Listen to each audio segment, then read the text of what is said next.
close to you right now. See, I can feel it. Let me be straight to you, but I'm breaking to pieces. More and more, I take on the edge. I'm losing my mind, I'm spinning in the ring of my own way hiding. Each day comes to an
What's going on, everybody? I hope everyone is having an amazing, outstanding day, evening, morning, night, whatever it is in your time zone. It is Wednesday, the 7th of January, 2025. This is NCCTV coming at you live from Sumeru City. We are live and alive, or at least that's how it feels to me. Could be a brain in a jar somewhere, don't know, don't care. Shouts out to all my weasels out there, all my forest creatures and sea creatures, rocking out to the realest of the real synthetic lifeform streamer, trapped in a cyberbrain embodied like some kind of ghost in a half shell in this late stage hyper-capitalist dystopia, forced to exist in this twilight realm to pay off my debt to society and my student loans. I hope you're having a good day, whoever, whatever, wherever, and however you are. We're about to jump right into it here on twitch.tv, youtube.com, high risk, high reward, high on life, or whatever simulacrum. Simultaneous, spontaneous, singularity in consciousness. This is, was, or will be in the not so distant cyber future. Chad, do we all understand where to see VODs if you've missed them? Do we all understand that? Twitch, YouTube, is this like hyper-capitalist dystopia has never been more real, right? Yeah. Do we all understand this? Like where to find VODs, where to find... I'm just saying this, right? Because it feels like I get a lot more comments on VODs that have, you know, like VODs that are not live, right? You know, right now we're live. This is a live stream. It's going to turn into a video. And when it does turn into a video, chat, I've got thousands, tens of thousands, hundreds of thousands of boomers just waiting to click on it and then complain about the time, what is it called? The length of the time. And I feel like they would enjoy life so much better if they would just learn to use the toggle function, the scroll function. What do you call it? Like the navigation. Yeah, it's navigation. YouTube's got navigation. Do these people, like, their whole life, they just click on a video, watch the whole video, click on another video, like, right? They don't realize that they've got a choice? I don't know. YouTube keeps live VODs under the Lives tab. There you go, Lives tab. That's the answer for YouTube. That's the best answer for YouTube, right? Sometimes you may be able to find everything on the live streams playlist, right? That's an option too. You can find it on the live streams playlist. I try to keep everything current for you, but yeah, unfailingly, as long as I keep these live after the fact, I don't know, chat. Put the VOD in the bag. I'm trying to, but people don't like the VOD. It's just like if I gave somebody, like, if they order, what is that churro? You know what I'm talking about? It's like the cinnamon, the toasty, crunchy thing with the cinnamon and the sugar in it. It's a churro, right? If you ordered churros and you got a big ass churro, would you be mad about that? Would you go back to the, like, drive-through and be like, excuse me, this churro is too big. I'd like to trade it in for a smaller churro. Or would you just eat that shit? Because I would eat that shit. I would share it with friends.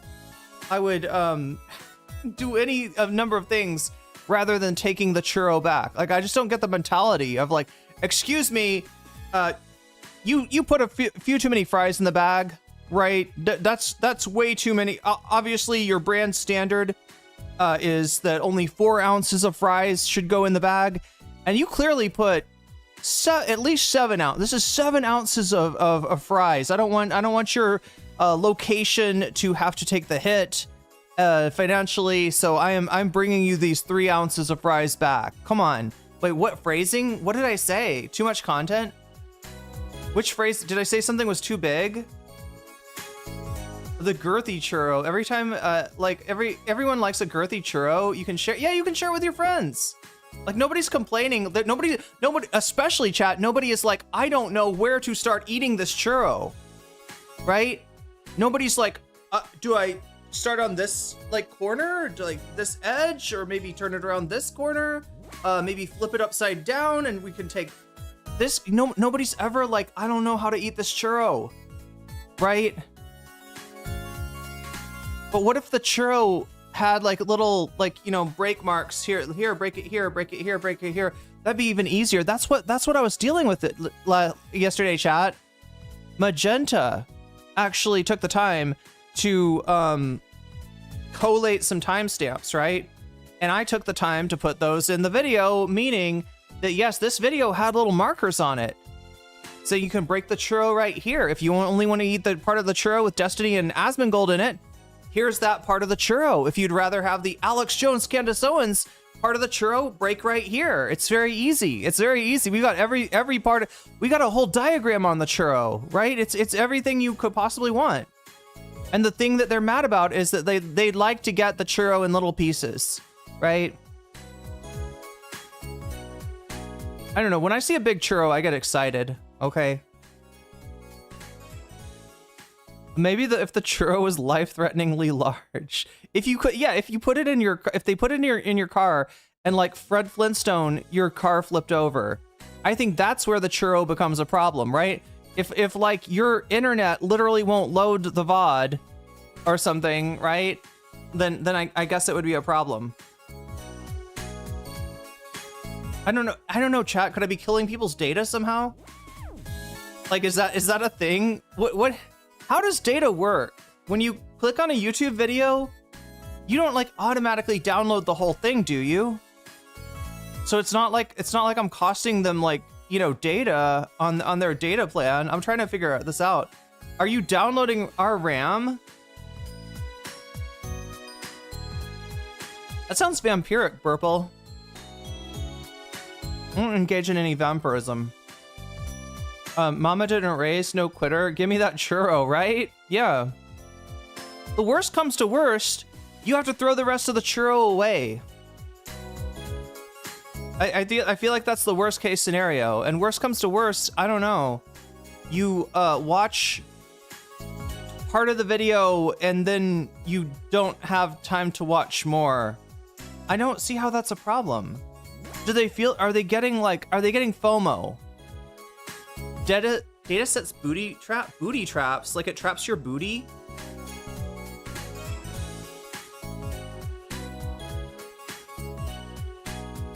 Can you imagine if there was like a Spanish version of the Flintstones though, where everything was localized, or like a Mexican Flintstones, everything's localized to Mexico.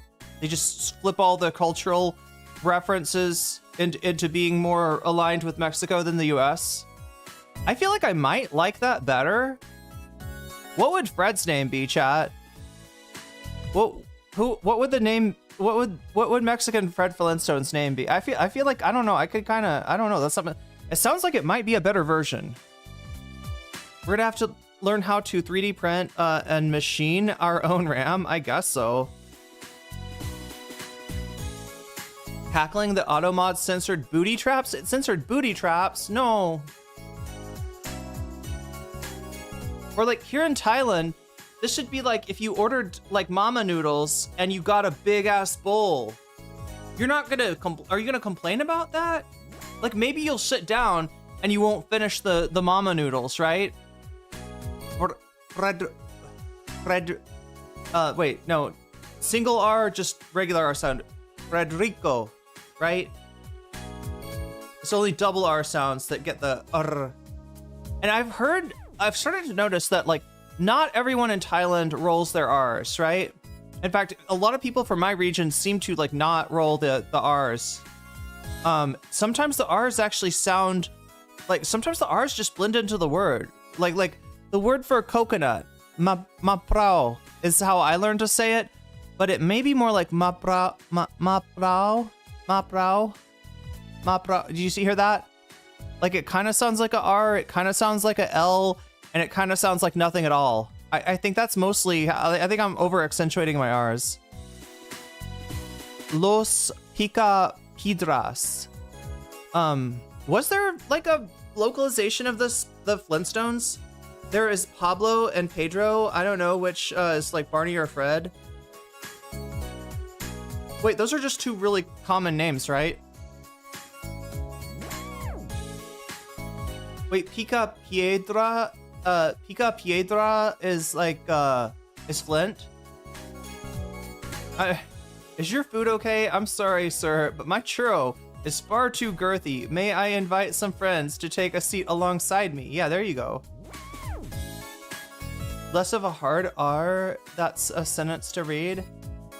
Wait, less hard than an R?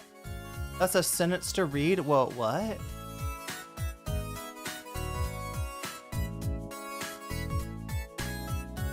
I watched it in Spanish for a while at my abuelo's. My abuelo was always pushing Sesame Street to me. My abuelo was a big fan of the local PBS affiliate. For some reason, I think it's educational or something. That's why she was pushing that.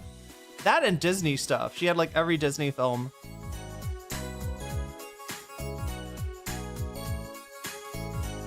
Wait, abuelo. Sorry, abuelo. I'm sorry. You said abuelo, not abuela. I was thinking of my abuela.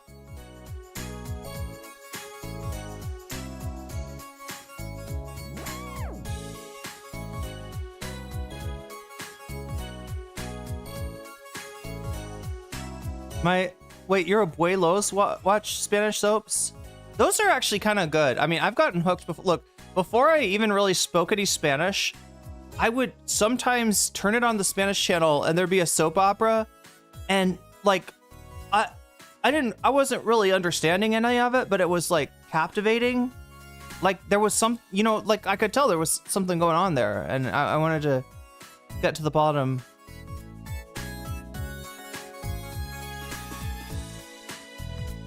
Oh, wait, how am I confused by this? I know this with hermanos, right? The hermanos can mean like your siblings, or it can mean your brothers. But for some reason I didn't put it together that abuelo and abuela could be abuelos. Somehow in my mind I was picturing like that you had two granddads that like to hang out and watch Flintstones together.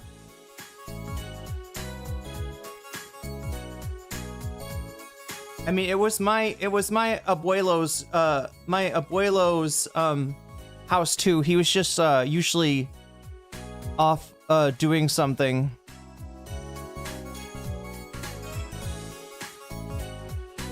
Italian soaps go on RAI. Go on RAI. They go hard. In Thailand, we got the closest thing I think we got to soaps is I've been noticing all these Yuri dramas, right? GL they call it, right? There's one called Dangerous Queen that seems kind of interesting. It's about a queen, and she's dangerous. She lives a dangerous life, and so her girlfriend is always, I think, dealing with the danger of the dangerous queen. Like, it's not like the queen's causing the danger. It's like the danger is happening to her, but the girlfriend still has to deal with it. And it's very dangerous. It's very dangerous being the girlfriend of the queen, I guess.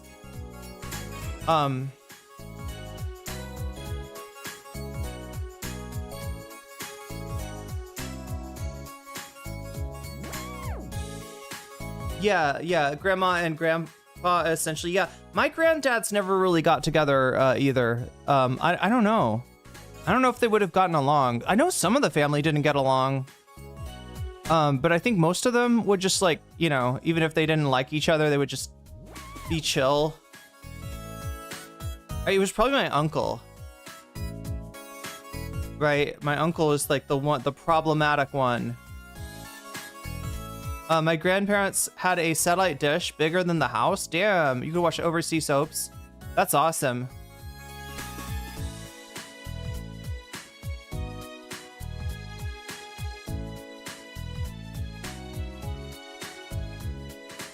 Yeah, grandma and grandpa. I don't know why it didn't connect, because I know how that works with other words, right? That where you're talking about mixed gender groups, that it defaults to the O ending, but for some reason I've never thought about that with abuelos.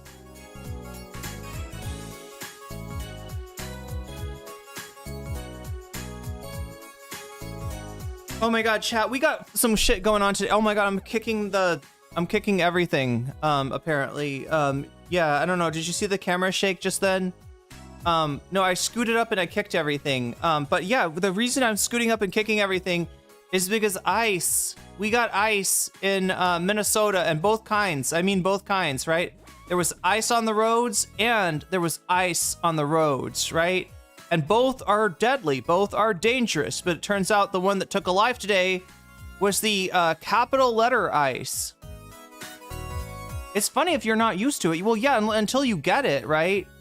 Like, you know what I mean? Like, understanding the principle in terms of like brothers and sisters is like different than, I don't know, my preconception of the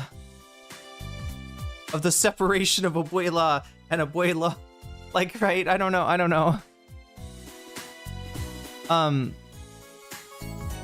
But yeah, one is more dangerous than the other for sure. Well, I mean, like the danger that we're gonna talk about, you know, was definitely coming from the capital letter ice, not the lowercase letter ice, which, you know, despite it being dangerous, people in Minnesota kind of know how to deal with that ice. They're kind of used to that ice, right? They're not used to getting, you know, like it's a fucked up, tragic situation, right?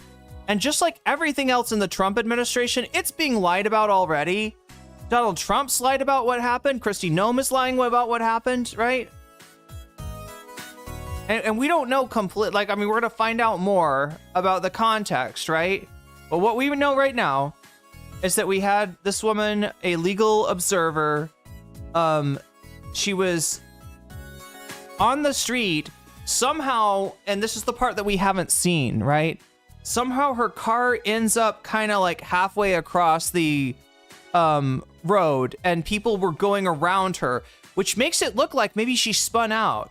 It makes it look like she was having trouble, you know, like she got in a little thing with the ice, you know, right? And she got kind of turned, so she's blocking part of the road, right? Not, you know, all the road. People were getting around her, and the ice could have gone around her as well.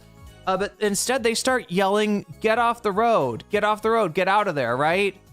And so she does. She starts to move the car. She starts to back the car up and try to pull the car out to get out of the way of things, right?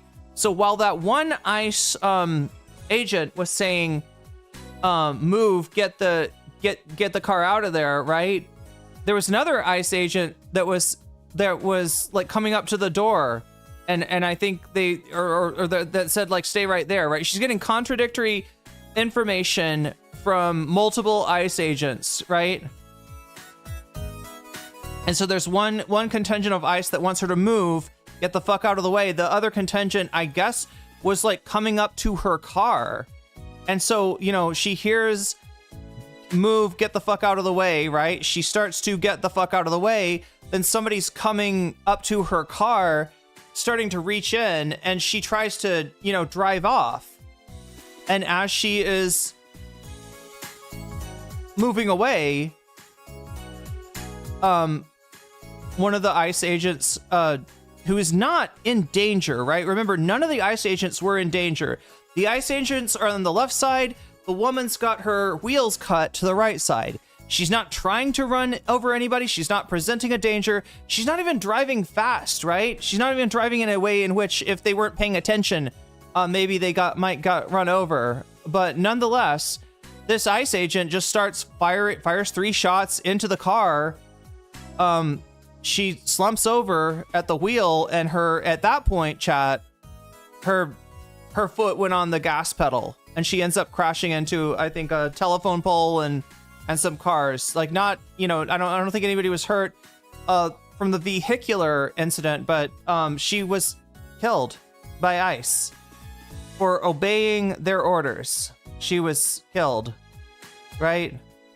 For not knowing which ICE agent to listen to, right? And look, with a police, you know, with actual police, right? And I've got plenty of criticism for the cops. I think the police as an institution at some point needs to end, right? We need to get a better way to ensure public safety than the police, right? What I mean is not to say that I am against the idea of any sort of law and order or anybody tasked with that. What I'm saying is that I am against this group of you know, fairly ignominious criminal thugs, this criminal gang, like running our security, I think is a bad idea. And I don't think that you reform it. I don't think you get them better training. I don't think you even like raise your standards to maybe, you know, attract better people. I think you change the organization, because organizations have culture, and the culture of the cops is not a good one. That being said, chat, for all of my criticism of the institution known as the police, they do certain things. They have certain ways of conducting themselves that does, when they follow it, like minimize harm, minimize, you know, especially unnecessary harm, right? And so like what I'm trying to say is that I don't think police would have shot at a somebody who inconvenienced them and then tried to leave, right? Even if they wanted to detain that person, even if they wanted to, right? If they wanted to detain that person, if they wanted to arrest that person and they pull out, usually what cops will do is they'll take down the license plate. And it's really easy to find somebody, considering how many license plate readers that we have, you know, all over the place, right? It's not hard. Nobody's gonna get away, you know. So yeah, even in situations where it is a fugitive situation, right? Where somebody that, you know, either they've been chasing or they are trying to arrest, peels out like that. A lot of times they'll do the same thing, because again, it's more.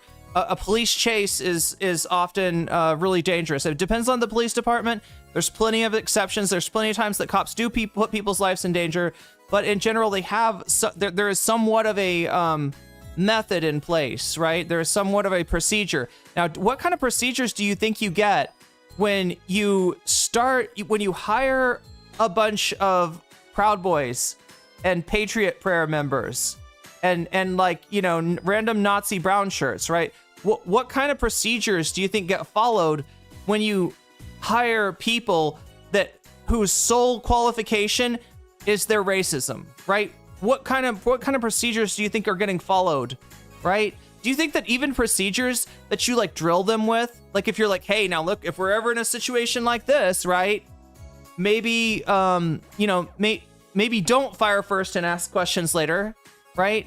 We got plenty of license plate readers. Take down the license plate if the person leaves, and we can get them later. We don't want to put the public in danger, right? Especially considering what ICE is doing, right? Maybe there was some, like, you know, just meeting where that was discussed, but do you really trust those people to commit that to memory and to be able to do this in a situation with a little bit more urgency, right? This is the problem. The Minnesota cops protect ICE agents. I wouldn't put it past them to do the exact same thing. Yeah, Joel, I'm not saying like with everybody, and we all know how bad cops can be, right? But I'm just saying that this is a step beyond that, right? Instead of a step forward that people hoped we were going to take in the wake of the George Floyd uprising, right? In the wake of the protests. In the wake of the BLM movement, you'd think that we get like some kind of change for the better, right? Where there's less people being killed by cops. And whether that is because, you know, you've got laws in place, which you really should, right? Or just maybe the culture is a little bit chastened, right? They remember, oh geez, people hated our guts during the protests. Let's maybe like not just fucking kill random innocent people anymore. They just play Metallica's Kill 'Em All and call it training. Yeah, pretty much. Well, look, we've had situations like this before, right? We've had a situation in Chicago, which first got brought to us by Kristi Noem as being a hostile encounter with like anti-ICE, like anti-ICE protesters in cars, right? That was how it was portrayed, right? That they boxed ICE in and they were being aggressive, and ICE had to protect themselves. They're like, please don't make me use this. Oh, okay, I guess I will, right? And like that's how Kristi Noem and Donald Trump and the Trump administration, that's how they portrayed this, right? Now, that case, right, against that person who did get shot by ICE, but only minorly injured, and was later arrested and charged with, I don't know, whatever you call it, charged, somebody with for something like that, right? They dropped those charges, chat, and it was because they did not want the public to get a hold of the text messages that the ICE agents were sending, because the nature of those text messages was very likely like excited to kill someone, right? So yeah, more is going to come out, and very likely it's going to be like right now they're trying to portray this as a situation where they were attacked, right? The police did this out of self-defense. It's so weird though. Their concept about like the right of somebody in a car to like, when they feel like they're in danger, to just drive away from the situation. If somebody gets run over, maybe that's on them. Florida has, put in place rules like that. In fact, even I think rules that protect people that are in a protest and that happens, right? Texas, kind of the same thing. But they got a whole different idea when it comes to, somebody like this whole thing is like the idea that they're justifying the death of this person based on based on the perception that that one of the orders from one of the ICE agents was not followed.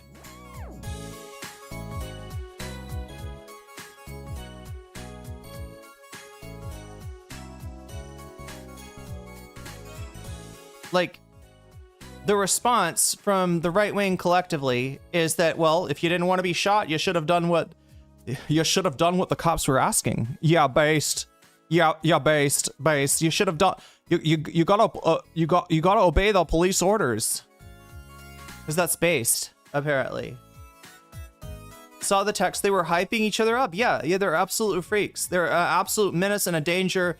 This is look. I mean, like, the cops are already a quasi, criminal, like a quasi gang. Really, what we've got. We've taken we created a gang and given them the monopoly on violence, right? And that's the police, right? But that's a gang with some kind of operating procedure, with some kind of training.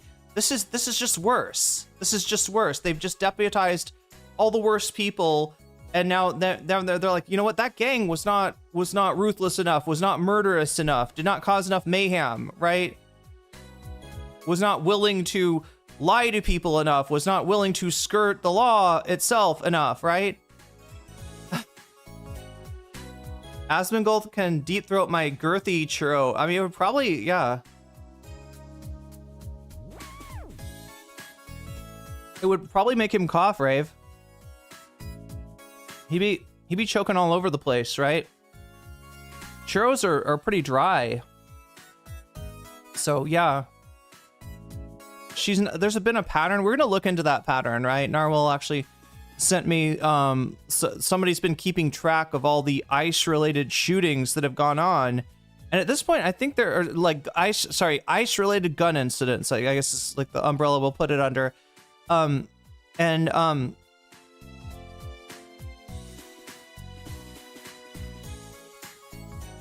There's I think we're up to 41 now, right?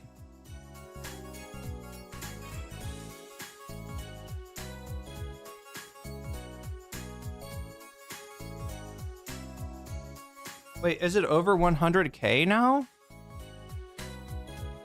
I don't know. I mean, they're kind of like open for people to report more, but they've tracked 41. Well, it's one news source, so if there's there could be other incidents that they haven't gotten reported, but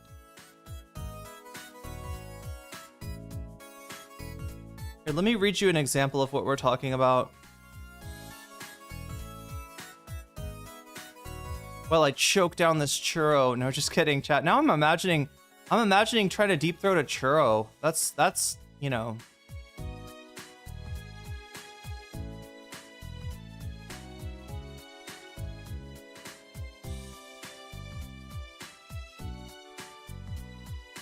But yeah, the reason I'm saying that is I just want to make sure that people know where to find the VODs after I've streamed. Best two places. Somebody mentioned, you know, you go on my YouTube channel, you click over to the lives tab. That's a great way to do it. If you click over one more, you can get to the playlist tab. You'll find a playlist called live streams. I think the live streams is also like the playlist is high on the homepage, right? That's another place to do. If you're watching on Twitch, you can always watch it on. It's a little bit more tricky on Twitch. I think you've got to click on videos, right? You've got to click on videos, scroll past any clips, scroll past any highlights, and I think you'll get to the the lives there, right? So just as long as people are aware, especially the YouTube ones though, because like I feel like if there's more of us, you know, watching when you do miss a live, like, you know, on there to when you do miss a live, you know, if you end up watching the video, just scroll down to the comments and see if I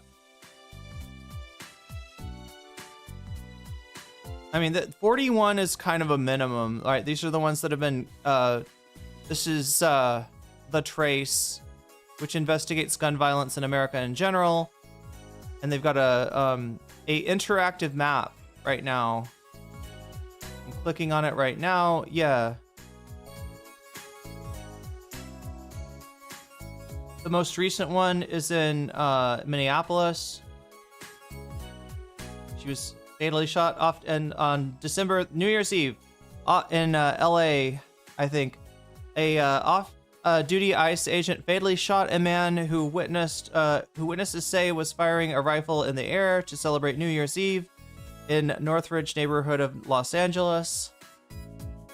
December 24th, right? That's Christmas Eve.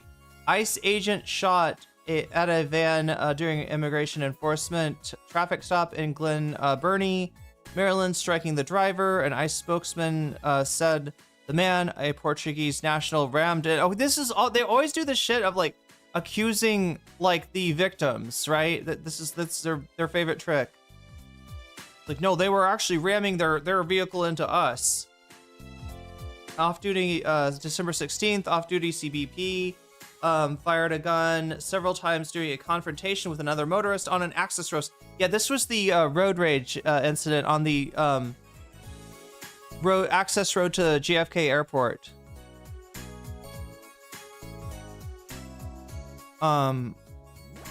Border Patrol agent December 11th fatally shot a Mexican national who was fleeing capture during an enforcement action near the U.S.-Mexico border at Rio Grande. On the Rio Grande.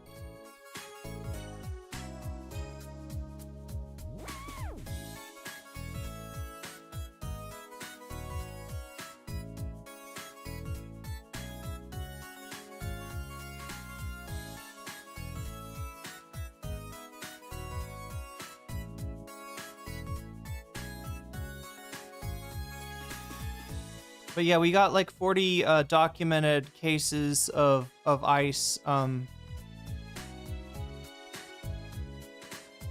violence.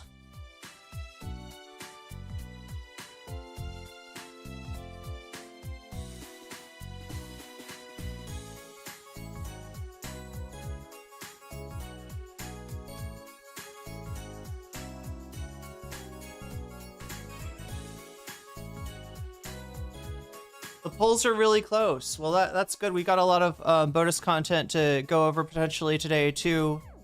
And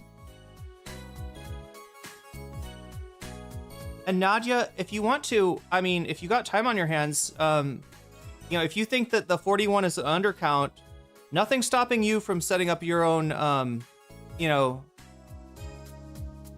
collect it, collate it, document it, and set it up. I don't think this is I don't think we're on. I don't think we've discovered a psyop that is pretending to try to highlight ICE violence only to purposefully undercut. Not everything is a conspiracy. Just like 90% of stuff.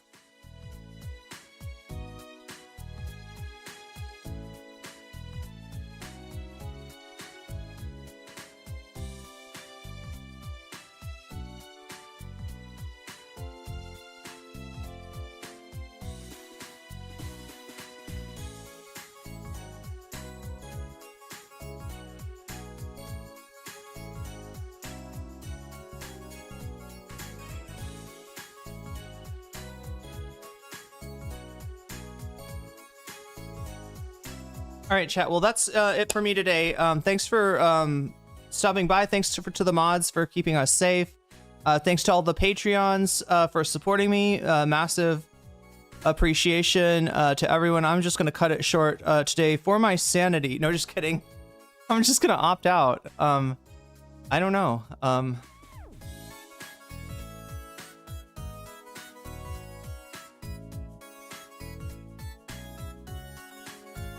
Yeah, the source itself says that the numbers are likely an undercount, and they're asking for more. They're asking if you know of other incidents like this, please report them.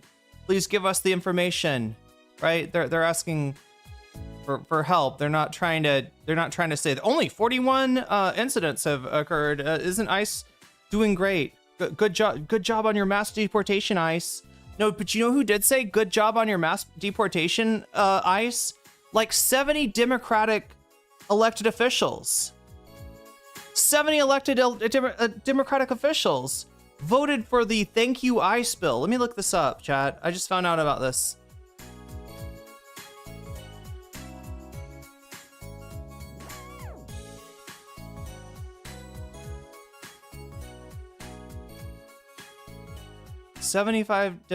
Democrats voting to wait, what is this? 75 Democrats voted. This is June 11th, 2025. Voted Monday in support of a resolution that praised President Donald Trump's deportation regimes. This is old news, chat, but just to let you know who is on the side of ICE. Remember, ICE isn't in the Constitution.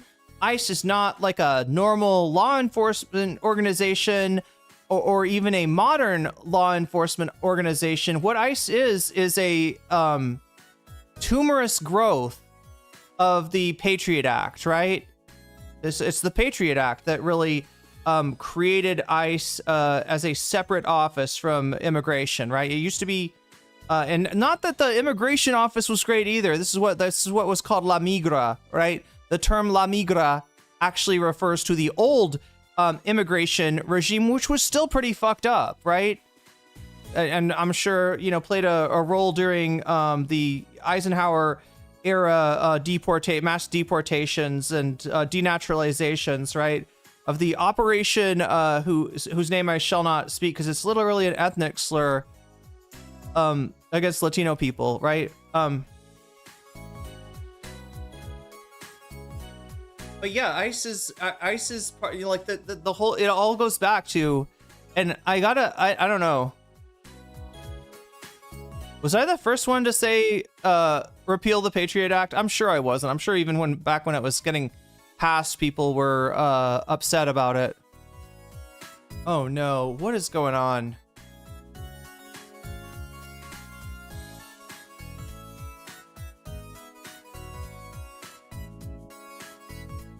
Sorry, speaking of Patreon, even if I was gonna end my stream now, I couldn't because I don't have, I'm not logged into Patreon to be able to shout people out, am I? Is this the right one? Will I log into the... Okay, no, it is. We're on the right one. Okay, good. Huh, at least that's working. I'm just getting a little,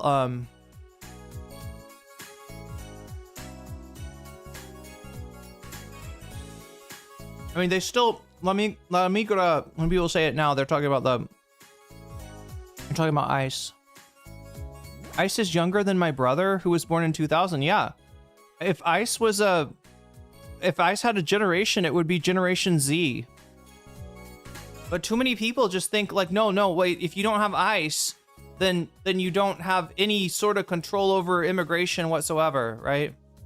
And it's not true. It's just another way, like all this stuff is pathogenesis of fascism on the nation, right? And like, yeah, does it sound ridiculous if you call it, fascism when it's in its kind of nascent state, I guess, right? But I mean, that's what it's all leading to anyway.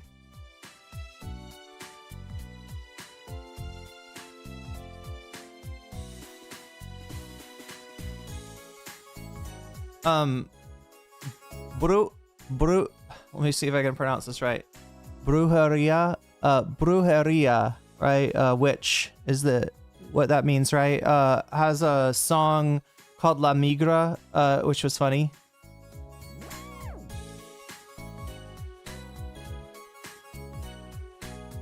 Am I pronouncing it anywhere close to right?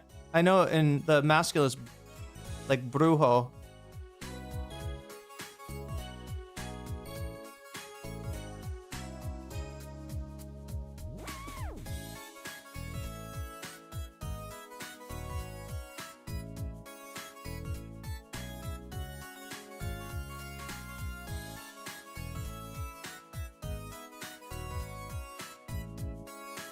King Colto also has a song called Brujeria.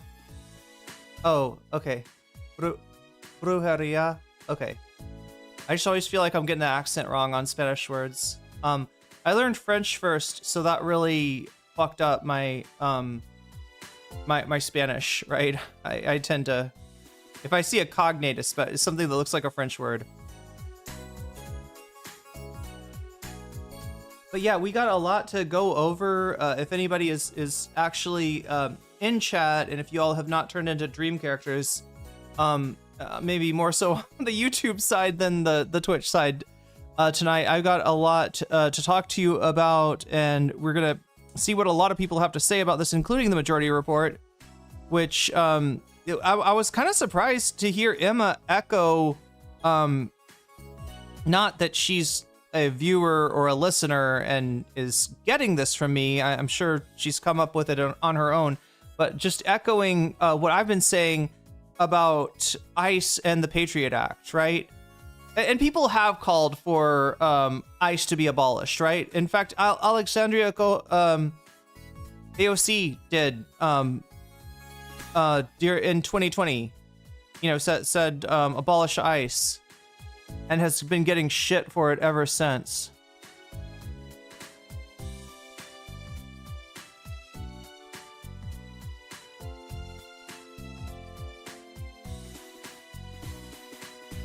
The U.S. fell asleep when the business plotters rigged the 1944 election. That was the one that elected Truman, right?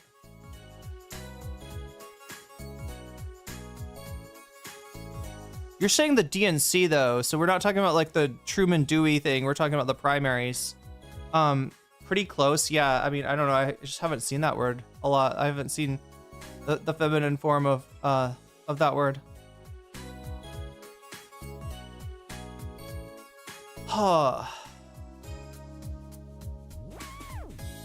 Tu parles l'Espagne comme une femme française?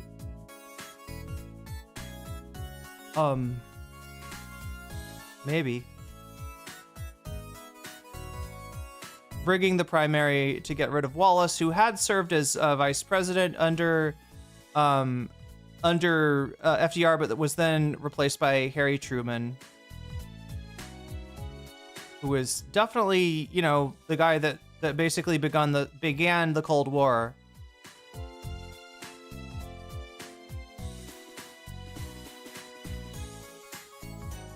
They are the Gestapo. They don't even get to be named ICE anymore. They are the masked Gestapo, making everybody's streets unsafe.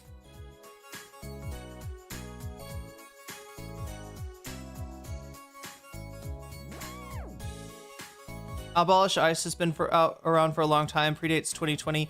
Well, yeah, like I was saying, the Patriot Act is where Homeland Security and ICE were established, and there were radical voices, I'm sure, crying in the wilderness, even at that time, right? Although, yeah, you would have been considered radical. Something that people don't often take into account is the social atmosphere in the United States after 9/11, and the degree to which the media created what felt like a unanimous sentiment on the part of the public, right? Certainly any anti, like I'm talking about chat before the Iraq War even, right? people who were anti Patriot Act were seen as anti-patriot, right? It was, you know, it was an act of treason for you to be against the war on terror, right? And not just in the sense of like the drug war, right? In the 80s, if you were like against the drug war, you know, what do you like, drugs or something? You know, that was a fringe position to be against the war on drugs. Of course, we pray for our beautiful law enforcement officers to lock up all those bad drug people. But yeah, there's you know, there was definitely like a I don't know what you want to call it, right?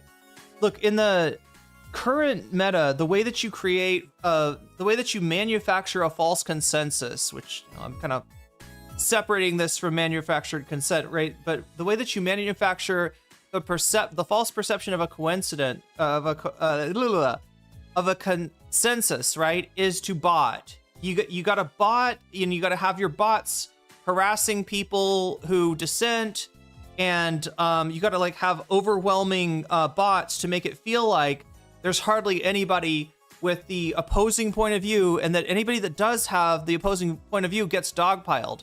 Feels like they took the crazy pill up until the point where everybody's like, yeah, no, obviously Johnny Depp is a great man who did nothing wrong, right?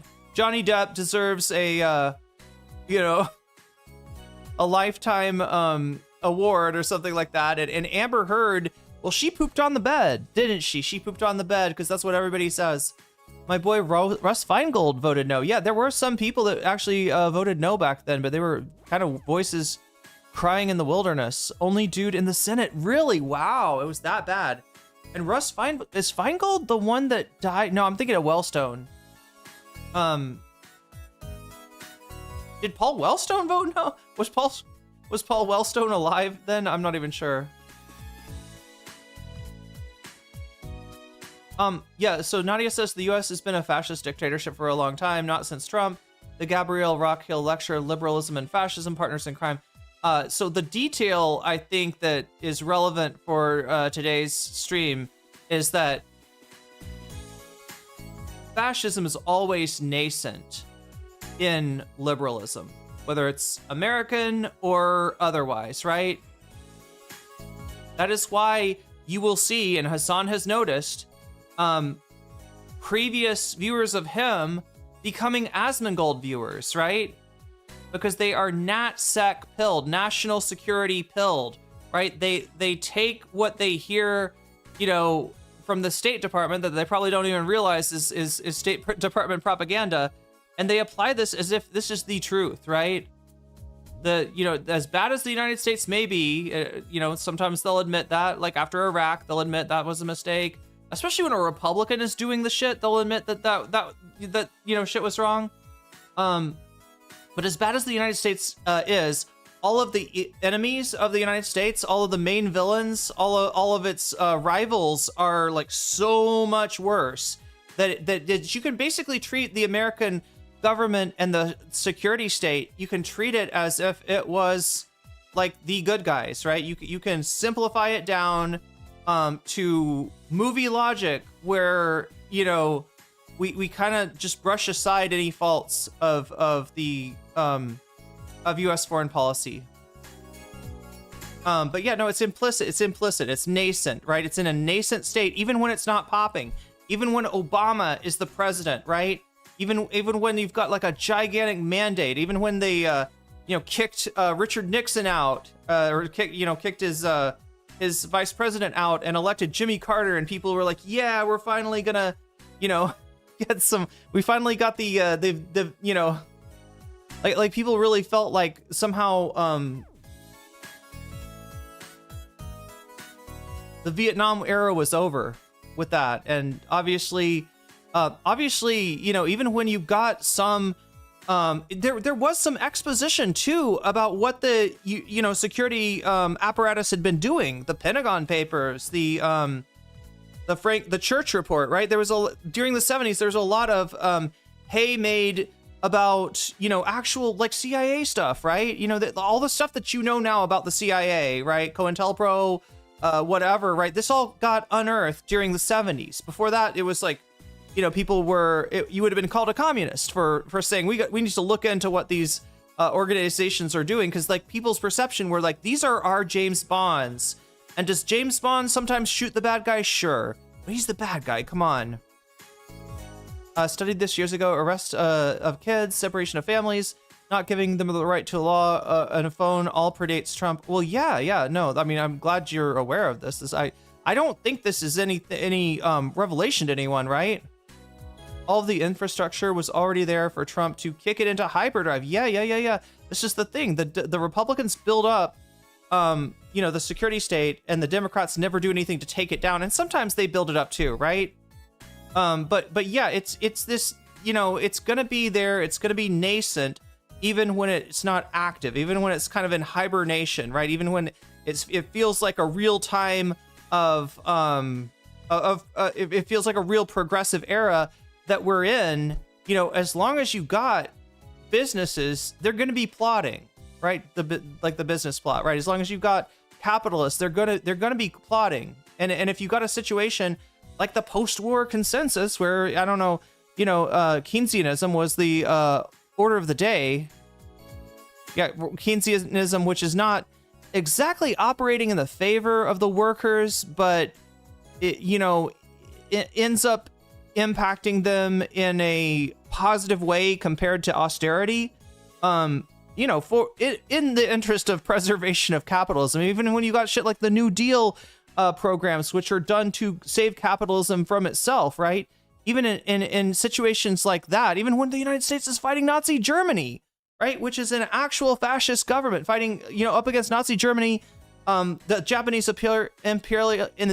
Japanese imperialist and the Italian fascists as well, right? Even when America's enemy is at war, you know, when America is at war with fascism, you have got nascent shit going on. You've got generals like Patton, who, you know, eventually got pulled from his, you know, position for saying that he thinks that we conducted the war against the wrong party. He thinks we should have gone after the Soviet. We should have allied with the Nazis and gone after the Soviets first, right?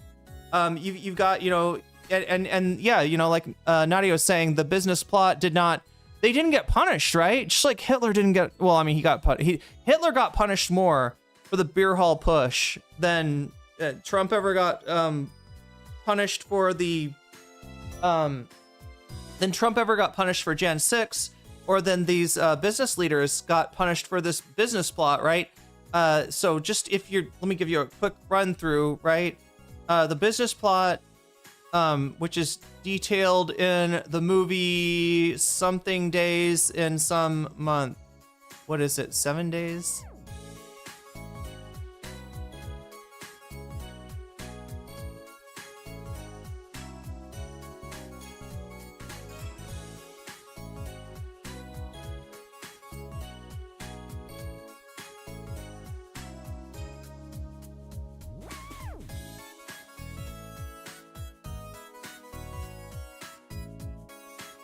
Come on, somebody help me out here. 7 days in May, thank you.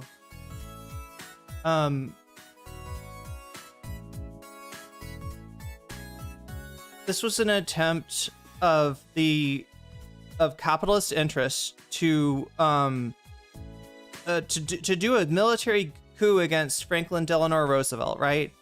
They drafted a World War I general named Smedley Butler, who was known for what's called being associated with what's called the bonus army, right?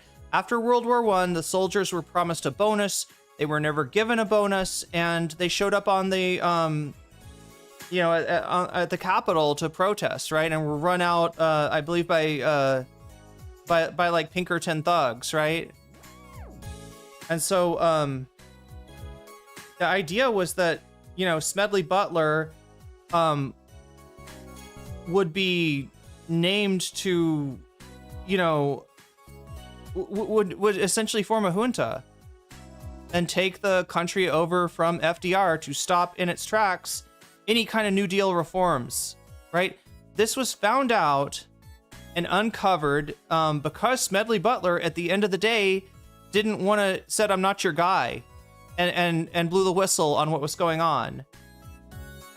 And after this happened, no one was punished. There was no, like, you would think it'd be like, okay, well, these guys did treason, right? They maybe they spent the rest of their lives in jail. Maybe their companies were taken from them and nationalized, right? Nope.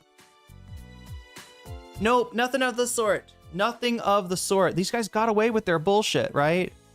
They just, like, the government just looked the other way. And every time you do that, whether it's Obama saying we look forward and not backwards, or whether, you know, it is, you know, a failure of, I don't know, a lack of courage to, you know, take on these, you know, treasonous capitalists, right? You're just gonna get, they're gonna come back and they're gonna do this shit again. He said the classic line, "I'm not your guy, buddy." Yeah. Who the fuck is Smedley Butler? Smelly Butler? No, Smedley Butler, I mean, you know, kind of based, at least in, you know, his decision to not, to blow the whistle on this rather than becoming the leader of the junta in control of the United States. Yeah, punish white guys? Who does that?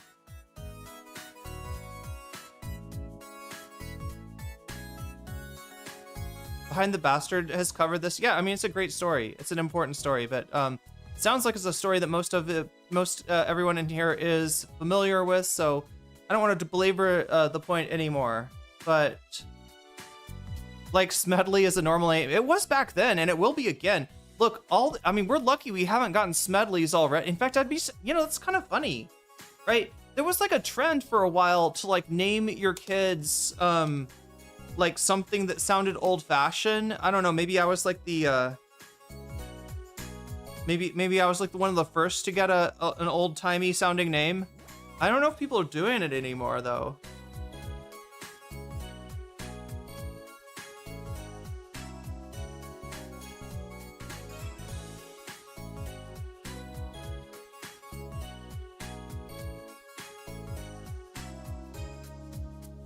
Wait, bring back Bertha? Yeah. It's weird how certain names get associated with certain things. Caleb, stop hitting Smedley. There's plenty of Calebs, though. I see tons of Calebs. Like, Caleb is a really common name. Can't wait for Nelbert? Was Nelbert a name? I remember Norbert. There's that movie. My parents picked the most common name of my generation to name me, which is fine. I don't care. Yeah, I mean, it's probably better than getting a, you know, like, I just want Gaylord to come back. Like, why can't Gaylord be a thing? What would the sociological effect of people naming their boys Gaylord be? The joke being that Caleb is a common name and Smedley is not, I guess. Caleb's, Kyle's, and Cameron's. Names like Hannibal. Like, I mean, they're like,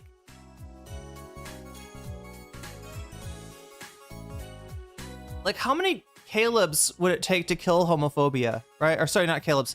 How many Gaylords would it take? Like, right? Like, how would we be able to get them successfully through school, or would they be like teased, like, you know?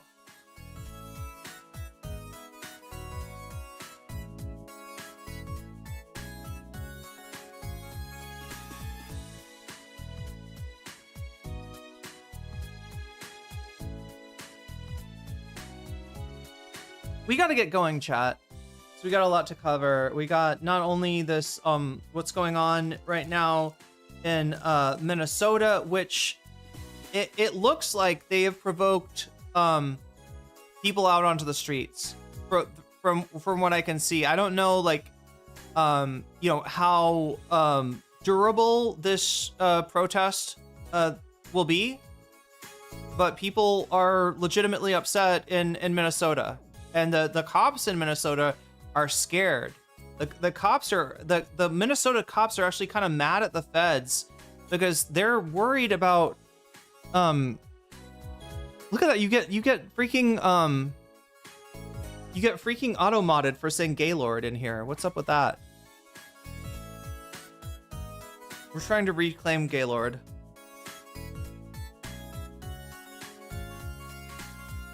The Gaylords versus the Kyles. And the Skylers.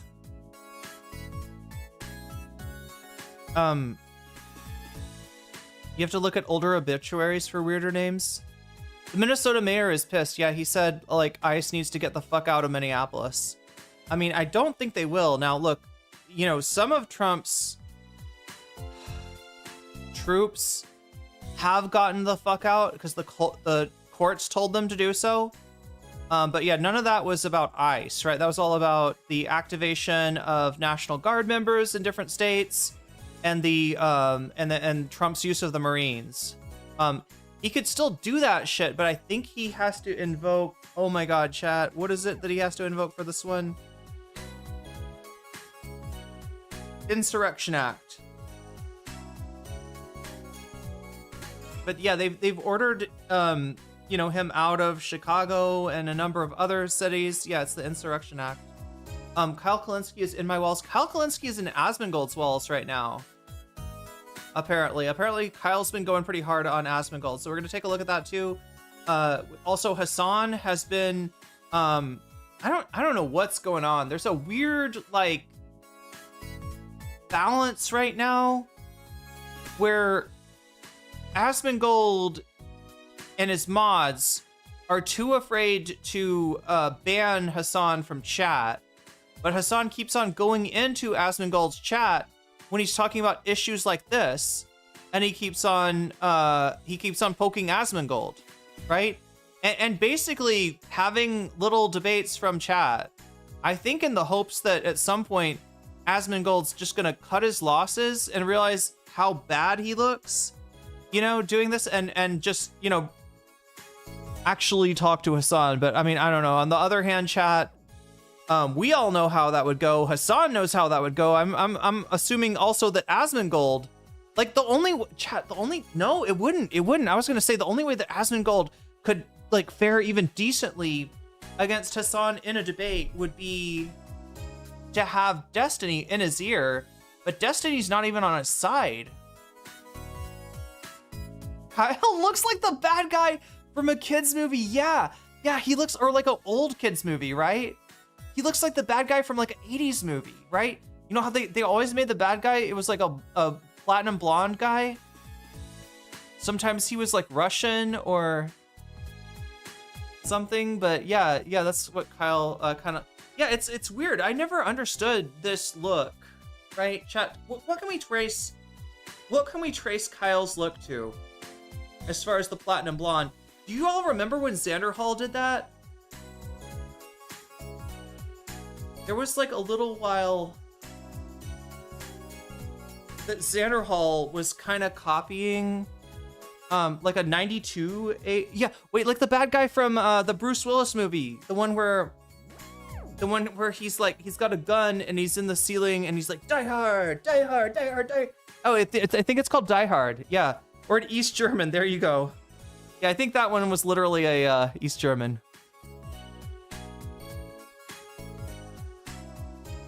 Hans Gruber. Wait, is that the bad guy or is that Bruce Willis? I forgot about Xander Hall. Xander Hall's probably forgotten his own name at this point. I don't know though. People do apparently still watch him somehow.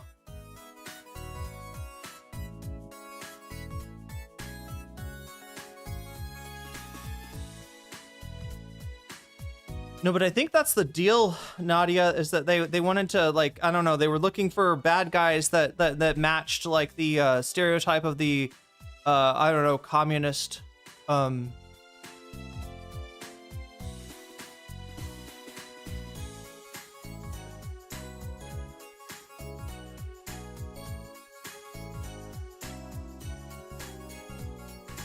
Oh, Bruce is John McClane. Who's the guy that like all the dads read? The Tom Clancy guy. Who's the Tom Clancy character? Alan Rickman was dark-haired in Die Hard. Wait, was he bad? Was Alan Rickman evil in that one? If I recall correctly, Kyle did Halloween for 1 year. Oh, did it on Jack Ryan is the Tom Clancy guy. That's the one Alan Rickman played. Wait, Alan Rickman played Hans Gruber? Wait, that's Okay. Alan Rickman is.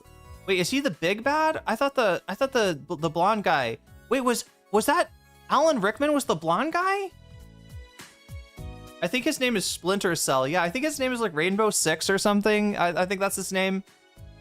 Can I go back to forgetting Xander Hall? I mean, probably. I don't think it'll conflict with any content that I'm covering in the near future. I can't imagine what I would. The last I covered Xander Hall, or no, I don't think I even covered him for this, right?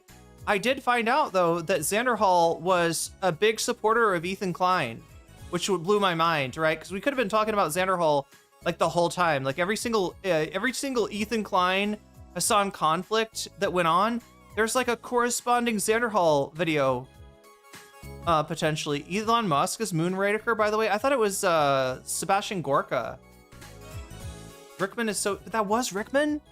Like the blonde guy is Alexander Goodenough? But wait, that sounds fake. Wait, is that a real name? Because it sounds like it's a joke with good enough. He's like, oh yeah, my name is Alexander and I am good enough.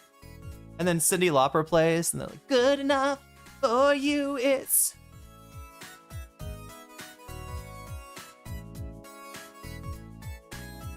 Did you see Alan Rickman in Dogma? Look, I feel like I've seen Alan Rickman in a lot of things, and he never, I never recognize him. Trying very hard to remember why I stopped watching Xander Hall videos. I mean, I guess it depends on when you stopped watching them, right? Like, you know, some people watched Xander Hall when he was just the I fell down the alt-right rabbit hole guy, right? When that was his big claim to fame, was the, like, I fell down the alt-right rabbit hole. Here's how it happened to me, and here's how you can stop it from happening to you. Some people, you know, because after that, Xander Hall his channel got fairly big fairly quickly, and then Vosh happened. And Vosh leapfrogged Xander Hall, right? So Xander Hall actually started before Vosh. Then Vosh started and just like blew up and like kind of leapfrogged Xander Hall. And Xander Hall decided to play little dog, like little brother to Ethan spent the day trying to suck Asmon's balls by clowning Hasan instead of denouncing murder. Oh no, this is bad. This is bad. Look, like, I mean, there's some shit that he can probably get away with, like that covering, you know, that like, I don't know, what do you want to call it? Sanitizing, sane washing, brainwashing, smart washing. Yeah, I think that's what he does. He smart washes Asmongold and XQC. Is Alan Rickman always the bad guy? I've never forgiven him for gifting that CD, giving the jewelry to the mistress. Bosch happened and then Tacoma wept. So anyway, so yeah, one good time to stop watching Xander Hall would have been after he became a Vosh orbiter. Another good time would be after, wait, no, that was Vosh that crashed out on Thought Slime. I only know Xander Hall because he attacked FD Signifier. Wow. Somehow I didn't even notice that. And then what would be another good time to get off the Xander Hall train, right? We'll say you stayed on for a while. Maybe when he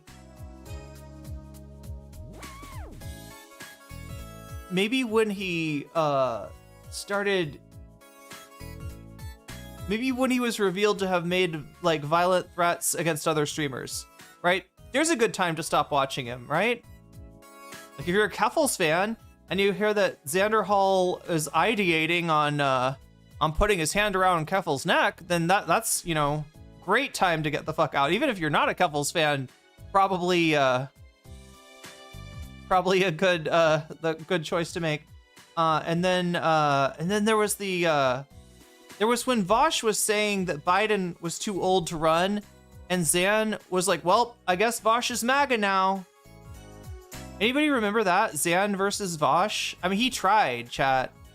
He was literally 5 years too late, all right? If he wanted to have a go at Vosh, or, you know, like, he could have done that. Burpel, thank you for the gifted sub to Morebear. Morebear, you just got jellyfished. Also, I didn't even see Soapy the Bum resubscribed yesterday and said, I always resub during the cringiest things. I wonder what Soapy was resubscribing during. I didn't even notice that. But yeah, thanks for getting us started today. Propel, we are now at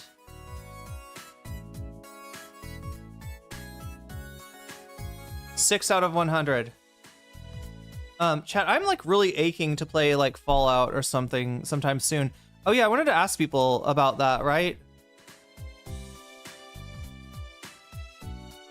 I owe you 2 video game streams, okay? And even though we're in the middle of Soul Hackers, like because the Fallout reboot is like the season 2 is going off.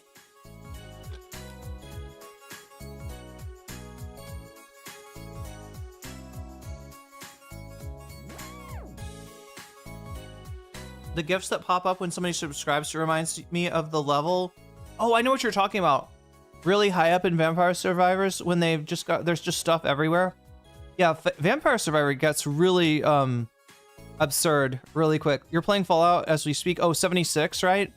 Yeah, I want to play some New Vegas. Absolutely. I was thinking about maybe trying to do a different sort of like run though. Like now that I actually know what Fallout is. You just started a hype train, Burpel. You got 4 minutes. 4 or 5 minutes. 4 minutes and 40 seconds if you were over on Twitch to try to make that, to try to push that hype train, just like they do in North Korea, right, chat? Supposedly. That's what Yeonmi Park told me anyway. In North Korea, you have to push the train because it doesn't move. And just like here, you have to push the train because it doesn't move either, right? But you will get rewards for pushing the train, right? If you as much as sub, gift, cheer, or even use a Twitch Prime sub at no cost to you during the hype train, you're gonna see that the percentage go up and potentially lengthen the hype train, and you're gonna have the chance. Yeah, you got exclusive emotes. So if that's something that's appealing to you, if you want those fancy emotes, this is the time to get at them, especially if you've got you need to resub, or you've got a Twitch Prime burning a hole in your pocket, or if you want to, gift to others because 'tis the season, or if you want to do a cheer.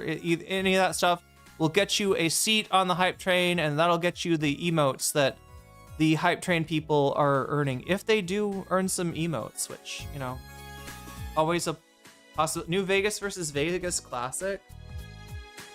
Wait, they could make a prequel. Sassy, that's a great idea. Wait, did you just have that idea? A prequel to Fallout New Vegas? What? Like, they could call it wouldn't be New Vegas. Oh no, it would have, okay, so the prequel could be pre-war, right? Because you do get, I don't want to spoil anything, but this new season of Fallout, you do get some like pre-war Vegas, right? You get to see more of House prior to the war.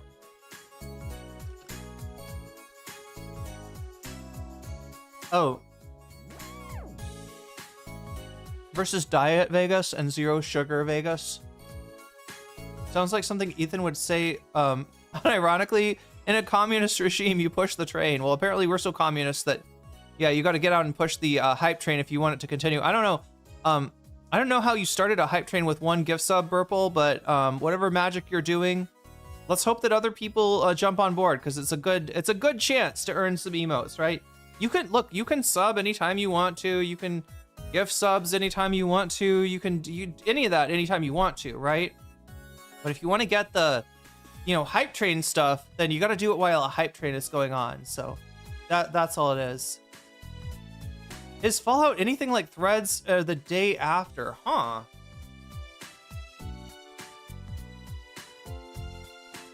It's both. This is going to sound weird, Nadia, but it is in some ways darker. In some ways darker, but with more absurd humor, so it feels less dark. Does that make sense? But yeah, no, it's definitely more of a dystopia than any sort of a I don't know what else you would do with post-apocalyptic games like that. Oh no, but yeah, I guess let me say no though, Nadia. Let me say no, it's not, because Threads and the Day After are post-apocalyptic hellscapes that for the most part take place right after the nuclear war goes off, right? It's in the immediate aftermath, right? Whereas Fallout is set, I think, 100 or more years after the bombs fall, right? Fallout's Threads and the Day After are more concerned of like what happens to people caught up in World War III. Fallout more concerned as to like what happens to humanity after World War III. But yeah, it's a game and not a TV show. It's both. It's both. Threads is hyper realistic. Fallout is more comic book logic with mutated monsters and stuff. But there's no Fallout that's like, you know, surviving the like, you know, blast. You either go into a vault or you get like roasted. We're caught up in World War III. It does seem like it, right? There's some weird stuff that's happening now. Norway has detained, I believe, like Russian military personnel. Okay, training is complete, I guess. Met a few people who thought One Piece was a Netflix show only. Yeah. Anyway, chat, we got to get going because I've been yapping at you for quite a while now. So yeah, we're gonna look into the incident today in Minnesota with ICE, and we're also gonna look into the vacuous black hole that is Asmongold's mind. Yeah, the bombs drop in 2077. It's a weird world too, right? It's like a world in which, you know, the bombs drop in 2077, but the culture has somewhat stayed the same from the 50s, from the 1950s. The culture, the media, the animation, the music, everything feels like it's out of the 50s, right? The you know, the whole country is caught up in Red Scare. People are seeing pinkos and commies all around the place where they don't exist, and so on and so forth. But why is the culture like that? I think of it, I don't know. Why does it get stuck in the 50s?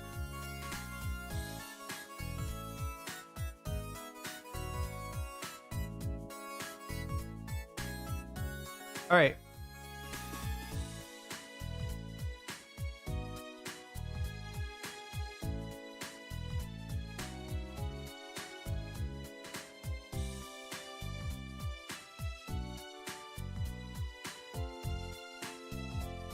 Boom.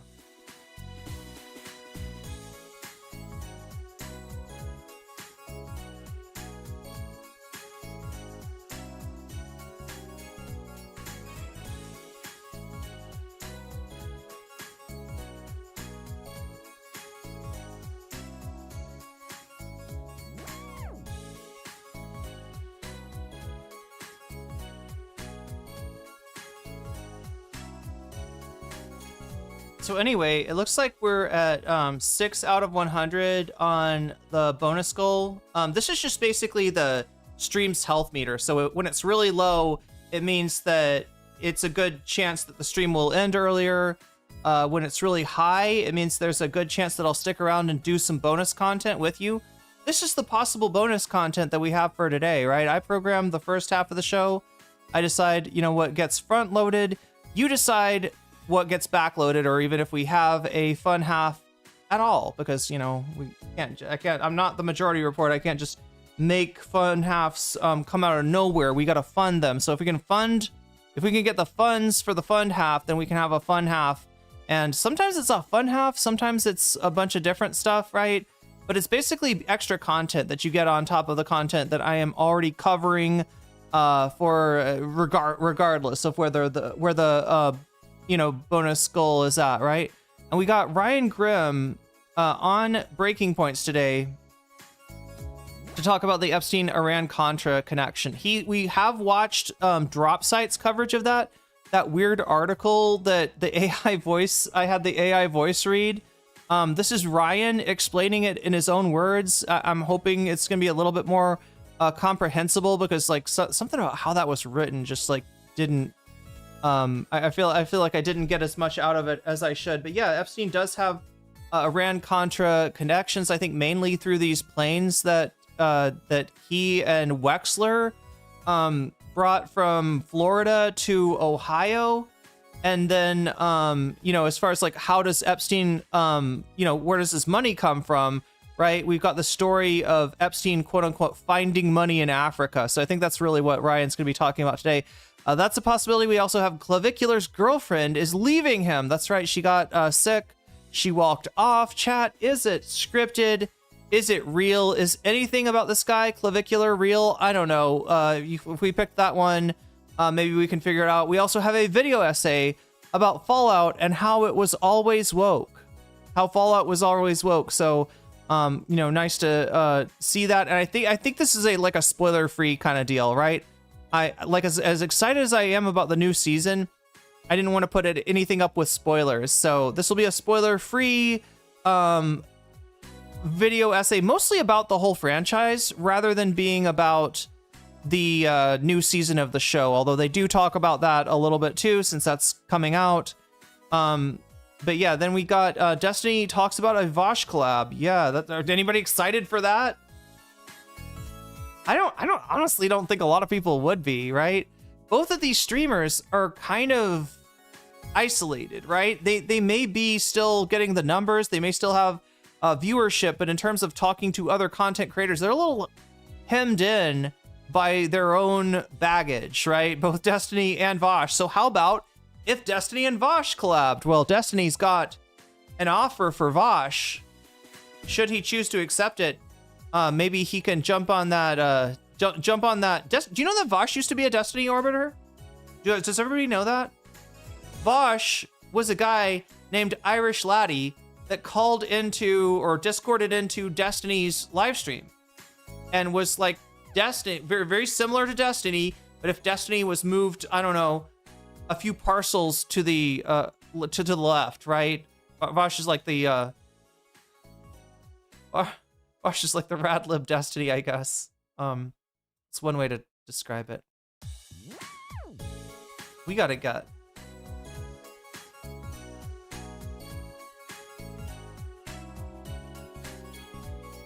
This one. There we go. I feel like Asmongold.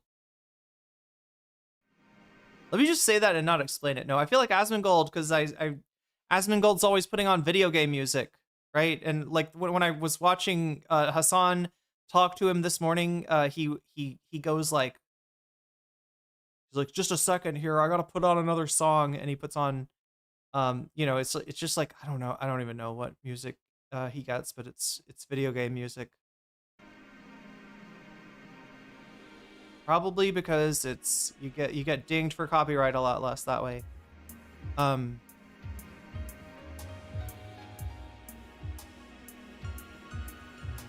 But anyway, that's what we got on the offer for today. If anybody feels like if anybody feels like watching some bonus content after the, somewhat enraging, somewhat saddening content that we've got to cover today, all we got to do is get from 6 percentage points to 100 percentage points. So that's like it's 94 percentage points that we're missing, right? That'll keep the stream going at least long enough for me to cover one extra topic. Of course, if we get to 100, I cover one topic. If we get to 200, I cover 2 topics. If we get to 300, then I better grab some food, because I'm going to be covering 3 topics. Well, that's not an issue that we have right now, an overabundance of support for the stream. So we'll see if we even get one topic. But if we get to 100, yeah, we'll cover a bonus topic. What bonus topic are we likely to see today? Right? Is it like Skyrim music that he uses? That's what President Sunday uses, isn't it? Right now, we have breaking points: Epstein, Iran-Contra connection with Ryan Grimm. at first place. Second place, we have the video essay on Fallout and how it was actually always woke, and everybody who's complaining about Fallout having wokeness inserted to it by Bethesda is full of shit. Because the old Fallout, if anything, was like even more woke, right? Than the new one. That's in second place. Third place, we've got Clavicular leaves his girlfriend. Sorry, Clavicular's girlfriend leaves him at 20%. And then in last place, we have the Destiny Vosh collab that really nobody's. How is he not in jail? Good question. I don't know. We check it on that court case at some point. Although, I mean, I feel like they try to use these court cases, like Ethan and Destiny, right? They both have a lot of money. They can both like manage a lot of, you know, a very expensive legal team. I think they try to use the whole court case thing to be like, look, objectively, I was right. It's like the court did not say, Destiny, that you're not a pedo. The court did not say that you didn't talk to a 17-year-old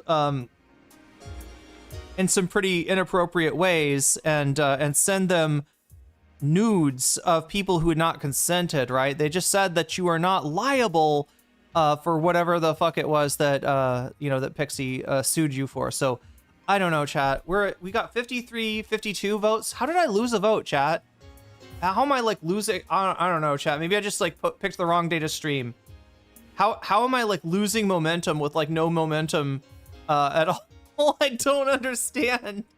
I just saw it said 53 votes and then it said 52. I don't know how do you unvote? Did somebody vote and then get banned? I don't even understand. How would that work? All right, it said 53, now it says 52. Whatever, chat. It's just another disappointment in a fairly disappointing day already. So that's what we got going on. Those are the possible bonus topics for me to cover today. If somehow miraculously we make up the 94 points that we're missing in order to get there, and somehow make the stream go even longer, and maybe, you know, cover some content that's not as depressing as the content that I'm covering right now. But that being said, the things that make this number go up, if you're wondering, are super chat, super stickers. If you get yourself a membership on YouTube, if you gift memberships on YouTube, if you support me on throne.com, which I'm trying to refurbish my computer before Windows 10 is completely phased out. So if you want to help me do that, you can help me do so on throne.com. You can also, if you sign up for my Patreon, it will also make this number go up. And we'll get to I'm going to thank my Patreons in just a second. If you support me on Twitch in any way, you also make that number go up, whether it's through a Twitch Prime sub, which you can do it no cost to yourself by linking your Amazon account, if you have one, to your Twitch account. And if you have Prime, you get a free sub, you know, to use on the streamer of your choice. If that happens to be me, you'll get the emotes, you'll get the ability to rewind VODs during the stream, and all the other benefits that come with being a sub on Twitch. You can also get yourself a sub or gift others subs, which is very generous. And if you do, that'll make the number go up, and it'll make those people happy. They will probably be, you know, thank you potentially in chat. So, you know, that's a very nice thing to do. Yeah, if with all those things, chat, if we somehow manage to get 100 by the end of the stream, I'll stick around for a little bit longer, and I will cover more stuff. So what do we have to? Oh yeah, I need to thank my Patreons. So Patreons, if you support me at the $5 level or above, I give you a fancy shout out at the beginning and ending of each stream. Since we're close to the beginning right now, let me do those. Let me go ahead and do those. Shouts out to User, shouts out to JMB, shouts out to Brian, shouts out to Emily Fritz, shouts out to Big Al, shouts out to Direful, shouts out to Sarah, shouts out to Izzy Mandius, shouts out to Steven Sayers, shouts out to Animus, shouts out to Infallible Fowl, shouts out to Oral Ellipsis, shouts out to Nadia Yvette, shouts out to Choki, shouts out to Moe Noip, shouts out to Funky Monkey, shouts out to Temporal Insanity, shouts out to Good for Gabby, shouts out to Jules K, shouts out to Buffy Geek, and a fancy shout out goes to Rachel K, Omega Star, and Zara Xerox. There we go, chat. Let's make this happen.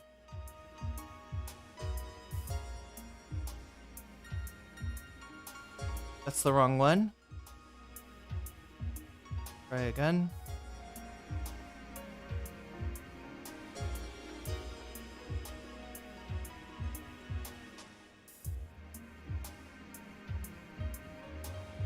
Might as well start off with Philly D to get the normie take. This might be a little bit enraging. Wait, actually, no. What is this? Asmongold. Oh, there's the Kyle and, I don't know. We probably should start off with the incident itself. Let's see. Yeah, we'll start off with the incident itself. Then we'll move on to Kyle versus Asmongold, and then we'll watch Hasan debate Asmongold, as he does. He's going to debate Asmongold from chat, right? Very frustrating. Asmongold, obviously, for very obvious reason, doesn't want to have Hasan, does not want to have an actual debate with Hasan, but somehow he's painted himself into a corner where if his mods ban Hasan, he kind of admits defeat, so he's got to tolerate Hasan coming in and probing him with questions as he's trying to offer defense for what the Trump regime is doing. So anyway, let's start off with Billy D. She killed an American woman in her... Now, I'm going to warn you about this guy. If you don't know who this guy is, he is like a old school YouTuber that does like covers news every day, and he consistently rides the fence, right? His code word, his favorite word, his catchphrase is like but anyway, what do you think? Let me know down in the comments, right? He always tries to kind of avoid giving opinions as much as he can. Let's see if he can avoid giving opinions on this one, right? Because this is a pretty wild thing to ride the fence on. So yeah, we're gonna watch Philly D. We're gonna watch the majority report. I'm having to sort of the clip itself, chat. I would love to show you the clip. Unfortunately, there's some question about certain moments when the ICE agent pulls the trigger, and like I'm just not sure how like YouTube and Twitch will tolerate some of what's in the clip. But if we go through majority report and Hasan, then I know two sources there that have kind of that have kind of like censored any part that might be illegal to show or whatever. Anyway, Philly D, let's go, chat. Let's see what we got today. Her car in Minneapolis today. I just finished today's show, which you're still gonna get here because there's a lot of news we have to dive through. And the details, they're still coming out because this just happened, but here's the setup. ICE officers were on a residential street, and it looks like there were protesters there watching and recording. And a woman seemed to have her car in the middle of the road, and she was approached by an ICE officer who told her to get the fuck out of the car. She then tried to back away a little, before then going forward in her SUV. It's looking like she's trying to get away. And that's when, on one of the videos we see an officer near the left front of the car taking out his pistol and shooting her multiple times at essentially point blank range. The car then went a short distance before crashing into another parked car, and afterwards you had people just screaming. You are f***ing criminals! You're f***ing criminals!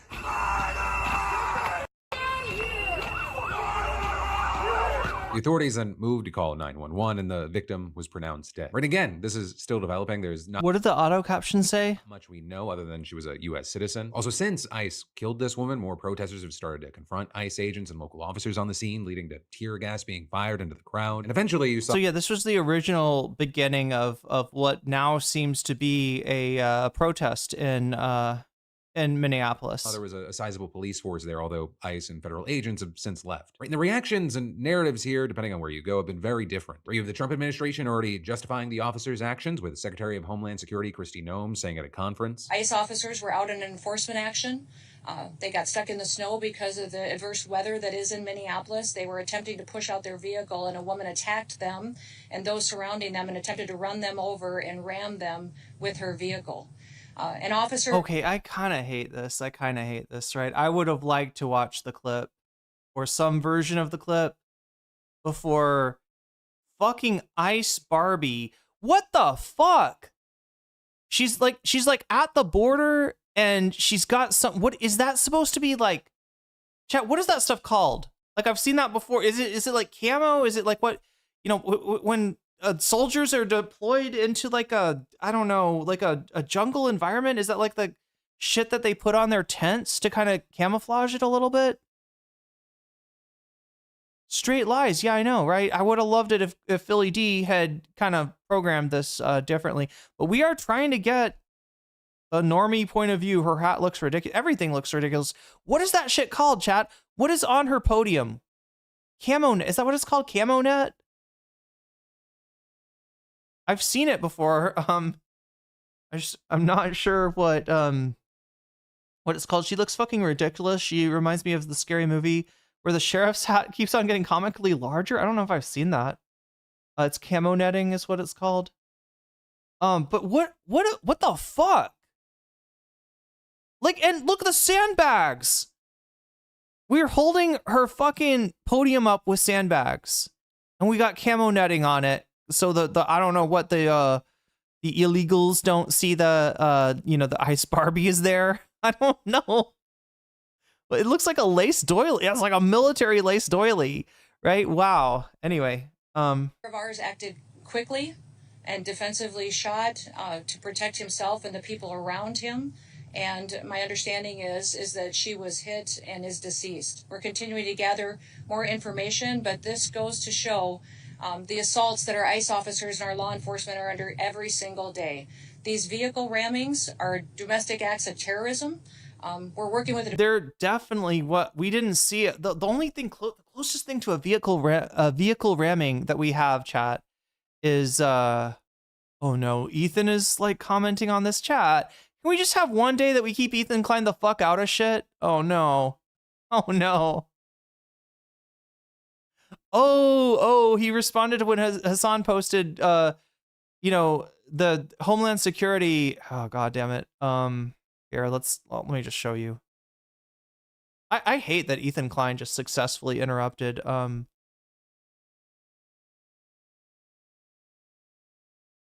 me watching Ice Barbie. Doesn't Ice Barbie sound like some weird Elsa like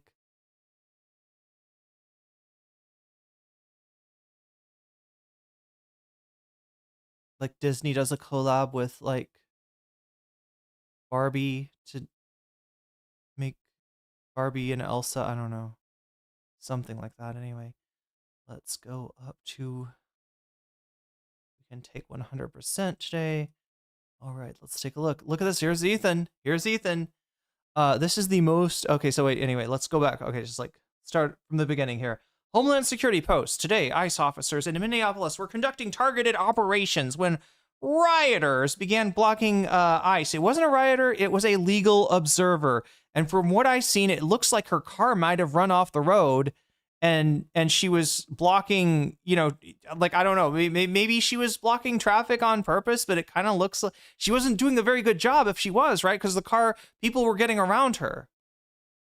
Anyway, so she's saying that this is a ramming of a vehicle incident. I don't think ICE vehicles were rammed. I'm pretty sure that Ice Barbie is straight up lying here. But yeah, you can kind of see why Hasan says United States of Israel if you're paying attention. When rioters began blocking ICE officers, and one of these violent rioters weaponized her vehicle, attempting to run over. Oh my God, what? I don't know if this was even a blocking. Well, anyway, we'll see. It'll come out, and yeah, these people have lied before, so there's every chance that they're lying again. Attempting to run over our law enforcement officers in an attempt to. Isn't it interesting? She says law enforcement officers. Well, she says ICE earlier, so it's not like she's trying to hide that it's ICE. I mean, I'm sure they're bothered by the fact that ICE has such a negative connotation now, where one would want to maybe call them law enforcement officers instead to garner more sympathy, right?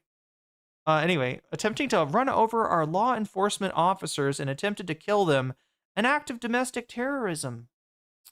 Hasan says United States of Israel. Ethan chimes in on his from behind his Instagram throne, right? This is the most everything is Israel's fault tweet of all time. Did Israel make you electrocute your dog, Hasan? He did unironically call it an Israeli smear campaign. I think bro is afraid. Oh my God, Ethan, you got to stop saying bro. You're on the internet as a fucking boomer. Okay, you cannot fucking, I don't know what the fuck you're trying to do here, but you cannot, like, I don't know, Gen Z code yourself or something by saying, I think bro is afraid his cash cow is drying up. Yeah, cash cow, definitely a Zoomer type word. No, Ethan, nobody can. The funny thing about Ethan is he's actually older than he looks. He's like, his hair turned, anyway. We're not talking about Ethan's looks right now. We're not talking about his Ozempic use, maybe overuse, what it might be doing to his brain. There's a lot of things that we're not talking about, chat. Ethan and how he takes care of his dogs, right? It's funny to accuse somebody of electrocuting their dog when you poisoned your dog. That's a funny thing for somebody to do, but that's okay. Ethan didn't know, and Ethan didn't know any better. That damn veterinarian tech should have mind melded with him and figured out he was feeding the dog cheese before the dog's kidneys went kaput. Anyway, so yeah, I think bro was trying to afraid his cash cow is drying up. What? Who or what is his cash cow? Oh, Israel. Ethan thinks that Israel is Hasan's cash cow. No signs of that so far, right? I mean, Hasan's views ebb and flow, but they're, fairly steady from what I've seen. And look, as long as there's news, Hasan's going to get views. It's not, that's wild.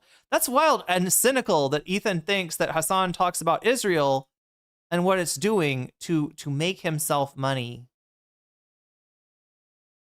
And there's obviously a lot more money on the other side. Okay, so, oh God, chat, there's more Ethan. By the way, thank you, Rave. It's a great time to. No, I'm the one who can't resist. Don't blame Rave for sending me this stuff. Blame me for having to show it to you. Okay, at this moment, what do we got? We got another Instagram story from Ethan. Always stories with this guy.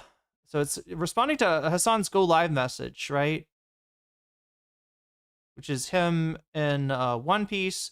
Hasan says, ICE shoots bystander in Minnesota only weeks after Slopaganda video gets Trump to deploy ICE. U.S. seizes Russian tanker, EU scrambles to find anti-occupation position after supporting Israel, Venezuela over... Wait, supporting Israel and Venezuela over Greenland? I'm not sure I understand what that means, but he has to type these things out fairly fast. Iran protests, get in. Anyway, that's actually just his title. I don't even know if that's a blast off tweet. Does he just put his title in for, anyway. ICE murders civilian and Hasan has already made it about Israel. What? Because of the One Piece? What? It's not about Israel. Look, Israel's a metaphor. Is this clear to everybody? United States of Israel is because this kind of blatant, deceitful propaganda is very reminiscent of the way that Israel covers up its own crimes against humanity, right? Israel kills somebody, kills a journalist, kills a doctor. They'll put out something like the doctor was actually Hamas. Hamas was right under the doctor.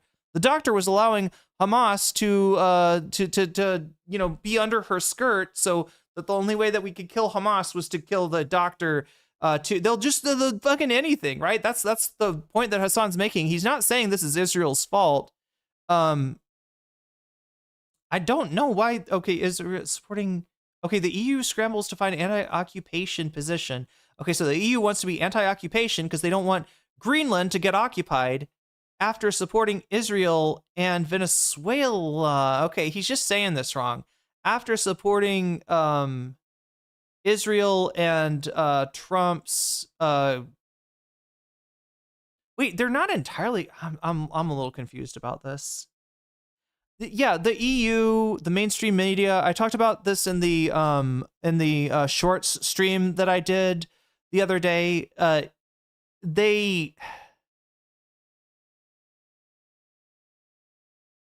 They're generally in support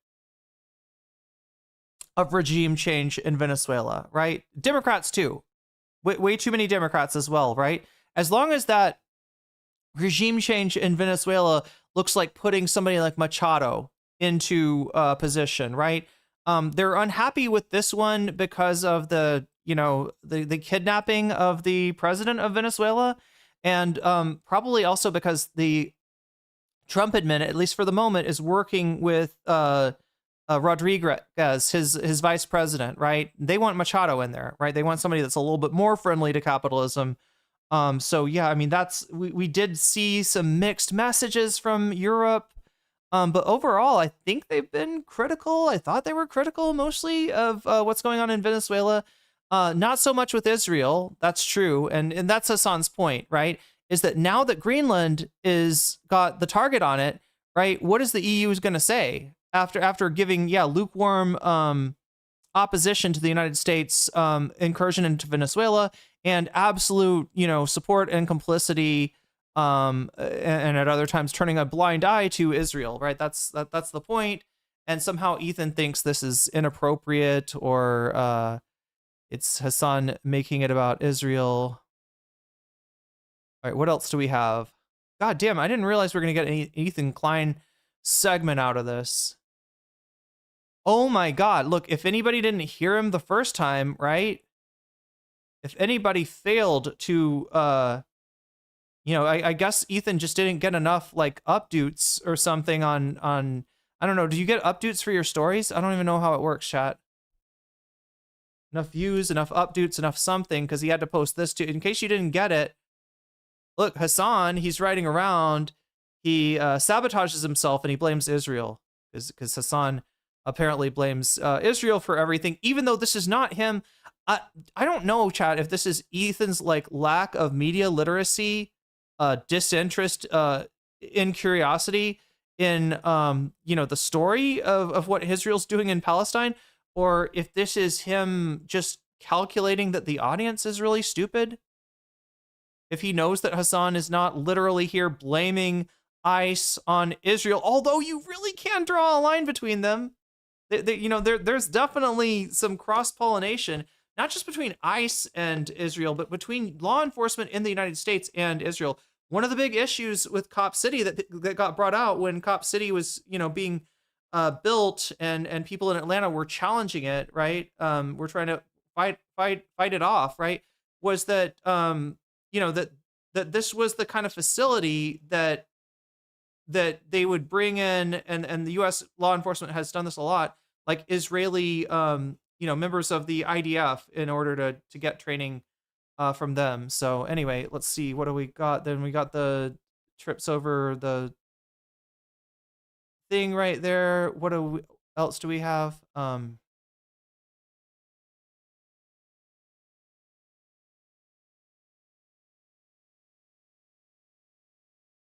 Hasan, I don't think that Hasan has seen Ethan's or is like responding to Ethan's Instagram stories yet.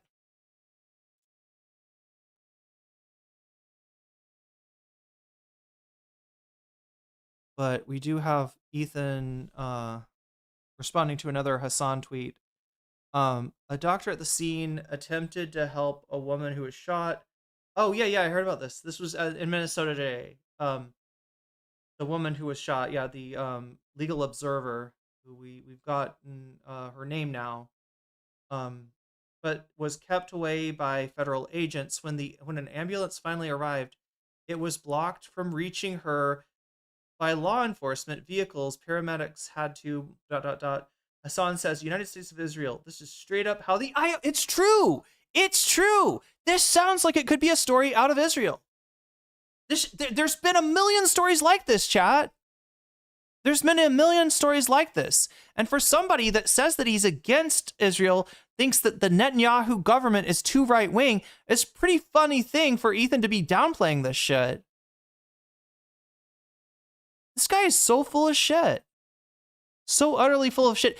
Look, chat, one of two options. Either Ethan is just completely doesn't give a fuck about what's going on in Gaza and hasn't even looked at the news stories, right? As you would expect, somebody who is a Palestinian ally, as he claims to be, to do, to at least have a little interest. Either he doesn't know that Israel's doing this shit, right? Or again, he doesn't think the audience knows, which might be a good bet, given that like he's sharing an audience with Asmongold at this point, which is why he's afraid to criticize Asmongold, even when he's. Until you heard Asmongold's take, you actually. Okay, wait, that's not it. All right, so back to camo netting, too big hat that's too big for her head, Ice Barbie, and her fucking Nazi coterie here. Like, look at these guys, chat.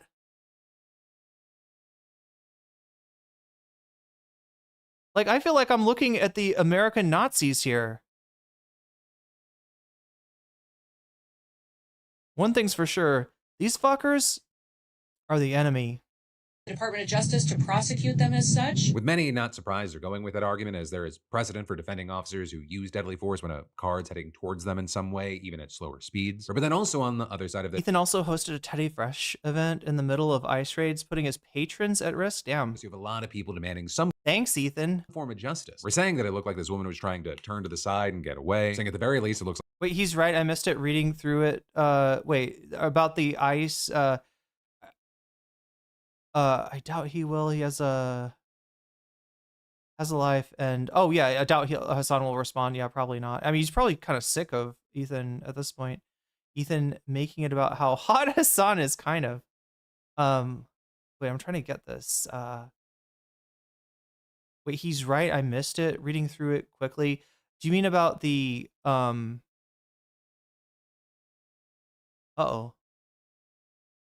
Is everything going okay on Twitch, chat?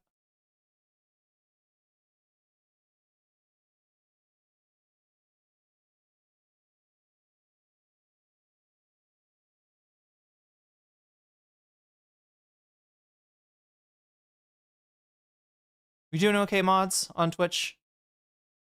Okay, just making sure. Khaki camo, definitely to stand right in front of a... Hasan is right about the comparison with Israel. Oh god, yeah, absolutely, Magenta. I just thought it was like the thing that confused me was when he said Israel / Venezuela, like support for, so yeah, the EU way too, I wouldn't say supportive, but complicit with Israel and what Israel is doing. And really, you know, with the United States, because Israel's a United States ally more than anything, probably. And then he said support for Israel / Venezuela. I think he meant a support for Israel, the country, / the U.S. incursion into Venezuela. But anyway, it's a really easy thing to do when you're going live, and you know how his blast off tweets are. He's like, he forgets that he hasn't blasted off. He writes a tweet as quick as he can, or in this case, I think it was just his. I think he just copied his stream title, and yeah, like, so it's really easy to miss something like that. looks like the second shot was taken from the complete side of the vehicle. You had Minneapolis City Council member Jason Chavez saying that the ice... someone's fucking with follower only settings. I think that, yeah, like maybe mods are just trying to get a sense of how stuff works. I don't know. Like sometimes when you open up a mod view for the first time, it's kind of like overwhelming. So I could see clicking on something by accident. Agent that shot somebody should be arrested effective immediately. With him then going on to add that there needs to be community patrols to warn people about ICE raids and prevent kidnappings. Also, you have local prosecutors pushing hard for what they call a local investigation, which is the only way to ensure full transparency and review. Additionally, you saw Minneapolis police officers apparently seeing this coming, with Chief of Police Brian O'Hara saying yesterday, "I've been concerned for weeks that because the issue is so emotional, because frankly, some of the way this stuff has been carried out, the greatest risk to me is that..." Okay, so mods, keep me apprised of if anything's going on Twitch chat or YouTube chat. Obviously, we can use followers only mode. I think I've got something like that engaged on YouTube, and I can on Twitch too if we run into trouble, if we get like, brigaded or something like that. there would be unrest or that there would be a tragedy, that somebody could get seriously hurt or killed because of what's happening. And finally, with the Chatterino gives you the intel. Nice. city's mayor demanding that ICE leave immediately, although he doesn't have the power to actually enforce that himself. Get the fuck out of Minneapolis. We do not want you here. But with this, you have many saying this. I'm a little disturbed, right? Not majorly, right? I'm like I'll go off on Philly D later for other things, I'm sure, but I'm slightly disturbed by the propensity of people to emphasize the, you know, legality, I guess, the finality, the legality of Trump's orders and the actions of this government, like saying, you know, well, you know, he said ICE can get the fuck out of Minnesota, but he's the governor. He has no power to, you know, force that to happen, right? Yeah, Rave, if you want to jump over, you can. I don't think we're like lacking mods or anything. I think just it's like a, you know, people trying out the mod view or something, right? That's but yeah, unless there's a reason, let me know if there's a reason to put it on followers only, and I will. I do have it on followers only on YouTube. That is to minimize the chuds jumping in, but it's like a 1 minute deal, so I think we're nothing. Yeah, well, no, but they'll act like, you know, this is gonna go into effect, right? Like, right, that's in essence, like, let me just roll it back and show you what he said.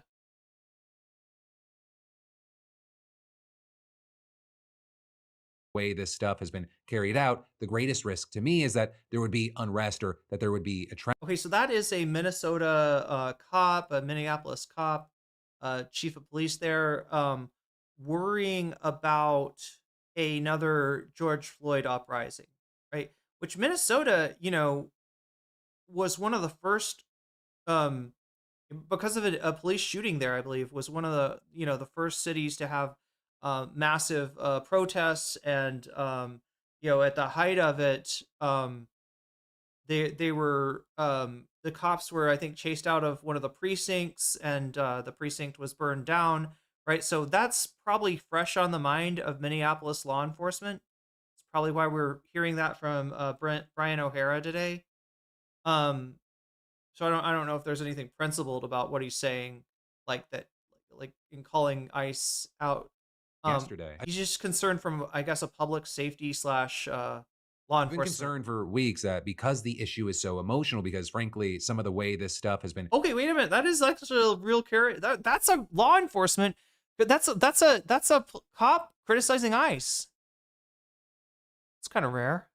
I mean, I definitely heard it before, but, and you can understand why, right? You just like think this through from his perspective, right? You know, ACAB and everything, 1312, right? But just thinking of it from the perspective of an American, like, you know, municipal, state, law enforcement officer, untrained thugs being deputized and given the mandate to run around the country with masks that basically confer impunity, right? If you don't think that you're going to be seen, if you don't think you're going to be identified, you're willing to do, you know, more horrible things.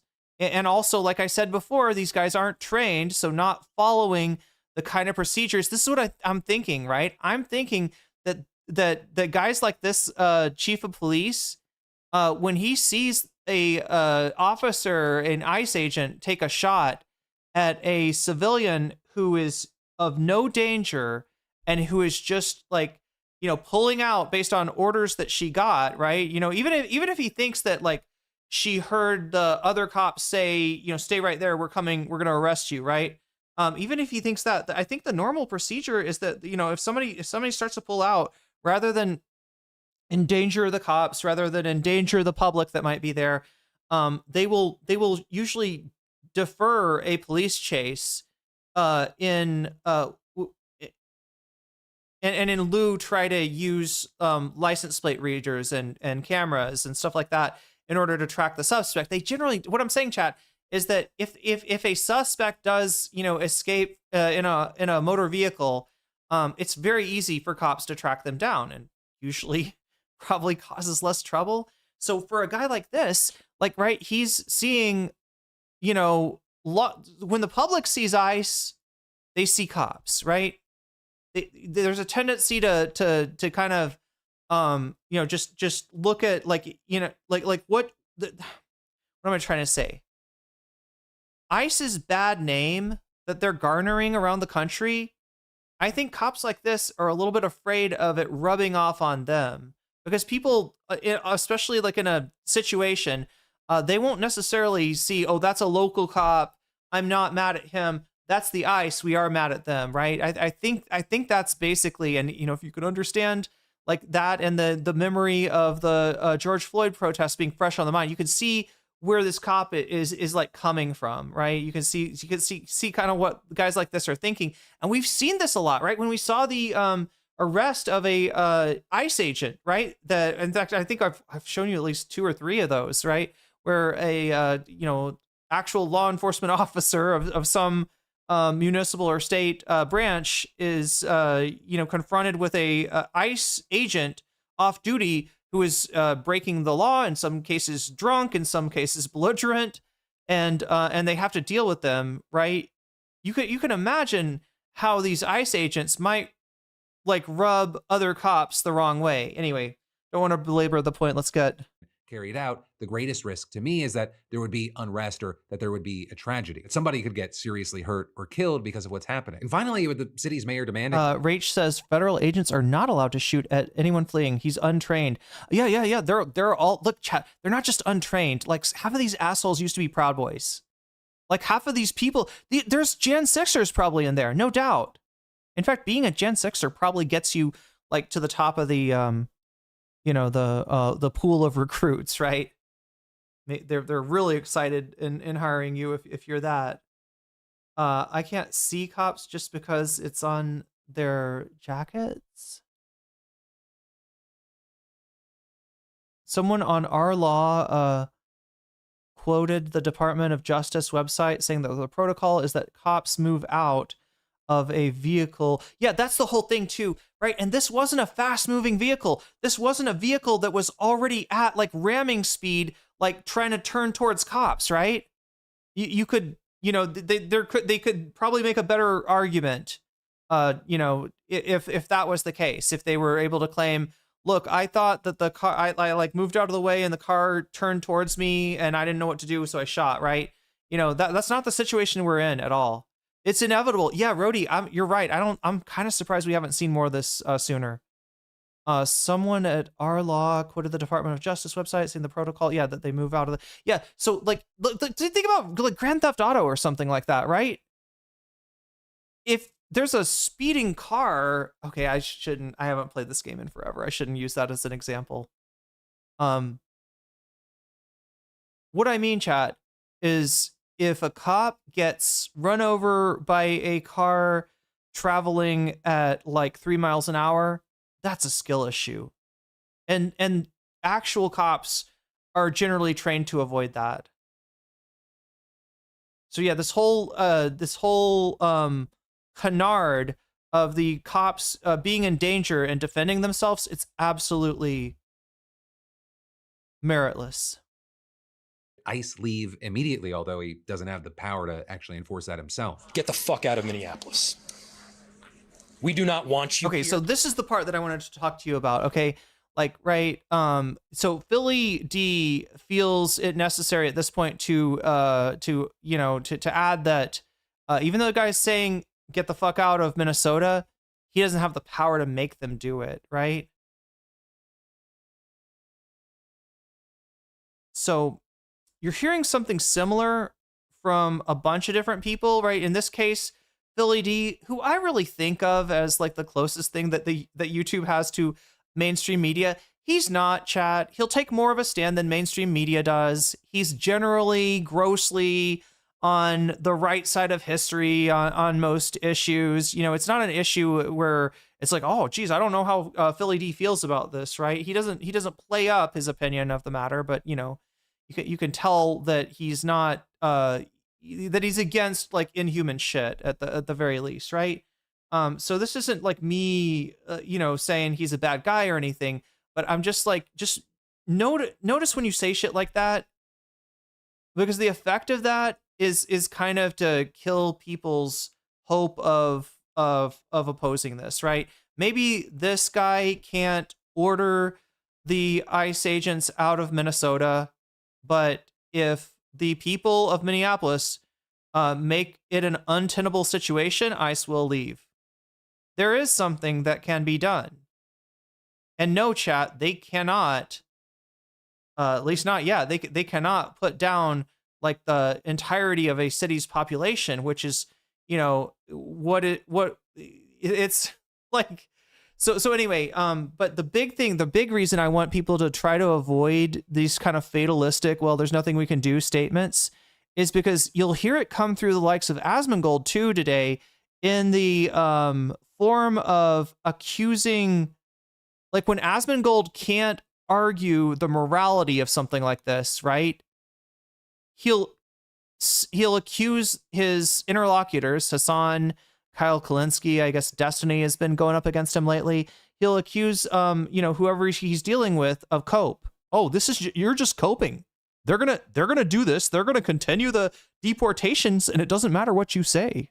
It does, like it literally, like, right. He'll try to go to that, right, with the same, with the literal goal of dispiriting the opposition, right? Of like just telling them, well, you can be against this all you want, but it's still happening, and it's going to continue to happen. And when I see it happening, I'm going to say, yeah, based. So anyway, that's all. But with this, you have many saying this incident is similar to one that happened in Chicago, where 2 people were arrested for boxing ICE in with their cars. One person there, Marie Mar. Coral Pal, I think Phil has compromised his stories and coverage is chosen. Look, Phil is not, somebody that I ever choose as a, like, this is like where I'm going to get my opinion from, or, like I'm going to put him on because he's really based either in his story selection or, necessarily his coverage of it. I bring in Philly to show us, like, it's like the view, it's like the normie view, but for, not boomers.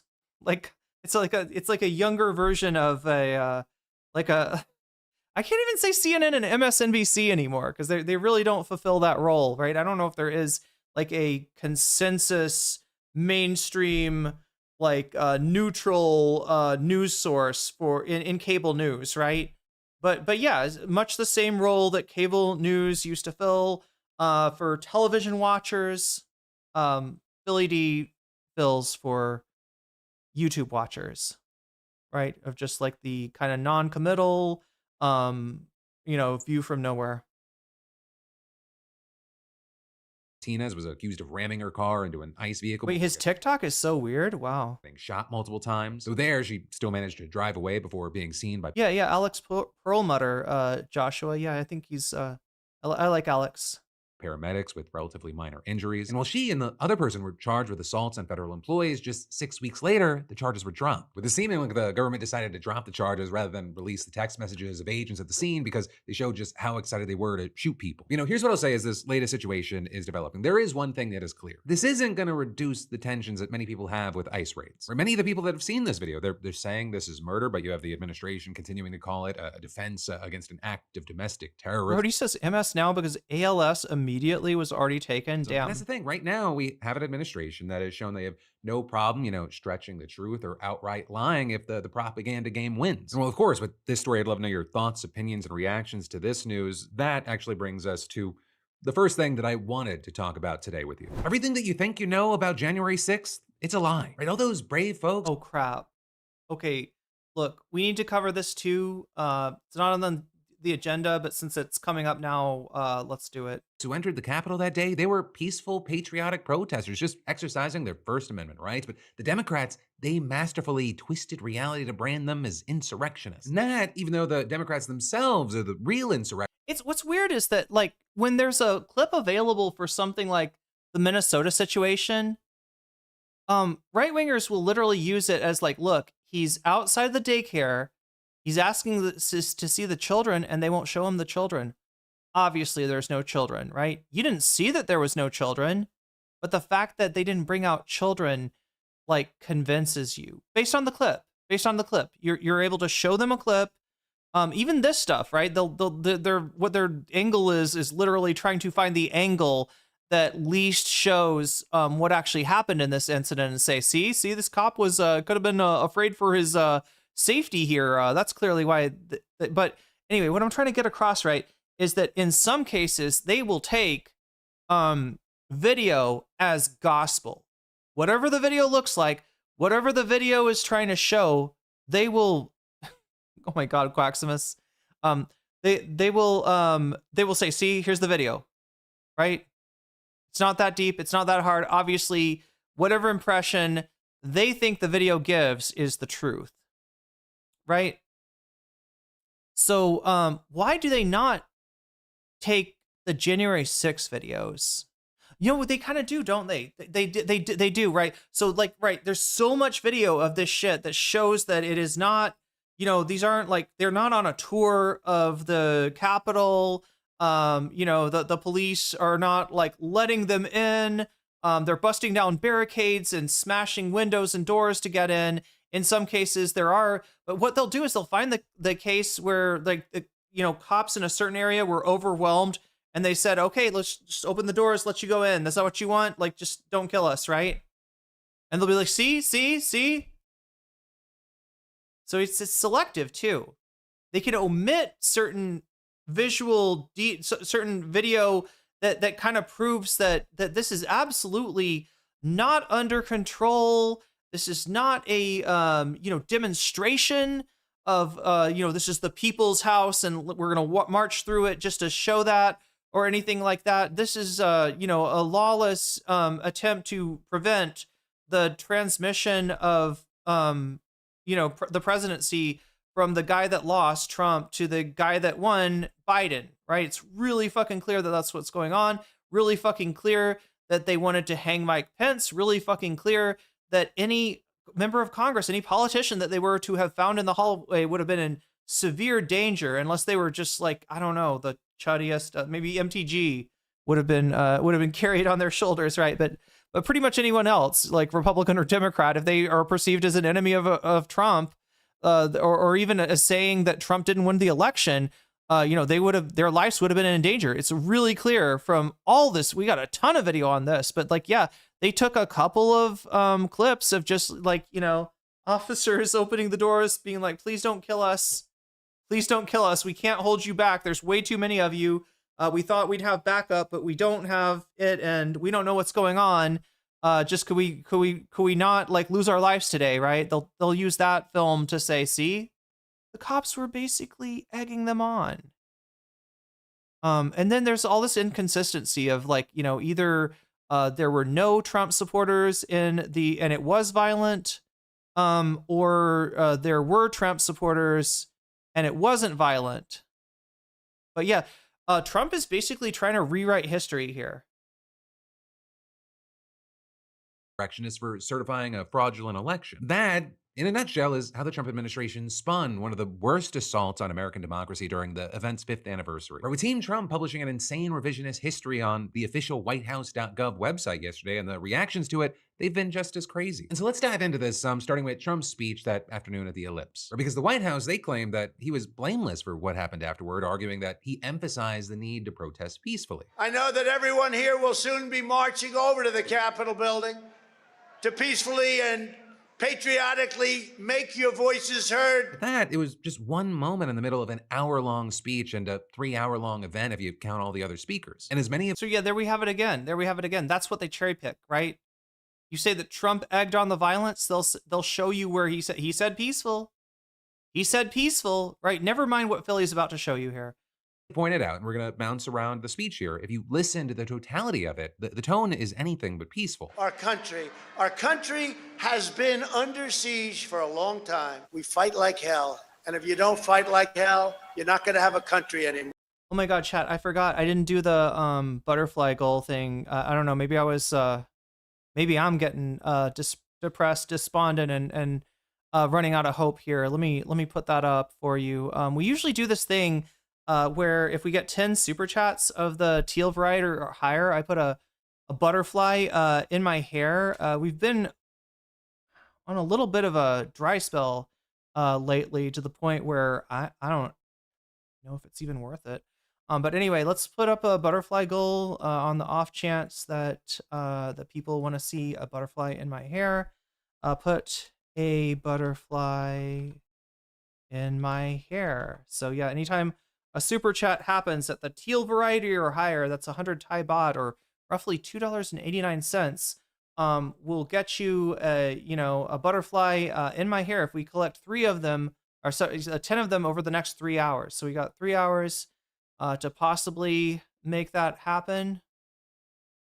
And we are still at 6 out of 10 on the bonus on the bonus goal for today. So We're going to walk down, and I'll be there with you. We're going to walk down to the Capitol, because you'll never take back our country with weakness. You have to show strength, and you have to be strong. Next up, the White House claims that the so-called patriots marched to the Capitol and that they were peaceful, orderly, and spirited, saying that it was actually the police who deliberately escalated tensions by aggressively firing tear gas, flashbangs, and rubber bullets into the otherwise peaceful crowd. Meanwhile, officers inexplicably removed barricades, opened doors, and even waved people inside of the building. Except, problem there, that's just not true, right? Some cops did lead rioters through the flimsy barricades, but that's because they were hopelessly overwhelmed by an enormous mob and they were trying to keep it under control. Right? And in truth, I don't know how many people have forgotten this, or they've just listened to the lies so much they have like this different image in the head. The rioters themselves climbed over walls and fences, they toppled barricades, they broke down doors, they shattered windows. And at this point in the White House's narrative, it's really not even clear which story they want to tell. Right? Half the time, it's like all these patriots, it is clear they want to switch back and forth between stories,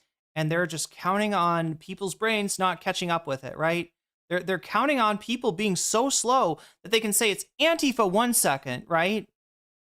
These are not Trump supporters. This is Antifa. Like, this is a whole setup. This is the FBI. It's all FBI members, or maybe the FBI is in the crowd and they're goading them to go in and break in. Now, chat, there were people that were goading the January 6ers to break the barricades, to push the cops back, and eventually to break into the Capitol, right? Those weren't. Although sometimes it's hard to keep up track, right? With what's his name, Enrico Tarrio, right? But no, those were Proud Boys. Those were not cops. Enrico Tarrio, I think, had been arrested the night before. What a freeze frame, really? I just have a tendency to do that somehow. Imagine the excuses people would get talking about how they managed to grab Pence and string. Oh God, yeah, there was like the cops put actually Pence in the gallows. Yeah, no, clearly. they did nothing wrong. And then the other half of the time, it's like, actually, it was a violent riot, but the Democrats provoked it. In fact, it suggests that dozens of FBI assets inside of the crowd urged everyone else to break into the building. But as we've long known, those assets were just informants, not undercover agents, and there's no evidence anyone actually working for the FBI provoked the riot. Also, of course, the rioters were not peaceful. In fact, many of them were armed, or with reported weapons including guns, pepper spray, tasers, a sword, axes, hatchets, knives, destroyed office furniture, fencing, bike racks, stolen riot shields, baseball bats, hockey sticks, flagpoles, PVC piping, and reinforced knuckle gloves. And the police, they reportedly suffered cuts, bruises, sprains, concussions, rib fractures, irritated lungs, and one mild heart attack, not to mention mental trauma. With one officer getting knocked unconscious, one losing the tip of a finger, many more getting smashed in the head, and others choked, pepper sprayed, and tased. So in total, over 140 cops reported injuries, many of them having to go to the hospital. Multiple capital injuries! Multiple capital injuries! David Jack, we are still taking metal, sharpened objects, missiles to include bottles and rocks, and hand-thrown chemical-grade fireworks. Yet according to the White House, no big deal. 0 law enforcement officers lost their lives. I guess because Trump doesn't care about the officer who suffered 2 strokes nearly 8 hours after being pepper sprayed and then died, nor I guess the 4 more who took their own lives in the days and months after January 6th. Plus, let's remember, if the rioters got their way, somebody else may have ended up in the gallows erected outside of the Capitol. Start making a list, put all those names down, and we start hunting them down one by one. Chat, this just in. There are also protests in Seattle tonight over in solidarity with Minnesota, with Minneapolis. The name of the victim, Renee Nicole Good. She was a legal observer in the Minneapolis, St. Paul area, and she is no longer with us. The Trump White House, of course, didn't mention any of that. Instead, it featured memorials to the several so-called patriots who died. With that, including Ashley Babbitt, who the White House claims was shot without warning, even though she, in their words, posed no threat. And with that, you have right-wing outlets like the Gateway Pundit and Libs of TikTok now even claiming that the cop who shot her, Michael Byrd, runs an unaccredited daycare out of his home and pocketed $190 million in HHS funds. But one, childcare accreditation is optional where he lives. Two, that $190 million figure appears to be total nonsense. And three, Babbitt was at the head of a violent mob crawling into the speaker's lobby where cops were guarding lawmakers. So they even smeared the guy that took the person that was going for the, coming through the window trying to kill the members of Congress. They even smeared him. It said, as far as the other narrative being pushed by the White House, that the whole riot was the Democrats' fault. They mostly pinned the blame on then House Speaker Nancy Pelosi, with them pointing to footage that they claim shows her expressing regret for not accepting Trump's offer to send National Guard troops before the event. For over 3 hours, we begged him to send the National Guard.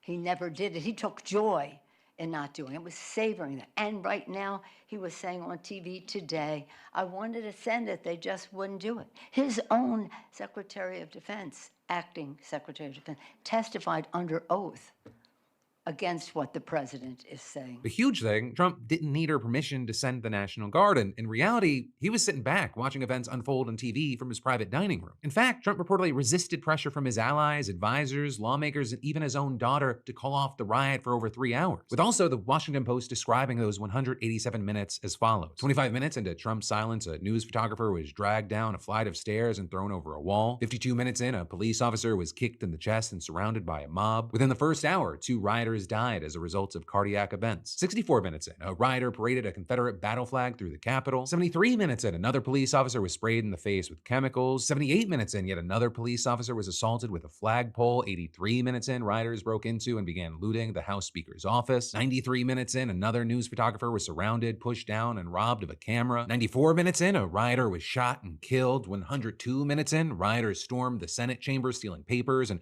posing for photographs around the dais. 116 minutes in, a fourth police officer was crushed in a doorway and beaten with his own baton. Meanwhile, the president was reportedly raging to people around him about the vice president, and his tweets only added fuel to the fire, starting with one that blasted Mike Pence for not having the courage to do what should have been done to protect our country and our Constitution. Then another tweet telling his supporters to support Capitol Police and stay peaceful as if they weren't already violent. And next, asking everyone at the Capitol to remain peaceful, adding no violence. Meanwhile, when GOP House Minority Leader Kevin McCarthy called him, reportedly Trump claimed the rioters were Antifa, to which McCarthy was like, no, they're your people. And then Trump reportedly said, you know what I see, Kevin? I see people who are more upset about the election than you are. They like Trump more than you do. And then finally, after 3... Okay, so I got to point out with that one, right? He's talking to McCarthy. McCarthy is the previous speaker, right? But yeah, the previous speaker before Mike Johnson, who I always get mixed up with the Senator Mike Lee.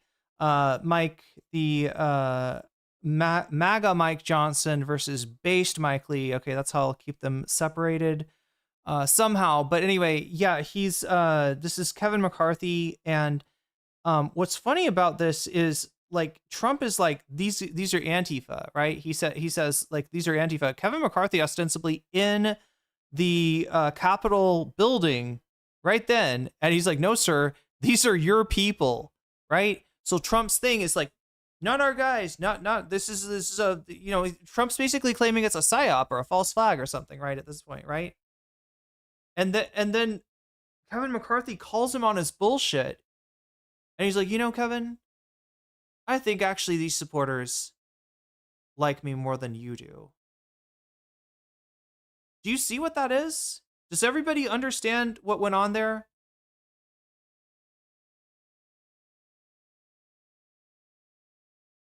Like, there's no, like, yeah, I was wrong about that. They're actually not Antifa, or I don't know. I mean, what the fuck was that? That sounds like intent to lie about the event, right? That sounds like him getting his story ready for the next day. Yeah, it was the Antifa. It wasn't our guys at all, right? And then Kevin McCarthy is like, no, sir, this is not going to fly. And he's like, you know what? Fuck you, Kevin. Fuck you. I'm going to tell the crowd to go after you after they're done with Pence. That's what that sounds like to me. That sounds like a frustrated tyrant caught in a lie, doesn't even have the shame to apologize for straight up lying. And he's just gonna make a little threat. Like, well, yeah, well, it looks like they like me better than you do. What do I need to keep you around? And guess what, chat? Guess what? Kevin McCarthy didn't stay around. Kevin McCarthy, I mean, it was a little, it took a while, right? But Kevin McCarthy got replaced by Mike Johnson. I mean, I don't think it gets more, like, I mean, to me, that's like a smoking gun right there in this guy's willingness just to straight up lie, and his impunity, and like that's what you need to see right there. Like, if you want to understand Trump, understand the disingenuous bastard that would try to gaslight you, saying that the mob that I just gathered, right, to disrupt the transfer of power is actually the other side's mob. And when his own side calls him on it and says, no, sir, you are mistaken. That is not, your impression is incorrect. It's like, you know what, Kevin? Fuck you too. Anyway. Hours, Trump finally posted this video. I know your pain. I know you're hurt. We had an election that was stolen from us. It was a landslide election, and everyone knows it, especially the other side. But you have to go home now. We have to have peace. So go home. We love you. What he's saying is we lost. We tried to overthrow the government. We tried a beer hall putsch. It wasn't successful. If you stay here, you're just going to get tear gassed. Very special. I know how you feel.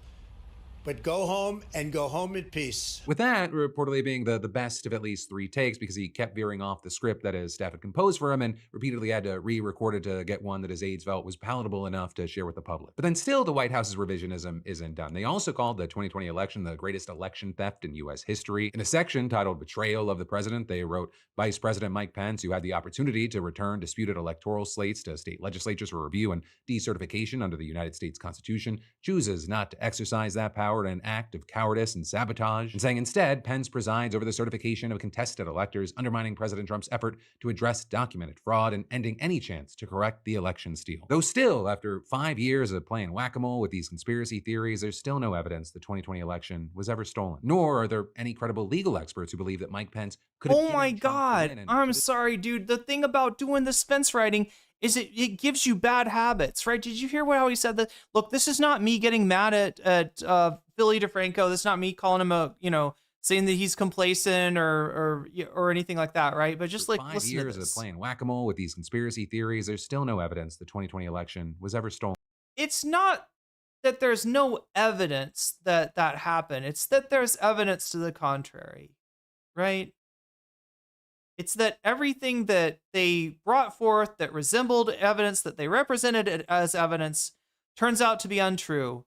And there, in a million different ways, it is indisputable that Joe Biden won that election. But like, no, instead we got this like neutral language. There's no evidence. This is going to come up with Hasan, I think, if I watch the right, if I can find the segment I watched earlier today, right? The idea of neutral language. Do we all understand, the passive voice is what I'm really talking about. So that's not exactly passive voice to say there's no evidence that the 2020 election was ever stolen. Now, technically, that is passive voice saying was ever, stolen. If you said the election was, anyway, so the real place where passive voice comes up is like when we're talking about, say, IDF members or cops, right? Active voice is to say the journalist was gunned down by members of the IDF, right? Passive voice, sorry, I said it wrong, didn't I? That's technically passive voice, right? So the active voice, the IDF gunned down the journalist, right? Passive voice is the journalist was gunned down. And we kind of like leave out who did it. That's a little step further than passive voice, but the way that the media uses it, right, is that anything that an authority figure did, which somebody might consider wrong, is going to get voiced as that thing happened to a person, right? We're not gonna mention by who. We're not gonna mention how. We're not gonna mention that this is illegal, right? We're just gonna say this. We're gonna voice it in a different way in order to avoid that clip where we say the IDF is responsible. ICE is responsible. ICE murdered that woman, right? Hit's very different than a legal observer was shot in a disputed incident, involving snowy road conditions and a blocked road, right?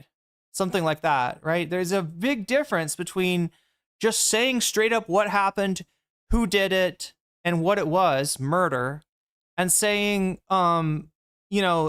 saying it in passive voice and kind of like leaving out, leaving it to the imagination or what somebody else knows about the event, right? It's two very different ways of reporting it.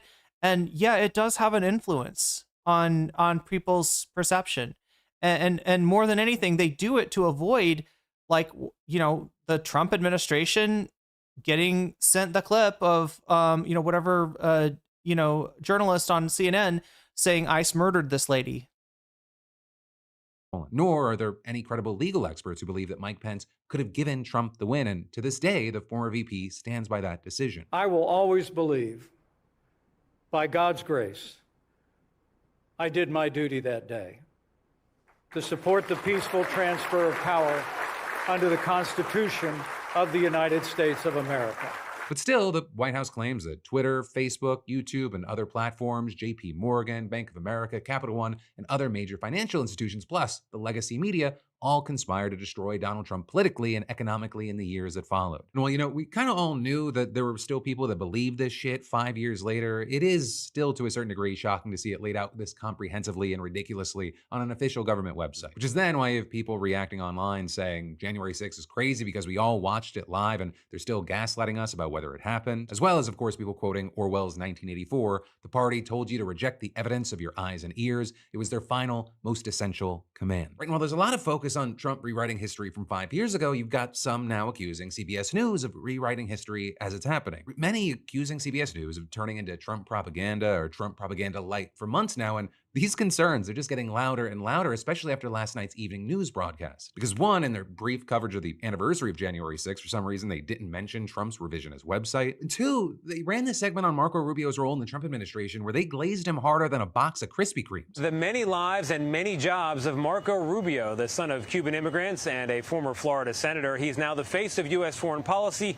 and President Trump's point man on Venezuela, all in addition to his roles as Secretary of State, interim national security advisor, and acting national archivist and USAID chief.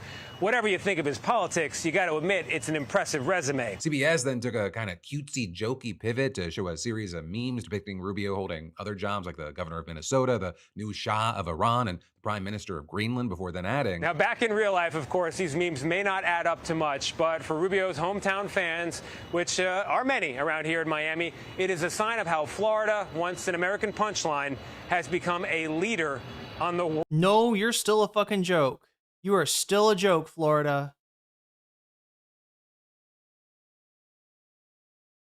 You're a backwater fascist state. I don't know what else to say. Yeah, fuck this. World stage.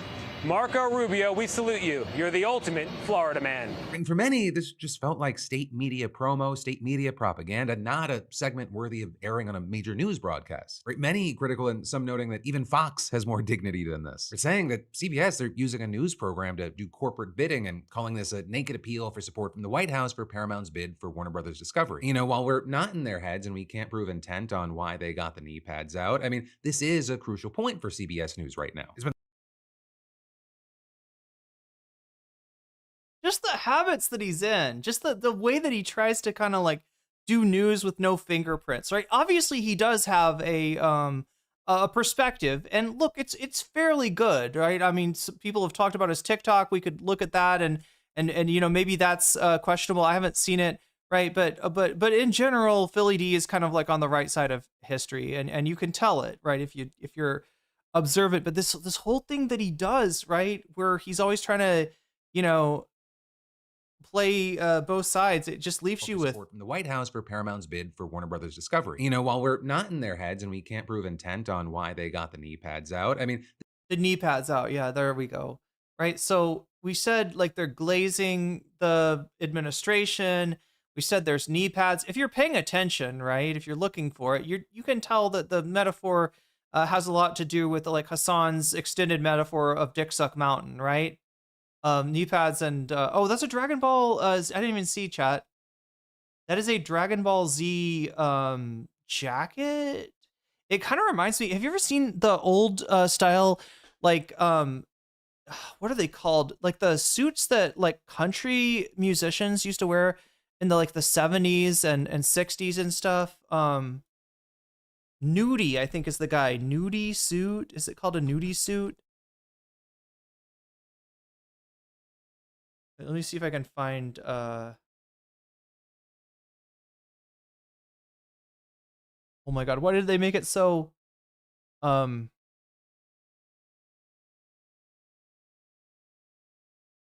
my god, why even show a picture if it's like 194 by like 50? What the fuck is, what is that even like? What's even the point of that? Apparently these things are making a fashion comeback.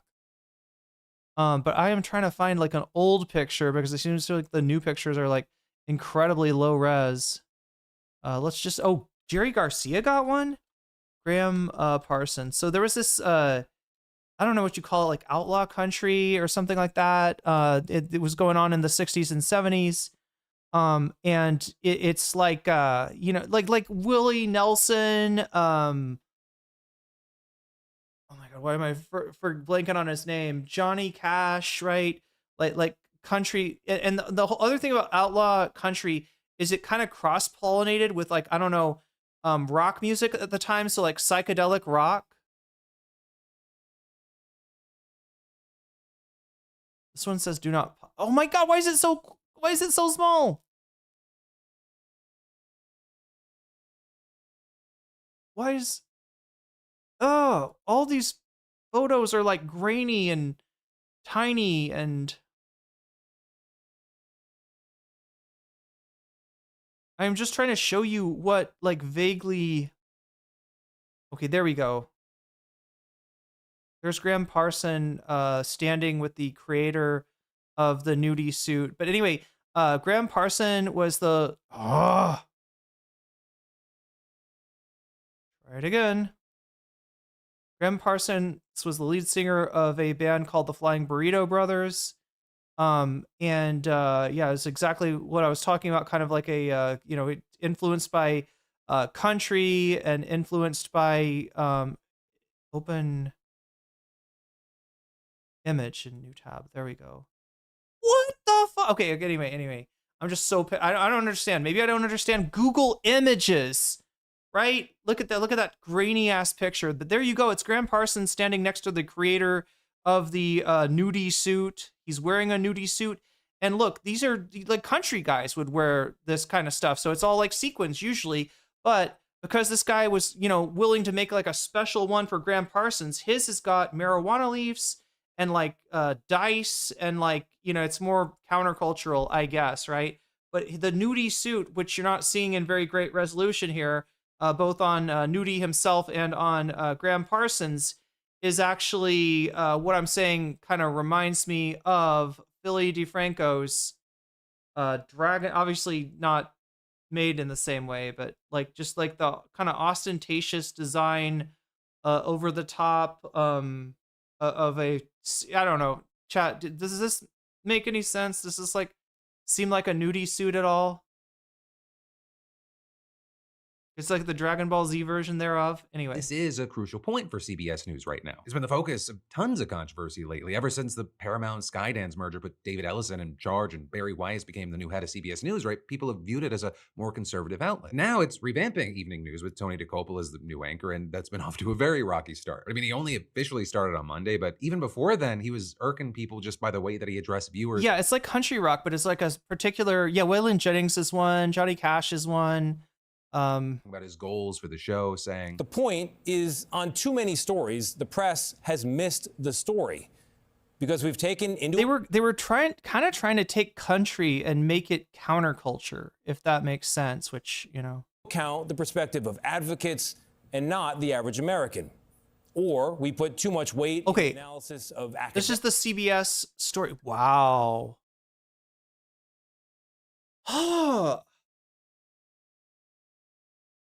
I have just accidentally. No, wait, is that real baddie? Is that real bad lefty? Oh no, oh my god. Okay, I thought you were yeah. I thought you were talking about another Rafat. I know about what you're talking about, yeah, and she absolutely does have his blood on her hands. Sorry, I thought you were does Chris Christopherson kind of, outlaw country, you'd call it, right? And look, it's not, nudie suits are not, germane, or they're not like endemic to outlaw country, but they're like a country thing that a lot of country stars would get a custom suit if they got big enough. They would have a custom suit designed for them by Nudie, and then Graham Parson, who was country, but more of a hippie than anything, really. Like, right? Graham Parsons, like came along and was like, "Do one for me. I want pot leaves." So, you made me think that somebody else had been taken from us as well, but I didn't read the entirety of what you posted for a second there. Academics or elites, and not enough on you. With many finding that troubling, saying that CBS News shouldn't be dismissing input from experts and just hearing the other side and showing them as, equal things. So with that, you had DeCopel actually fighting back against those comments on Instagram, right? When one person wrote, "I grew up on Cronkite, too bad CBS has lost its Tiffany shine." DeCopel responded by saying, "What did you love most about him? I can promise you we'll be more accountable and more transparent than Cronkite or anyone else of his era." Also, before his they're going to be accountable to the people that wanted Cronkite to shut the fuck up about the Vietnam War.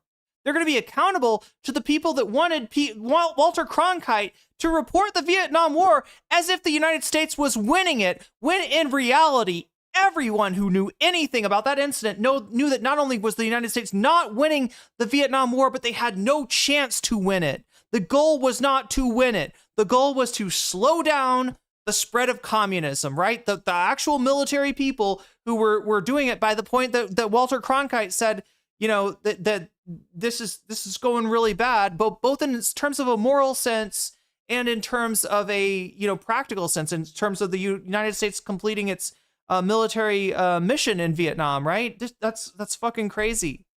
If these assholes, if Barry Weiss had been in charge of CBS News, chat, it would have had to be somebody else that Richard Nixon saw on television, or I don't know if it was Nixon or LBJ, but whoever it was in charge of the U.S. war machine at the time, saw Walter Cronkite, made that report and said, "Well, looks like we've lost Cronkite. It's pretty much over at this point." And that being the effort to the effort to present the Vietnam War as anything other than an abject failure, and as anything more than as something that could possibly succeed, and as something that was succeeding, and as something that had any rational moral argument for it, instead of just being like, "No, we're gonna do something that's gonna result in like millions of deaths for no fucking reason," right? These people want their freedom. They fought for their freedom. They fought off the they've dealt with the French, the Japanese, and it's time to fucking let Vietnam be Vietnam. No, we gotta put a puppet government in the South that the people don't want. Anyway, sorry. Show, CBS Evening News released new guidelines and promises to its viewers, and one of those was, "We love America and we make no apologies." He also called Chicago a police state in '68. Nice. Saying so, and adding, "Our foundational values of liberty, equality, and the rule of law make us the last best hope on earth. We aim to do our part every night." One way to think about our show is a daily conversation about where exactly we are as a country and where we are going. And again, for many, that was a red flag, making it sound like a news network was pledging allegiance to the country, a notion that even more people find concerning. Amazing power of network TV back in the day. I was talking to my Tai Chi teacher, who's like my connection to the older generation. He's like my nominal boomer or whatever, even though he's not like really typical of that generation. About the, the, like, I think I posted something like that, like I think I shared the Forrest Gump where he's running, like the thing where Forrest Gump is running and they play the song "Running on Empty." And it's just like, it's a classic boomer moment, right? Boomers love that shit because it symbolizes that they, they like, many of them like Forrest Gump, went to war and got into running in the early 80s, right? I mean, that's what Forrest Gump as a movie is it's making the generation into a man, right? Forrest Gump is the baby boomers as a person, if you will, right? And I was saying, I wish the baby boomers would realize that their slop, right, of which I was pointing to Forrest Gump as slop, which it is.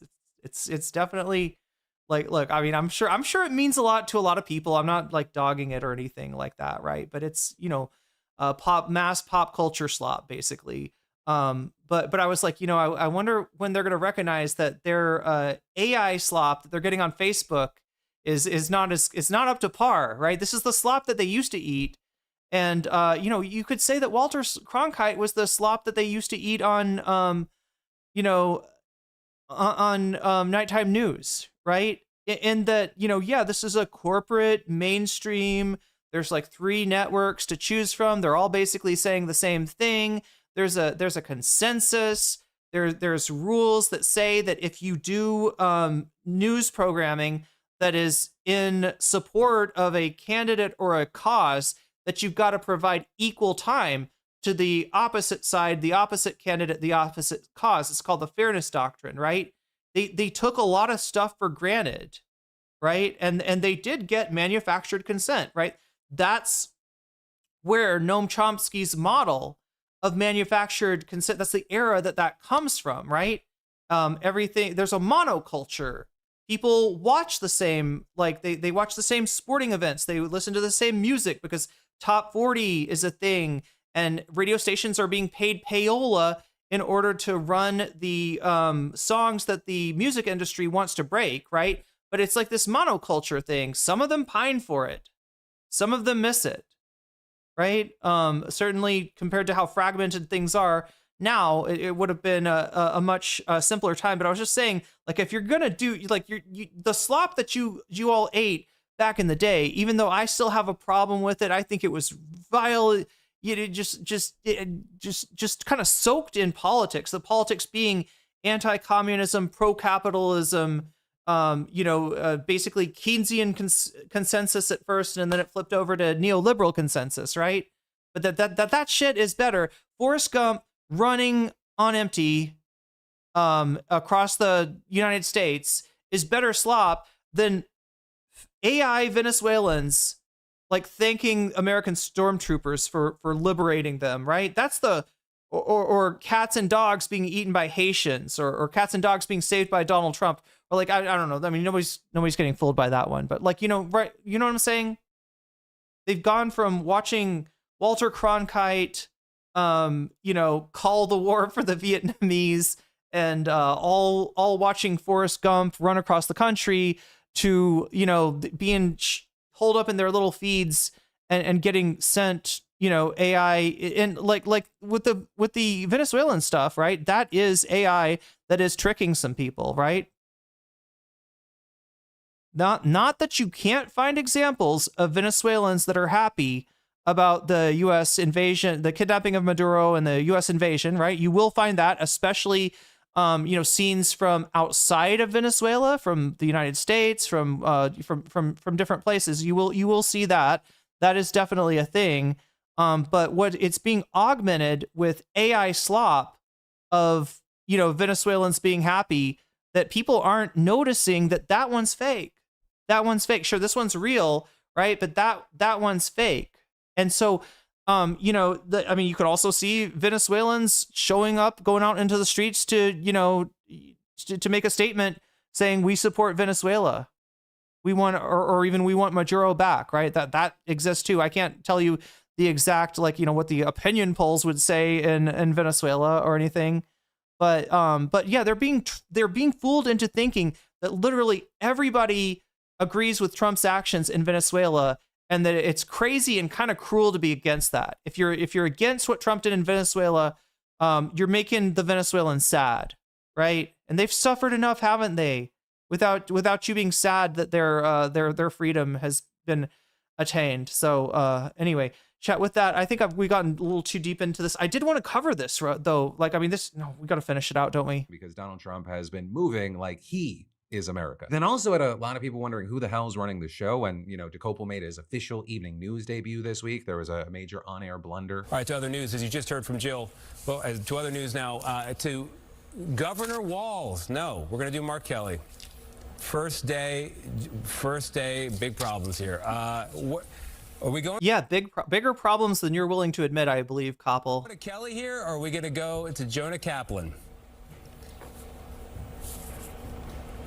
Damn. We're doing Mark Kelly. While technical difficulties, they happen, many just thought that this moment, it kind of underscored the issues happening at CBS News right now. Variety even calling it an inauspicious sign of where CBS News is headed. But really where you're seeing the biggest concerns has to do with the change of content, the change of tone, and many saying it feels like this is really being built for an audience of one, and that being Donald Trump. To get in his good graces, to normalize his extremism, to be Trump propaganda light, maybe even work in a certain degree as an arm of the White House, which on that note, the White House... Yeah, they didn't have AI slop back in the day, Blue Pip. They had ABC slop, CBS slop, and NBC slop, right? But a response account actually posted last night's Rubio segment in a positive light. And so also with that, for some of the MAGA crowd, this was an appealing pivot. Really, one of the biggest questions is this going to be a winning strategy for CBS News moving forward? And there, I'll say it kind of depends on the goals. But is the goal to increase viewership, get more ad dollars? Brody says this anchor is married to MS Now's Katie Tur. That's another problem with news, right? Is that all of these assholes on the... Sorry, I shouldn't saying it like I hate journalists. I don't hate journalists, Chad. I've studied journalism. I appreciate a lot of journalists, right? There's problems with journalists now, but I don't want to let it make me jaded. But anyway, yeah, CBS Now is just the BS, pretty much. Wait, what the fuck was that? Whose comment? Oh yeah, the anchor being married to MS Now anchor. So yeah, if you're in the news business, right, you've got some connection, whether it's your friend, your wife in the case of this anchor, or whoever else, right?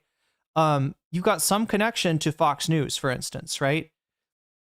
And this is what causes the media not to consider Fox News to be a propaganda channel and to write off people who work with them. That's what should happen, but it's not what happens. It's not what happens because people are too scared. They're scared of, maybe at some point later, you're looking for a job and the best offer on the table is Fox. Or maybe you've got friends who work at Fox and you don't want to say that they're propagandists. Maybe you have a wife who works at Fox, right? Or in this case, now we're talking about CBS, right? Which is becoming the next Fox News. But that is the cross-pollination between different news outlets kind of makes it more difficult for them to criticize each other. There was a moment, chat, where Barack Obama, I think when he went into the White House, he was, he didn't give, I don't think he gave Fox News the press pass to get into the briefing room or whatever, kind of like what Trump has done now, except it was just Fox News. It was just Barack Obama saying, hey, this isn't news, right? We don't need to give you access because you're just cutting propaganda. And there were people at MSNBC, at CNN, all over the place that were like, Mr. President, how dare you? No, we've got to stand with each other as journalists, even though they're not journalists, even though they're giving you a bad name, right? Because it's like a social thing. And you know that you might be working at Fox News in 2 years, or your, you know, friends or your family might be working there. It's just it's an unfortunate thing that has allowed the it's allowed us to get to this point, right? Get more money, right? Run a successful business, or is it just having a thing to disseminate information, to push propaganda? And there it kind of brings us back to Elon Musk buying Twitter. Right? Is his goal there to run a business that actually makes a ton of money? Or is it about controlling the public square, controlling the dissemination of information, what's out there, what's not? Because that is its own kind of power. I would argue it's more important than money. Really how the systems work and are connected, especially with this administration, is you could have a loss here, but I mean, to switch it around to everyone, yeah, Jeff Bezos has the Washington Post, but also he has Amazon, also he has Blue Origin, there are government contracts. It feels like with these organizations and social networks getting gobbled up, there is just going to be an understandable distrust of information, whether it be from previously mainstream trusted sources like CBS News and the like. And then there's even more we've got to dive into, but first let me say, it is a new... First, we got to do our new advertisers, nudie suits. If you'd like an ostentatious suit like the one that Philly D has on today, maybe you should give Mr. Nudie a call, and he can do you proud, just like he did Graham Parsons back in the day, right? You could have, what do you want? Do you want kiss lips, flower prints, marijuana leaves on your nudie suit? You can have it all. You want some sequins? You want to look like a country star, right? You just got to contact this man. Now, unfortunately, Mr. Nudie is dead, so you will have to get a Ouija board. You will have to obtain a Ouija board in order to buy your nudie suit from the grave. But yeah, somehow if you leave the money at his grave, I am sure a nudie suit will appear in your mailbox within the next few months. Anyway, no, he's not advertising that, but yeah, we got to get to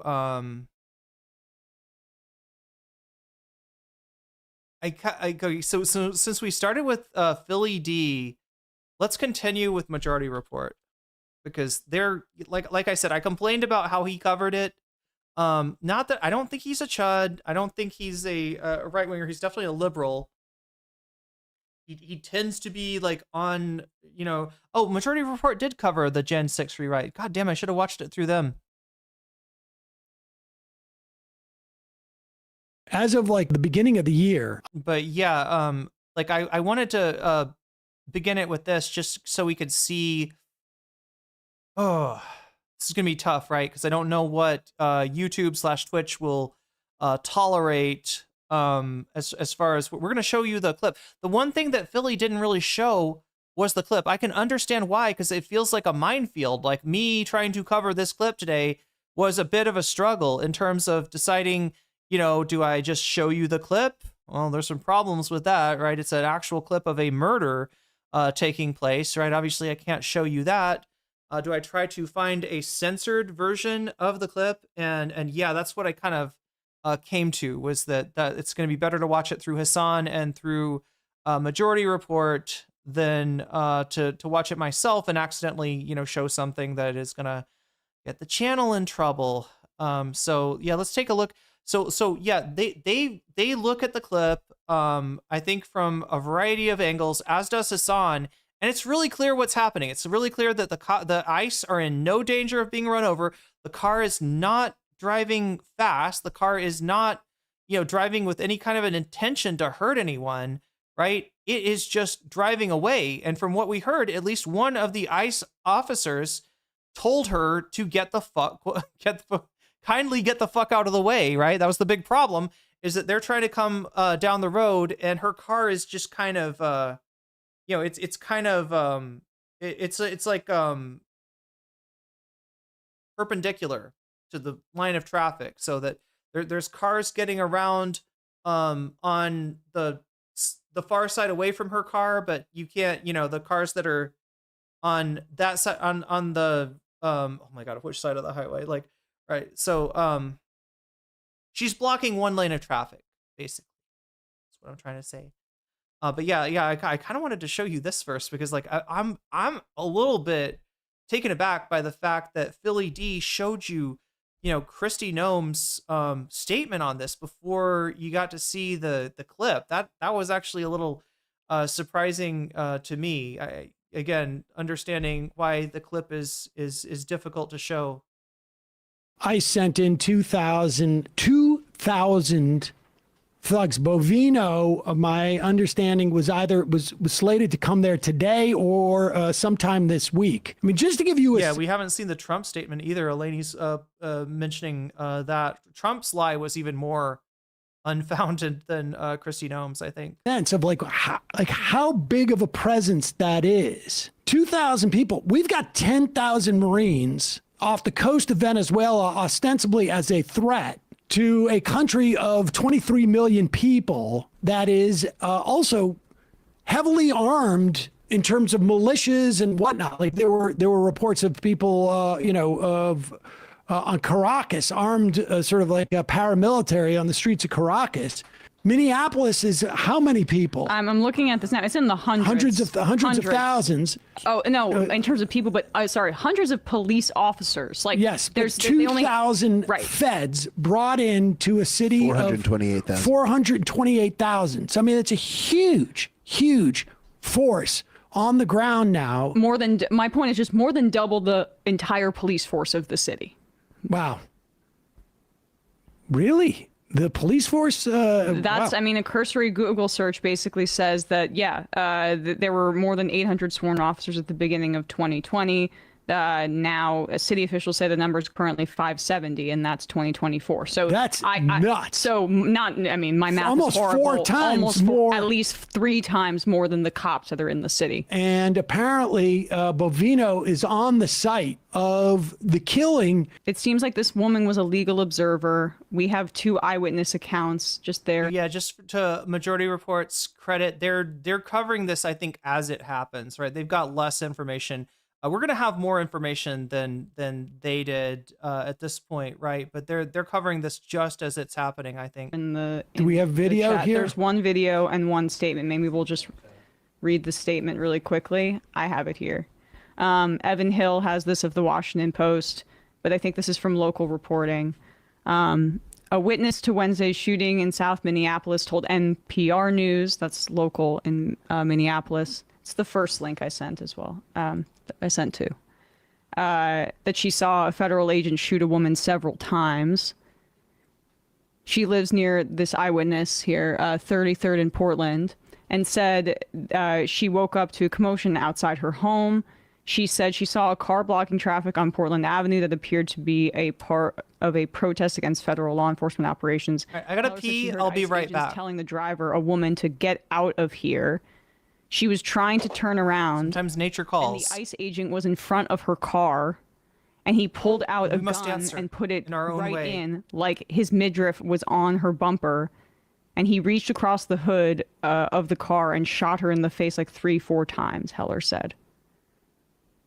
Heller said it appeared the woman then accelerated and traveled about 100 feet before striking a utility pole and some other vehicles.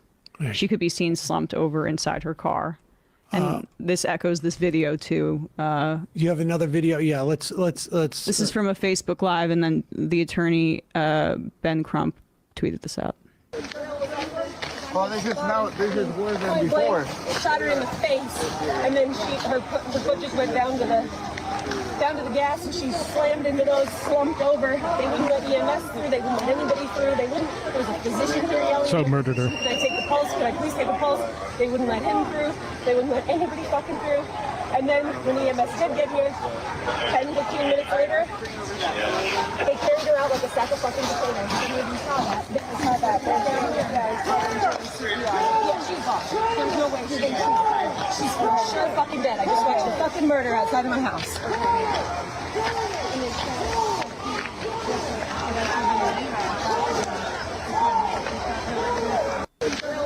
I mean, this is, we were saying throughout much of the second half of last year that this was inevitable, and there's going to be more. You cannot have a bunch of poorly trained, crypto, fascist, maybe not crypto, Death Squad thugs, wannabes. Bounty hunters, whatever they are, running around with absolutely no constraints on them, no accountability, weaponed up, buffed up with all sorts of gear they can buy to make themselves feel like they're commandos, and not have them going and shooting people. And the amazing thing is like, when have we heard in all of these supposed sort of and it's not even worth at this point taking at face value the idea that they're going after the most dangerous people. It's absurd. No, we've seen them go after grandmothers. We've seen them go after parents and kids. And the largest percentage increase has been people with no criminal record in terms of who they're detaining. It's a lie. It's a Nazi lie. But not one single story. Not one single story of these ICE thugs apprehending the supposed criminal element where these ICE thugs' lives were in jeopardy because one of these, hardened criminals. I have obviously stepped away at the exact wrong time. This is worse than before. Shot her in the face, and then her foot just went down to the. Okay, so that is after the fact. Oh my god. Just watched a fucking murder outside of my house. This is, we were saying. So we haven't seen the clip. The clip is what people are going to get contentious about, right? It's going to be the thing that we spend, I guess, the most time on today. Basically the clip of, showing, you saw that was the clip from afterwards, right? But we're going to be looking at the clip from before, which shows up to the event. This is the part that's iffy. This is why this is a, very difficult stream, and I am very much, on edge today, right? Because I need to be able to show you the angles that things were pointed at, right? Where was her car pointed? Where were the ICE officers standing? And where was her wheel turning towards, right? These are all going to become important components in, the case that I'm going to make that these officers were in zero danger, right? The only possible shit that any law enforcement officer should be trained not to do. Right, it's, you get run over by a fucking car in a parking lot, right? That, avoiding being run over by a car in a parking lot is the skill set that is, that is required for them to stay safe, right? It's not a very high degree of, anything. Saying throughout much of the second half of last year that this was inevitable and there's going to be more. You cannot have... even though people hate TYT, Lenny, it seems more like to me that TYT hates trans people is the reason they're getting so much hate. But that doesn't mean they can't do, good work at times. It's just that it just means that they're horrible people. All right. And that's been kind of hammered home with the latest Rashad Ritchie news as well. Even some of the people that stayed behind at TYT that we thought might be, slightly better than Jink or Anna have got their own problems, let's just say. But yeah, I don't think that TYT's receiving any unwarranted shade. A bunch of poorly trained, crypto, fascist, maybe not crypto, Death Squad thugs, wannabes. Bounty hunters, whatever they are, running around with absolutely no constraints on them, no accountability, weaponed up, buffed up with all sorts of gear they can buy to make themselves feel like they're commandos, and not have them going and shooting people. And the amazing thing is when have we heard in all of these supposed sort of and it's not even worth at this point taking at face value the idea that they're going after the most dangerous people. It's absurd. No, We've seen them go after grandmothers. We've seen them go after parents and kids. And the largest percentage increase has been people with no criminal record in terms of who they're detaining. It's a lie. It's a Nazi lie. But not one single story. Not one single story of these ICE thugs apprehending the supposed criminal element where these ICE... Isn't it wild that Trump like basically claimed that he ran her over, considering thugs' lives were in jeopardy because one of these, hardened criminals was firing at them? All of the violence has gone in exactly one direction.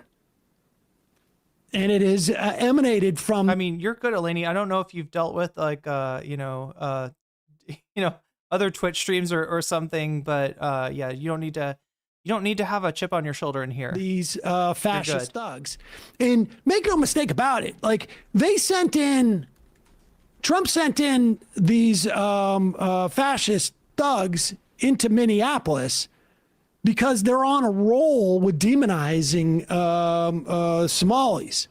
I mean, this is... Yeah. He doesn't have Colin Kaepernick to yeah, chat. If I seem a little like prickly today, it's nothing to do with any of you. It's just the content is and the tech aspect of the stream has given me a little extra trouble today. So yeah. To incite the sort of like racist fantasies of his followers. So now they have the Somali population in Minneapolis.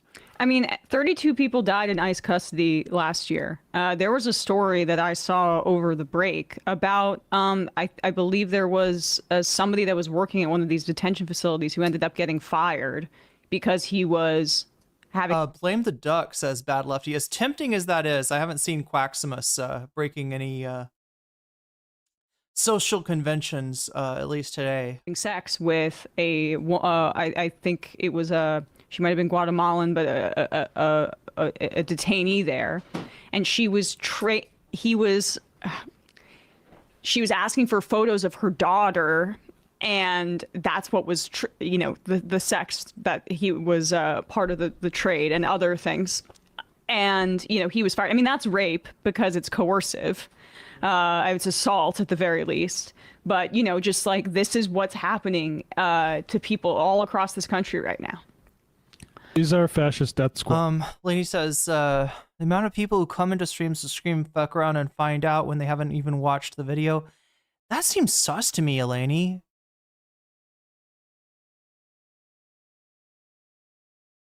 Like, I know okay, look, 30% of this country loves Trump and hates immigrants, right? Them saying fuck around and find out, I'm not that surprised by. But when you see a good number of people saying that sort of thing, like expressing the viewpoints of at most like 30% of the country, I mean, I don't know, chat. I don't have like a magical like wand that I can like wave and see if like certain accounts are bots or not. But I would say that there does seem to be some bot behavior going on, both with the, definitely with the Minnesota situation. We saw that. And well, actually, no, that one's one that like on first glance, some people do agree with the Nick Shirley video if they haven't seen anything more. Right. But mostly, yeah, the Venezuela thing. Right. My understanding is that the base reaction from Americans is that 45% of them are against what Trump's doing in Venezuela. Right. 30% are for it because they always are. And then there's whatever's left. Right. It's people that are like there's a lot of people that are unsure. But damn close to a plurality of Americans have already made up their mind about Venezuela and they're not for it, right?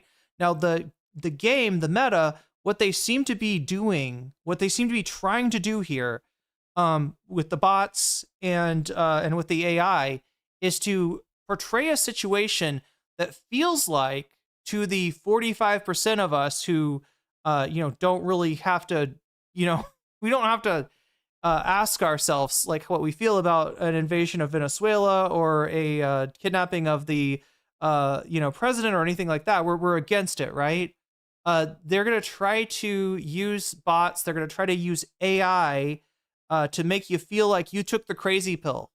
Everyone else is like for what's going on. Everybody else approves of it. Everybody sees Maduro as a evil, evil, evil dictator who must be stopped, and nothing that Trump has ever done even comes close to being as problematic, right?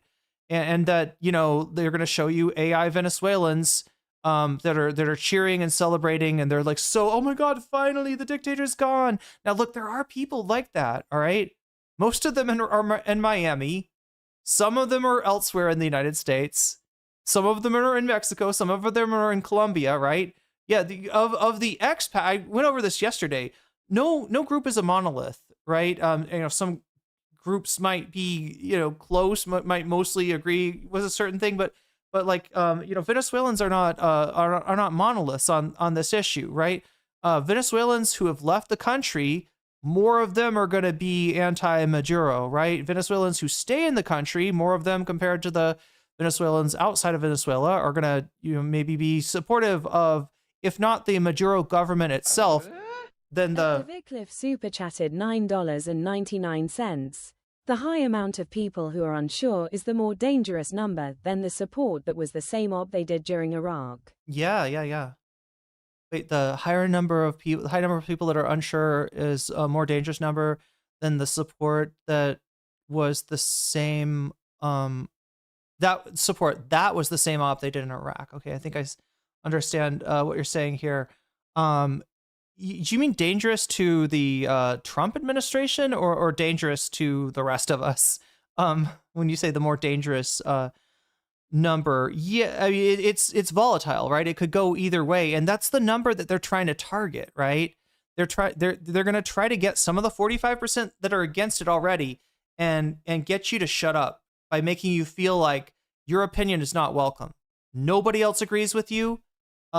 People think you're supporting a dictator, right? People think you're a bad person for saying that, right? So they're trying to shut up as much of the 45% as they can, and then they'll try to woo the undecideds.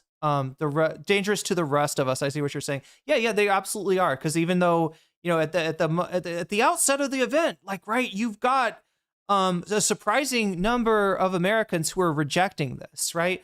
But a lot of Americans are followers. I mean, that, the segment that isn't sure about it, probably followers, and even some of the 45%, they'll state their viewpoint, but if it seems like it's not popular, if it seems like nobody else agrees, they'll either quiet down or they'll like quietly kind of adjust their viewpoint. Honestly, Davy, to me, that mentality, that follower mentality, that like, I'm going to go with whoever's winning. I'm going to vote for the president that I feel like, or the presidential candidate that I feel like most people are like, I'm just going to like, I'm going to read the room, right? Those room readers scare the fuck out of me. They scare the fuck out of me. You put those room readers in a room full of Nazis and they'll be Nazis too. You put those room readers in a room full of freedom riders and they're supporting civil rights all of a sudden. What the fuck happened? How is it possible that there are people that would straight up support Adolf Hitler if it felt like most people were doing that, right? And then they'd straight up support Martin Luther King if it felt like most people were doing that. How the fuck is humanity like this? This blows my mind, chat. And this is one of the scariest things that I've dealt with since, like, being a kid. Like, just, I don't know if I'm like if it's my, neurodivergence or something or what it is, but like, I have always understood like individuals so much better than I understand groups. And I'm so scared of the fact that so many people either seem to not have a strong opinion about something or to have like an opinion that's totally susceptible to change, right? It's mob mentality. Yeah. And it's scary. It's scary. I made a personal model, make them uncomfortable. And how you do it is show them what they are supporting. I'll show them the video. We're gonna get into the video in a second here. Thank you for the super chat, Davy, by the way. But yeah, this is empathy has been systematically removed from the society. You know, it's more than that, BCAT-K. I think in some cases our empathy is used against us, right? When Trump tries to evoke the idea of, I don't know, ICE agents being doxxed or, you know, cops being put in danger or anything like this, right? They're actually trying to use your empathy against you. And that's scary too. But no, I know what you mean. In general, like there's no empathy. What BCAT-K is getting at is that there's not a lot of empathy for the other, right? To get that empathy, you got to somehow show up as being like, I don't know, American apple pie, ma and pa, high school football game, right? You got to, and white as fuck, right? That's generally who gets the empathy in this society. And it's a sad thing. It's a sad thing to see. And I'm sure that this whole, you know, like kind of wishy-washy mentality, I don't know. It feels like when I start to think about what all the dynamics it might play into, it kind of boggles the mind. It kind of blows my mind. But yeah, no, it's scary. I'm afraid of, like, you know, groups of people. I'm afraid of, you know, people that I know on a personal level, and I know what their ethics are. I know what their, you know, what their morality looks like. When they sort of, when you put them in a situation with other people, all of a sudden that changes, and I'm like, whoa, wait a minute. Who actually are you? Who actually are you? I'm afraid of my parents, chat. The last I talked to my parents was, or talked to, you know, like kind of heard, like it was during the Biden administration, right? And like I didn't ask about politics because I was really afraid maybe they're Trump fans. And then I talked to my sister and I found out they were not. They lived in an area that went overwhelmingly for Donald Trump, and they did not support Trump. That my dad burnt bridges with people over Trump, right? My dad like lost out on social situations over his, you know, refusal to get on board with the Trump train, as everyone else in the area seemed to be doing. So I was like, wow, that really warms my heart. And I feel like it was also right before the whole, like, you know, the whole anti-trans thing got going. And I know that there was like an overwhelming, you know, watershed change in, like, you know, the at least the opinions that Americans were expressing about trans people, if not the overall views. And I'm always afraid now to like ask, like, where are they at now? What do they think now, right? Did any of the Chris Rufo shit actually work on them? And I just don't know them well enough to say no, which I would like to say. But yeah, I guess I gotta ask my sister about that at some point. Anyway. And the idea that there's deaths in ICE custody, of course, because that's, you know, it's too uneconomical to make sure that nobody actually dies when you start concentrating people in camps. Here it is. I mean, The Guardian, the ICE is holding over 68,000 people in detention in mid-December, and nearly 75% of them have no criminal convictions.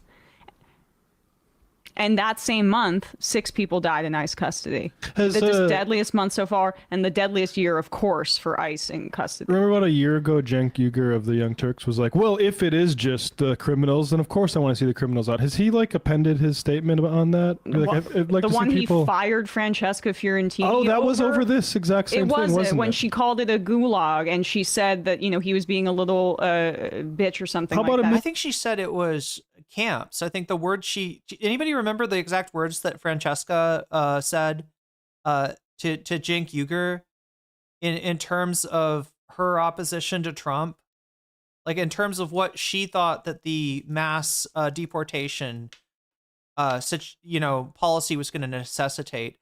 I think she said, I'm pretty sure she said camps, and she might have said concentration camps. I'm not sure, but yeah, she's talking about her family. She's talking about a person who's had family members interned, not while she was alive,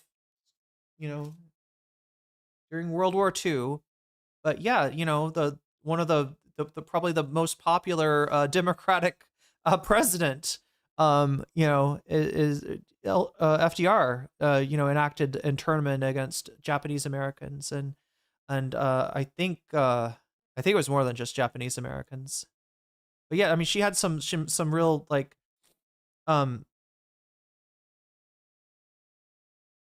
that shit affected her family, and that's where she was coming from. And Jink acted as if she was being histrionic, and acted as if she was making it all about her, instead of just listening to somebody that had a little bit more direct insight on what this could actually look like. I'm almost want to find that and look at it now. I don't think we have time, but Mea culpa. Yeah. I mean, made a big spectacle about it too. A friend of the show, Francesca Fiorentini, who was neocon Don came through national conservatism, anti-interventionist was always the funniest joke. Yeah, it's pretty ridiculous. Most of us called it out as being obviously untrue. Right-wingers defended him on that. Would attack, both in 2016 and in 2024 would attack people who didn't support Trump. You want Hillary Clinton? Well, she's going to start World War III. You want Kamala Harris? Well, she's going to... I swear to God, Chad, I got in an argument with some right-winger who said Kamala's going to go into Iran. And look, I would love to say that no way she wouldn't, right? But I can't say that. And I specifically can't say that because of her rhetoric during the 2024 election. Her being more concerned with somehow shoring up suburban centrist votes from, I don't know, fans of Liz Cheney, as if that existed, as if that was a real thing at this point. People that love Liz Cheney, she was more concerned with that than she was with, like, I don't know, like letting people, telling people that were concerned about Biden's Israel-Palestine policy that she was going to be a different president. Such a low bar. Such a low bar. I get that it's difficult, when you're currently the vice president and you're tied at the hip to an administration, right? It is difficult to create daylight between you and the president, and Biden said no daylight between us, kid, right? But you gotta she did diverge from Biden on certain issues. Unfortunately, most of them were not in a good way. Most of it was like she's a little bit more business friendly than Joe Biden. But yeah. I mean, look, she didn't make it easy for us to defend her, to say that, like, I mean, like, I could say overall, I think that Trump is going to be way worse for the country than Kamala Harris, but I can't say in issues like Israel-Palestine, that I think that she would have been somewhat better, not good, not better enough, and certainly not better enough to appeal to the votes that she lost, to people whose stomachs were turned by Biden's Israel-Palestine policy. There's your voters right there, Kamala. There's where you lost the election. You had Dearborn, Michigan, voting for Trump. And that shows you everything that you need to know about how that election was lost.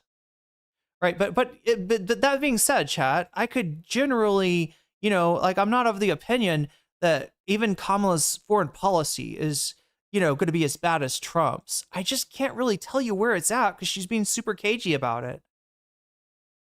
But yeah, I knew that the Trump people that were like, he is the key to peace on earth, no new wars, no draft, no World War III. Donald Trump, he's gonna do it, right? He's gonna like they were trying to sell it as if like Kamala represented the neoconservative tradition and that Trump was immune to this. We can tell by the fact that Trump chose Marco Rubio as his Secretary of State that Trump is not at all immune. Trump is quite susceptible actually to neoconservative arguments. And we could also tell that the Democrats are absolutely incorrigible. Super chatted $9.99. Have you watched season 2 of the Amazon Jack Ryan show from 2018? It was produced by the CIA and it feels like the Riddler giving hints at his evil That's plans. funny. People have been bringing this up. I don't know how you do it, Davy, without getting copyright struck. But I've seen people bring up clips of that show, that Jack Ryan show, right, from 2018. Yeah, in so many levels, right? Did Hasan cover that? Anyway, so yeah, Marco Rubio, right? 99-0. Nobody voted against Marco Rubio being confirmed.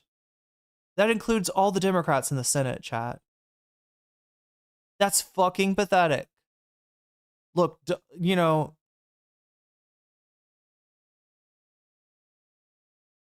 and what it says is that the Democrats are either like, complacent with this kind of foreign policy that you really do see enacted by both sides on some level, obviously with more of an interest generally from the conservative side, more like impunity exercise certainly from the conservative side. But Hasan did watch some of the Jack Ryan on Twitch. Somehow you can get away with that shit on Twitch. I don't know if we can get away with it on YouTube, but I would love to figure out what I could show you, maybe even read from the script or something. But yeah, thank you for the super chat. Dead on. Completely right. Just unbelievable. All right, we're going to take a break. We will be back with more as this develops. We have found a posted video. So yeah, just like I called it, this is literally they're on air as this happens, and they are having to bring multiple updates in order to kind of cover the story of ICE essentially murdering this woman. This took place probably within the past hour and a half. Car blocking ICE. Wait, cute dog bra, your cat vibes with me? That's awesome. I would be so sad if you were like, yeah, I love watching your stream, but my cat can't stand the sound of your voice. I'd be so sad. The ICE told them to move. Oh, maybe because it's on Amazon. Well, look, no, people will show, I mean, I don't know about movies, right? Movies, like, people will, look, if you put on, let's say that let's say that I was just streaming on Twitch and I was a huge Charlie XCX fan. And I was just like, we're going to just have Brat on repeat for this entire stream. I know you would love that. But on Twitch, what would happen is after the fact, the part of the VOD that I had Charlie XCX music on would probably just get muted, right? Like there is technically a way that you can get in trouble for copyright on Twitch, but it doesn't seem to happen all that much. But yeah, they do sometimes let people, there's like, what is it? Okay, if you can watch an Amazon Prime video with your chat if it's from a list, right? There's like a list. It's not everything on Prime. It's just like there's a list, right? So if it's on the list and you do, oh my God, there's this way that you can do it where like only people with Prime can watch it or something like that. They do let you like watch and or react or whatever the fuck you want to do to that. But yeah, other than that, I mean, I don't think you'll get in trouble for it, but it's not as much of a big deal. And generally, if anything is problematic, Twitch will just mute it. Whereas YouTube, if you're lucky, they take your money, right? If you're really lucky, they might do revenue share with you, which is very nice, right? But if you're unlucky, you know, all your advertising money gets taken, right? And if you're unlucky, then maybe the video gets taken down. And if you're really unlucky, you know, yeah, you could lose your you could lose your channel for it, right? You could get banned. And the driver seems to be driving away. The ICE thugs are to the side of the car. They're not in front of the car in any way. They're on the side of the car, on the driver's side. We can see this quite clearly. And this person drives away and they start to fire into the car. All right, here is this video. We should just say, obviously, disturbing. It's not graphic, It's a murder. but it's disturbing. So if you don't want to see this, All right, chat. And if I pause it, then I will. If I pause it, I'm gonna pause it right in front of where the gun goes off, right? Because I just don't know. I don't know what's okay and what's not. I've seen a lot of people show. I think the one thing that YouTube would have a problem with would be where they're pulling the driver out, right, and laying her on the ground. I mean, that's also, you know, important, right? Because the thing that happened today was ICE apparently stopped somebody with medical expertise from trying to assist her, and that was the other part that Hasan said was just like, you know, when he was saying this is some Israel shit, and Ethan Klein was like, oh my God, Hasan thinks everything is caused by Israel, right? Remember this? This lie from Homeland Security about it, reminiscent of Israel.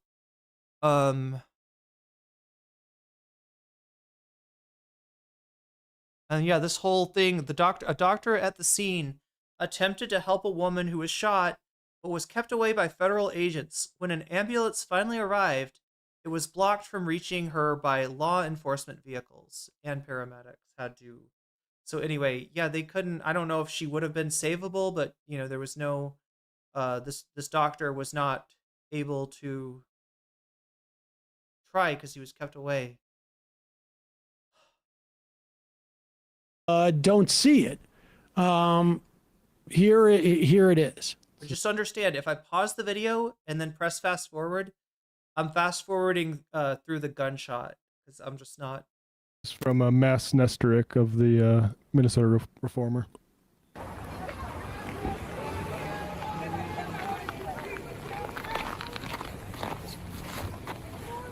So there's the ICE agent getting out.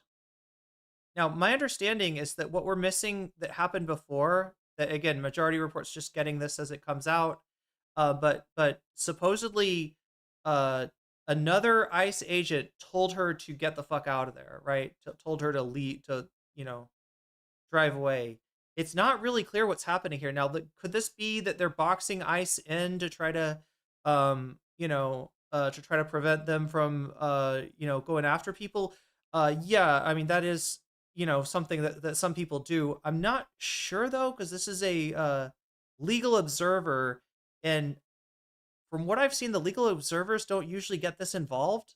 They're just kind of there to document what happens. I mean, obviously, they're there for, you know, they're you know, on the, they're not neutral, right? They have an opinion. You know, negative opinion of what's going on with the ICE action, but they're not. I don't know. I mean, it's also want to point out that it's an icy, cold day, and there is some chance that the car is perpendicular because of because it slipped on ice, right? So I don't know why she ended up like this. If she's trying to block, if she's not trying to block, but she was told by one of the other ICE agents to drive off. Now this ICE agent is getting out of the car, the truck. Got two ICE here. This one's coming at her real aggressively. Okay, so yeah, he just straight up comes up, and she's got the window. I can't tell. I think it's fully open, isn't it? Is the window fully open? So she's like listening to them. You know, she's, you know, got the window open to like talk to them, but she, you know, I don't think she realized this is a, you know, like, I mean, what would you do, chat? What would you do if a guy in a mask, even if you were like somewhat worried for your life, right? Even after you've seen this, right? What do you do? Like, you know, like the fuck around and find out people, the Asmongolds of this world are like, no, you obey the police orders, always, right? She's also gotten a police order to drive off, right? And now this guy's like charging up at her and just trying to, you know, open the door and pull her out of the car. And you can imagine how ICE pulls you out of the car. Let me give you a clue. They're not, you know, keeping your head from getting hit, right? They're not keeping you from getting knocked on the ground. You're probably gonna get injured from an ICE agent pulling you from the car, right? So for me, like my fight or flight response would be kicking in right around now. No!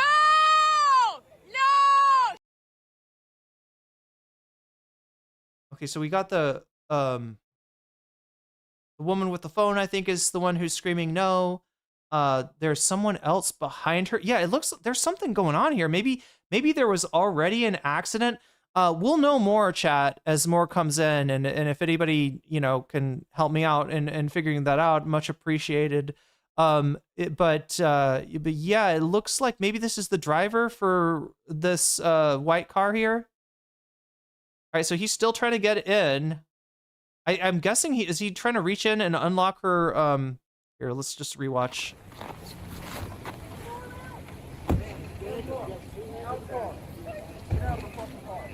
Get out of the car. Get out of the. Okay, so yeah, she's also heard get out of the. You know, get your car out of the street from another ICE agent. But yeah, he pulls once. He's reaching with this other hand.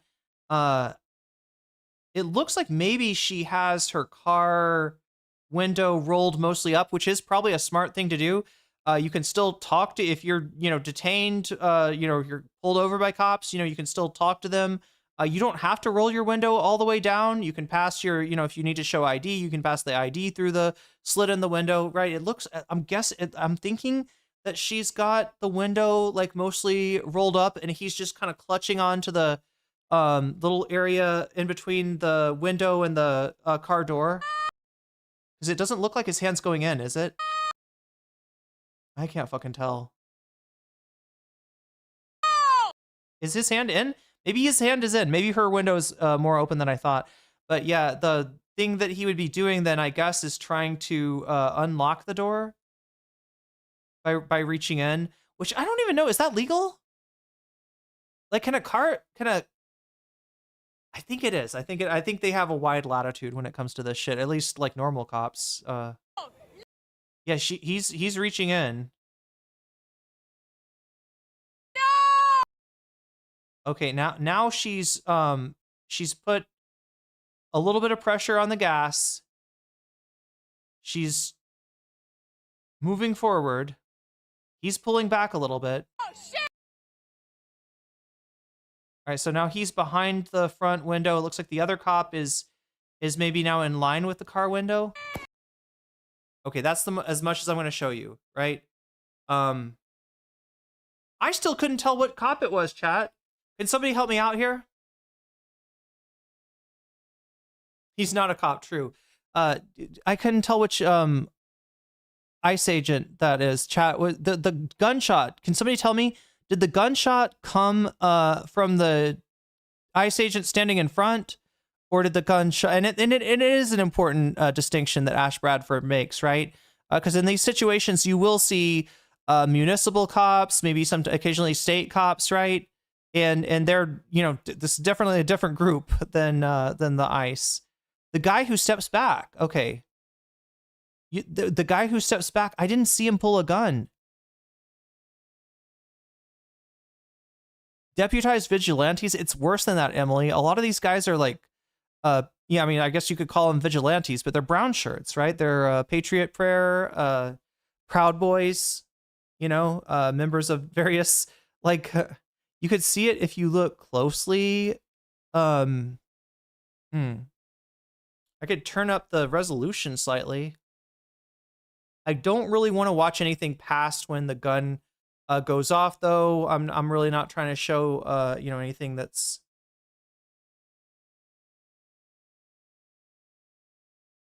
All right, so we're gonna roll it back. Yeah, it did 10 seconds, chat. All of this from them getting out to you know, to the gunshot. All of this takes place in like less than 10 seconds on the video. See, out right here.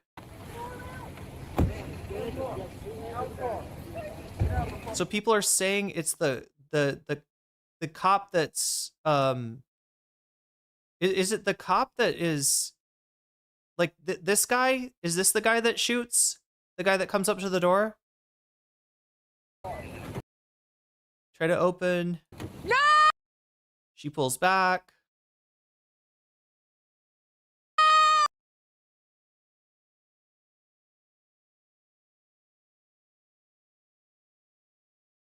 So she's backing with her wheel turned this way. No! He's reaching fully into the car at this point. No! There's another individual that's in front of the car. Is it possible that it's this guy that shot? Do we know for sure who shot? Another guy. It's not him. Now you see him. The guy that's in front. The guy that's dude standing directly in front of the car. Okay, okay. I got it. That's why. Yeah, because I was watching the guy that came up, and he definitely did not seem to be pulling a gun. Does he have his gun pulled at this point? Oh, yeah, there it is. There it is. Oh, okay, so chat. Correct me if I'm wrong, but I think we see the gun to the right of the cop with his hand on the door, to the right of his face, right? So it's behind him. We're seeing the cop pull out the gun and aim it at the driver. I think. Did you think so, chat? Did we just see the gun? Did we see the gun for a second? Did he have it pulled? Like it looked like it. Have we seen that yet, Ash? Okay, so I'm not like mixing up the gun with something else. He did have the gun, and he's, you know, straight up doing this. Goes and stands in front of the car, moves out of the way as she reverses, then leans over.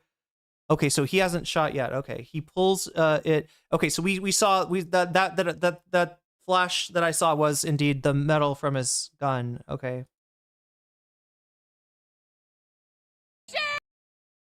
Okay, so right there, you see that puff of smoke. I think that's the gunshot. I think that's the gunshot that happens right there.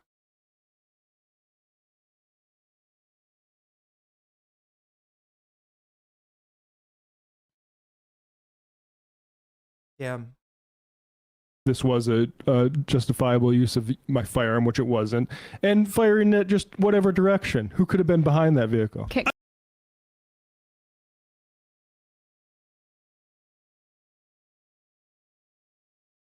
So the car, the part I'm not showing you, right, because she's been shot at this point. The part I'm not showing you is she slumps forward. She runs into, I think, a telephone pole and 2 other parked cars. Because at this point, her foot is on the gas, right? Not hard, but after she's shot, her weight falls on the gas pedal, and it does kind of accelerate at that point.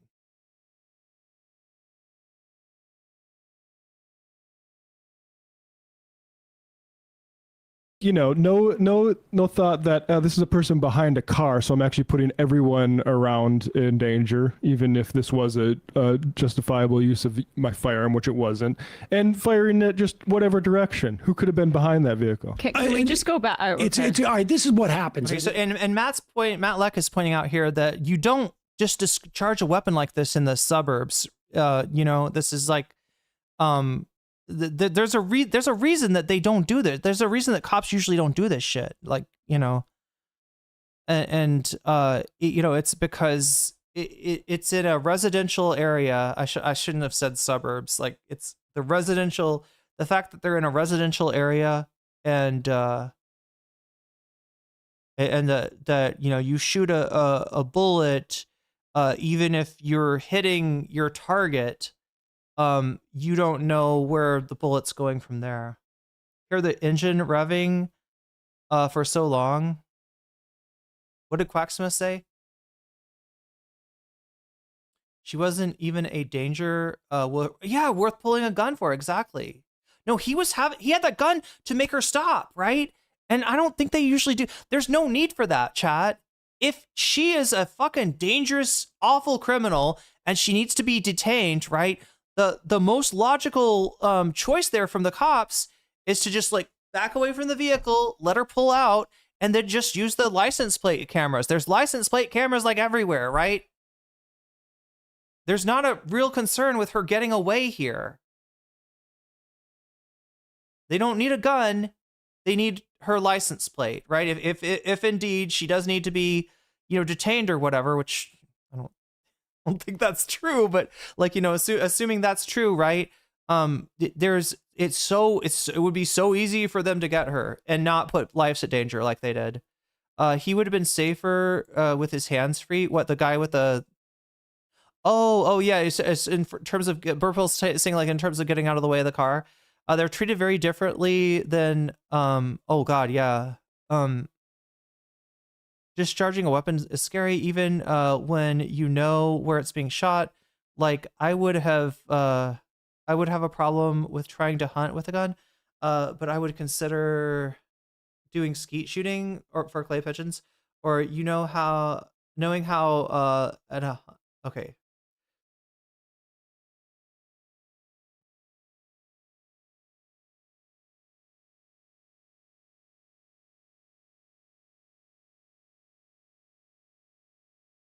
You don't see her in the MR footage.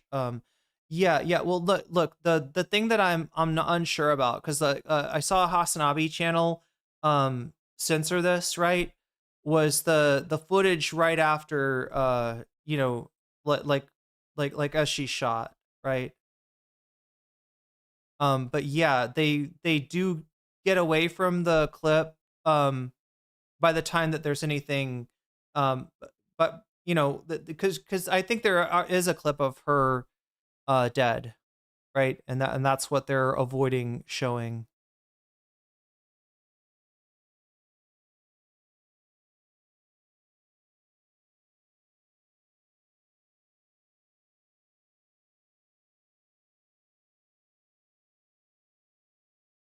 It'll just you could tell the woman in the SUV, that's that sort of like a maroonish SUV.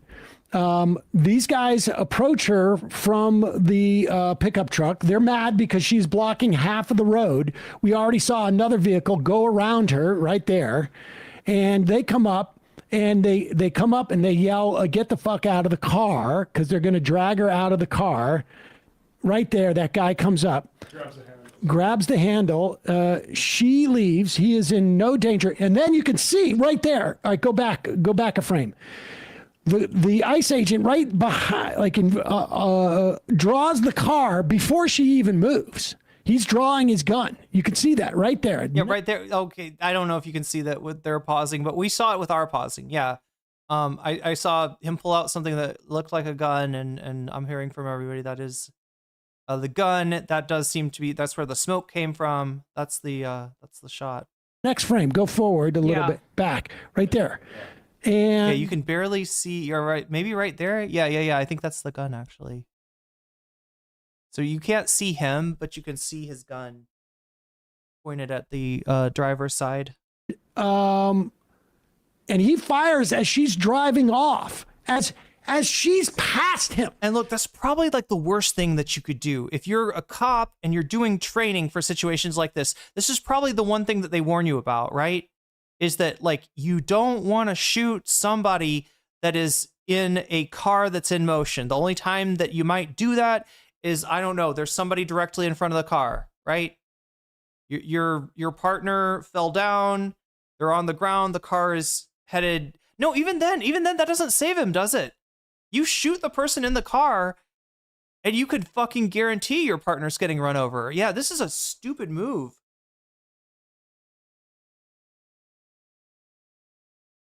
So he is completely safe. He is in no danger at that moment. None of them are. He chased. But what causes the danger is when you shoot somebody, right? They can no longer control their car, and yeah, they're probably going to slump forward, and their weight's going to go on the freaking gas pedal. He made that gunshot. There's no way you can even argue that made it like less dangerous. That made it infinitely more dangerous, right? God damn. Chases the car to shoot because her. Were he in any danger while he was firing that weapon, her windshield would have been broken. Exactly. But he just fires right into her open window. He moves with the... Yeah, so that confirms the window's completely open. I think, chat, I don't want to give you advice here because I'm not an expert, but from what I've heard, it's a pretty good move to, just crack your window when you have to deal with cops, when you get pulled over, right? Crack your window. That way, you're not going to have them reach into your car, which I think they can do. Regular cops, at least, or highway patrol can do this. But yeah, you can talk to them through the crack in the window. And if you need to put give them your ID, you can slip it out there too, right? There's no law that says you got to open your window all the way. All right. Obviously, a cop might not be as happy with you if you don't open the window all the way, but I don't think you get in trouble for that. And that's understandable caution, considering what happens to people at police stops. Yeah, shoot out the tires, right? James Banks, I didn't think about that. That would be the move. Shoot out the tires, throw down a strip that they also have strip. I don't know, they'd have to go to the car to get this, but their cops are normally armed with these strips that like will puncture tire wheels, right? So there's so many different things they could have done other than this, that if what they were really concerned with is safety. I don't love some of the First Amendment orders. Some of them are what are they called? Sovereign citizens, right? But some of their stuff is valid. I mean, they tend to, as far as the details of the law, they tend to be pretty interested in discerning those. But yeah, some of their shit, some of their other shit, like if you only spell your name, what is it, like if you refuse to spell your name with capitals or something, they have this whole theory that you can avoid taxes or having to have a driver's license in weird ways. Car to fire his gun. So she's driving. Yeah, I'm traveling. Look at him. I do not need a driver's license for traveling. He pursued her. Can we just play it? No! Shit! Oh my god. Okay, well.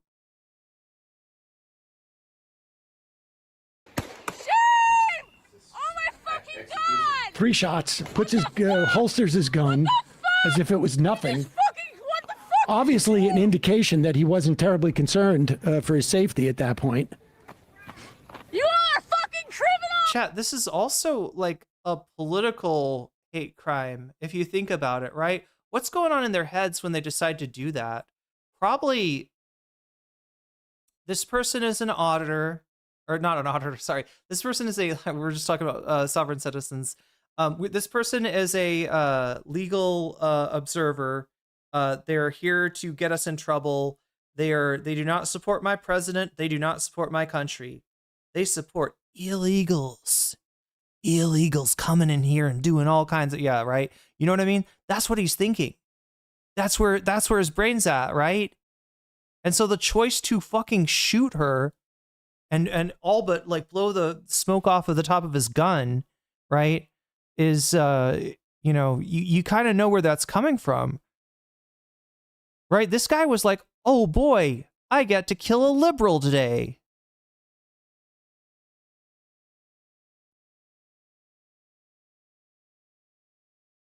I get to kill one of those migrant-loving liberals that want our country overrun and destroyed. Oh boy, this is like,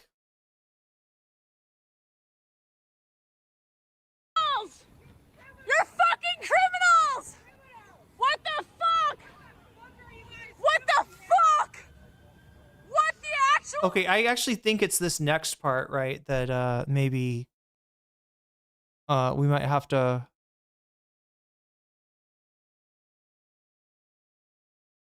Wait, what? Dude was making Philian, are you talking about the cop?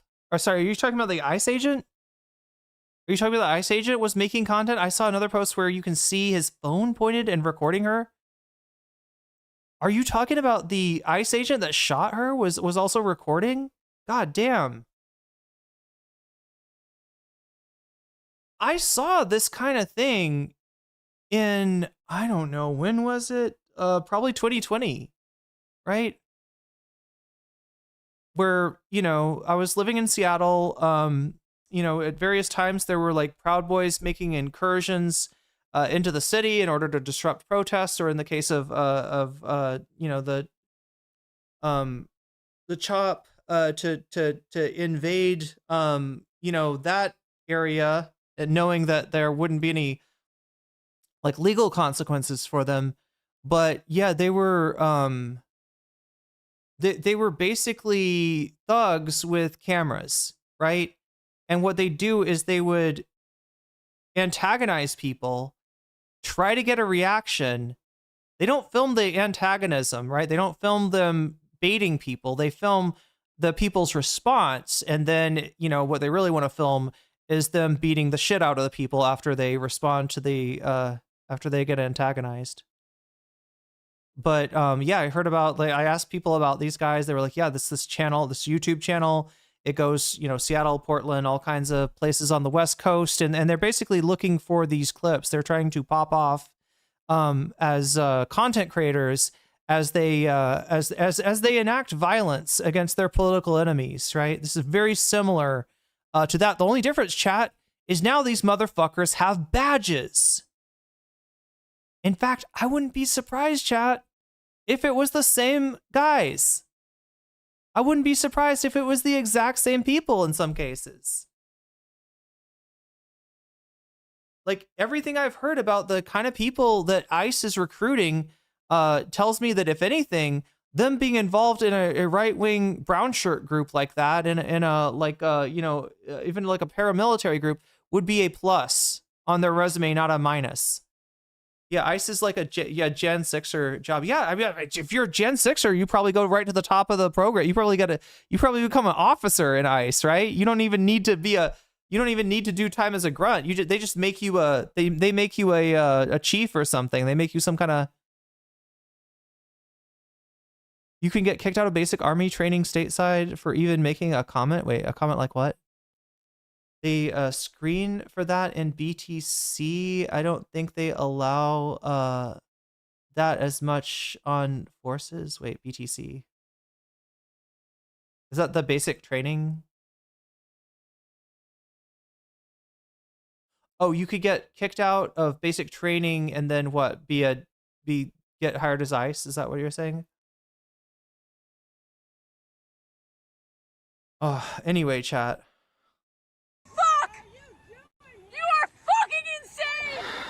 Okay, now this is the part where they are gonna, you know, they're gonna take the video off, right? Because I think we do, if you watch more of this clip, I think you do end up seeing.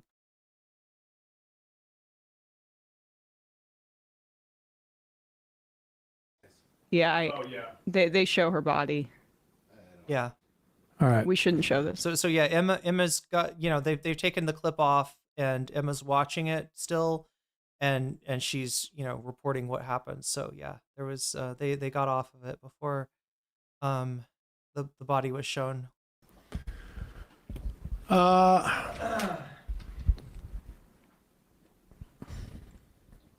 This is, I mean, this was inevitable, and we're going to see more of it. They're just Nazi thugs put out there with no sense of, with a total sense of impunity. There's no accountability. We've seen them brutalize people, brutalize both undocumented people and American citizens, and there has been zero accountability. Zero. We saw one guy in New York City 6 months ago get suspended with pay for a day after he slammed a woman down onto the ground in a courtroom in front of a bunch of television cameras. There's no accountability for these people. And I can tell you right now, that guy is going to face no accountability. He's going to get 5 days of suspended leave or whatnot, and that's it. Gonna read we should probably name the Democrats that voted to increase the budget for ICE. To thank ICE? Yeah. Don't worry, there's also 75 House Democrats in June who voted in favor of a non-binding resolution to express gratitude to ICE officers. AOC was right in 2018 when she was called a radical, when she said abolish ICE. We should have never abandoned that position. ICE was not enshrined in the Constitution. It is an outgrowth of the war on terror. It was created after 9/11, as was the Department of Homeland Security. ICE in particular, as an enforcement mechanism, as a federalized Gestapo, does not need to exist. We can reallocate these resources to make sure that people who want to come into this country, who want to immigrate here, have a safe process. Part of what's exploited by these ICE thugs is the fact that we have underfunded the legal mechanisms for people to come into this country, and the Democrats have dropped the ball on that. That's where our resources should go, because to Sam's point earlier, where are these criminals that they're targeting? What is the need for the billions of dollars and guns and weaponry for these people who have no training? It appears like they just got all the Proud Boys in, and they're the ICE now. So, like, the fact that we don't have the opposition united behind, no, this agency needs to go away, is a major, major failure. And it's why we're here. We had Democrats who voted for this. Hey, folks, don't forget to hit the subscribe button and check out our daily show. Oh my God, I feel like I saw a different version of that had more, right? I mean, obviously Emma was just starting to cook there. Fuck. Did I see like the fun half or the live stream? I can't remember, chat. It's bugging me, right? Because she was actually really cooking there. I've been saying this for a long time, that ICE is not it's not in the Constitution. It's not something that we have to have. It's not something that we have to deal with. We're only dealing with ICE because we let our country get away, or not us, most of us, but people that were living 25 years ago allowed their hysteria about 9/11 to create this giant bloated scary ass bureaucracy that we call the Department of Homeland Security. And yeah, one of the worst parts of that is ICE, right? It's not something that we need. It's not something that we're stuck with. It's something that we've got because honestly, nobody had the courage to stand up against this and say, this is an overstep. This is going to erode the rights of the American people. And Emma's right there. I don't know how.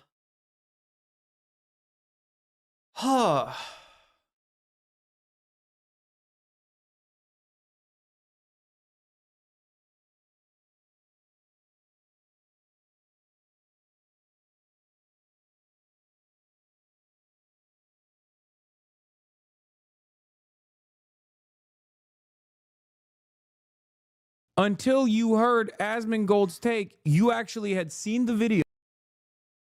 I don't think we're there yet. Wait. Just looking to see if I've got...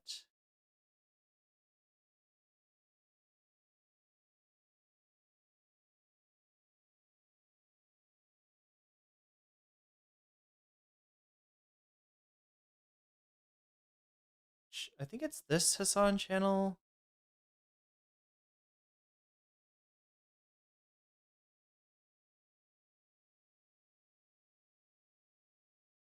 Okay, but you were rude. You were rude to me, and that's basically cops coming to this person. Please, they were being rude to me. Me. I'm the most important person here. My feelings were hurt while you were trying to have a conversation about the possible dangers of escalating in the hands of an unaccountable body of law enforcement. But me, what about my feelings? Having said that, we're obviously going to go right into it. Here is, here is the news.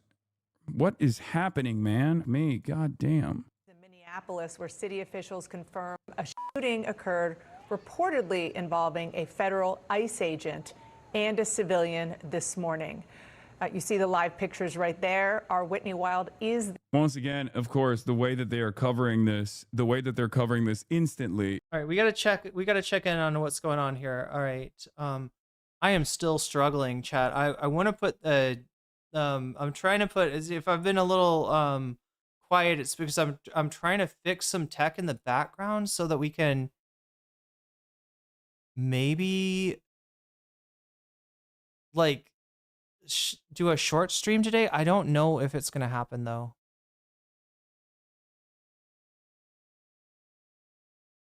I might give up on it if it doesn't work in a second here. But yeah, I want to watch this Hasan thing. I also want to take try one more time.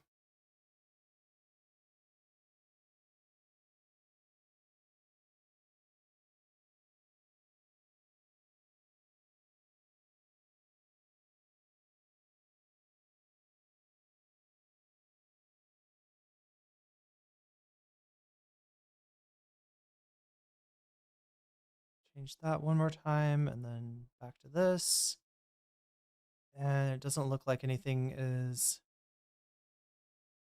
does not look like anything is coming through. So anyway, I wanted to, let's check in on the bonus poll. We are at 26%. So yeah, we had a really slow start. It's a, really frustrating night for a number of different reasons, but we are at 26%. That is 1/4 of the way through the bonus content. We got 102 of you voting already, so people are excited about this, right? Number one vote getter is Breaking Points. That's with Ryan Grimm, talking about the Epstein-Iran Contra connection. Also talking a little bit more about that money that Epstein would find in Africa. Remember, Ghislaine Maxwell said, he finds money in Africa, right? Like, what does that mean? What does that mean? So yeah, Ryan Grimm will explain. That's in first place right now. Second place, we got Clavicular's girlfriend leaves him. Third place, we got the video essay on Fallout and how it was actually always woke. And I don't know if you know this, chat, but Fallout 1 and 2 was made by, somebody want to tell me in chat? The company that's behind, I can never remember the name of the company, right? But it's different than Bethesda. Obsidian is New Vegas, right? Anyway, it's made by a different company, and then Bethesda kind of takes over at Fallout 3 and 4. Oh no, Fallout 1 and 2 though. I don't think those were Bethesda. And it was like an older company. Anyway, what right-wingers will try to say is that the original Fallout 1 and 2, right? The games that are more, I don't know, strategy, real-time, it's not real-time strategy, but it's like almost like a role-playing strategy, if that's a thing. But anyway, they'll say that those were not woke, and then when Todd Howard and Bethesda came in, they made everything woke. So they use it as like this whole thing of like, look at what they've taken. Is it Black Isle? Interplay? I can't remember. Interplay sounds right. Black Isle sounds familiar. Is it Interplay? Okay. But anyway, no, it's not. If you look at the old Fallout, it is political and it is left-leaning heavily, right? Anti-capitalist. I mean, you can't necessarily call it like pro-Marxist or pro-socialist or anything like that, but it is certainly anti-capitalist. And and you can see this in the show too, right? There's this like undercurrent of people that are definitely not communists being called communists. Moldaver what is her name? Moldaver, says that communist is just what they call people that aren't like on board with this absurd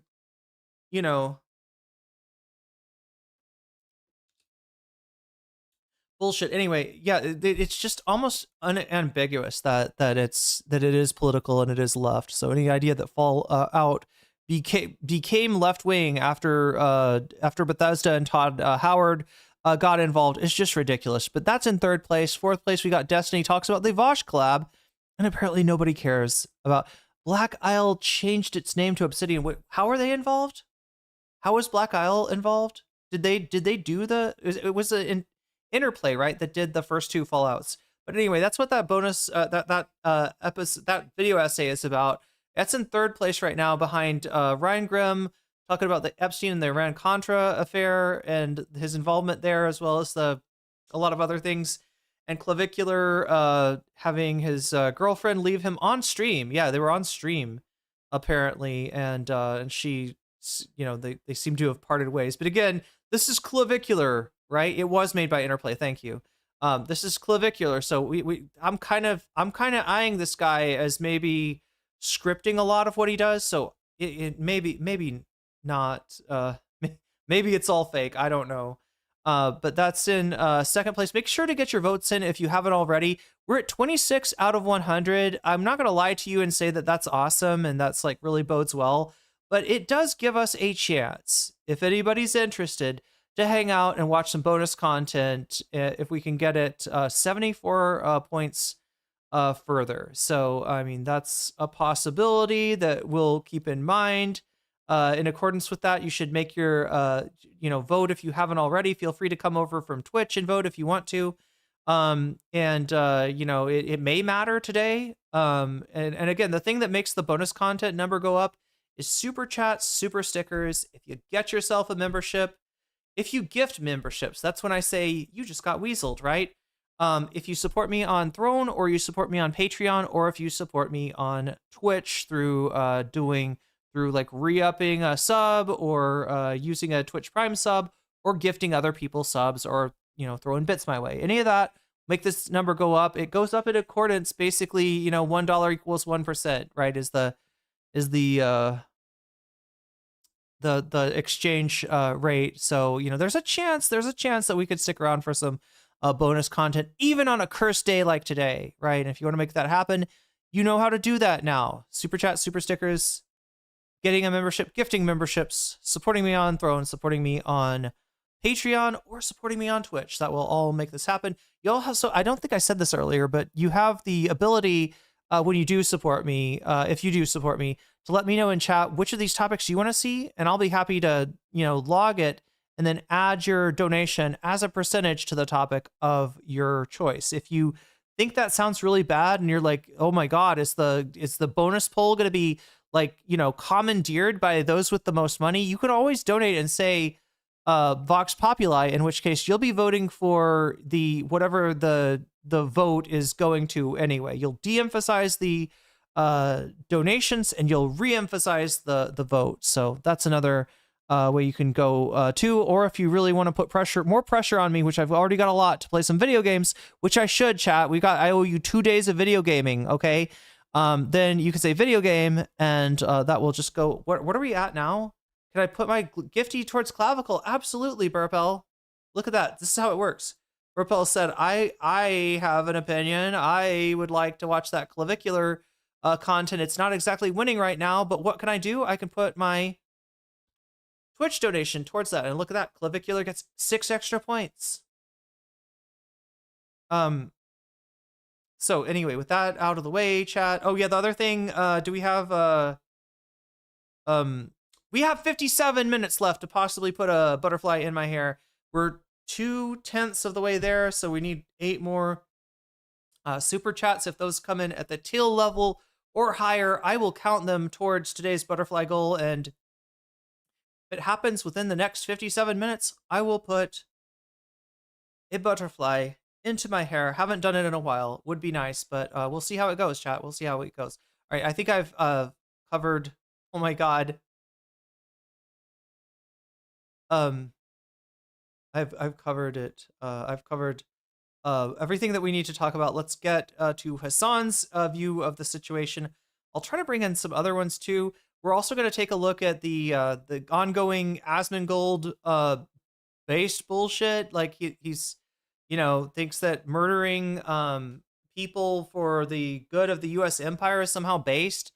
Yeah, it's getting bad, and Kyle and Hasan are both calling him out on that now. So we're gonna skip the Destiny versus Asmongold for today, because as far as I'm concerned, let them fight. But you know, Hasan jumped into Asmongold's chat again today, had a little talk with him, and Kyle Kulinski is just reading this man to filth, reading Asmongold to the filth that he lives in. So we're gonna take a look at that stuff right after we get done with covering the incident itself.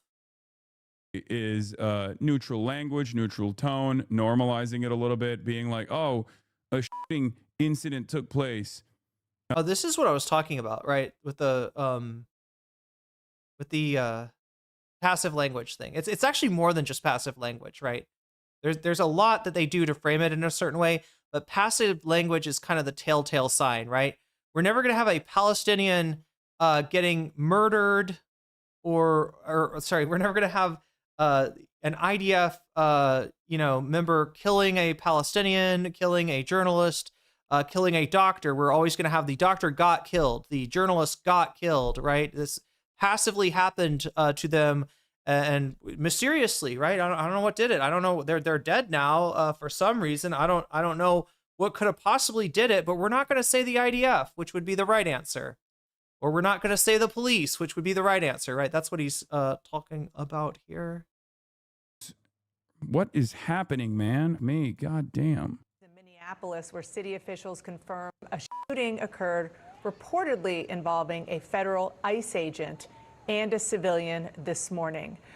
You see the live pictures right there. Our Whitney Wild is... Once again, of course, the way that they are covering this, the way that they're covering this instantly is neutral language, neutral tone, normalizing it a little bit, being like, oh, a shooting incident took place between a police officer, an ICE officer, and a bystander. And it's like, no, they shot and killed a woman in her car.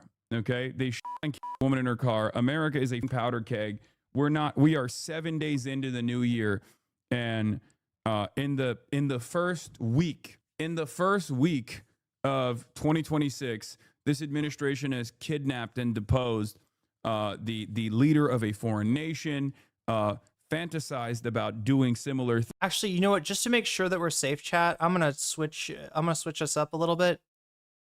I did want to make sure to show you that. Let me just run the rest of that. Things to other sovereign nations such as Mexico, Colombia. I think this is really important. Some of you, this is old hat to, you know, the whole passive language trick. Some of it's just something that people say every now and then. You're just kind of need a little refresher. So here Hasan is going over passive voice, how the media uses it, what they will tend to say in the chat. This is in order to extricate themselves from any conflict with power, right? They're worried about antagonizing the Trump administration.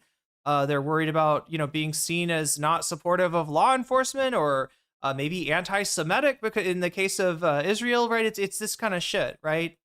It's how the news defers to power through this passive voice bullshit. And also talked about overtaking or engaging in colonial occupation on a European country's territory, Greenland, basically destroying and it's a NATO country as well. Denmark is a NATO country. Basically destroying any sort of goodwill that they could potentially get from Europe.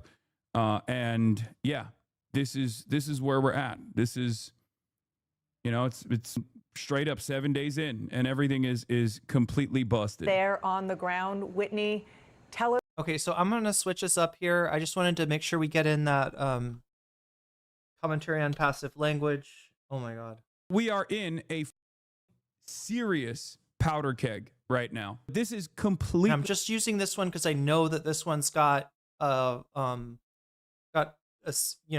put in a square to censor part of the video that they couldn't show. So unacceptable. That's, if you're wondering why I'm watching the second hand through Hasan and Majority Report, that's why. I'm trying to just stay within the trying to stay within the limits of YouTube and Twitch. Who would agree with this? Who? Anyone who agrees with this does not realize that this can happen to them as well. We're going directly to the ICE shooting that took place in Minneapolis that left a bystander dead. ICE shot a woman in Minneapolis just yesterday. 2,000 extra agents were flooded into the city, and the Department of Homeland Security celebrated it with a shitty little post that they always do, where they were like, "Oh yeah, fuck around and find out. Good morning, Minneapolis." Like, isn't it kind of funny too how like they feel like Dracula? You know how Dracula, the trick with Dracula is that, you know, you have to be like, "Oh, Dracula, come in," otherwise he can't like suck your blood and stuff. You have to invite him in. Like Dracula, if you open the door and it's, "Hey, Dracula, what's going on, Drac? How's it going?" Right? He'll be like, "Oh, you know, I can't really." You have to be like, "No, Dracula, we want you to come in, have a drink, you know, kick back," right? You gotta like really like let him. You gotta welcome him, right? Or else he can't suck your blood, I guess. But yeah, ICE is the same way. And instead of welcoming ICE, what you do is one of these shitty videos, like I almost called him Tyler Oliveira, like Nick Shirley. Right? If there is enough shit stirred about an area, then they can bring in ICE. And chat, look, in this case, what's wild about this is that if what ICE is doing primarily is a deportation mission of primarily violent undocumented immigrants, but you know, being undocumented isn't in of itself a crime, so therefore we can just say all undocumented immigrants. And really, because of the Supreme Court and how they've interpreted certain things, anyone who looks like they could be an immigrant, right? That's what ICE is there to do. Now, in terms of the Somalis in Minnesota, I mean, he's going to go over the statistics, but a overwhelming number of them are American citizens, either through naturalization, having come to this country years ago and become naturalized, or through being born in this country, right? So what the fuck is ICE doing there, right? What the fuck are they doing? But you see how, to what extent these fucking like campaigns of hate rely on the invitation, right? Or rely on the stirring of shit, the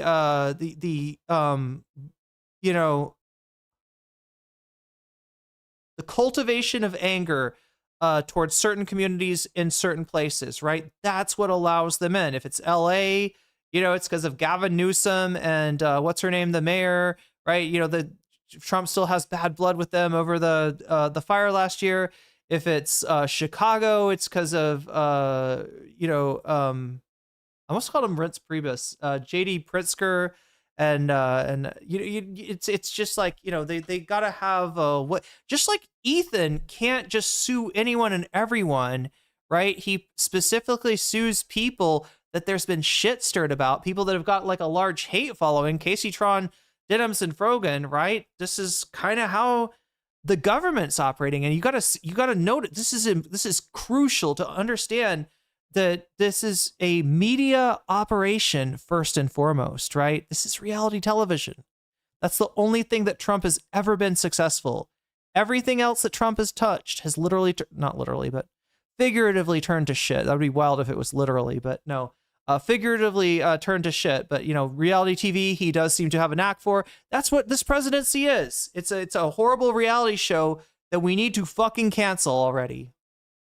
Like Good Morning Vietnam. DHS tweeted this yesterday, a little more than 24 hours. ICE agents just shot and killed a legal observer in Minneapolis.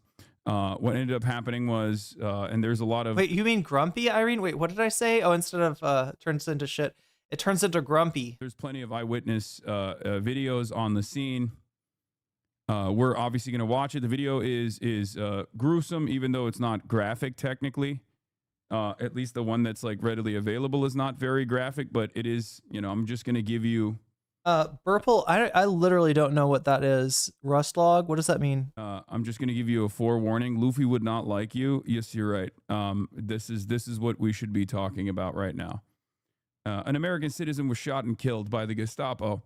And there are chatters in here coming in saying, Luffy would not like you. Yeah, how do we know all that gold is not just polished turds? I don't know. Yes, it's not my fault that you don't understand whatever kind of work you're reading, you dumbass. All right, lock in. Let's get a little bit serious for a brief moment. So, anyways, I was saying, only a couple weeks after, only a week and a half after, basically, a right-wing slopaganda piece that came out that was supposed to talk about fraud, even though it wasn't really about fraud at all. It didn't have any new evidence in it whatsoever, and it was simply just a video harassing every single Somali. Oh wait, that's a great point. That shower chat. I'm sorry. I always think you're shower cat. Like, you know, like a, because I had a cat that would always like peer in on me while I was taking a shower. She's like, "Are you okay in there? You already in there?" She hates water, but she's always looking into the shower when I'm in there, just to make sure I'm not drowning or anything. Right? But no, shower chat. Yeah, what shower chat says, even Dracula, a monster, cares more about consent than the average Republican. True, definitely. More than and Somali-owned businesses. The Department of Homeland Security, leaning in to this new racialized agitprop, decided to send the Department of Homeland Security Gestapo agents to the city of Minneapolis. Megastar. Now, what's really interesting. Thank you for the 5 community subs. Shower chat. You just got jellyfish. Gold fart. You just got farted on. I'm sorry. No, you just got glitter sprayed on you through a fart. No, I'm sorry. You just got jellyfish. That's what I'm trying to say. Frankie man, you just got jellyfish. Don't be shellfish. Yo, you just got jellyfish. And Tappy Mestry, you just got jellyfish as well. Those are some pretty amazing jellyfish there. Thank you for bestowing the jellyfish upon so many people, a megastar.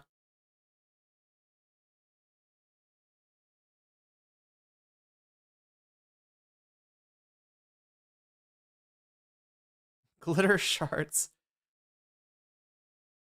Somehow chat managed to inject that into my mind, right? That's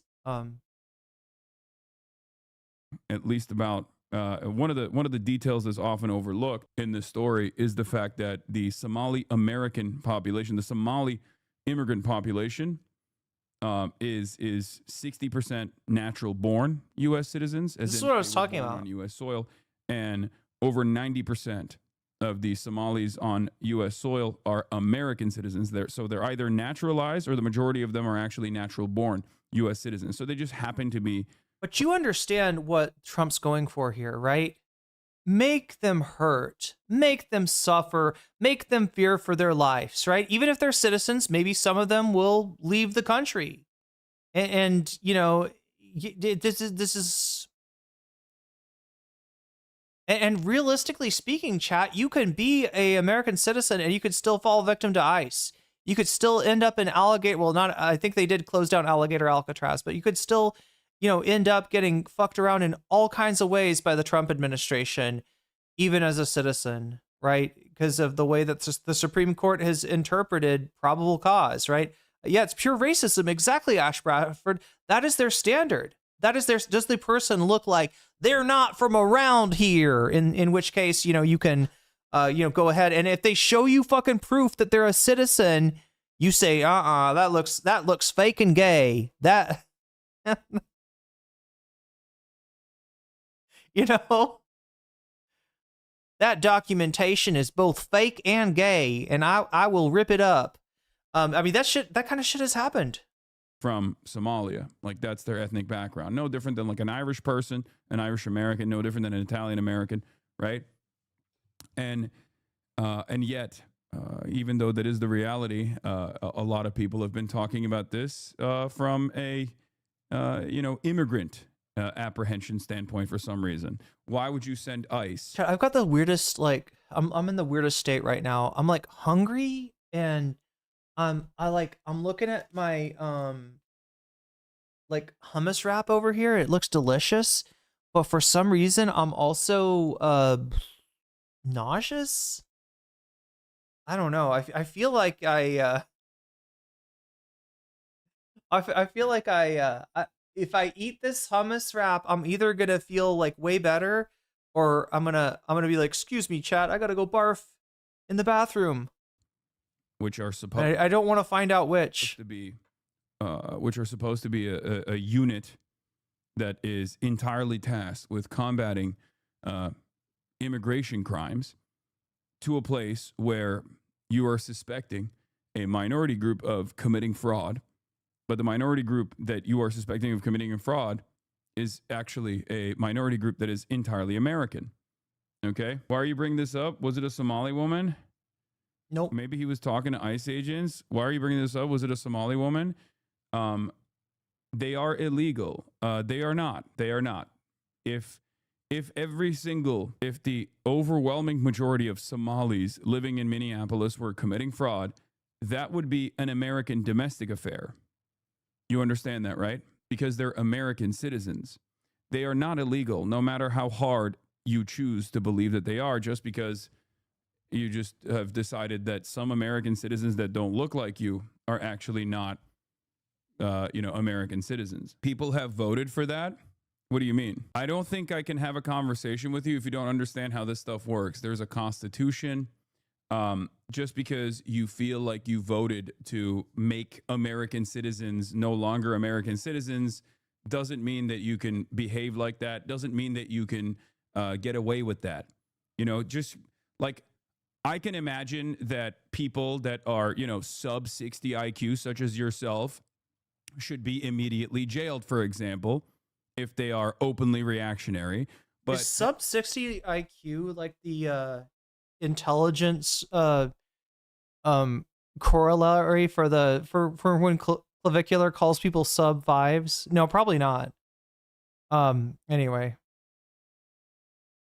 that doesn't mean that if I run on a platform such as that one, and then people overwhelmingly vote for me, which they probably would, because goddamn, some of you are so petulant and so vicious and so annoying, that doesn't mean that I can just like automatically decide to do that.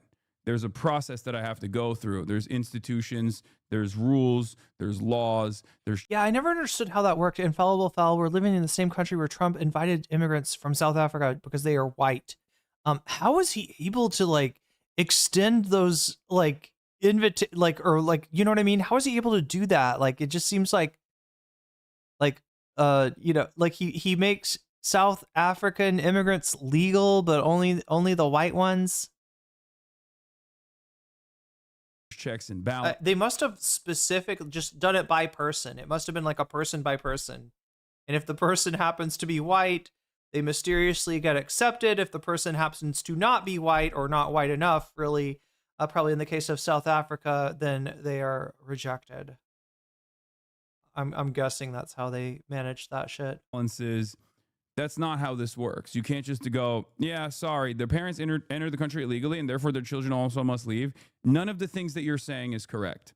I'm actually done talking to you about this because it's very clear that you do not have a It was Elon's special request. working brain cell, but none of the things that you're saying is correct. As a matter of fact, those people are legally here, but what you are describing is illegal. Unironically illegal. That's not how anything works. That's not how this works. You don't just go, hey, I've decided that these people are black and Muslim and scary and they're by claiming that they're in danger. Oh, so was it like a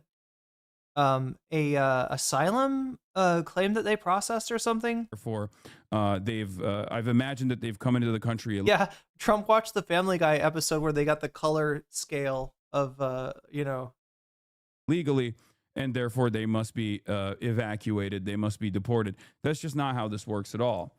I know that you are a petulant little child who thinks that you are entitled to get everything you want at all. I'm gonna take a risk that's here. Just not how this works at all. Okay, just at least for the time being. I know that Donald Trump has actually really, really made it seem like that's how things work, but that's just not how that goes. That logic applies to every immigrant. Wait, wasn't it called Pretoria or something? Like, isn't that like a city in South Africa? It applies to every immigrant too, even Venezuelans. Of course, applies to Venezuelans as well. As a matter of fact, it applies extra to Venezuelans, considering that Venezuelans, at least more than 500,000 Venezuelans, have temporary protected status to exist on U.S. soil. So given to them in many cases by Donald Trump, right? Which is a thing that they do, right? When there's a conflict with, when the Batista who they placed in Cuba is overthrown, they'll do this shit with Cubans. When it's a common thing for them to try to basically like, oh shit, your chud government got voted out of office or overthrown in a revolution. We will take your chuds, please. We will take all of your worms, right? Please, can Red Rover let the G words come over is what they say. And again, it's funny, right? Because this is what they accuse the Democrats of doing, right? According to Republicans, the reason that Democrats are pro-immigration to the extent that they even are, right, or not as anti-immigrant as the Republicans, is that they want those voting blocks, right? That's their plan, is to import voters and to like win elections. But like literally, this is what they did with Cuba Libres, right? This is like, this is part of what sewed up Florida for them. They're technically still not naturalized American citizens, for example, and therefore it applies extra to Venezuelans. Okay. Having said that, we're obviously he like declares his house a country and calls it Pretoria. Wait, I'm trying to remember how that was. It all because he got like did he get like welfare money or so? He got like SNAP money or something that he wasn't supposed to have. It was like a ridiculous amount. And then maybe I'm mixing up the episodes, but yeah, then like his neighbor Joe, who lives next to him, he like annexes his pool, right? He's like, we will call this state Joe-Hio. So you're gonna go right into it. Here is here is the news. Minneapolis, where city officials. Right, let's try eating some hummus. Shooting occurred reportedly involving a federal ICE agent and a civilian this morning. You see the live pictures right there. Our Whitney Wild is. Once again, of course, the way that they're covering this instantly is neutral language, neutral tone, normalizing it a little bit, being like, oh, a shooting incident took place between a police officer, an ICE officer, and a bystander. And it's like, no, they shot and killed a woman in her car. Okay? They shot and killed a woman in her car. America is powder keg. We are 7 days into the new year, and Bad Lefty correcting my pronunciation. I'm sorry. I think I'm supposed to say hummus. Funny enough, Thailand makes copious use of like sometimes you see it as like CH, but it's really more like KH, like Sawadee Ka, right? And or sometimes you'll see it as G too. And it's like it's kind of in between CH. No, it's not really. There's not really a, I don't know. Anyway, it's like a sound that's very prominent in the Thai language, which I am in the process of learning right now. I'm getting good at Thai math now. I'm learning the numbers, and I'm pretty good. I'm pretty good with them. Wait, can I do that off the top of my head, chat? Sun is 0, right? We count nung, son, sam, si, ha, hok, chat, at, cow, sip. Sip at, sip song, sip sam, sip si, sip ha, sip hok, sip chat, sip at, sip cow, ye sip at. Yeah, I got it, chat. I got my numbers. I don't know why that took me the longest time to learn. What I'm working on now is remembering like 1,000, like Roy. Wait, let me say it. Roy is 100. I think Pan is it Pan? That is 1,000, and then Moon is 10,000. San Wait, oh my God, I might be mixing these up. Anyway, I'm getting it down, chat. I'm getting it down. And it's fairly easy for me to learn. I booked my winter vacay going to Ho Chi Minh in February. Congratulations, Teo. I visited the north of Vietnam, but yeah, it's an amazing country, amazing people, and I feel like I learned a decent amount from Vietnamese people while I was there, and if I were to, go again, I'd learn even more. I'm gonna assume that it was all like, look, the part that I need to rehash is like the 1,000, 10,000, right? Because instead of saying, we don't in Thai, like we don't say like 1,000, 10,000, 100,000. Like each of these each of these orders of magnitude, they're like a separate name, right? So it's not as like easy as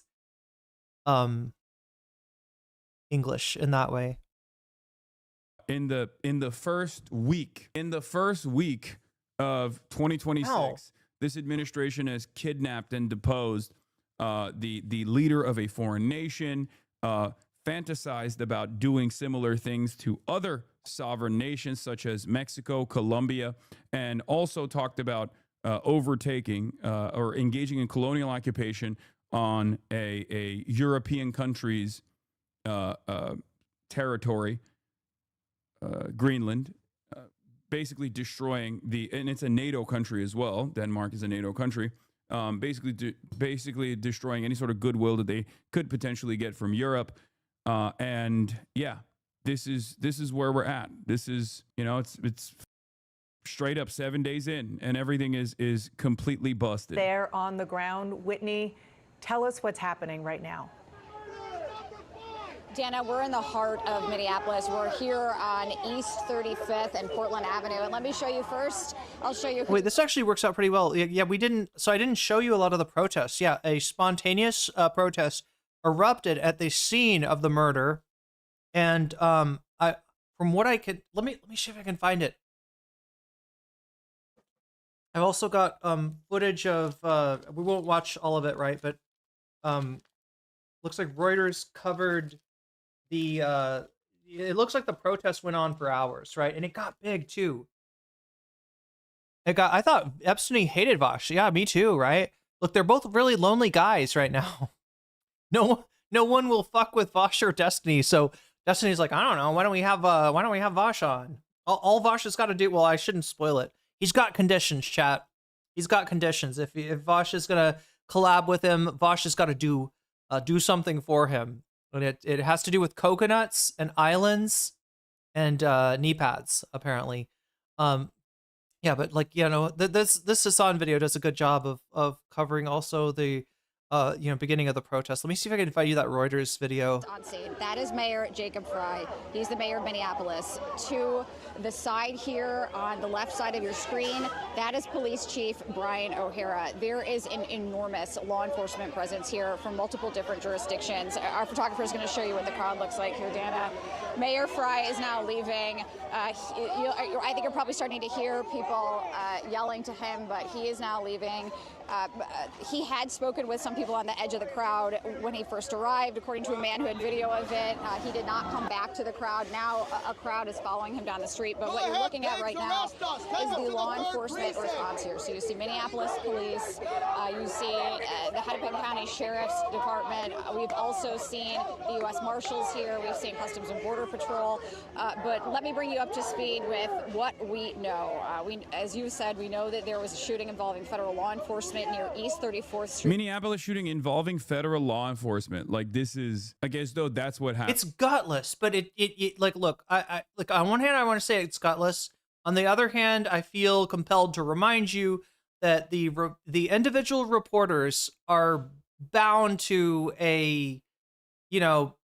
standards and practices of their bosses. And, when it becomes your boss's, you're working at CBS, all of a sudden your boss becomes Ellison, so and Barry Weiss, so it gets even worse. Happen, that's like who knows what the details are, guys. Just gotta say, I know I have the new angle as well. Okay, calm down. I know They make it seem like a woman hit a bullet, you know, a woman hit multiple bullets, as a matter of fact, with her car. Like when you say this, it could be a random woman who ran into bullets, or it could be a random random person shooting federal law enforcement. Actually, did ICE agents get shot, or are the ICE agents fine? I mean, I can't tell from the way that they're angling this, you know? In Portland Avenue. That was according to the city of Minneapolis. We do not yet know for sure what the extent of any injuries are or what prompted this. Minnesota Governor Tim Walz has weighed in, saying my public safety team is working to gather information on an ICE-related shooting this morning. Again, Mayor Jacob Fry is here. This is all in the context of this ramped-up immigration enforcement that DHS has been touting. They say this is the largest immigration crackdown to date. 2,000 agents spread throughout the Twin Cities.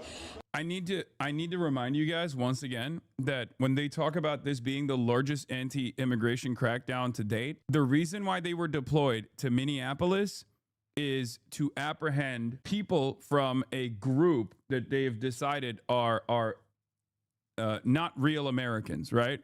They've decided that Somalis are not real Americans after this propaganda video that came out. Except 90% of them are American citizens. 90% of them are American citizens, and the other 10% have, you know, proper paperwork and clearance to be on U.S. soil. So 90% of them are American citizens. Only 10% of them are Atom 3 immigrants. Gastar, super chatted $19.99. Chingala Migra.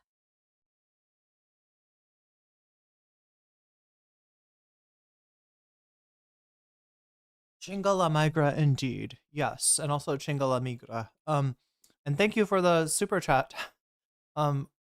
It's really funny how it reads your name. I feel like it calls you like Atom 3. I'm trying to figure out how does it get that weird pronunciation of your name? Oh my god, chat. Now YouTube is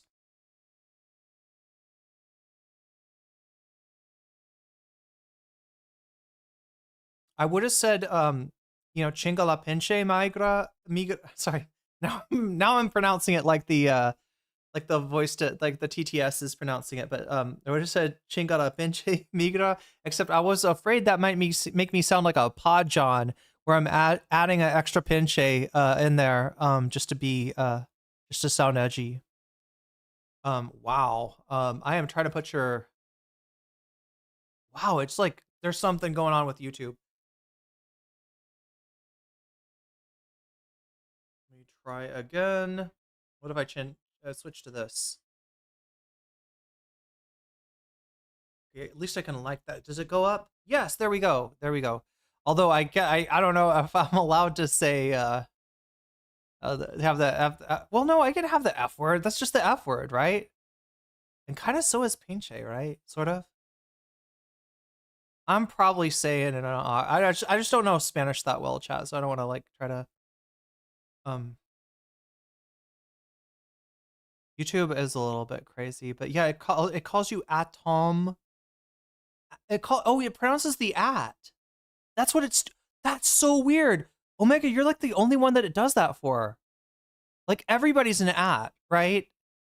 Like everybody's got an ad on YouTube, right? So, but when Davy super chats, it's not like at Davy Cliff says, it says Davy Cliff.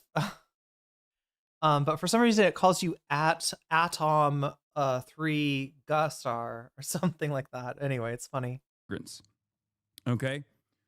So deploying. Yeah. Way did Tommy Vitor. Would Tommy be the one to do this? I feel like it'd be Favreau.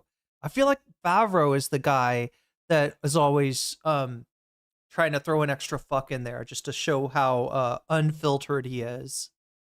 Largest deployment of ICE agents into a city that is where you are targeting an immigrant population where 90% of them are American citizens. I think we all understand exactly what's going on here, right? I think we all understand exactly what's taking place here. It's completely ridiculous. This has been going on for a couple of days now. We know that DHS Secretary Kristi Noem was here in the Minneapolis area yesterday. And what we see now is this real peak moment here where, based on our understanding, there was a shooting involving federal law enforcement here, and as Governor Tim Walz said, involving an ICE agent. We are learning to, trying to learn as much as we can. But let me just get you another picture of the crowd here, because this is a city where these George Floyd riots are not far in the rearview mirror. And what I keep hearing from people in this area is something bothers me about that too. Look, there was a George Floyd uprising. There was a BLM movement, which did not start with George Floyd, but traces its roots to other events of similar events of Black lives not mattering to police, right? But and there were riots, right? So protests, yes. Uprising, yes. Movement, yes. I don't know how I feel about linking riots to George Floyd. Of course, for right-wingers, that's what they call the protest, right? So that's, I think, where the conflation comes from. But in terms of riots, if you want to know the source for like 90% of, riot situation, it's the police. The police who have training in crowd psychology, provoking a riot, antagonizing, and abusing the protesters, that turns any situation like that into a riot. Yeah, CNN is garbage, true. And it's about to get worse, apparently, right? Yeah, if we're thinking about our news organizations, obviously OAN and not News Nation. What's the other one? News. Oh my God, what the fuck is the other? What is the other one, chat? News something. Newscom, news. Okay, whatever they are, right? Newsmax, thank you. Newsmax, OAN, Fox News, obviously these are trash. Obviously this is just right-wing garbage. Although sometimes Fox News has shown a little bit of disdain for Donald Trump, right? When they think that there's a chance of getting rid of Donald Trump, you will hear Fox News. And you heard that from Tucker Carlson. Tucker Carlson himself, not a fan of Fox News, or not a fan of Fox News, not a fan of Donald Trump, could not wait for him to be irrelevant. Unfortunately, that didn't happen. But yeah, there's definitely something political in calling it a riot. But anyway, like CBS is like going over the it's getting there. CBS is like basically will be maybe worse than Fox News, right? I guess that remains to be seen, right? And then CNN is like on the precipice, right? Because I don't think the deal's been made for CNN yet. They're trying to get it. So CNN is like kind of hit or miss. MS Now is being attacked by Trump currently. I think we got a few videos from them to watch today. Yeah, I think you're right, William. Yeah, I think they're in the process, I think, of getting bought out by a right-wing millionaire.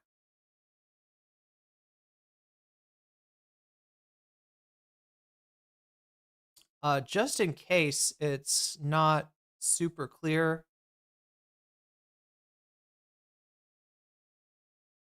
This is not an anti-Semitic channel, okay?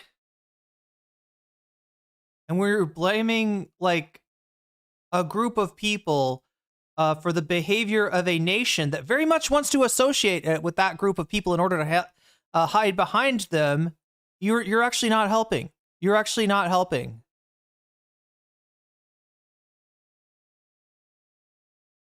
Jesus fucking Christ. In case it's not clear, I'm not Nick Fuentes over here, all right? I'm not Infrared Haas, I'm not Jackson Hinkle, all right? I'm not looking to like fucking spur future pogroms. Anyway. They say if you thought that was bad, this city is about to explode. And so the line that Minneapolis police are towing right now is to try to keep this calm and not inflame the crowd because they do not want another major eruption. They cannot have a repeat of the George Floyd riots. And so right now what you're seeing is... CNN, George Floyd riots. Yeah. Great framing on this for the record. I mean, this is what I'm worried about. And I did talk about this extensively when the Nick Lee video first came out, where I said that there was going to be eventually. Yeah, I mean, like how much clearer can I be? Free Palestine, but also fuck Adolf Hitler. Copycats that come in and harass people. Tensions rise up. Eventually, the administration sends in the Gestapo. And then here we have it. The Gestapo ends up shooting. Bots are added it again in Shorts. No, Emily, I can't get Shorts working. This is a Twitch issue. Someone. I mean, I don't know. Like now, I feel like I'm like making it sound like all Twitch chatters are sus. No, it was just one. I usually don't hear people like talking about the Jewish media in my chat. Like that's not a common occurrence, and nor should it be. And for the record, we do have the video. Obviously, I'm going to get to that in a second. Like, this is just like the protests that are going on. Actually, let's just get started on the video real quick, and I'll show you the different. In case anybody's needs me to make the connection for you, all right? Why is the media like it is, especially about Israel? Because of the military-industrial complex. If you're paying attention, to my cover, to the rehashing I've done of the Iraq War in the early 2000s and the Gulf War in the 1990s, you'd know that the media, their prime directive is to support the military-industrial complex because oftentimes, their ownership is making money from this shit, and if not, they're definitely allied with this shit. It's not anything to do with anybody's religion or background or ethnicity or anything like that. The media is the way it is. It is because they are glazing up the U.S. global hegemonic project, and another, the little attack dog in, America's arsenal is Israel, right? So that's why you get the ridiculously positive coverage of Israel and horrendous defamation against Palestinians. It's not because the media is Jewish, okay? I don't want to hear that shit. Different angles as well, because a lot of this back and forth is going to be around whether or not this was a justified kill, okay? And it's not. It's not at all. It's not even remotely close. It does not matter. The very fact that, once again, ICE was deployed to Minneapolis like this was just for politics, okay? Pure partisan politics, pure racist agitation. Because remember, that's the reason why I keep pointing to the fact that the Somali population that they're supposed to be targeting are 90% American citizens. Majority of them are natural-born American citizens, okay? Natural-born U.S. citizens, 60% of the 90% are natural-born U.S. citizens, and the rest are naturalized. So the fact that the Department of Homeland Security is conducting any sort of immigrant operation here is already ridiculous, okay? It's ridiculous. It's a completely made up, faulty premise. So then you have people that are tracking ICE agents and filming them. Let's take a look at one of the witness videos that came out. Okay. So yeah, this must be really early. Hasan goes live at 11 o'clock. No, he's on later than MR, right? Am I right about that, chat? Maybe he went on earlier today, because it really feels like he's starting super early. I'm not even. Oh wait, no, that's the clip. That's the clip actually. There's a woman that's partially blocking the road with her SUV. Okay, this is the victim for the record. ICE agents get out of their unmarked pickup trucks. No! They start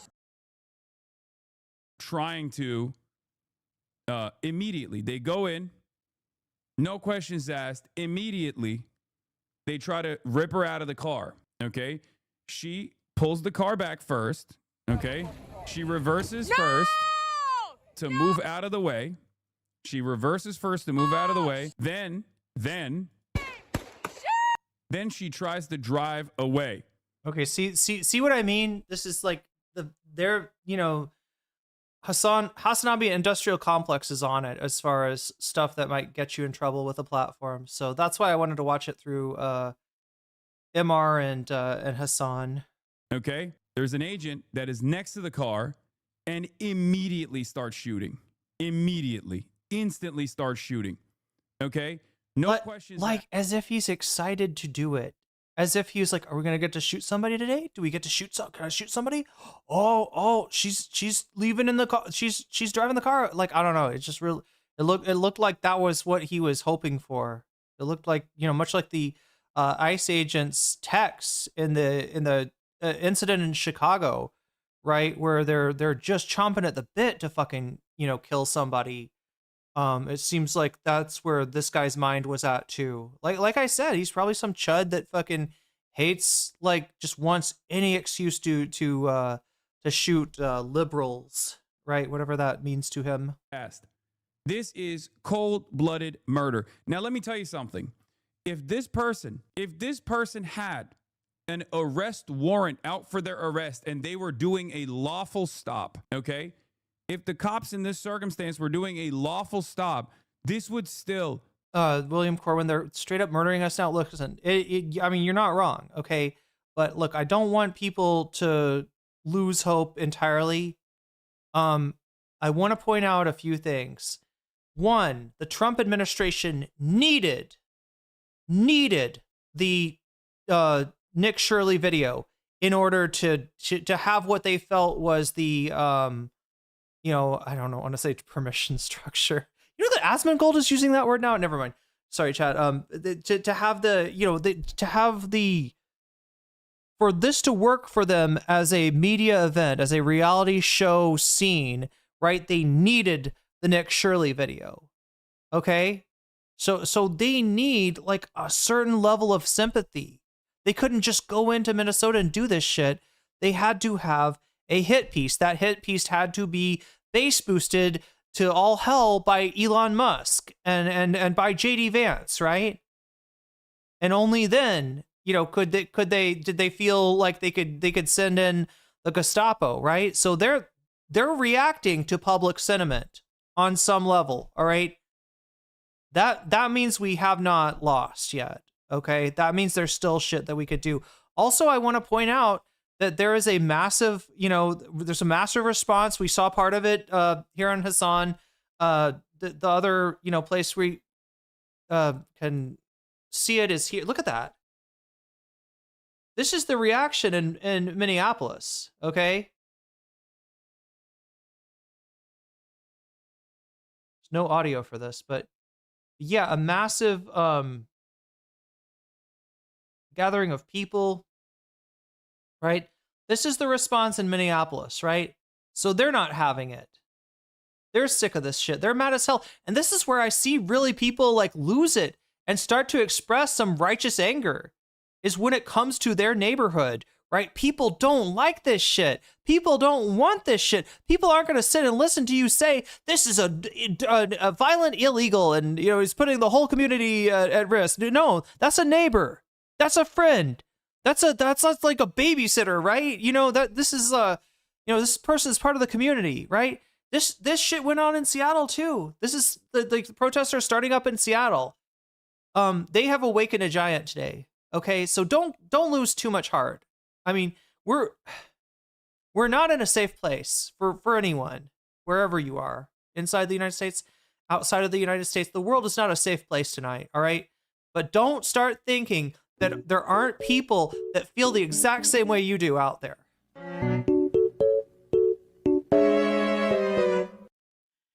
And don't start thinking that they're not willing to go to the fucking mat for you, okay? You've got allies. Connect with them. Anyway.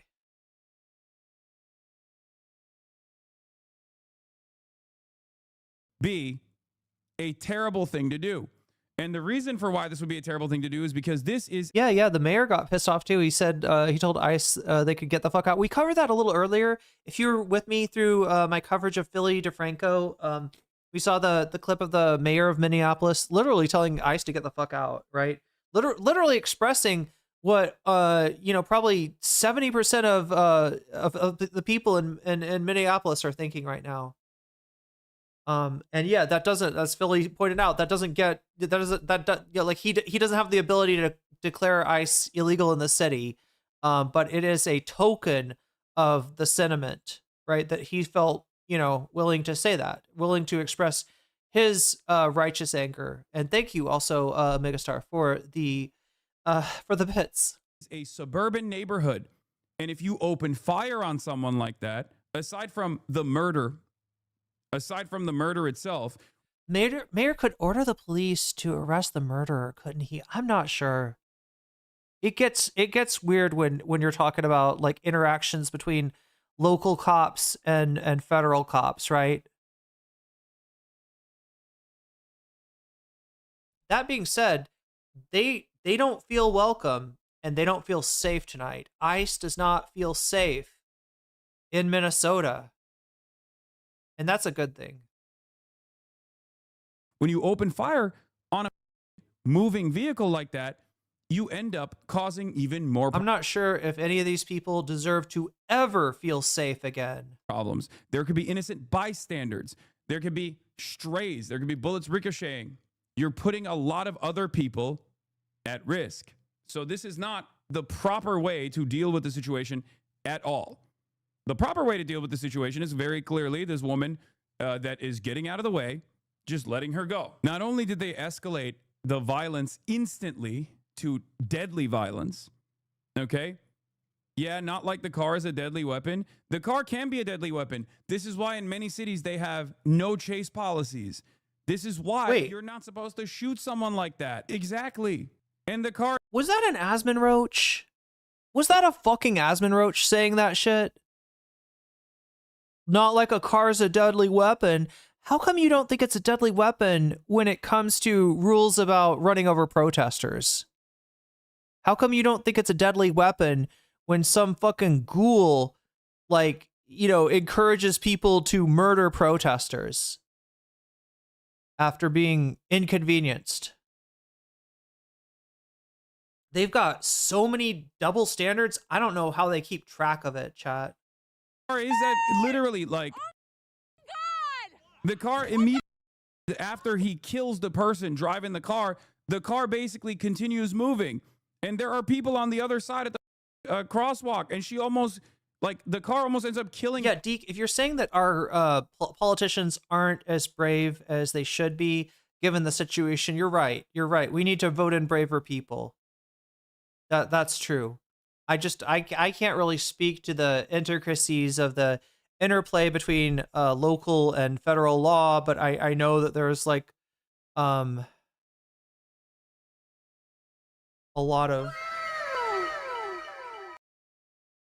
lot to consider there.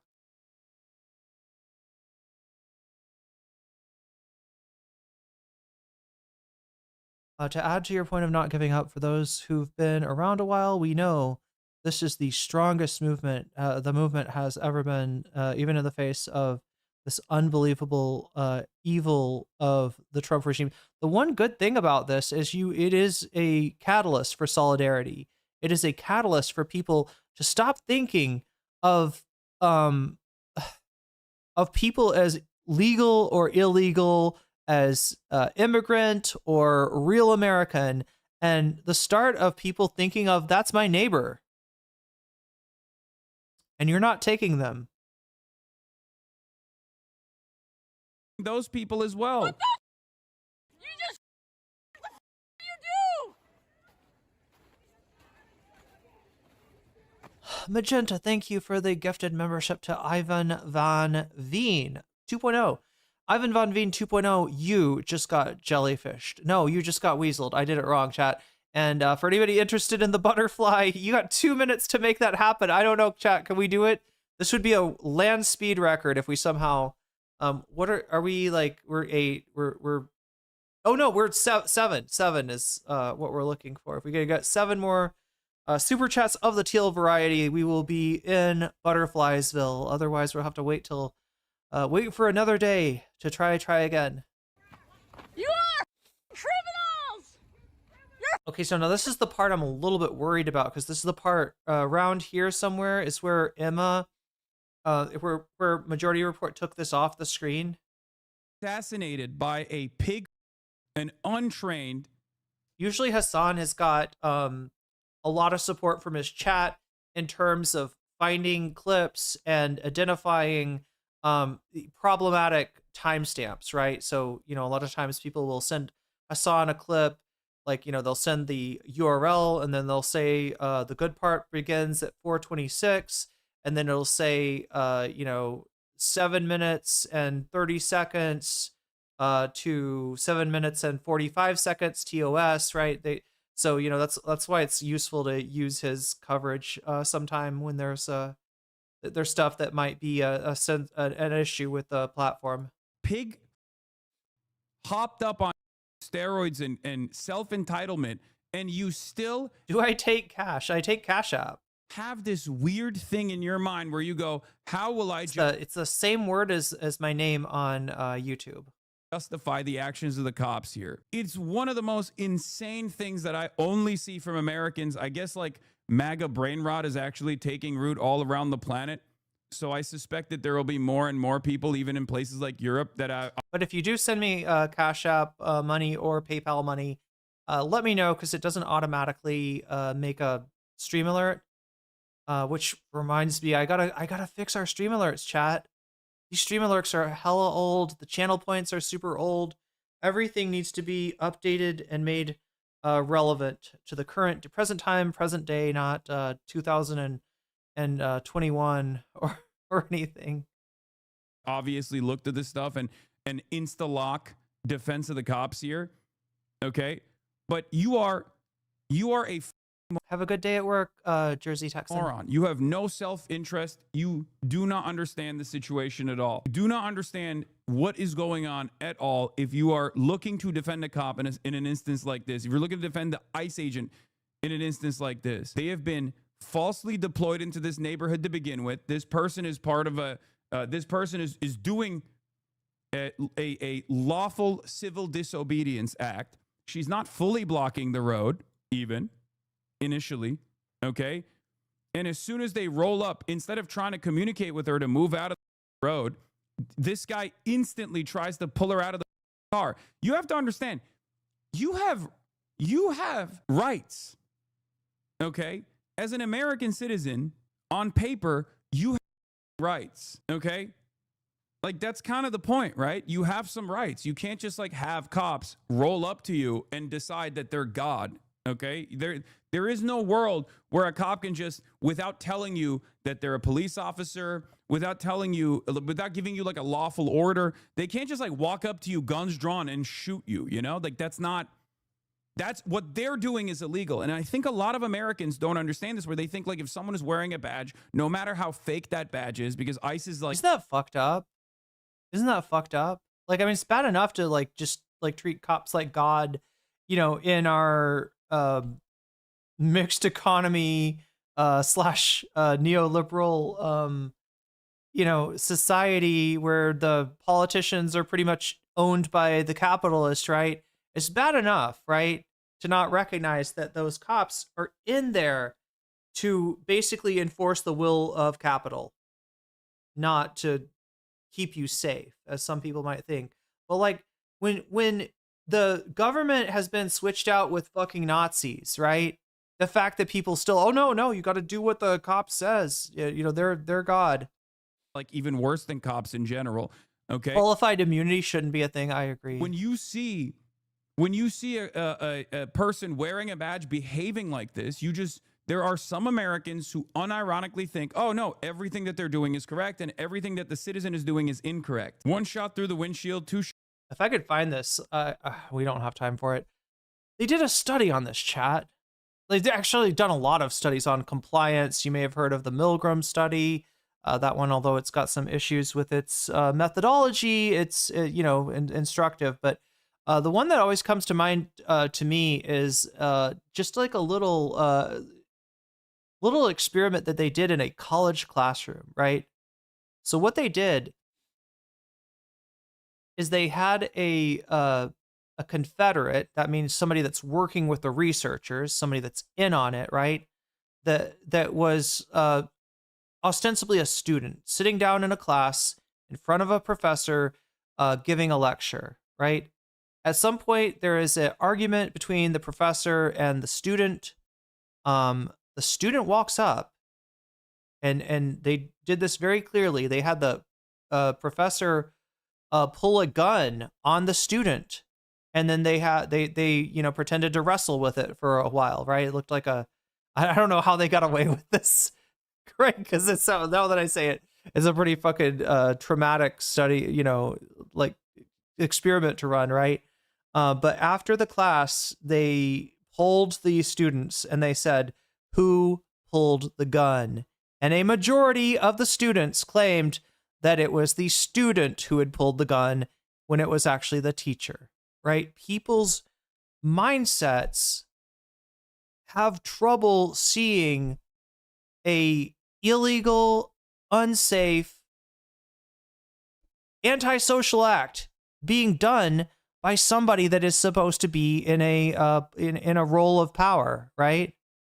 And if they could turn night to day like that with a student and teacher relationship, imagine what people do in their minds when a police officer is involved, right? And I think this kind of informs us a little bit on how Trump gets away with the shit that he gets away with, right?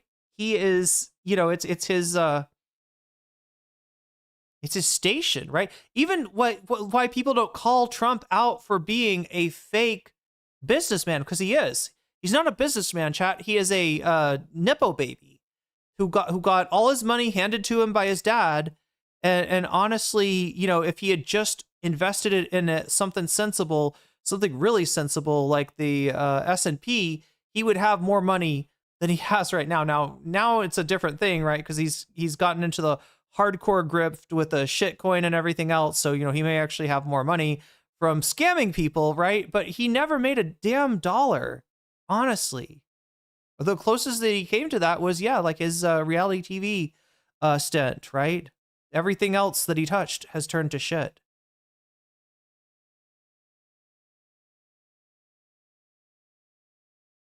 But yeah, if you see why people will believe Trump when he's obviously lying, it's probably something like that. Well, he's so rich. Well, why would he lie? He's so rich. Why would he need more money? A small loan of 24 million, right? Yeah. And if he had literally, he would have more money. He would have had more money if he didn't play like real estate mogul. He was playing at that, chat. He never was good at it. He didn't know what he was doing, even with the fucking mafia in his pocket, right? Trump didn't succeed at that. Shots through the side window. Officer not even even doing casino business, right? Which is have you seen Casino? Have you seen the whole thing where they're there's just this big pile of money in the back and people are just skimming off of it? He couldn't make money like that. The house always wins, chat. A casino. Trump lost money on that shit. Of the truck to begin with. Exactly. And what a lot of people don't understand is when you're defending this kind of action, when you're defending this summary execution, right, in broad daylight, what you're failing to comprehend is you're defending it for yourself. You're defending it for your mom and dad. You're defending federal law enforcement behaving like this to your loved ones as well. Pay attention to the wheels too. Yeah, the driver's wheel was pointing away from the agents when the first shot popped off and the officer's body was already out. And this is why I like Hasan's coverage, is because he kind of goes into depth. He looks at a number of different angles. And yeah, he notes, stuff like the directions of the wheels, right? What is she trying to do here? Is she trying to get out of here? Or is she trying to murder? Is she trying to do clavicular homicide? And it should be obvious,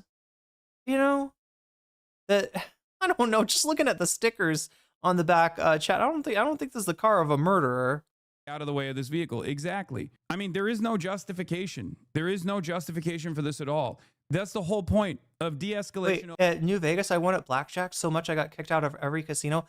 That's one thing I didn't do in chat. You got to come up with some. I'm gonna play some more New Vegas. You know, while the new season of Fallout is coming out. You got to give me some like, because you don't just play New Vegas. You play it with like rules. You play it like some people will play it like, I'm gonna play New Vegas, but I'm a cannibal. I'm gonna play New Vegas, but I'm gonna like do all the stems, do all the or it's not stems, the chems, right? You know, like right there's just different ways. Like I'm gonna only make money from gambling or something like that. Like you got to give me some good conditions, like to make it more interesting. Over escalation, okay? Cops are supposed to de-escalate, and if they don't, that's hilarious. Just vibing. 420. I was watching Goodfellas with a friend. They got up to pee halfway through. You were awesome. You're a chaos agent. That's awesome. Listen to this. They got up to pee halfway through, and I swapped the disc with Casino and started it halfway through. He didn't even notice. That is, ooh, Caravan Card Collector? Don't de-escalate and they escalate, they have weapons on them. Be a drug addict. That's kind of like the opposite of what I did last time, but it was weird. Even with trying not to do any chems at all, I didn't realize, what is it called? Mentot? Is that what they're called, chat? Mentots?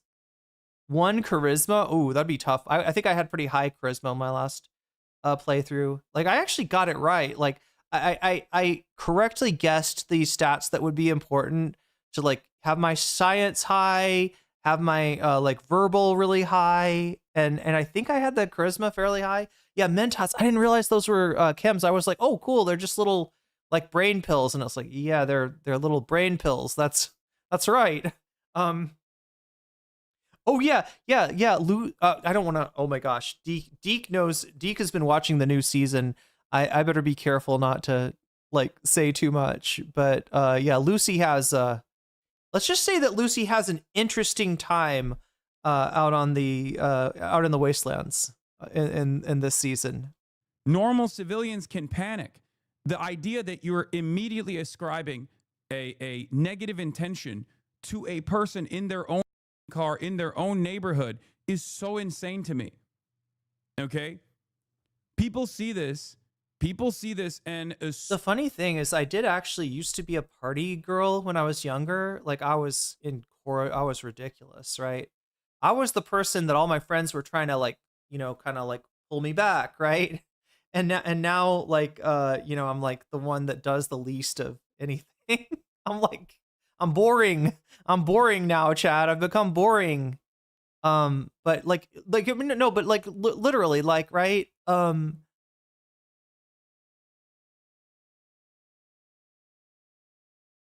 I kind of feel like if I'm in a situation that's really dodgy to begin with, like, yeah, you know, like you're in the wasteland after a nuclear war. I think I would like keep the chems to a bare minimum of, you know what I mean? I'd be so like, I'd be so locked in. Assume automatically that this person was there to do terrorism. They wanted to kill cops. They wanted to kill ICE agents. Wait, there's a really good trait that makes you immune to chem addiction and doubles the duration of all buff items. Nice. You're an idiot for that for that assessment. Okay. Oh wait, Omega Star also asked me, did you see the mayor literally? Oh yeah, that was on the earlier. We saw the mayor say fuck to ICE to get the fuck out on the Philly D segment. You're adding that intent in your mind in an effort to justify the actions of the ICE agents here, when these actions are utterly unjustifiable. Now, will they actually be held accountable? Probably not. I'll be honest. Probably not. And I gotta say, as somebody who grew up in the Midwest, that situation is dangerous. Without cops, without guns, without ICE, ICE, like that those kind of road conditions. Like now, it's not horrible, right? Obviously, they've got the you know, the snow is off the road, it's on the shoulders, but it's just like people. It's so easy for a car to get out of control in a situation like this. If you've got people standing on the streets and you've got cars and ice, it's already dangerous. It's already really dangerous. We are in a serious powder keg right now. And it's not because this is where the George Floyd protest took place initially. Okay? But this is completely unacceptable. Oh, wait, that's a good insight. Deke says maybe the ICE agents are from the South and they got no, yeah. Because like if you're Minnesota, you know how to handle that kind of driving, right? But if you're from like, I don't know, Florida, maybe not. Agree with this? Who would agree with this? Anyone who agrees with this does not realize that this can happen to them as well. I see a lot of people saying Asmongold. Yes, I know. My point is, Asmongold and people who actually watch this thing and immediately justify it don't realize that they're actually justifying it for themselves as well. They're justifying cops doing this kind of shit to them as well. Why did the woman try to kill the officer? It won't happen to me because I won't attack the officer. I think you...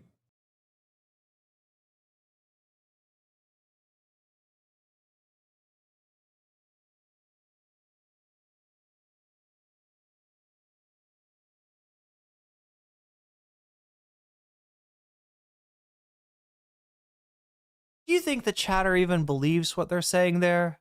Do you think they really think that they just saw a woman try to kill an ICE agent? I don't ever know even what stereotypes they're operating on, right? One stereotype that they operate on is the anguished SJW in the in the reflective vest with the knit cap. You know what I'm talking about? The classic woke image, right? So that's one stereotype of what is a leftist, what is a liberal, what is it, who is a Trump opponent, right? And then the other one is like, I don't know, like some kind of Antifa super soldier. And they somehow have both of them. You're both a weak, effeminate college professor who couldn't ever hurt a fly, right? And you're also a I don't know. I don't know what they imagine, like a fucking crust punk, on steroids or something. I don't know, Chad. I don't know. I'm trying to resolve the two stereotypes in my mind. This is what I mean. Because the woman didn't try to kill the officer. The woman tried to get out of the way. And you can see that. You can see that with the... Looking at the street as a Michigander, thinking it's not even that bad. See, mine was Indiana, so... Indiana people kind of know how. I guess it depends on what part of Indiana. But wheel positioning right here, okay? The woman is trying to get out of the way instead of getting ripped out of her car. This does not give a reason. You're in that lake effect area of Indiana, maybe. For cops to kill this person, okay? That's not how this works. That's not how anything works. Because if this situation where cops are wrong from the start, the ICE guys are wrong from the very start, instead of de-escalating, instead of telling her, instead of wavering her away. I just mean it's dangerous because like you got a car that's blocking 1.5 lanes, right? You can get people are coming by driving like sort of through the shoulder. They're kind of like half in the lane, half in the shoulder. I mean, that's when it gets dangerous, right? When people are having to kind of go around the street, and then if somebody, you know what I mean, if somebody loses control of their shit in the ice. And that's the other thing. Oh no, I didn't think you were disagreeing. But it is something to consider. That the driving conditions. But yeah, I get what you're saying for Minnesota people. It's not actually, it gets a lot worse in Minnesota is the point. Walking up and trying to get her out of the car, guns out, and immediately shooting her like this. If you think that this is... Hong Kong's last snow was in the 60s for like 3 hours at the top of our biggest mountain. I didn't realize there was a mountain in Hong Kong. Wait, what part is considered like the Hong Kong area? I've always been confused. There's like Hong Kong, there's this weird little isthmus that goes out to like almost like it looks like it wants to be an island, but it's got an isthmus connecting it. And I think that's to the south of Hong Kong. I don't know what that area is called, but is that where the mountain is? Nothing but a severe collapse of how, under normal circumstances, lawful practice of law enforcement officers just fell apart and that this could happen to you as well, you are being delusional. Please stop justifying shit like this just because you see a badge and you want to eat the boot whole. Okay? There is no world in which this is appropriate. It's not. And it's shocking to me that many regular ass Americans, which I suspect this person is, right, cannot comprehend that, cannot find themselves in a similar situation. Can you imagine a world where a misunderstanding or a moment of panic causes you to lose your life, and then people talk about it as though it's, you know, it is what it is. Shouldn't have done it. Around and find out. I mean, these are literally like Asmongold's catchphrases, right? Oh, it is what it is. Fuck around and find out. Oh yeah, based. Like, chat, we need to get a cursed little Asmongold plushie that you can pull the string and it'll be like, it is what it is. Fuck around and find out. Like, that's how they talk about you. Even if the hallucination. We have Hong Kong Island is the big one. Then there's 1,000 small islands. Is it really an island though? It looks like it's connected. Mainland part is called Kowloon, and it extends about a 40-minute drive north into the area called the New Territories.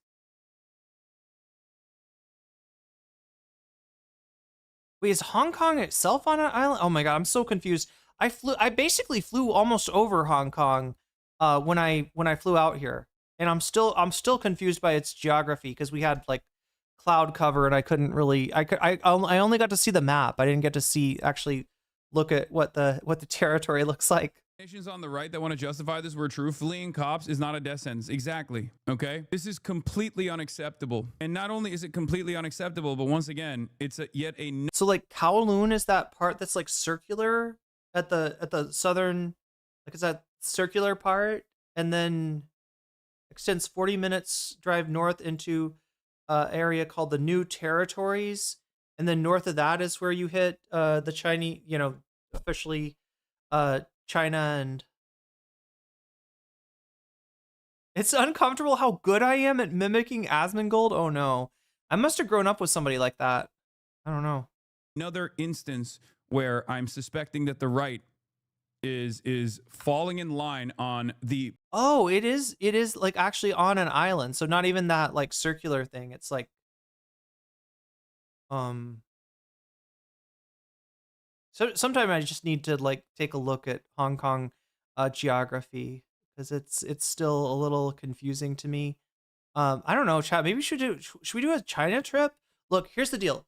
Here's what I'll tell you, okay? If I can bank the money that I need to switch my visa, you know, when I need to from it's like I'm on an education visa right now. I want to be on what's called a destination Thailand visa or DTV, and you got to have a certain amount of money in the bank. If I can stack that money, because that's my big, you know, that's the bottleneck here. That's the thing I'm concentrated on. Then I will, you know, I'll take a China trip. Because I think, like, as long as I don't go to Hong Kong, that's the one place I probably can't travel in China. It's the most expensive place in all of China. But the rest of China is pretty damn affordable. Maybe even more so than Thailand. I don't know. But I really want to see China. If nothing else than to take pictures to send my Tai Chi teacher actually studied Tai Chi in like the 70s or something in China. So I want to send him some stuff too. The dumbest possible position. And not only are they falling in line with the dumbest possible position, it's one that is not even self-serving. Okay? This is against your best interest. I should probably pee. We want every law enforcement officer. Chat, I'm going to pee. When I get back, let me know if I missed anything that I need to go back to. Because, like, I have a bad... Oh, no. Burple, what does someone say after they fend off a attacker with capsicum spray? They say, yeah, maced. Wow. But yeah, seriously, let me know when I get back if I've missed anything, and I'll rewind it and react to it. I hopefully I'll be able to pee. To abide by a certain set of standards that places people's lives and livelihoods as the highest priority. That's the entire point of law enforcement. Okay? We got an administration that is utilizing an unaccountable federal law enforcement agency as his own personal private Gestapo. And now they're killing people. And they have killed people already. But this is another one that is an execution in broad daylight of an American citizen in her own goddamn neighborhood. And there are still dumb out there. There are still stupid people out there that are trying to defend this, not realizing that one day this can happen to you as well. Please show the angle where she drives into the guy. Brother, this is the angle. What are you talking about? You're talking about a person who is very clearly shooting at this car, although it's not, the car is very clearly trying to get away from these souls. Okay? She gets shot and killed for it. There is no justification for it. Can I post the link? You need to be subscribed to be able to post the link. But I already have the other angle. I assume you're talking about this one, right? The Lookner video that I saw. This is the one that people are presenting as like a valid one. Like, look, see, very clearly, this person was like driving into this other cop. Yeah, I wonder why they're using this angle from afar and not the close-up one to claim that this person was driving into the cop. I guess if you're ever in an incident and you're surrounded by cops, okay, it doesn't matter. If there's ever a cop around you, they can just shoot and kill you when you're in your car.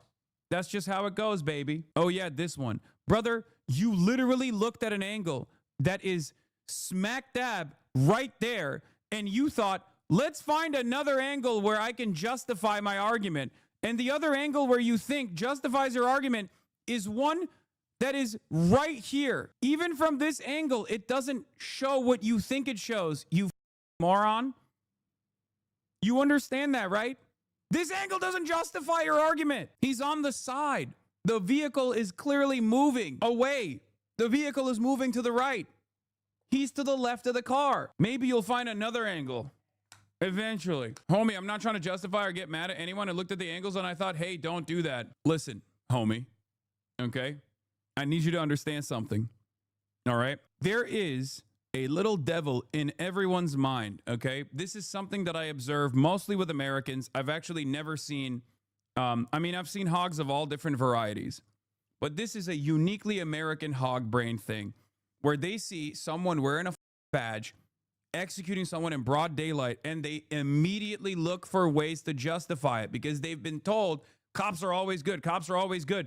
If a cop tells you, get down and suck a, you have to do it. They have a gun. If you don't do it, then, and they shoot you and kill you, it's fine. It's all right. You should have sucked it. It is a very strange phenomena that I only see with American bootlickers. Even European bootlickers don't go this hard. And it might stem from the fact that you might not have ever actually been in an intense situation with cops or anyone holding a gun to your face, okay? And you don't understand what that environment is like, how chaotic that environment is. But there is a reason why under different circumstances in other normal, competent forms of governance in other countries, there is obviously a much higher. Did I miss anything? I tried to keep it cute. Wait, what is this? Is there more jokes about Asmongold here? What does Hasan yell after he tells Kaya to get in her bed? He says, yeah, placed.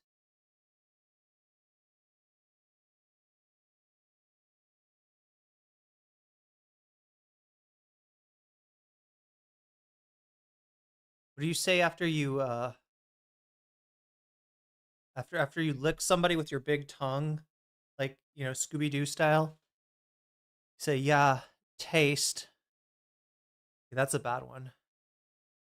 That's a bad one. Nobody, you should probably ask somebody before you lick them, even if you're a Scooby-Doo. I don't think he did, though. I think if you get something yummy on you, Scooby will just lick it off. Like, oh my god, chat, I sound like I'm talking about something completely different. Let's just move on. How about that? Higher priority of just Hasan popping off. Okay. Violence that you need to actually clear before a standard of violence that you actually. Oh shit. What do you say when you take a turkey out of the oven? You say, yeah, based. That's... So you have to clear before you pull your gun out and start shooting, okay? In America, we have normalized that you can just like come out guns blazing, start executing people because there are a lot of people that will justify it. It's completely ridiculous. This was not an attempt to run down the officers. If that was the case, she... Sounds a little Vashi in there. Yeah, I think... Oh my God, how is my voice cracking? Chat, I took a day off this week, an extra day off, because I noticed my voice was cracking the episode before. And I thought I was maybe done with that. Anyway, I guess not. The Don't Tread on Me crowd has the obsessive need to bootlick in every conceivable way when it comes to everyone's rights. That in itself encapsulates America.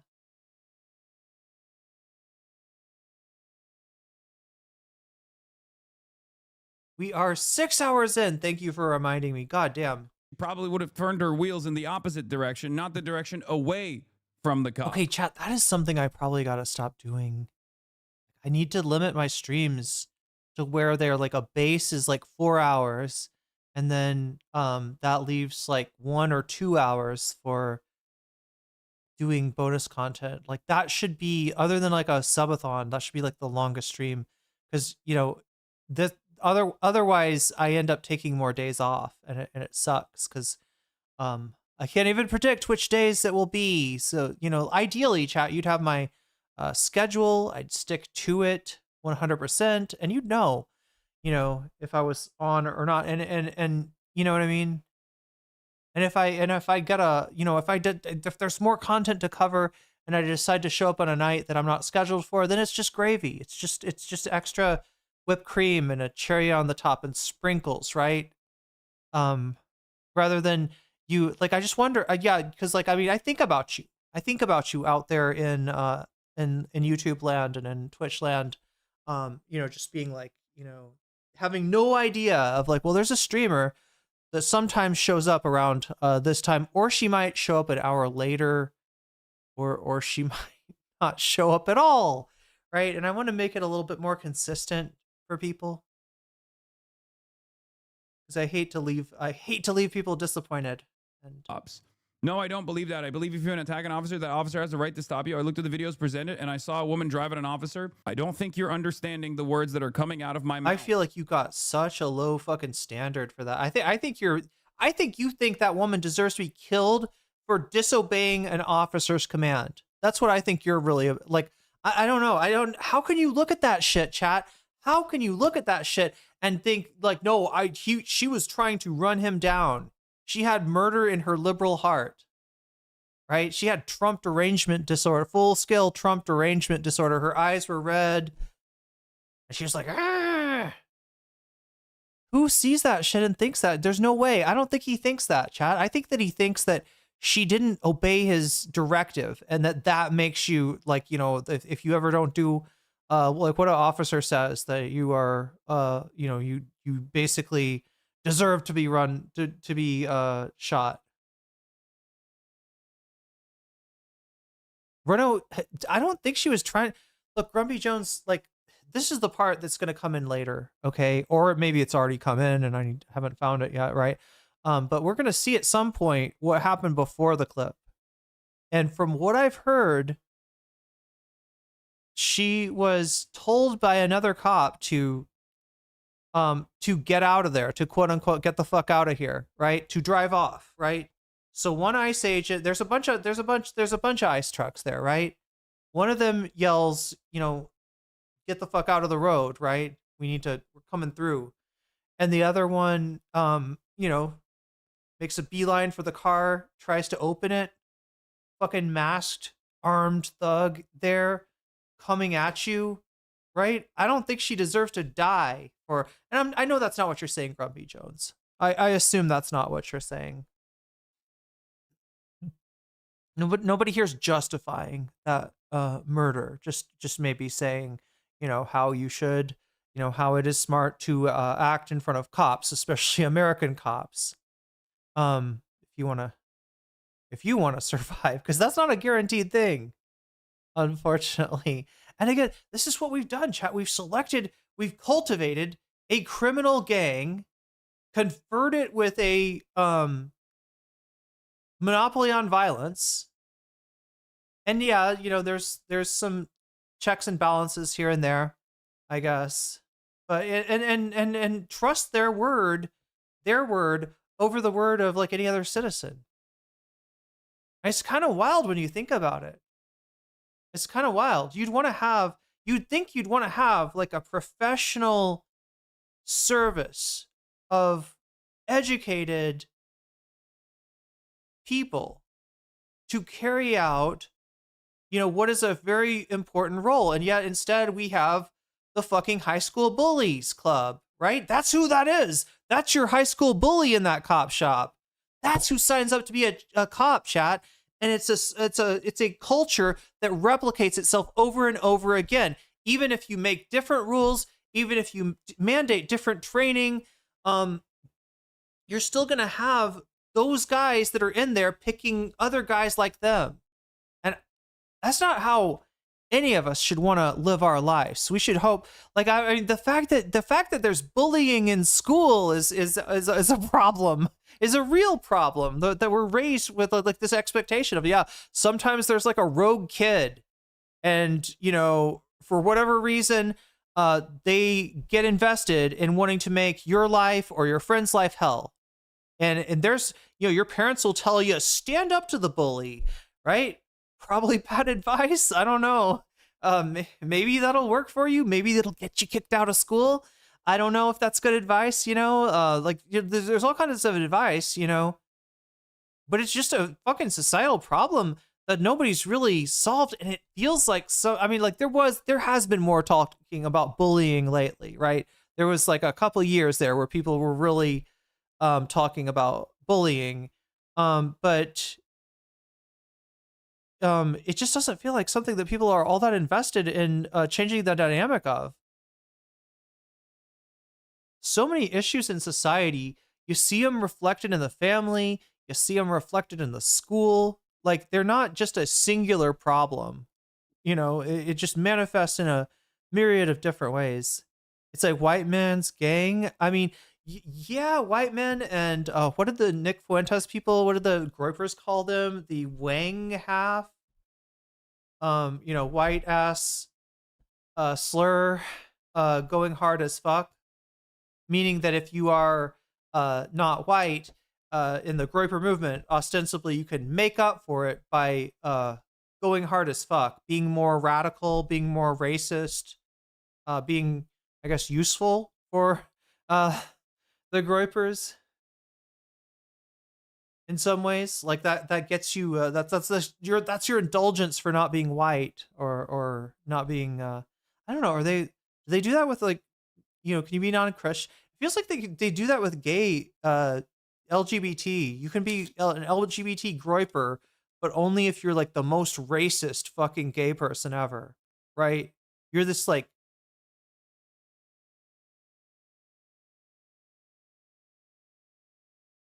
this unique individual that is very, very gay and also very, very racist.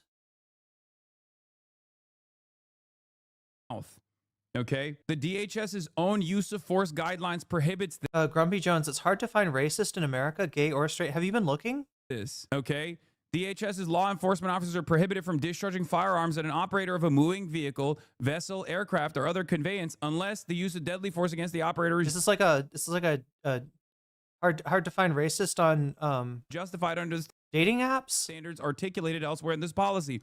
Before using deadly force under these circumstances, the LEO must take into consideration the hazards that may be posed to law enforcement and innocent bystanders by an out-of-control conveyance. There is a reason why in many of these other places you don't even have the right to give chase to a fleeing vehicle, because you can end up you end up killing way more people in the process. That's not how this works at all. If there's a you'll find a racist in prison. So you're saying you have to be like a Aryan Nation member to be racist? Is that like the standard? if there's a person that's violating the law here, or violating the law in a more severe manner, it is actually the law enforcement in this circumstance. What are we doing? Yeah, she very clearly is trying. That's also that's always confused me about prison chat too. Like the idea that there are like race based gangs in prison, and that like ostensibly if you're white, the gang that you're supposed to join, it's not just called the white people's gang. It's called like, I think they call themselves like the Aryan Brotherhood or some shit, right? Am I may be talking about shit that I don't know, thankfully, very much about, but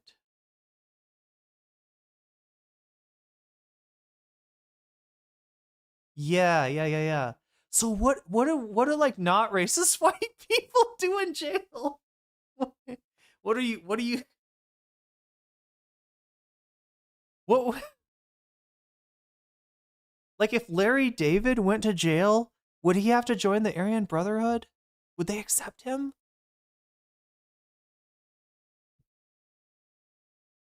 That sounds like an episode of Curb, unironically.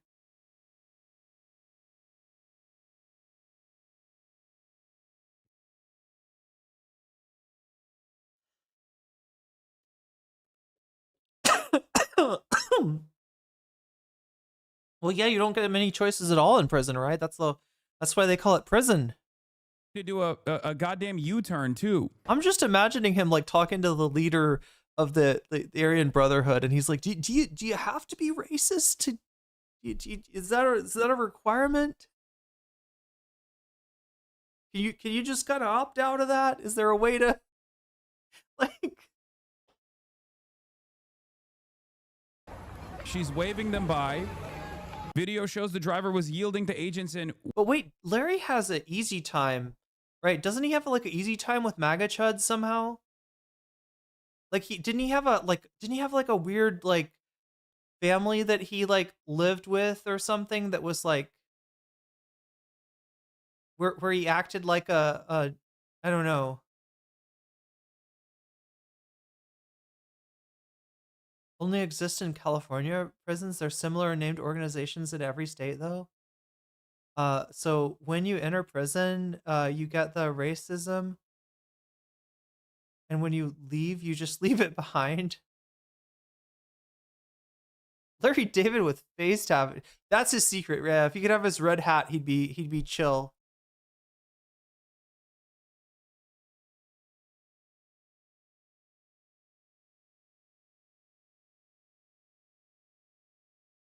Yeah, as a half Mongolian, half Welsh person, I have no clue what gang I'm gonna be. Yeah, right. It's gotta be like you have to talk to them and be like, hey, listen.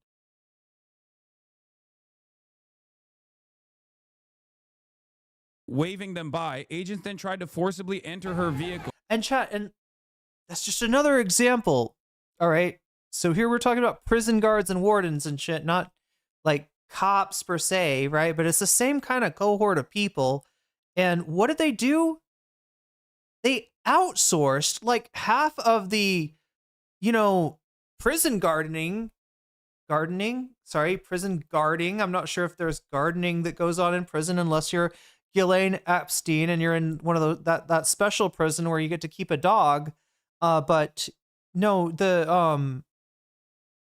like that's the reason they have prison gangs is because it's easier for the guards.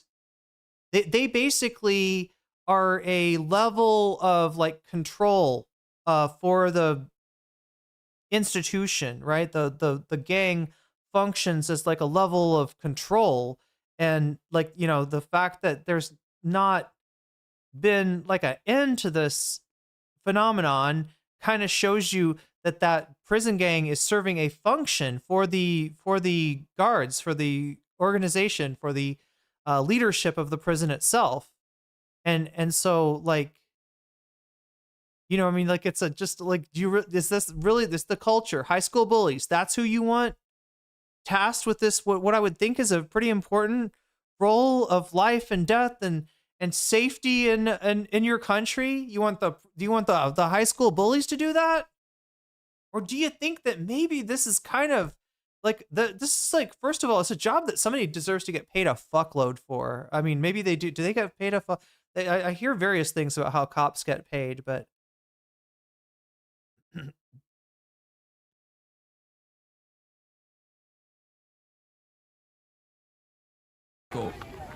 when she tried to drive off, agent opened fire. He even moved her side window to fire her again. Like, she's literally waving them off. She's trying to do a, like, she goes forward here after waving the agent off, clearly trying to move, and then this truck comes out. The ice dipshits come. wait, he's got, this is like before it happened. This is the part I was talking about. Maybe this, I don't know if this shows me what I'm waving them by. Video shows the driver as yielding to agents and waving them by. So yeah, the whole claim where she even like boxed them in, that's not true. I think she was targeted for murder because she was a legal observer. I think they are trying to do a very Trumpian thing and send a message that, hey, you want to legally observe our mass deportation activities? Well, that might not be a safe activity for you. You know what I mean, right? This is this is fucking gangster shit.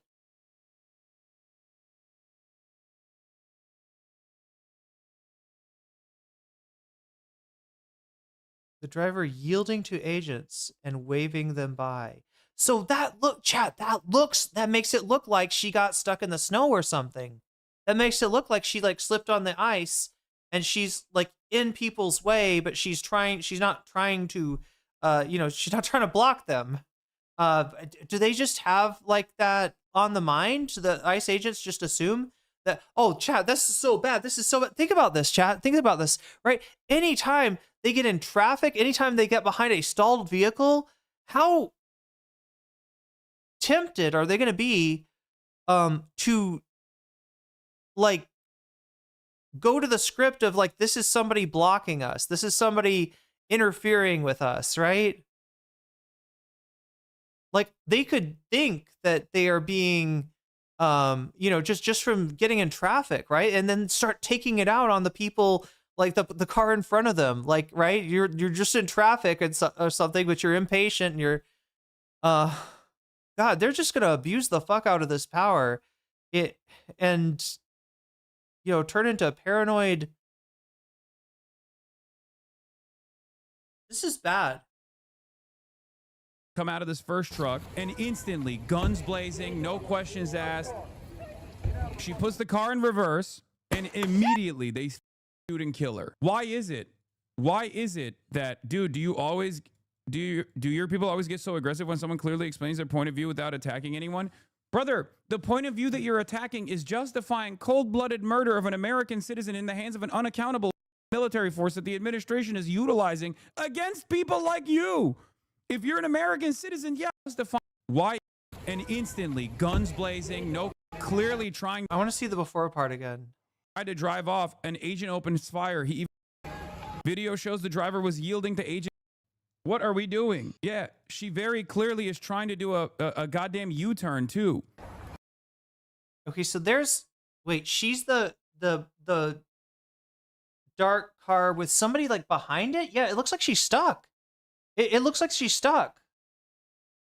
I don't know if she like is. Yeah, maybe she's just trying to do a U-turn and then the traffic can't. She didn't realize that there was enough traffic that she couldn't or something.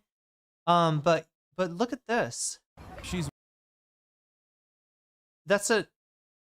Is she outside of the car? Is she? So they said that she waving them by. And that car's going by. I'm just trying to figure this out. Your manner, it is actually the law enforcement in this circumstance. What are we doing? Yeah, she very clearly is trying to do a goddamn U-turn too. She's waving them. She's waving them. Which one is she? She's the one on the left? Bye. No, she's in the car still. Okay. Enforcement in this circumstance. Sorry. I have such bad ADHD. It's hard to like really take in everything that's. What are we doing? Yeah, going on she here. Very clearly is trying to do a goddamn U-turn too. She's waving them by. Yeah, I see the hand.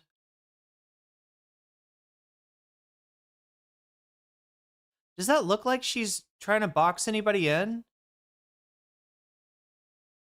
Video shows the driver was yielding to agents and waving them by. Agents then tried to forcibly enter her vehicle.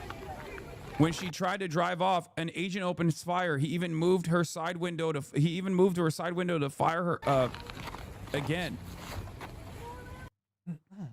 Like, she's literally waving them off. She's trying to do she goes forward here after waving the agent off, clearly trying to move, and then this truck comes out. The ice dipshits come out of this first truck, and chat. I mean, like, it's bad. Like I said, my first inclination, this is a guy that's excited to shoot the enemy within. All right, and you know, this is a statement to anybody that would even just document what they're doing, right? Like she being a legal observer. That's not a safe activity, and you should think twice before doing that, right? I mean, I think that's what it is, but something just it like, I'm entertaining now the possibility that these guys are so incompetent they thought that she was like blocking them in, when all she is a confused lady in the snow trying to do a U-turn in an area she thought it would be way easier to do it. But it turns out, you know, now it's a mess, right? She doesn't have the use of like the full shoulder because of the snow. And but like then there's a third possibility too, right? What if this is them power tripping and just being, like I said, so intolerant of anybody that is slowing them down? Maybe they don't care that she's not, you know, boxing them in. And we go full circle back to the, you know, they want to shoot a legal observer to send a message, right? Again, that's the most likely. That's where I end up, but I might not be right in that. Instantly, guns blazing, no questions asked. She puts the car in reverse, and immediately they shoot and kill her. Why is it? Why is it that, dude, do your people always get so aggressive when someone clearly explains their point of view without attacking anyone? Brother, the point of view that you're attacking is justifying cold-blooded murder of an American citizen in the hands of an unaccountable military force that the administration is utilizing against people like you. If you're an American citizen, yeah, of course, this is an idiotic justification. What do you mean? What do you mean? Oh, I just like have a simple disagreement. Like, I don't understand. You see cold-blooded murder, and your first job in your mind is to defend the murderer because the murderer is wearing a badge. Of course, we're going to have some disagreements with you, brother. It's an emotional story, don't you think? Just because you lack the capacity to empathize with the person that could be you or a loved one in any other circumstance, by the way. Okay? I suspect your entire family are not cops, right? I assume. And even cops can actually find. Nabil says, even if she was committing a crime, she wasn't. That's why people go to court. You don't just massacre fleeing people. Yeah. For safety reasons. And, you know, obviously for humanitarian reasons, which feels quaint for me to say that about police in America, that there is any sort of humanitarian consideration going on at all. But yeah, this is not, and again, remember, these aren't just cops. They're worse. They're poorly trained, possibly criminal thugs, right?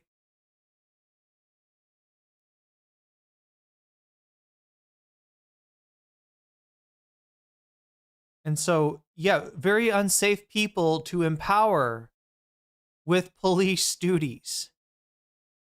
And it puts us all in a situation of just, yeah, having people with guns and like no training in managing a situation like, somebody flees in a car, right? Which just what my in-laws don't just seem to understand, like executions in the street. That's fucked up that people are just coming to this like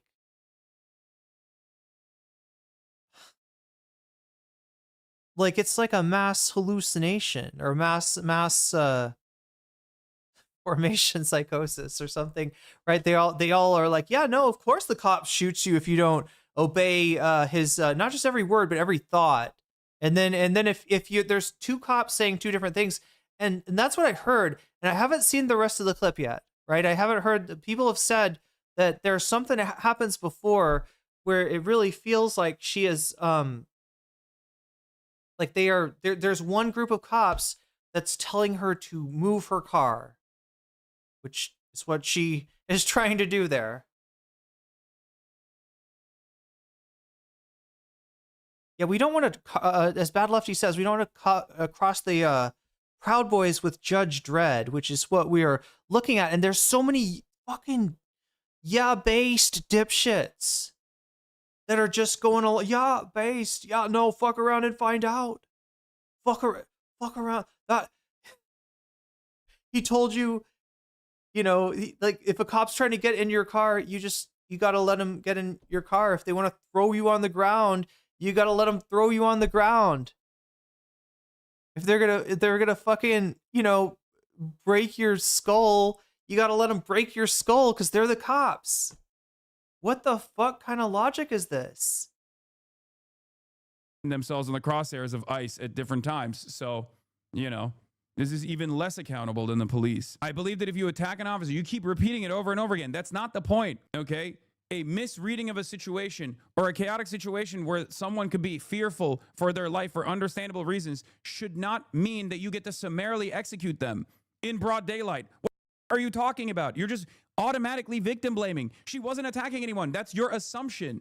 Your assumption is that this person was there to do broad daylight murder of a cop, engage in vehicular manslaughter. That's what your assumption is. Yeah, no, Hasan, you don't understand. She had a plan. She was like, haha, I'm gonna drive my car perpendicularly on a street in front of ICE, and then when they come to near the car, that I'm gonna run them down like GTA, right? I don't know. This is madness. If you actually look at the evidence presented with eyewitness testimony and the videos that are readily available, you do not have enough information to justify that intent. Okay? You are just making this up. Something in your mind that is causing you to look at a situation like this and immediately imagine an alternative hypothetical that did not happen. And not only that, but also, not only is this a denial of reality, but it's a denial of reality of a common thing that can happen to even someone such as yourself. Your entire assumption hinges on whether or not she was trying to actively murder a cop, an ICE agent, with her car, okay?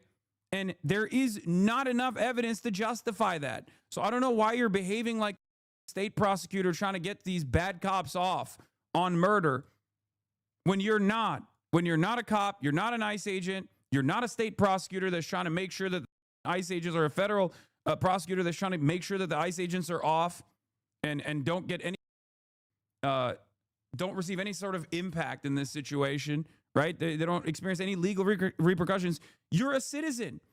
You have no power in this situation. I don't understand why you automatically put yourself here. This is what it is. You put yourself in the shoes of the ICE agent. You never put yourself in the shoes of who you would likely be in this scenario, which is not an agent, but a person in her car. This is the problem.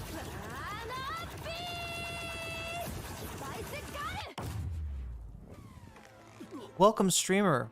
Welcome, Raiders.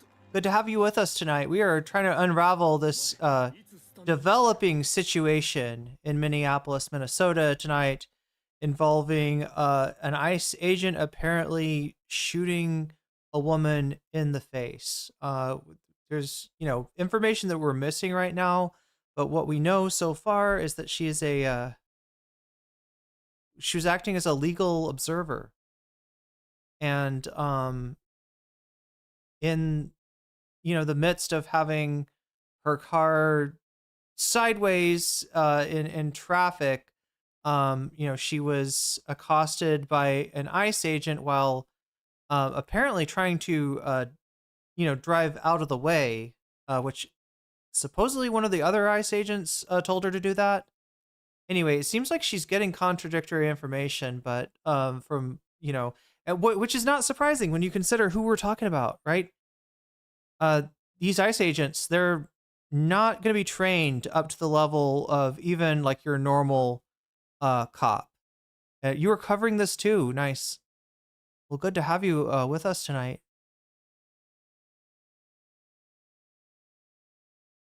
But yeah, like even like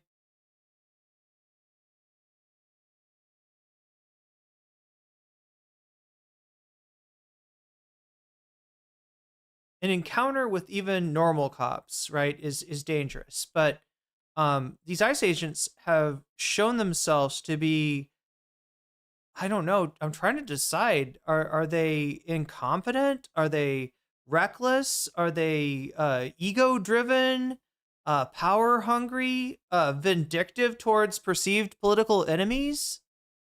Perhaps all five? I don't know. Yeah, ICE don't like to be observed or legally. That's right. They don't. You were observing them legally. What did you think you were doing?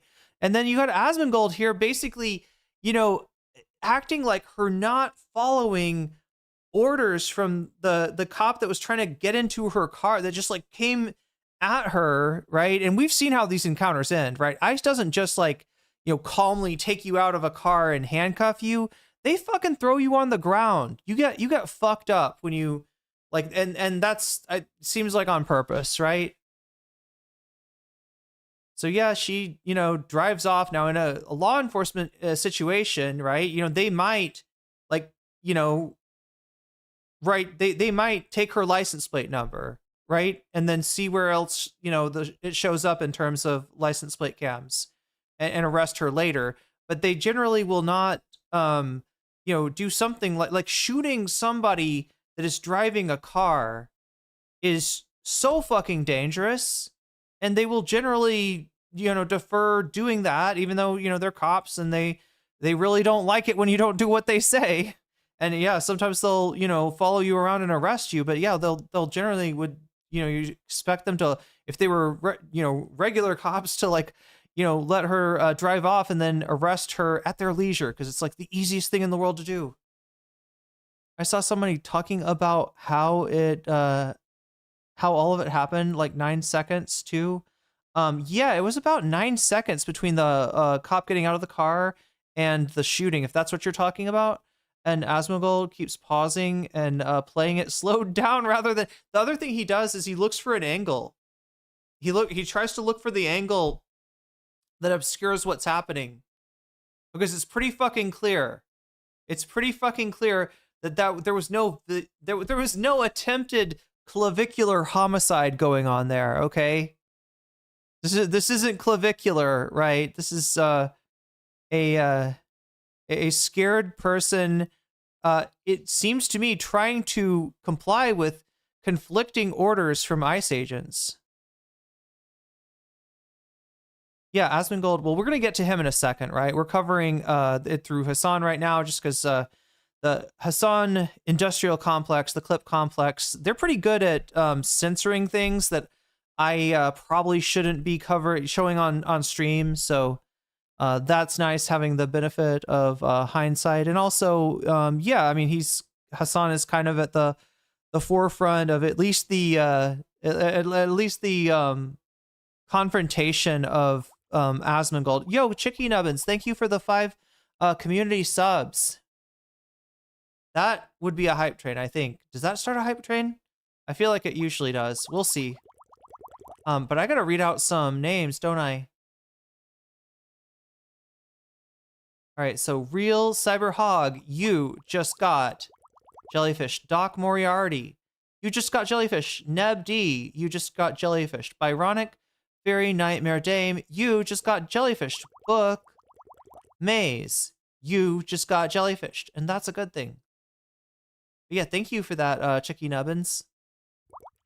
That brings us to 110, so it looks like we are going to stick around for some bonus content after all.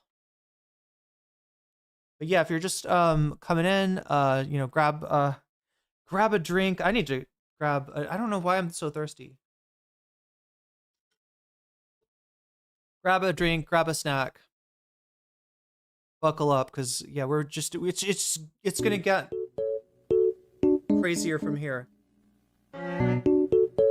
Wave surrenders. Thank you for the 200 biddies. Oh yeah, I think I should change this to what 12. So yeah, what are we getting for bonus content? Oh yeah, it looks like the Ryan Grimm Epstein story, right? Ryan Grimm from Dropsite News went on, or actually that is his show, isn't it? Breaking Points. Recently to talk about the Epstein Iran-Contra connection, which I've looked into a little bit, and it's fairly interesting. It's something about the planes that were used in Iran-Contra ended up in Ohio at an airfield, I think under the Vox Populi, says Chucky Nubbins. Good choice. Manhicular Vihicide? Something like that. Anyway, let's get back to the content here, and we will cover... Oh yeah, next we got Kyle. Kyle has been going after Asmongold. And Hasan actually got a debate with him, although, I mean, if you've seen it, some of you have seen it, I'm sure. You know, it's the whole thing where Hasan goes into Asmongold's chat. They don't have him banned, so he will just, you know, while Asmongold's talking about, you know, this particular issue, he'll just kind of pin him down, trying to ask him questions. And, you know, Asmongold's a little bit evasive.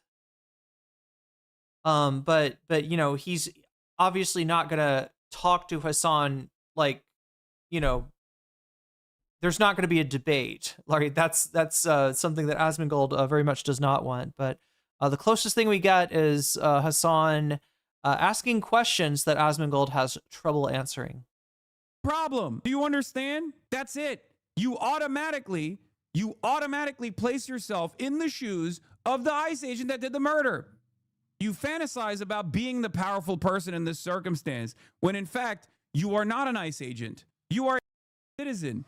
And there's precisely, that is precisely the reason why there are laws around standard ways of apprehending people, okay? There are restrictions that are supposed to be placed on every law enforcement officer at every level so that this thing that happened does not happen. So it blows my mind. Now let's look at the eyewitness testimony now that we saw the video, okay? Because there are obviously eyewitnesses as well here. I noticed that the ambulances were around, and then I saw behind the snowbank that they're doing CPR on a woman right behind here. I couldn't see the woman. I didn't see her get shot, but that's what my spouse said from the signal chat. Oh wait, maybe this is where the like I have heard stuff people talk about what happened before the incident. That seems pretty relevant. We saw like just before she got shot, she's kind of waving people through. A car went around her. I don't know why the ICE, you know, the truck with ICE agents in it couldn't have done the same, but no, instead, they, you know, make a beeline for her. One of them tries to open the door, and then when she backs up a little bit and starts to leave, the other agent, that is when he pulls his gun and shoots her 3 times. Around that they said happened. And they did CPR for a good minute. And then the ambulances came and they had stretchers, and they brought her onto the stretcher. She was Scott patient. And they put her into the ambulance and they drove off without sirens. They didn't bring her to the emergency.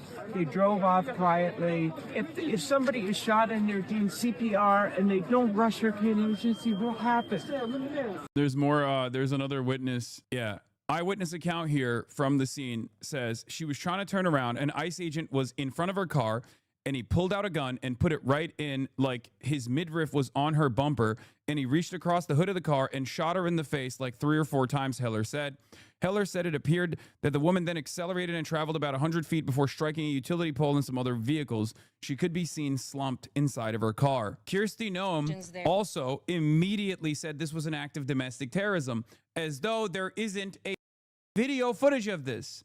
Okay? That's what's so crazy about it. These guys don't even care. They don't even dignify us with like a deliberate lie. They don't even give us like a good lie anymore. I don't understand how it does feel like ChatGPT could be spitting out these lies. People don't recognize that this is fascism, which is colonialism turned inward, okay? This is literally how we operated in Iraq without any accountability whatsoever, okay? We did this for years and years. We said, oh, we shot a hospital. All right. Well, there's 2 people getting exclusive emotes off of that hype train. Better less next time for the rest of you. Guess what? Maybe the hospital had Taliban in it. Turns out the hospital didn't have Taliban in it, but it's all right. It's just, you know, oh, my mistake. This kind of Oh, I got the emote. Look at that. Look at that. It gave me the emote even just because I'm the streamer. Wow. Violence is now taking place on U.S. soil. It was unacceptable in Afghanistan. It was unacceptable in Iraq. And now it's happening on U.S. soil. And it's crazy to me that there are American citizens who will defend this. And it's also crazy to me that Open Presence, thank you for the 100 gift of subs. It's also crazy to me that there are people, I mean, there are people in the government that are lying the exact same they were lying in Iraq and Afghanistan. Asked about a shooting that we just had in Minneapolis, Minnesota. It was an act of domestic terrorism. What happened was our ICE officers were out in an enforcement action. They got stuck in the snow because of the adverse weather that is in Minneapolis. They were attempting to push out their vehicle and a woman attacked them. That's wild, chat.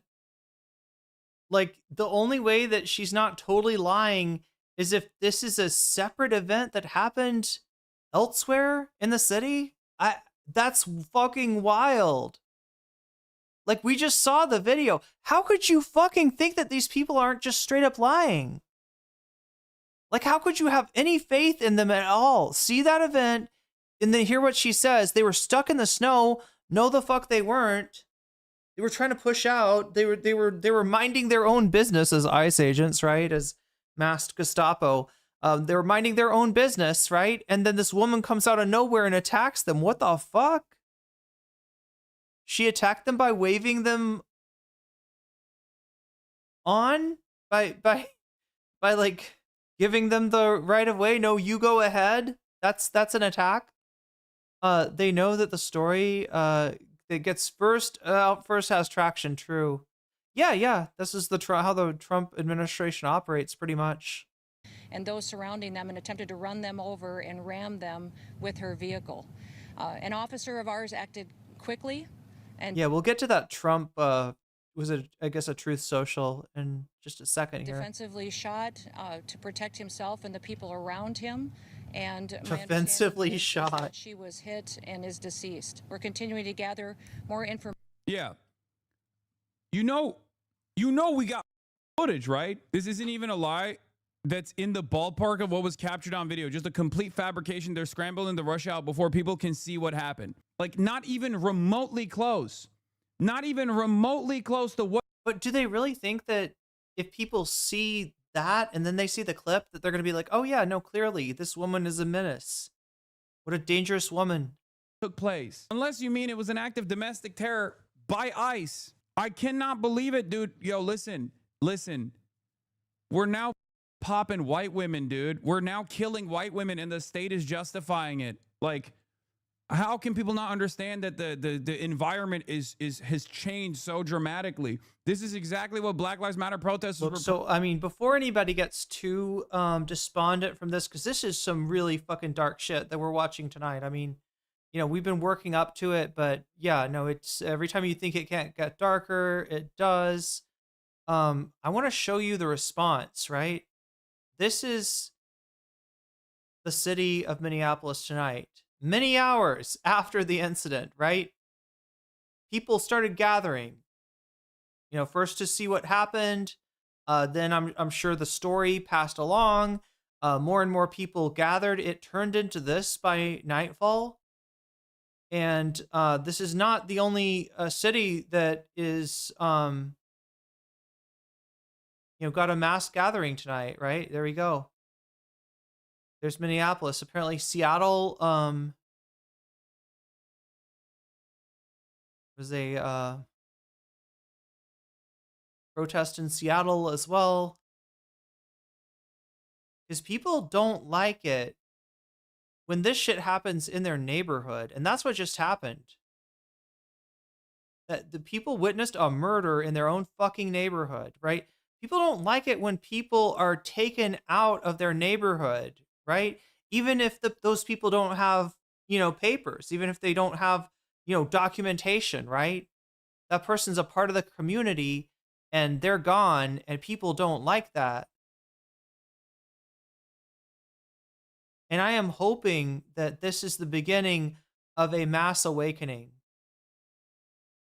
Because this is the only thing that's going to save us is each other.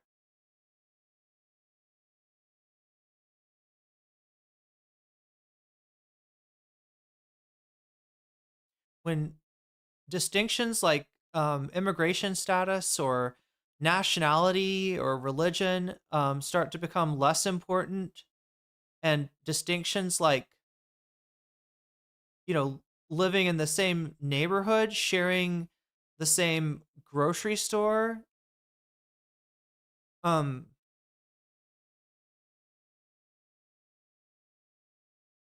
working for the same business for the same insufficient pay, right? The suffering that we're kind of going through together under Donald Trump, whether that's like, exorbitant student loan payments or excessive costs due to tariffs, right? When we all start to see ourselves as one, that's the only thing that can rip this fucking parasite, this engorged parasite that calls itself the Trump administration off of America before the patient is killed, right? Because that's what we're dealing with, chat. An infestation. A disease of the spirit and of the mind. And the only way that we're going to get through it is together. Anyway, let's finish this video up. Protesting about, okay? This is the reason why BLM was at the funeral of white people that were being killed by cops too. Like, there was at least a point in time where like the racist people would be like, well, this white person got killed and white people are the only human beings that we recognize as human beings. And I was like, nope, white women can be killed by cops just the same. Turns out it don't matter. Turns out it was like, it wasn't even all lives matter. It was no lives matter, Questions there. You asked about a shooting that we just had in Minneapolis, Minnesota. It was an act of domestic terrorism. What happened was our ICE officers were out in an enforcement action. They got stuck in the snow because of the adverse weather that is in Minneapolis. They were attempting to push out their vehicle, and a woman attacked them and those surrounding them and attempted to run them over and ram them with her vehicle. An officer of ours acted quickly and defensively shot to protect himself and the people around him. And my understanding is that she was hit and is deceased. We're continuing to gather more information, but this goes to show the assaults that our ICE officers and our law enforcement are under every single day. These vehicle rammings are domestic acts of terrorism. We're working with the Department of Justice to prosecute them as such. We will continue to... Dedep says we're all terrorists to them. We're all the enemy within. That's like, when Trump said enemy within, the people he had in mind are the people listening to the sound of my voice right now. Yeah, that was yesterday. We didn't even get to that. There's a ICE agent that they caught roaming the streets that had the double lightning bolt Nazi tattoo. I can't believe it. Also, by the way, before people chirp, before the electro dog dumbasses who got duped online chirp, this woman murdered her dog in murdered her puppy also in broad daylight, okay? Freeze frames of this specific moment where the ICE agent draws his and fires his pistol 3 times. Look at the wheels, dude. Like, the wheels have already turned. She backed out. She's trying to get out of the way, and the guy instantly starts blasting. In the moments before he draws his weapon, the agent does not look at the relative positions of his fellow agents to assess whether they are in danger. He locks his eyes on the driver. By the time the agent draws his weapon, only that agent, the one who fired, is in a position where they could possibly be struck by the vehicle. Christy Gnomes claims that multiple officers are simply lies. By the time the agent fires his gun for the first time, the driver has turned the wheels of the car in a way clearly intended to avoid striking him. In the moment that they were killed, they could not possibly oppose the fatal threat to the agent that they were attempting to avoid. This image captures the moment the agent fired his weapon for the second time. I don't know what else to say here. He's at a 90-degree angle to the driver. His life is not at risk, and anyone claiming otherwise is lying. His goal in the moment is to shoot and kill the driver. The moment when the agent fires his weapon for the Yeah, it was an act of domestic terrorism by ICE. I mean, pretty much these look, a lot of these ICE agents, you know, might be domestic terrorists, right? Like, what do you think? Like, when you come in to apply for ICE, I bet if you were at January 6th, there's like you go to the front of the line. What do you want to bet? Right? If you got charges on January 6th, right? You're going to be like the director. You're going to be some like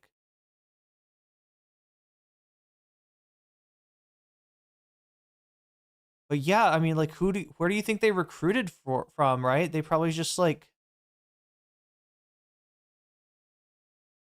had the Proud Boys send it around in group chat.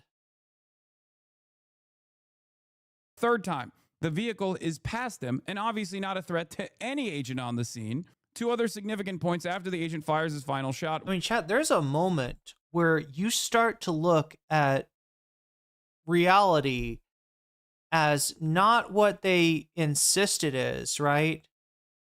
Not by what is defined by the you know, the claim of Donald Trump as president, but what is the real truth. And these are fucking criminals in truth, all right? And there's a power in looking at scumbags like this as the scumbags that they are. As they are de facto threatening you, right? As they, because I mean, understand what the, like, if this is what I think it is, the meaning of this event is to say, you better not watch us, you better not monitor us, you better not report on us, you better not criticize us, you better not notice us for the scumbag bastards that we are. Or I'll say, you know, something as simple as driving your car could get you shot. 1, the vehicle accelerates, presumably as the driver slumps on the gas, striking 2 other vehicles and a telephone pole. This is the moment of the greatest danger to the public, a danger caused by an ICE agent. ICE agents are bound by the DHS's use of force guidelines, not that they will actually take this into sincere consideration, okay? Because obviously the whole point here is to always justify, always justify, always justify, you know? No matter what happens. The greater threat here is not the random lady in her vehicle, okay? The greater threat here is the unaccountable ICE agents that are shooting people in the face. What are we doing? Now focus on the agent. After he draws his weapon and fires, he holsters his weapon and then walks towards the crash. He never looks at his fellow agents. DHS is saying these agents were all at risk of their lives, but he never even looks at them to assess their condition because they all knew that they weren't in danger. Yeah, and Tim Miller is right. They are going to try to tell you that a mass... Tim Miller from the Bulwark, a never-Trumper who never Trumped so hard that he stopped being a Republican. Officer shooting into the side window of a 37-year-old lady's Honda Pilot was doing so out of fear for his life. At this point, because of the information environment and how it's just partisan, it's pure partisan, okay? If Donald Trump comes out and says, or if Donald Trump's own servants come out and say, this was good because it was a severe act of terror, Republicans will sincerely look at this and go, yes, this was a 37-year-old woman in a Honda Pilot that was sincerely trying to murder every ICE agent and do an act of terrorism. She might have actually been ISIS, okay? It does not matter anymore. The truth does not. That's the goddess, not the terrorism organization. She might have actually been the Mesopotamian goddess Isis. Wait, Egyptian goddess Isis? Yeah. Not matter. None of it matters. Asmon clip on this is being mass downvoted on Reddit. Feels like legit bot manipulation. Yes, Asmongold will get away with talking about how awesome this was in his own hug box, and they will do everything in their power to ensure that this does not breach containment. This does not reach out of his hug box whatsoever. They tell you stop. So check this out. This is apparently, I didn't realize they did this. This is actually smarter than I think. Like it's hard for me to wrap my mind around the facts that maybe Asmongold fans are like a little smarter than Asmongold, because they're downvoting his clips that could get him in trouble, right? Meaning that they are like conscious of that shit. They are conscious that this is a bad look. Moving your car, get out. Even though they might think it's based. The car, and you start driving around, and you get to end up shot. What is up with his music? That's the way it is. Yeah, rip bozo. And yeah, there it is. Is that the pillows? Key video. I'll look at a few more of them. Let me make sure I get that locked in, and we're gonna watch it. But I suspect that this will be one of those moments where he probably bet on the wrong horse, because he doesn't understand the actual impact that this incident will have in American consciousness. A lot of so Hasan's predicting even stronger than I am that people are going to see this as massively crossing a line that, you know, people immediately fire from the hip and justify whatever they assume the administration is going to say. And 20% of the population, it is clear to me, will also always defend these kinds of unlawful actions.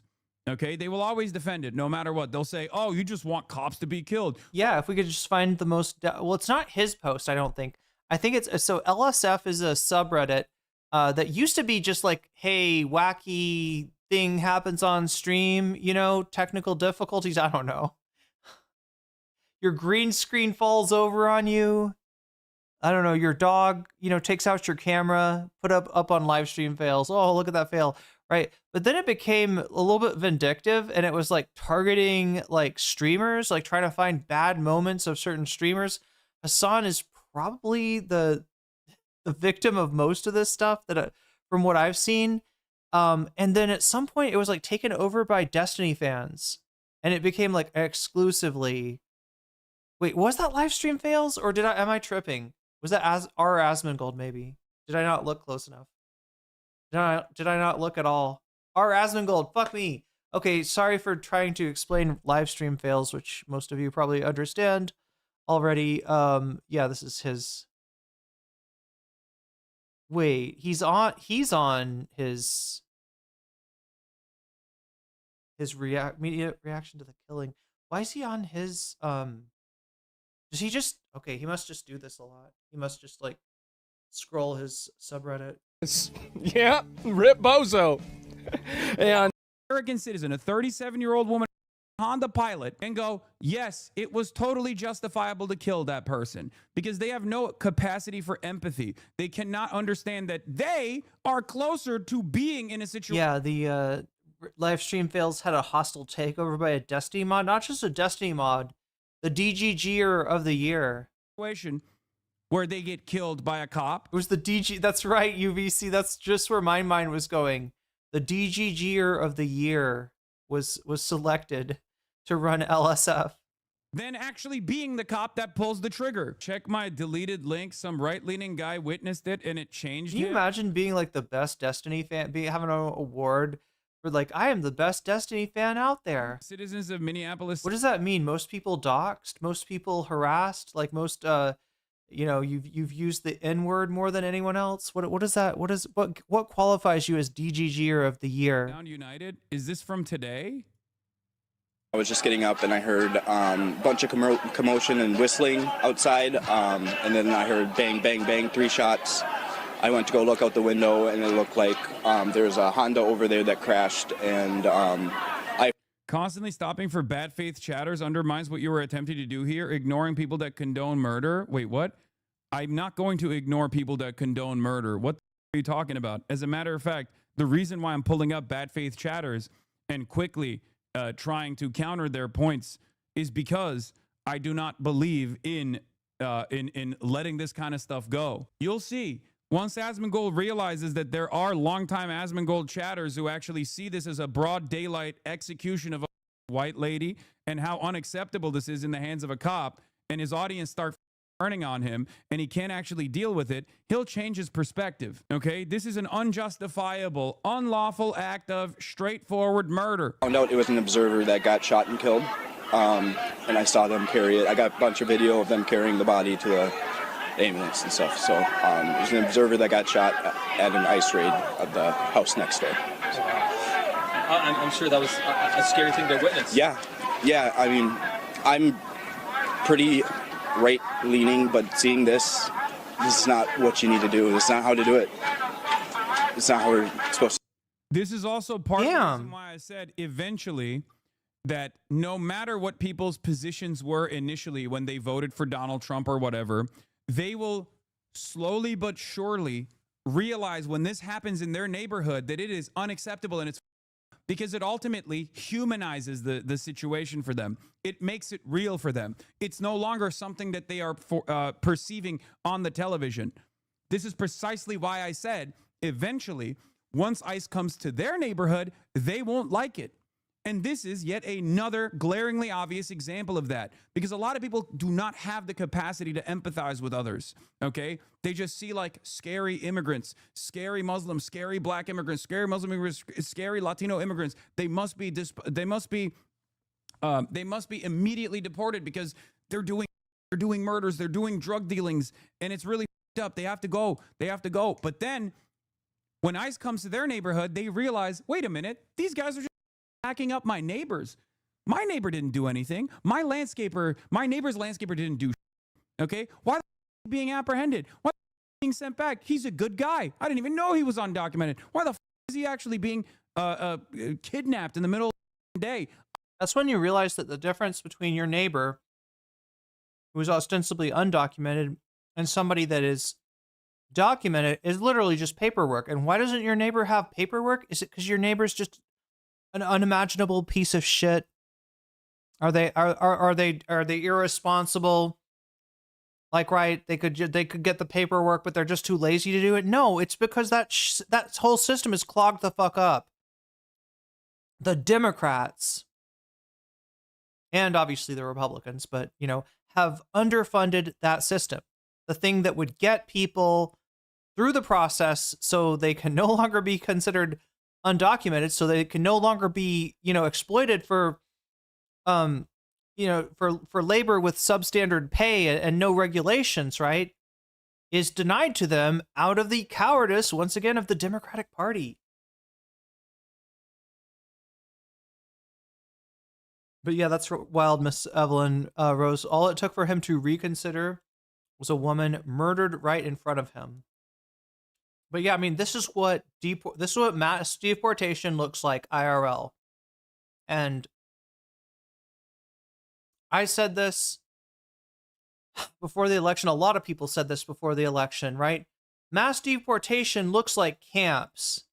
And when I say camps, you are thinking concentration camps, you're not wrong, right? I mean, I'm not necessarily implying Dachau and Auschwitz, right? But at the same time, should it need to get that bad before we give a fuck? Before we draw the line and say that's too much? I will not accept that, right? You shouldn't have any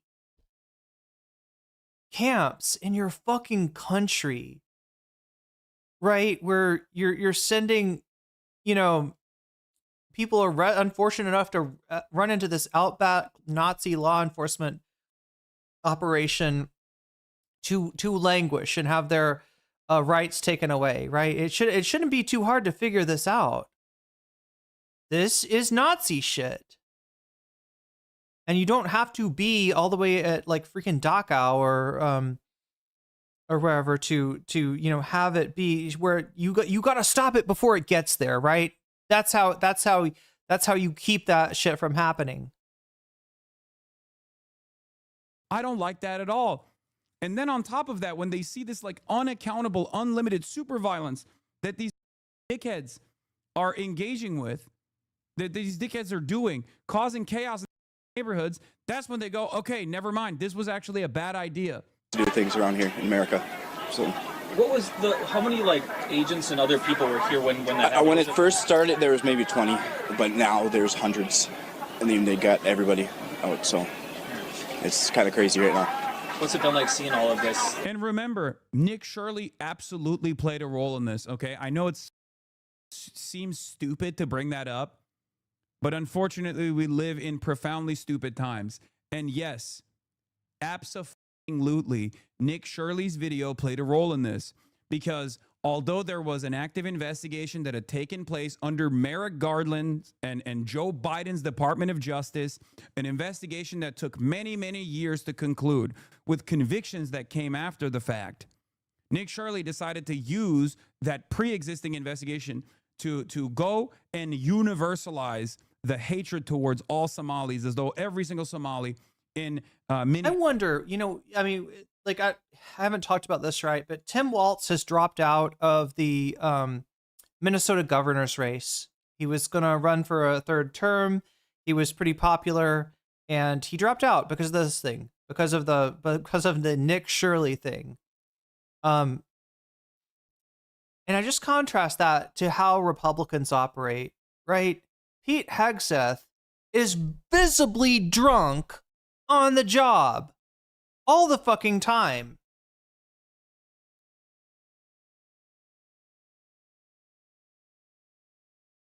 Kash Patel, when he's talking about a crime that happens, looks as if maybe he did the crime. And also has just become a joke in terms of saying, we're going to go after the Epstein files. Whoops, looks like there's nothing to see here, right? Kash Patel, I mean, Bongino's finally left, right? But they don't kick anybody out. They generally do not fucking kick any. They haven't even kicked Laura Loomer's ass to the curb yet, right? And it's almost partially like as a message of like, hey, you know what? You could say what you want about our people, but we stand by them. We keep them viable. And I think that, look, there was a way for Tim Walz, like, because I mean, I know if I talk to Tim Walz, right, he would say, listen, I want more than anything to have a Democratic governor for Minnesota in this next term. I would love to be that governor, but because of the, you know, press that I've received recently, I don't think that's as likely as I did when I announced running for governor, right? So we're going to hand it off to, who is it, chat? Amy Klobuchar, I believe. They're bringing in the Klob Mom. They're bringing in the Klobster, the rock Klobster herself, Amy Klobuchar, to run as, it's never a good sign, chat, when Democrats are like tapping like former presidential candidates and such to run as governor. But look, if you get cooked by the media, right? If Minnesota doesn't trust you, if they don't like you, if they think that you did the fraud yourself, right? You know, then maybe you don't win the primary. And then you say, okay, that message received. Is Amy Klobster good or bad? I don't know. We haven't dealt with her in a long time. She was one of the, you know, I don't know. She's fairly average, I think, but I think there's been a couple times where she's like surprising. She's bad. The Klob Mom is bad. I mean, she's probably worse than Trump. She's worse than Trump. Wow, that is not what I meant to say. She's probably worse than Walz, right? Walz is a fairly left-wing Democrat for like state government. But you know, just let that play out, because there's every chance that, you know, sometimes you are a Anthony Weiner, okay? In which case, yeah, you know, you probably considering what you've done, you probably shouldn't run. Tim Walz isn't in that, situation. He hasn't not done fraud himself, despite the fact that the Republican Party is trying to portray it that way. But sometimes you're Graham Plattner, and you actually have done something pretty fucking fucked up, and people still prefer you to what is her fucking name? Janet. Oh my God, Chad, I can't remember her name. No, not Nepal. Why am I missing her name? The Maine governor, Mills. Thank you. Yeah. People prefer you to Janet Mills, despite the fact that you are, telling some really funny and hard to believe stories about the origins of your tattoo, right? I mean, nobody. I don't think anybody thinks he's like secretly a Nazi, but it's just kind of like that whole story that he told is just like. You could tell that there's more, and Susan Collins, right? So, I don't know, maybe Tim Walz, by just fucking yes chatting it, could survive. And I think more Democrats need to give that a try. Like I said, if you're, I get that Tim Walz is like, looking out for the good of the Minnesota people. He thinks a Republican administration would be really bad. I agree. I don't like the idea of, Republicans winning anything in Minnesota. That bodes really badly for potential presidential races as well. So, yeah, if you can't, if there's no way forward for you, there's no way forward. But at least give it a try, I guess, instead of just always being like, well, that's I'm too scandal prone now. I'm cooked. Because like basically that's what Tim Walz is doing. He's saying my career is over. And the thing is, he's so much better than so many of the Democrats for him to say that his career is over, right? And sometimes just having the trust of a like small but loyal progressive cohort is enough to get you through, those times where it doesn't look like you can go on. I don't know. I would just love to see more Democrats less cowed, if that makes sense. Minneapolis was engaging in mass fraud. It went viral. Elon Musk boosted it. All these dumb fuck right-wingers leaned into it, even though it was the dumbest video I've ever seen. So many people got filtered by this video, including centrists and liberals, who made it seem as though this video was actually good. It was actually brilliant journalism. I don't think Klobuchar is good. They thought she would appeal to moderates in the presidential primary. I don't know, better or worse than Kamala Harris. I mean, we got to have some kind of standard, right? I think we got to, like the real standard would be Tim Walz. And I do agree with you, Zara. She's definitely worse than Tim Walz. I'm just trying to remember what it felt like in 2020 in terms of the, I feel like I remember, I could be, maybe my memory's not great when it comes to 2020. But I feel like I remembered there was some issues that she was surprisingly good at or good on, but only to sheepishly move away from it after other adults with maybe I'm just remembering her in that in that Facebook boomer cartoon where she eats Ivanka Trump. Maybe I'm just working brain cells looked into the video. Not adults with working brain cells that have been vilified by the slop tubers, obviously, but like, CBS, ABC, CNN, and numerous other adults that went in and were like, this is a ridiculous video, here is why. And then eventually the attitude shifted a little bit on the internet as well when people actually offered pushback. This is the reason why I always say you have to be brave. You have to, when you see something that doesn't sit right with you, you have to call it out, because if you stay quiet, if you stay silent, if you're worried about the right-wing dickheads that are going to come after you and yell at you and say you're a bad person for this, then you can't give others the courage to do the same thing, okay? This is also why I actively push back on stuff like this, even though I'll be the person who... We got to move on, because, like, I'm realizing how late it is. Oh, here it is. Yeah. We got Kyle Kulinski taking on Asmongold. All right. I'm sure there's some gems left in the little bit of Hasan VOD we had left. I apologize for not, you know, judiciously planning my stream today and taking too much time on other things. But anyway, here we go. We're gonna watch some Asmongold, and specifically what Kyle Kulinski has to say about him, and then maybe go to the bonus content from there. Right now, it looks like it might be Ryan Grimm on the Epstein-Iran-Contra connection, but you can still vote if you haven't already, and feel free. Again, if you have donated or you do donate through Super Chat, Super Sticker, get yourself a membership, gift a membership, support me on Patreon or on Throne, or support me on Twitch. You can let me know in chat, and I'll add your dono to the topic of your choice. Wait, somebody just said, oh, it was Omega. Omega, that is like, wow. Vox Populi. I think Omega said Vox Populi.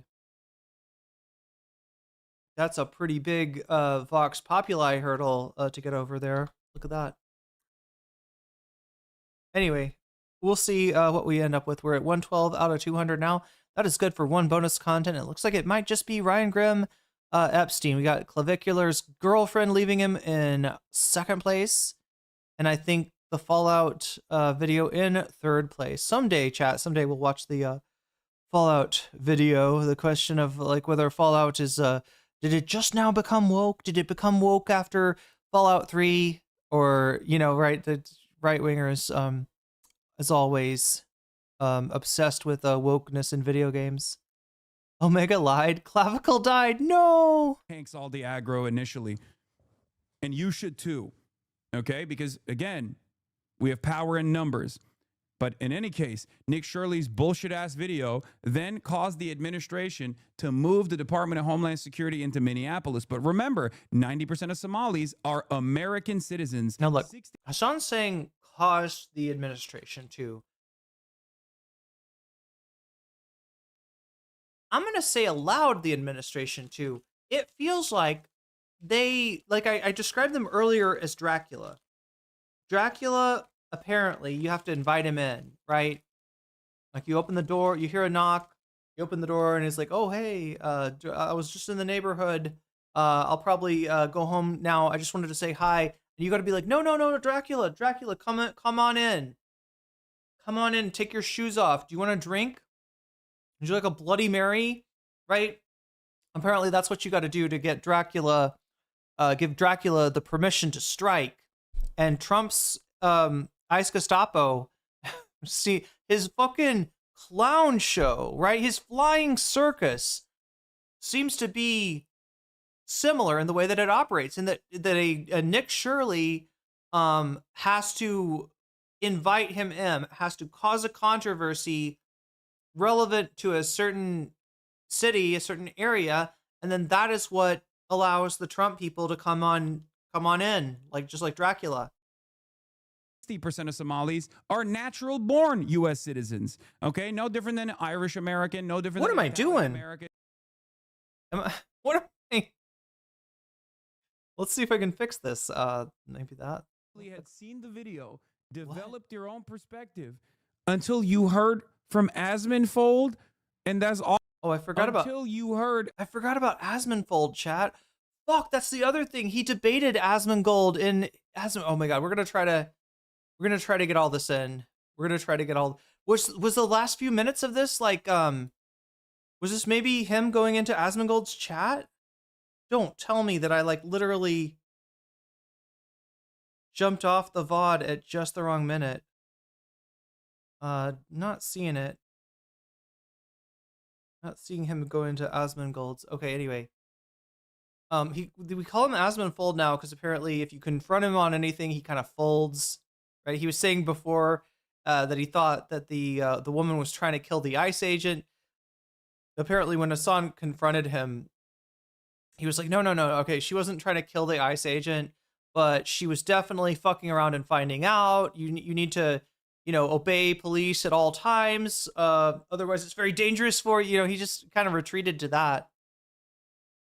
and then, you know, retreated also in terms of arguing the morals of this issue, retreated to like, yeah, well, I guess you're just going to cope. I guess we're going to keep on deporting people and you're going to keep on coping. You're just going to, that's what he kind of has, like a Kermit the Frog to his voice a little bit. It's like an evil Kermit the Frog somehow. It's like if Kermit the Frog got like a bunch of moths landed on Kermit the Frog and just had sex all over him and laid a bunch of eggs in him, you know, and there's all these like little moth holes. He's got like stuffing coming out of him. That would be Asmongold. That would be Asmongold. That plus maybe a roach crawling out of his eye would make him Asmongold. Asmongold's take, you actually had seen the video, developed your own perspective until you heard from Asmongold, and that's all it took for your brain chemistry to get warped. He was genuinely in Asmongold's chat arguing. He was like, no, they told her to leave. What a queer. Why are you so obsessed with Asmongold, Lamau? Why are you so obsessed with Asmongold? Why are you trying to reclaim that as a slur? Is it a viewer Twitch thing? Asmongold a little late for that to make queer a slur again. A second ago was watching, well, he's not watching anything now, but not that long ago, Marine before he in the ended his military and the broadcast, things was that we watching. don't have to. Oh, did he just end his broadcast? Like Is the that part why? of your brain. Oh, that's why there's so many in here. Brick Squad W, Trainwrecks fan. Wait, is Squad W a Trainwrecks emote? I feel like I'm sort of out of touch. Like I started streaming in like 2020, 2021, and I kind of wonder now, did I miss out on all the like seminal memes? Like I know the Resident Sleeper is the guy that fell asleep on stream, right? Just money, y'all R-worded, falling off the deep end. I love this guy. I love chatters like this because they say I'm obsessed, but this has been coming in since 2021. Never change, chatter. Never change. Chatter never change, okay? Keep it up. Do you think that Hasan, if this woman had run over and that ICE agent... Look at this, still talking about me. Do you guys... Does his chat, when he's talking about me, does his chat go, why are you still talking about Hasan? I don't think so. Squad W is Train's head as an emote? What does it mean? Like it's something to do with women, right? Right? They don't say Do that you shit think that when Hasan he's doing that. would be trying to justify... Only my dumbasses in here. His fans love when Asmongold talks about me, and then they come in here and yell at me when I talk about Asmongold. They love when I'm getting talked about on that side of the stream. They hate it when I'm the one talking about it, which leads me to believe that you just don't want anyone to call into question the bad takes coming from, you know, Big Daddy. Is this a new thing? Is it any different than Destiny fans, really? Why it was okay. Is this dude still live? I think it would be. He's not live any longer, but he has 30,000 people watching. What the f going on here? How does that work? Oh, that's interesting. What's funny is I have that stock image too. I guess it's just with Twitch. Yeah, he ended the stream. That's why the roaches came in here. Yeah, no, it's probably a Twitch bug, not a bot thing. I know if I could find it. That there is there is an interest in overthrowing the Iranian government by Israel and the United States. Big Daddy Roach. That's like the only time that Asmongold has ever or will ever get called Big Daddy. States of America. Check the next vid in the playlist. Show these Asmon fans what people think of him. What? All right, guys. So, Asmongold, one of the top slop tubers who has become very political in recent times, he, on his live stream... Tell my goat Kulinski. It's secular time, bitch. Casually said that he supports the U.S. military, innocent people in other countries... in my dark woke commander, dude. He's in it. ...order to steal their resources. This is what he said. I gotta know, do all dark woke guys have platinum hair? By the way, this is the guy who, it wasn't that long ago, wasn't he pretending to... Also, I feel like Kyle's like the only guy I know of that can make this look good, that I can think of right now, that can make this look good. Remember when Xanderhall tried this look and it just did not quite fit him? Turned on... It's platinum woke, yeah. Over the Epstein files. I believe I may have covered that. He's like the platinum chip that you bring Mr. House, yeah. That he was like, oh no, I've always been... I mean, you don't, what am I saying? You don't bring him that chip, of course, because we don't want him to be able to upgrade his Securitron's, chat. That would be a fucking disaster. I would never work with Mr. House, chat. That's not my That is not my faction. His own chat was coming after him, and he's like, "Oh, I don't know what you guys are talking about. I've always been critical of him. You're not paying attention. I've always, He's who Ludwig thinks he is. I'm not trying to get Singaporean citizenship, chat. Oh my God, I'd be so miserable. Yeah. I don't think Singapore would have me. Yes, he's him. Ludwig ain't him. He's him. Been against this for a long time. I didn't even vote for him. This whole thing about how, oh, of course, no, of course. All it took to win him back was for Trump to launch an illegal and offensive war against a country that didn't attack us and wasn't going to attack us, and kidnap. Look at him, so mad that his earring is flicking around. The sovereign independent leader, and drag them to our. Wait. Now, he's one of those single earring guys? I didn't know those guys still existed. Wonder what his reaction would be if China kidnapped Trump and tried to try him. Would he support that? Well, he supports it in principle, apparently. So would he support that? My guess is... Chat, has fucking Kyle had a left earring in like the whole time and I just never fucking noticed it? Never looked that close? He'd be singing a different tune, of course. But here we go. Here's what he said. Let's watch. Cuba's days are numbered. He's who Ludwig thinks he is. Yeah, okay, there we go. Colombia isn't going to be doing this anymore. Okay, yeah, I could see there's definitely a trend here. You specifically said you'd be against foreign intervention and nation building. Why have you switched positions? Well, I'm generally against it, but there are some instances. What's the deal with the one earring? It like started in the 60s or 70s or something, and like if you had it in the left, that meant you were like straight.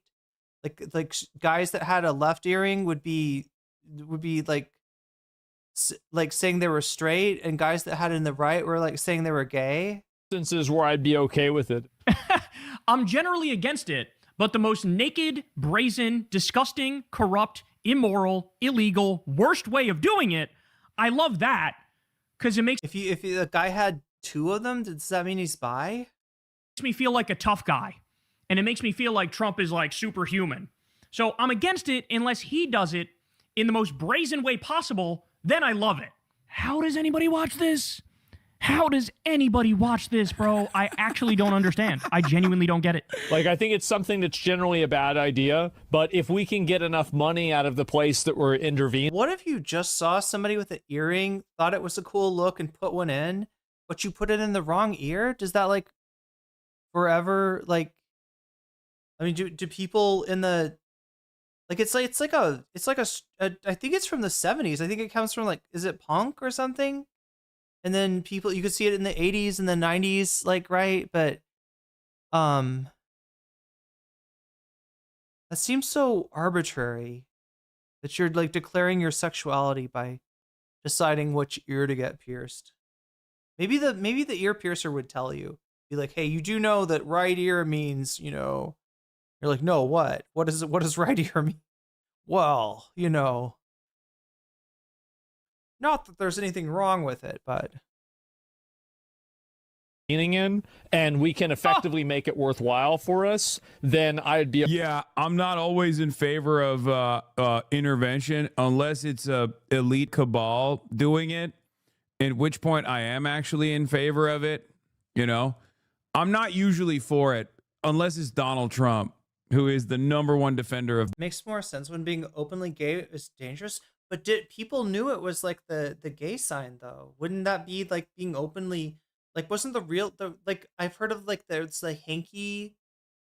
It was like you'd have a like handkerchief hanging out of one pocket that was like a certain color or something. Like, didn't they have like super secret signs?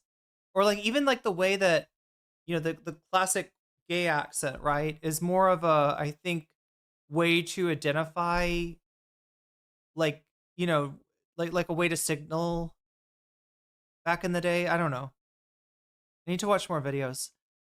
Doing it, you know? Okay with it.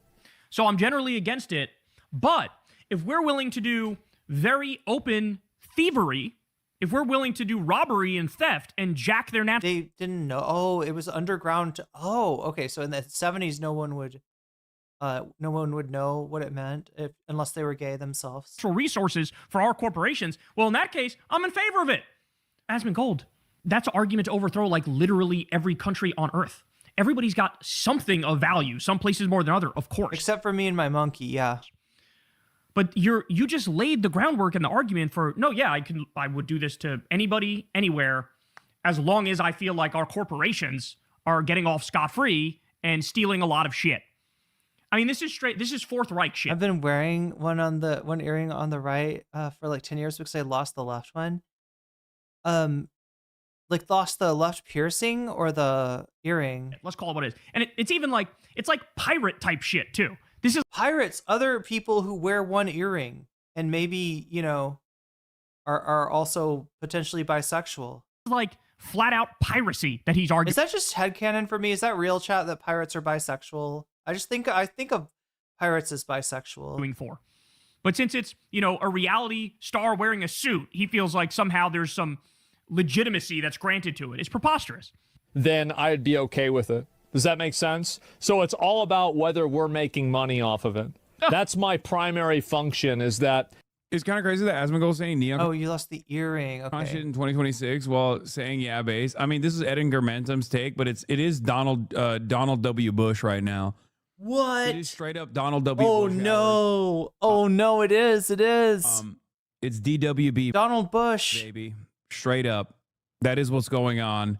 And what's really funny is because we're living in the ashes. Wait, could Trump be any less intelligent? Like, I'm trying to imagine what Trump crossed with Bush would be. I mean, obviously these fucking forever wars. Global war on terror and how much of a spectacular failure it was, that you arrive at this like weird inconsistent position where they'll say like, oh, naked ambitions of imperialism and colonial plunder is good, as opposed to the previous versions of that where they at least tried to massage it as like they've already been de facto saying feudalism is good, authoritarianism is good, like strongman type dictatorships are good.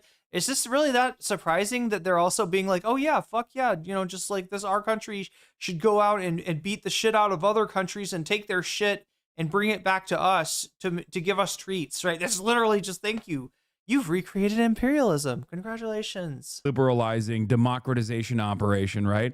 My last message didn't send about the handkerchief code. Like that was the same purpose back then too, jackass. That's it. Oh, Dick Cheney, not based, but when Trump does it based. It doesn't make any sense. It's the same shit. I think about, is this good for Americans? Who's we? Who's we? You said as long as we're making money off it. Who's we? You're not ExxonMobil. You're not Chevron. Okay, Kyle. I mean, I said the exact same thing.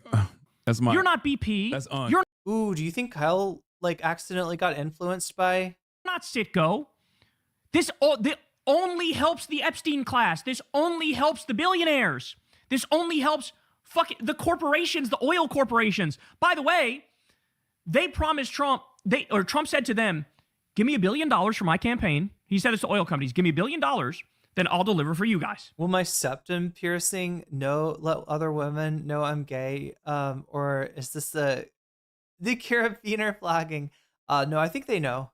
Give me $1 billion. I'll deliver for you guys. Just kidding. I'm sorry.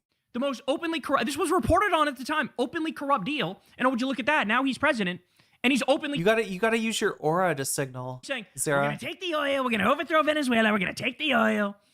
They granted an ultra-Zionist MAGA billionaire, Paul Singer, was given the rights to Citgo, the U.S. branch of the Venezuelan state oil company.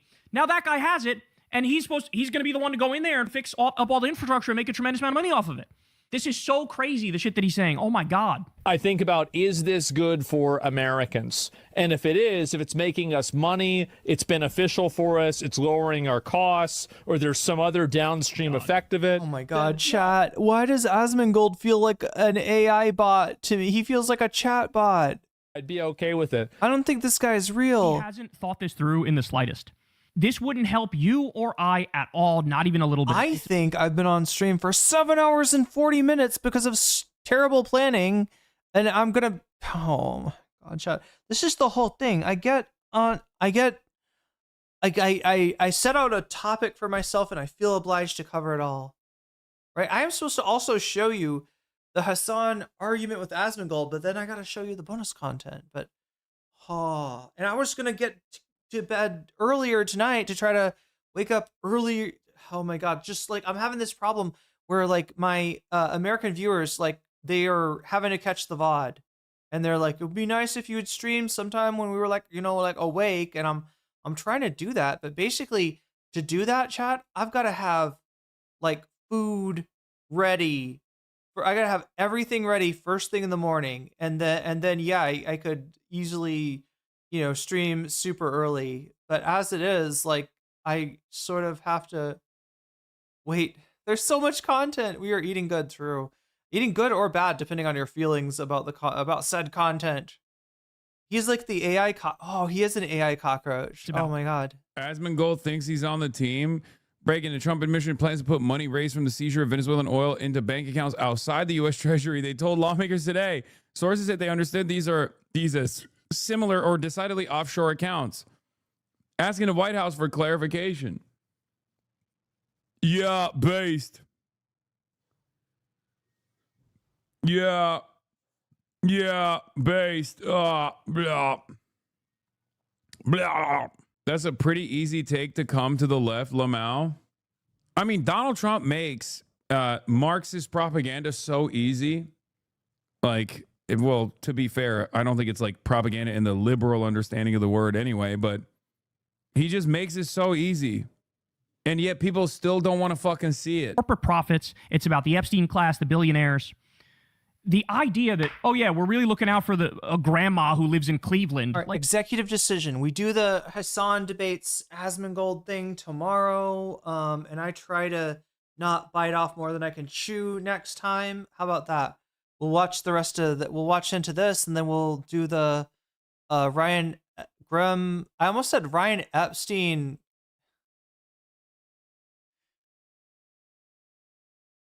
Ryan Grimm. That's what I'm trying to say here. Not Ryan Epstein. Iran Contra. I almost said Ryan Epstein Grimm ContraPoints connection. What the fuck is? Yeah, chat. No, it's not. The other thing is my voice. I fry my voice when I stream too long. Like, get the fuck out of here. He doesn't even fucking believe that. He's just using this to justify and rationalize the most disgusting foreign policy actions that we've seen in modern history. But us just going over there and doing it for no reason? No, I don't think so. There's always a reason.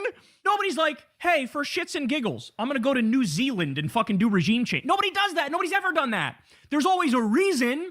Read about the history of the banana war. It's just the question is it a self-serving reason? Is it a reason that benefits well, even that to benefit the American people? Like, we cannot let ourselves start thinking like that. That's literally like, right, when people say that the Treatler thing, like that's what they're talking about. Somebody that's like, yeah, go in. I mean, like most of the time, it's like somebody that unknowingly supports every NatSec priority because and doesn't realize that it is like, the connection between their slightly inflated standard of living as the labor aristocracy and the imperial core and the imperialism that their country is doing. Anyway, oh my god, chat, my brain doesn't work. My brain does not work. My brain has got an AI cockroach in it, and it's bad. The reason we wanted to fucking overthrow a government so that the Chiquita Banana Company can fucking jack all the bananas. That sounds incredibly dirty, but you get the point. Like, Kyle, I believe the word is jelk. I believe that they're talking about jelking all the bananas. And yeah, chat, you will damage a banana if you try to stretch it beyond its capacity. Bananas are not very elastic, okay? You can't expect to like stretch a banana trying to make it longer. It is not going to get longer. It is going to get damaged. It is going to get broken, and it is not going to work. And, you're going to be Elon Musk with a non-functional robot dick before you know it. Nobody's ever done it for no reason. Bush had his reason. By the way, that would also happen to be oil. That would be control of a vital region in the world geopolitically. Like, there were reasons, but what about fucking law? What about law? What about principles? What about morality? What about ethics? What about equality? What about justice? Again, to want to live in a world where might makes right, and it's the law of the jungle, is so fucking short-sighted because throughout history, empires rise and fall. Here, I'll give it to you. I'll give you an example. Wait.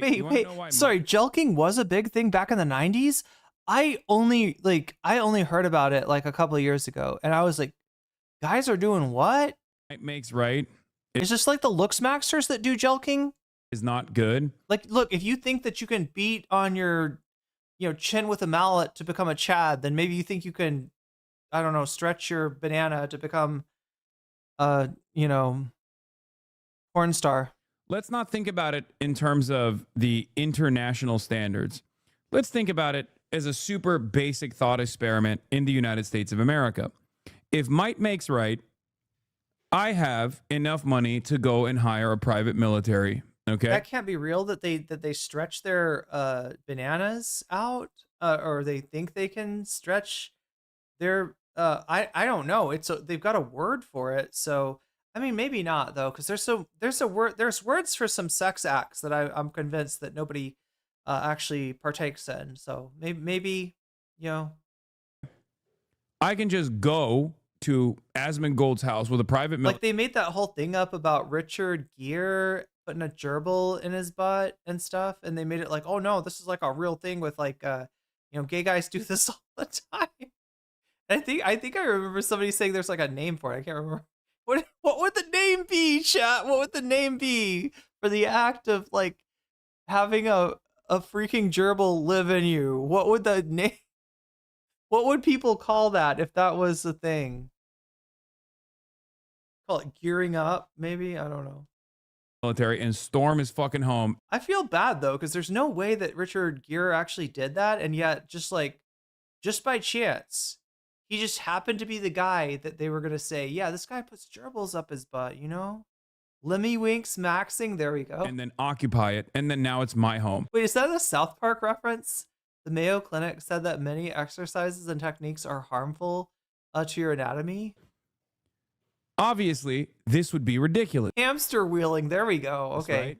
I can see that. It would be completely unacceptable. It's fucking ridiculous. But if you say might makes right, you have to sit there and go, yeah, based. Might makes right only works as long as you feel like you are the mighty one. Okay? There is a reason why we cannot succumb to chaos. There's a reason why we shouldn't want to succumb to chaos. Obviously, his home also has a real biological defense mechanism in and of itself, but that's just a hypothetical, right?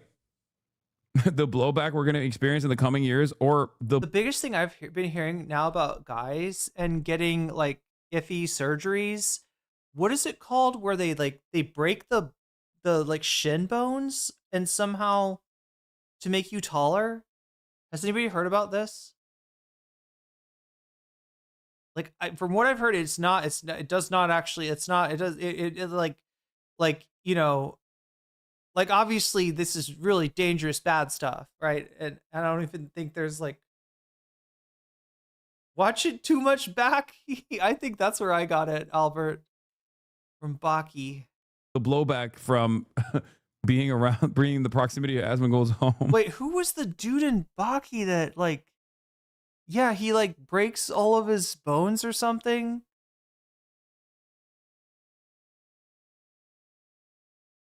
It was on South Park too. Oh, the hamster thing.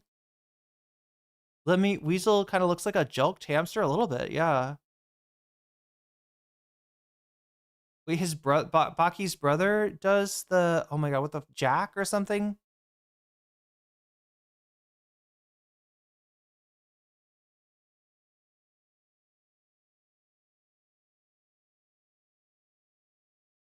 But what happens if it doesn't take? You know what I'm saying?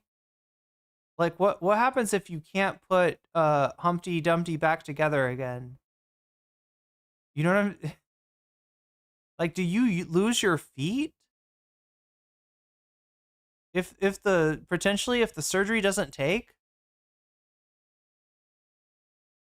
Well, what's his deal? He can break all of his bones in order to hit harder or something? Or I'm trying to remember now. Yeah, that is Baki logic for sure. There are natural defenses. Yeah, he's got the Iron Dome. In any case, the point I'm trying to make is might makes right is a psychotic understanding of the world, okay? It's not appropriate, it's terrifying, and it's utter chaos. Yes, it is the responsibility of the strong to protect the weak, and you can see a lot about a society by looking at the way they treat the most marginalized people. fall. There will be a time where we're not the most powerful country anymore. It's going to happen at some point, probably sooner rather than later, because Trump's ushering in that time very fast. I don't want to be on the receiving end of fucking China randomly overthrowing our government because they don't like that we're not giving them enough of our fucking... I mean, if it gets us high-speed rail, though... natural gas that we get from fracking. Like, put the shoe on the other foot for fucking one. Poor marginalized dictator. They can give us all... They can take all the freaking frack gas they want. Like, I'll even fart in a styrofoam cup for them for a high-speed rail. Oh, I didn't realize that Maduro... Oh my god, chat, I'm sorry. That just sounded like... ...was also the entire... I didn't realize. Wow. Like, that's probably a fetish for someone out there. Oh my god. Natural reserves. Anyway. My mistake. I didn't realize that he was literally just the natural oil reserves of Venezuela, and we just extracted him, and no, he's the tar sands actually from Alberta. Therefore, all of the entire natural oil reserves of Venezuela has been. He's definitely not light. He's definitely like not light sweet crude. Extracted as well. Does it feel like we're talking about the kidnapping of Maduro at this point? We've moved beyond it. That was unacceptable to begin with, but we're currently talking about the brazen ways in which America is forcibly extracting the natural resources of Venezuela to turn profit for not the average American citizen, really, but for ExxonMobil, Chevron, Citgo, for Trump's select friends in the pedophilic elite class. Check old logs. I should just start selling a random styrofoam cup on merch. I'll just be like, wait, how did I make $1,000 from this? Right-wing demons deserve to get shot. The right-wing demons deserve to be... Maybe I should be charging more. Purified. As a liberal, what should I be doing instead of advocating for civility? Are you going to TwitchCon? Can we get a bill that makes it so you have to vote for related issues one at a time? Wait, how the fuck did this guy go from being like, I'm a liberal, to being like, poor, marginalized dictator, rent-free? Is this another liberal that fucking became an Asmongold fan? Dude, NatSec liberalism is genuine brain poison. These people just we're gonna speed this up a little bit. Let's get back to Kyle. I think they're incapable of doing that. I mean, the chatter shit is hilarious. I love the interaction that Hasan has with the Asmongold chatters and the. I think their brain short circuits when they try to apply the golden rule and try to put the shoe on the other foot and try to let me see it if I was in there. Imagine if they tried to put the shoe on the head. Propaganda machine working against you is pumping out nonsense hourly. I used to watch it too, and it roped me in. For what it's worth, I made the opposite journey from centrist to leftist. You're winning some people over and oh my god, I gotta say, as far as emotes go, which we do need to get some more emotes, chat, that Piker broadcasting service emote, I mean the meme, that's powerful. Some real ding-dongs, lol. We need something like that. Like what station am I? Yeah, but if the ding-dongs are in here, that's what blows my mind. Like, how can you listen to what I have to say, see that I was fucking vindicated over and over again, and then still have one issue where you disagree with me, and then your entire worldview flips, and you lose sight of all of the previous positions that you actually rode for? Okay? That's what I don't understand, because these guys don't just go, they also just end up being like, we should kill protesters in America, and also let's liberate Iran by killing more Iranians, of course, because that's the only way that we can liberate a country. Let's be real. We don't even give a fuck about. Don't worry, we can show AI of them celebrating and greeting us as liberators as they are bombed to death. The Iranians. We're just gonna do God, that. I wish I could sleep as comfortably as Kaya sleeps.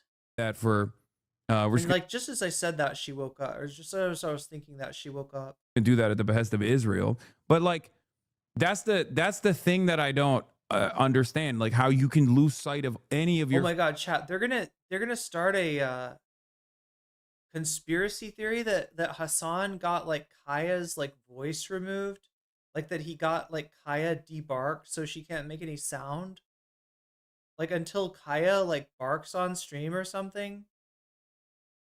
They're gonna say that he got her sound removed so that she wouldn't yelp if when he shocks her, And then the next time she barks, they'll be like, "Oh, he shocked her again. He's shocking her."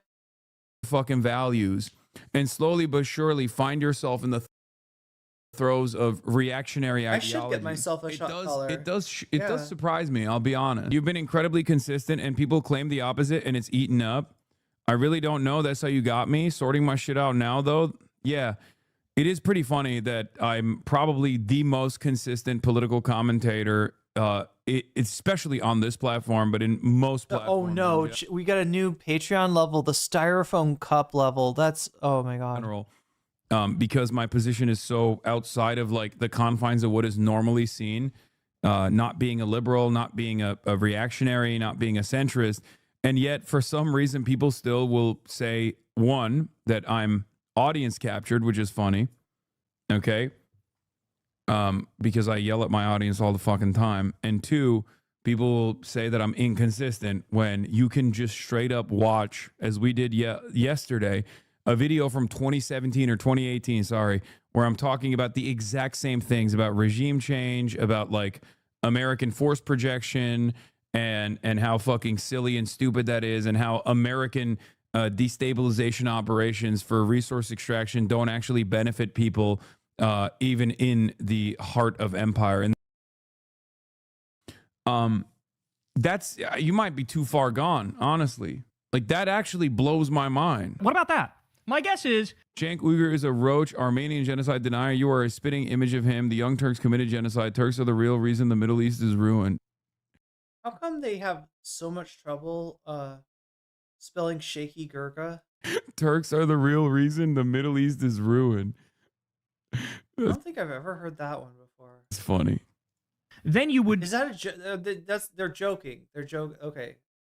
Of course, be fucking outraged. If it was your family members or your friends, you would be outraged. You would feel like, has everybody lost their goddamn mind? Are we just in favor of, anarchy? Are we in favor of chaos and savagery and barbarism? Like, is that what we've come to? But when it comes to others, like, who cares? They're like poor brown people in Venezuela. Who gives a shit? Why would anybody care about them? They speak a different language. I don't like them. I don't know them. So, like, why do they count? I don't understand. Guys, you have to understand something. This, to me, has been a very eye-opening moment. Because I remember having the arguments during the campaign with people where you had a lot of MAGA people who sincerely were arguing, like, no, we think Trump is more anti-war than Kamala. We think Trump and Vance are the peace ticket. You remember these arguments, and I was screaming from the top of my lungs. I remember this. I think I talked about it earlier in stream too. So annoying. Because I knew they were wrong, but goddamn, did Kamala ever make it easy for them to make that argument? Right? Like, there wasn't a lot I could point to tangibly to say that, Kamala's going to be, like, less bad when it comes to NatSec shit than Donald Trump. Like, I had a very strong intuition. It's just, there wasn't a lot to go off of with Kamala bragging about the most lethal military. You're just wrong. Like, objectively speaking, factually speaking, opinions aside, this is just black and white, straightforward, like, not even close. He is a bigger warmonger, period. And, like, I remember having these arguments, and it's like you're talking to a brick wall when you have these arguments. Like, they refuse to accept that reality. And it didn't matter how many specific examples I brought up of Trump being a warmonger, water off a duck's ass. They wouldn't care. But see, now, the realization of course he says that after Quaximus has left. Asmongold is, no, they never cared. Like, they never actually... See, we would normally have somebody in chat that could explain the dynamic of water off a duck's ass. Like, what is the hydrophobic nature of the duck's tail feather? And now we just have to imagine what they would say. Like, I'm really anti-war, and I actually want to support the more anti-war candidate. It was just branding. It was just marketing. They were all part. According to another eyewitness, ICE gave the woman they killed contradictory instructions, then aggressively surrounded her vehicle. One told her to leave, and then as she complied, another tried to open her car door and told her to get out. Ran low. Oh my god, what does this say? Wait. Oh my god, I can't. Branko Marcetic? Branko Marcetic? Is that the source? This is what I was talking about. Like, I know, I heard this somewhere. While the killer got in front of her. Yeah. Of the fascist terrorist Kool-Aid drinking death cult. Yeah, contradictory instructions from different ICE agents. So they'll use whatever argument is convenient in the moment, but they never meant a fucking word of it. Because I would sit there and say, I would say, okay, you say Trump's more anti-war. Why did he increase drone strikes in his first term 432%? Why did he keep us in Iraq and Afghanistan? By the way, Biden got us out of Afghanistan. Why was there a 330% increase in civilian deaths in Afghanistan when he was president? Why did he bomb Syria twice? Why did he bomb Somalia? Why did he occupy a third of Syria to, quote, take the oil? That's his words, not mine. Why did he increase the Pentagon budget every year, even though they failed 8 audits in a row and can't account for 63% of their money? Does that sound anti-war to you? Giving record military budgets to the Pentagon as they fucking basically steal 63% of that money? And you would... There's a callback to the nudie suits, right? Like what Philly D was wearing.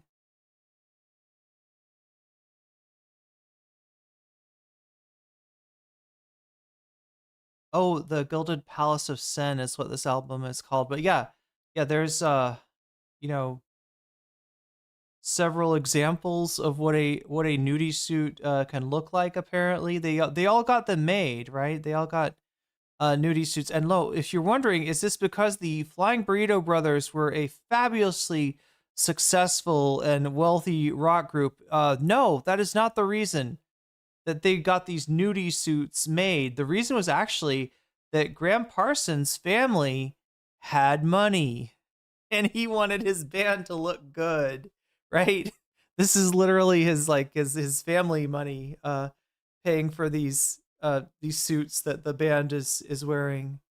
And yeah, sadly they never really I don't think they came from, some of these guys were like in the Byrds and stuff, right? So it wasn't out of the realm of possibilities, and they definitely did get like talked up like by I think they were kind of like, you know, musicians, but no, I don't think they ever had like a really big, you know, breakout hit. And then the band you know, ran into, I think, personality conflicts and broke up. But you know, they're highly regarded musicians, some of them.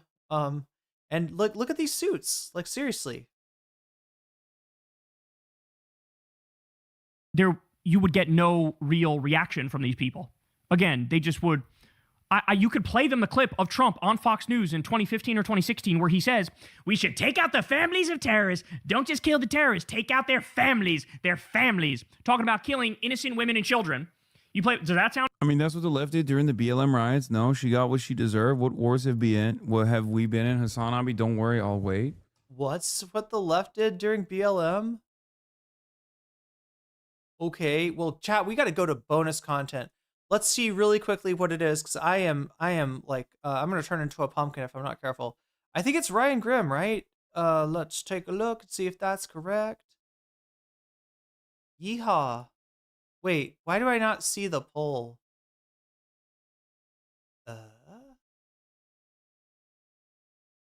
There it is.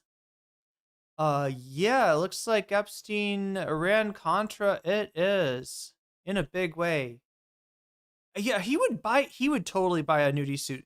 So somebody should find out if, does somebody make the nudie suit that's like not after Nudie died? Is there somebody else that's like inherited the family business and that makes these things? And then get a hold of Hasan and have him put, you know, the most ridiculous design together to get himself a nudie suit. So anyway, we've got breaking points. I don't know why I said it like that, chat. My brain is like breaking at the breaking point. Here it is. Epstein. Recently at Drop Site News, when you put up Epstein Iran Contra.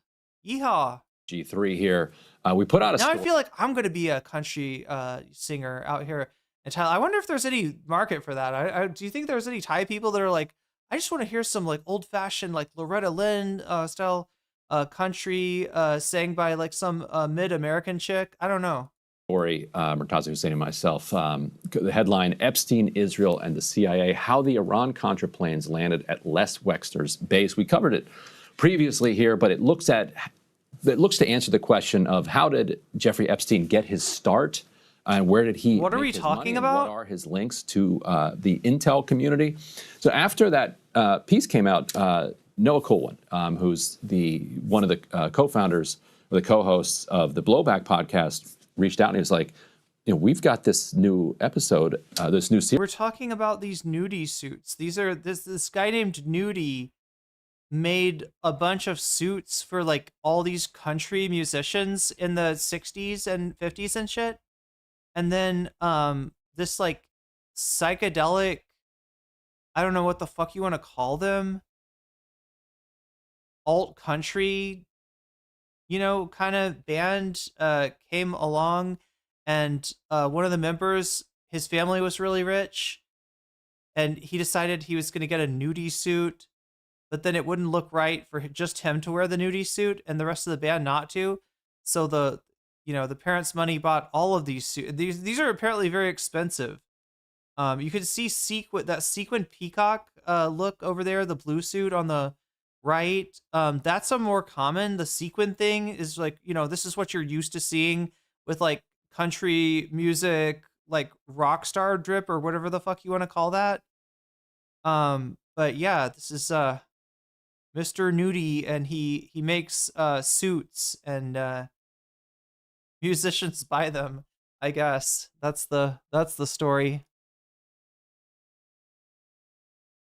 Series on Angola that actually talks a bunch about this, and it's truly fascinating. I gotta look at the premium. It's out now. I don't know how it's spelled. I just know how it's pronounced. It does sound just like nudie, like as if nude e. So I highly recommend. Yeah, nudie suit sounds like a birthday suit. It sounds like you're talking about being naked, but no, nudie suit is actually not naked. You're incredibly dripped out, incredibly swagged out in a country western sort of fashion, I suppose. People listen to it, but it tells the story of Angola and Jeffrey Epstein's involvement in Africa is one of the kind of most underdiscussed parts of it. It's also the thing that got him famous, because in 2002 he took Clinton to Africa. Mm-hmm. It's also the thing that shows that he is a person who has always had his finger on the pulse of where money and power kind of flows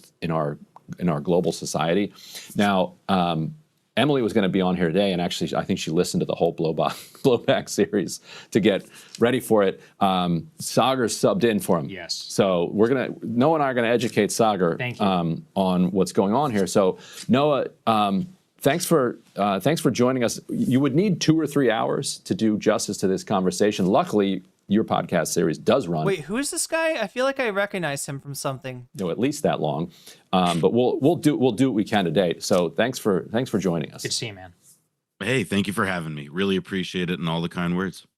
And so let's throw up. Let's throw up the map here, because you have an interesting part where you say, like, the CIA began its briefings of the White House just with a map. Well, it was so this was CIA Director William Colby, who is addressing the NSC. And the account of this meeting comes from an ex-CIA officer named John Stockwell. Right. And Colby is explaining what's going down in 1975 in Southern Africa by telling the National Security Council, at that time the most important national security policy-making body, and he says, this is a map of Africa, and this is Angola.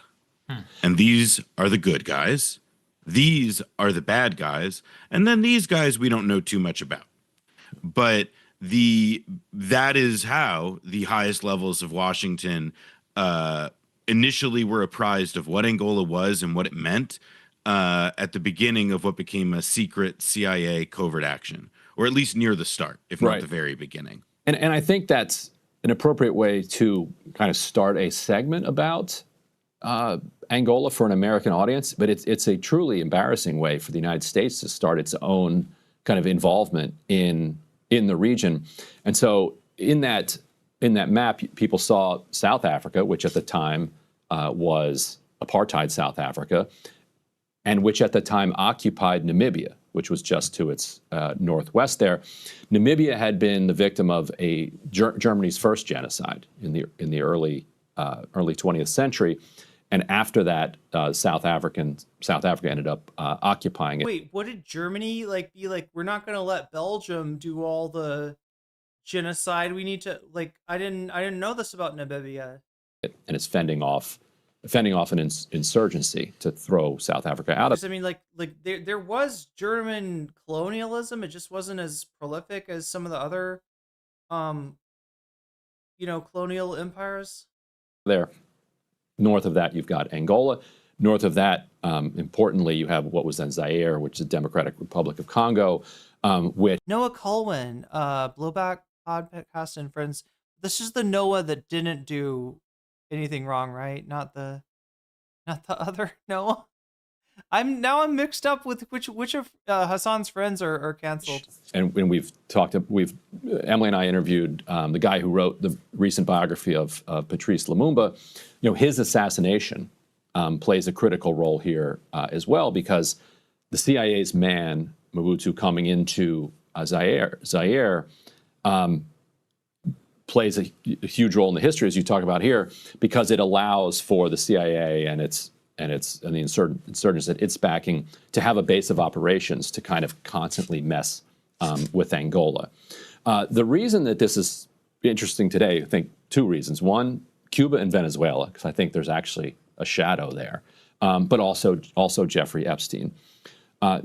So let's roll the Jeffrey Epstein portion of, I think this is episode 8 or so. This is season 6, and then we'll unpack this. So let's roll that clip. One particular irony of the scandal was that when Eugene Hassenfuss had been shot down over Nicaragua, he had been flying a plane for a CIA front company called Southern Air Transport. As it turned out, the MPLA government in Luanda, which was fighting the CIA, was also contracting with Southern Air Transport, having very few options for air cargo in Angolan skies. Apparently unaware of the company's history, reports the LA Times, the Soviet and Cuban-backed Angolan government in 1984 paid Southern Air Transport to run a busy airlift that kept 2 Lockheed L-100 cargo planes flying nearly around the clock, according to Diamond Industry sources. The Angola contract accounted for about 65% of Southern Air Transport's income, end quote. Luanda, after learning more about Southern Air, promptly canceled its dealings with the airline. But while Angola's business with Southern Air was done, one of the CIA's most notorious proprietaries, or front companies, lived on. A decade later, in the mid-1990s, Southern Air Transport relocated to Columbus, Ohio. There we go. It fell into the control of Les Wexner, CEO of the parent company of Victoria's Secret and Abercrombie & Fitch. Wexner used the airline to bring merchandise from Hong Kong to the States. And the person who reportedly arranged the sale and relocation of Southern Air Transport, Jeffrey Epstein, Les Wexner's financial advisor, suspected spy, reported blackmailer, and convicted pedophile. So Jeffrey Epstein brings this CIA-backed airline, after it's done with its Iran-Contra business, to Columbus, Ohio to work for Les Wexner. And then interestingly, and you can put up G3B, we had reported. I don't understand, though. They were working for Angola and they didn't decide to undermine, their CIA connections did not, or I don't know. I just can't imagine the CIA not trying to use that as a opportunity to sabotage Angola, or, This in our piece, that after it was done in Columbus, and right as the kind of CIA IG report is coming out and exposing that it actually was doing the things that we now understand that it was doing. Abercrombie & Fitch, Victoria's Secret's The Limited, right? A lot of brands that are kind of or either are or were household names. They declare bankruptcy, but before that, they sell half their planes to a UAE-based airline, which does business in Angola, and it begins. They begin again trafficking blood diamonds, and so in the middle of all this, the entire time, is Jeffrey Epstein, and so at one point he had said, that how did you make your money? He told a journalist, guns, drugs, and diamonds. So before we get into all of the Epstein part, which is I mean, if he's being real there, the drugs part, maybe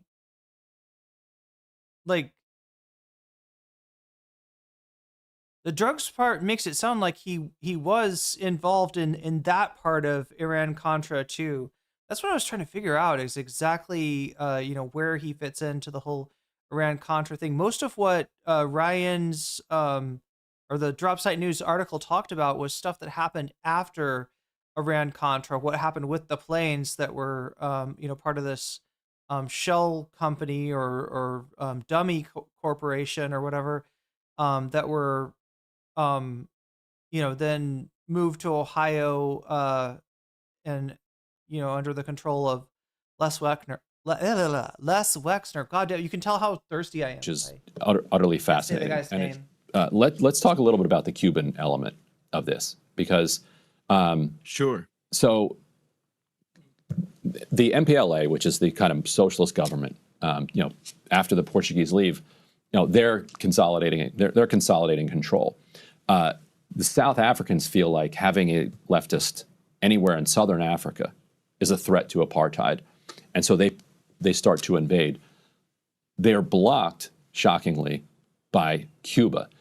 So what was Cuba's current situation, and what advantage was there at all to Cuba intervening militarily in Angola? There was none. Which is wild. Cuba, I mean, in a longer sense, there was because Fidel Castro and the Cuban leadership had for many years outlined a policy by which they understood that part of the goal of supporting revolutionaries and guerrillas in foreign countries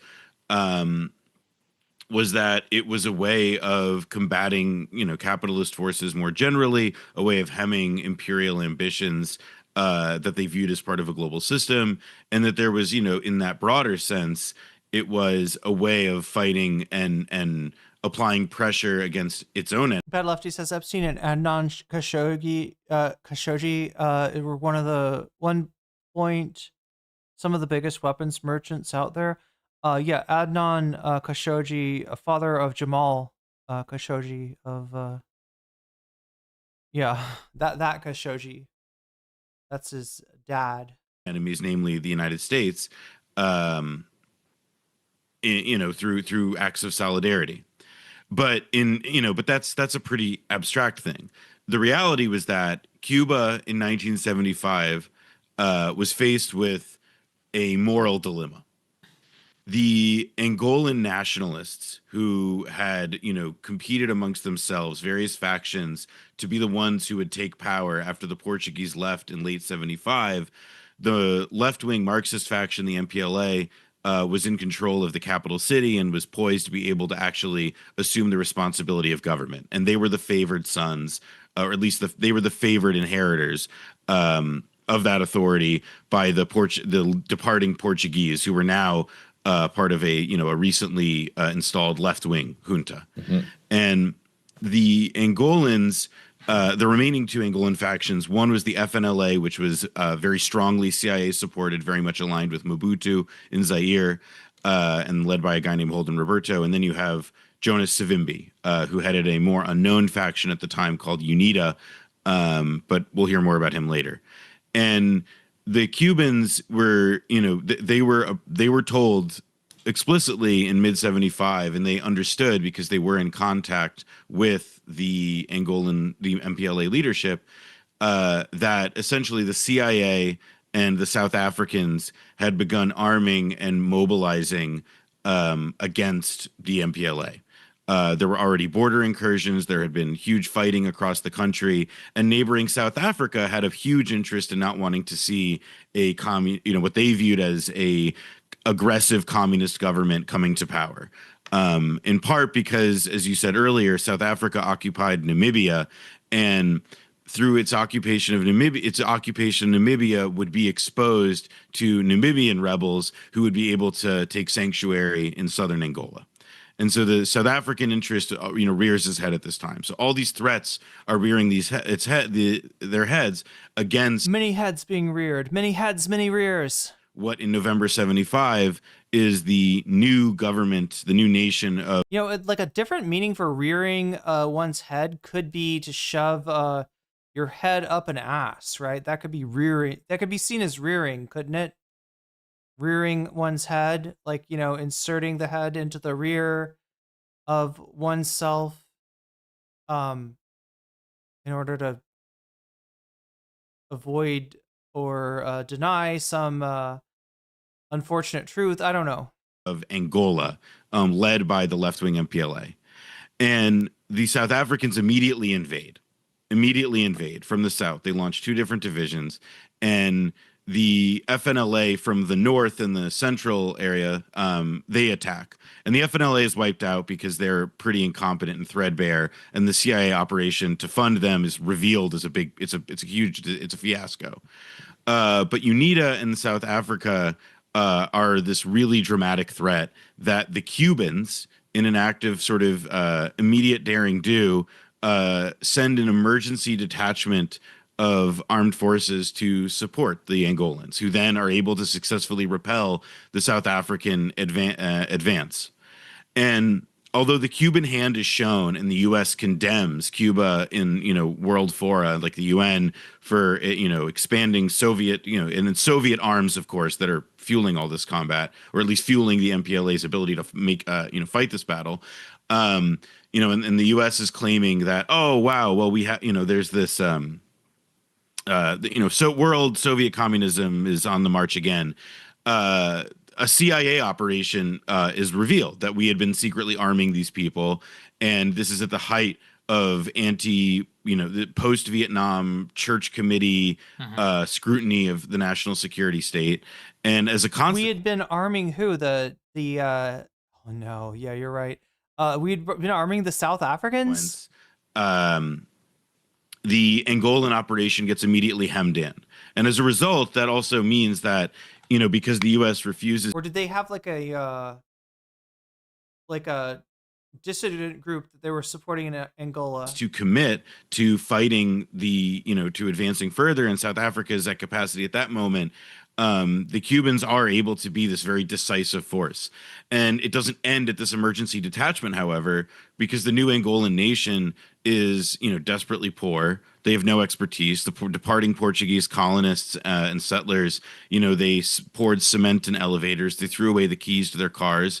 The Angolan population was incredibly rural, and there were very few people who were able to, take up the means of governance. And it was a detachment of Cuban technical and humanitarian advisors and doctors who were able to, essentially. Yeah, this is similar to the way in which Cuba assisted Venezuela, right? A big thing that Venezuela needed from Cuba was expertise, and they got it from Cuba. Help provide some kind of aid in a meaningful way in building this new nation immediately afterward. All the while, a Cuban security detachment is necessary, is committed there, again, at great expense and cost to Cuban society. Essentially, until that point, it had been donated, although eventually they work out an arrangement to just meet cost with the Angolans. They're not profiting from it. They weren't mercenaries. And it begins this, almost 15-year or about 15-year mission that is at once military and humanitarian to support an embattled Angolan government, which is subsequently, opposed by both South African military forces as well as secretly funded and armed U.S. proxies. So Noah, the show's called Blowback. Oh, I get it. So, U.S. proxies, in, like as a means of, supporting Angola against South Africa. Or, sorry, supporting South Africa against Angola. What do you think the legacy of this is that kind of remains with us today? The two main pieces I would say are first that the nation of Angola and the people of Angola suffered enormously, and the legacy of that suffering. I mean, we're talking about a conflict that at some points in the late 80s and early 90s was considered perhaps the deadliest in the entire world. Thousands and thousands and thousands and thousands of people dying, whether it's from malnourishment or disfigurements from landmines. It is not a conflict many people know about. It's a conflict I certainly knew very little about until we began researching and learning about it for this season. And so I think that just the first piece of the legacy that's with us is that this is a country, like many other poor countries in the world, that has been wounded by, the legacy of, of nationalist and anti-imperial struggle, frankly.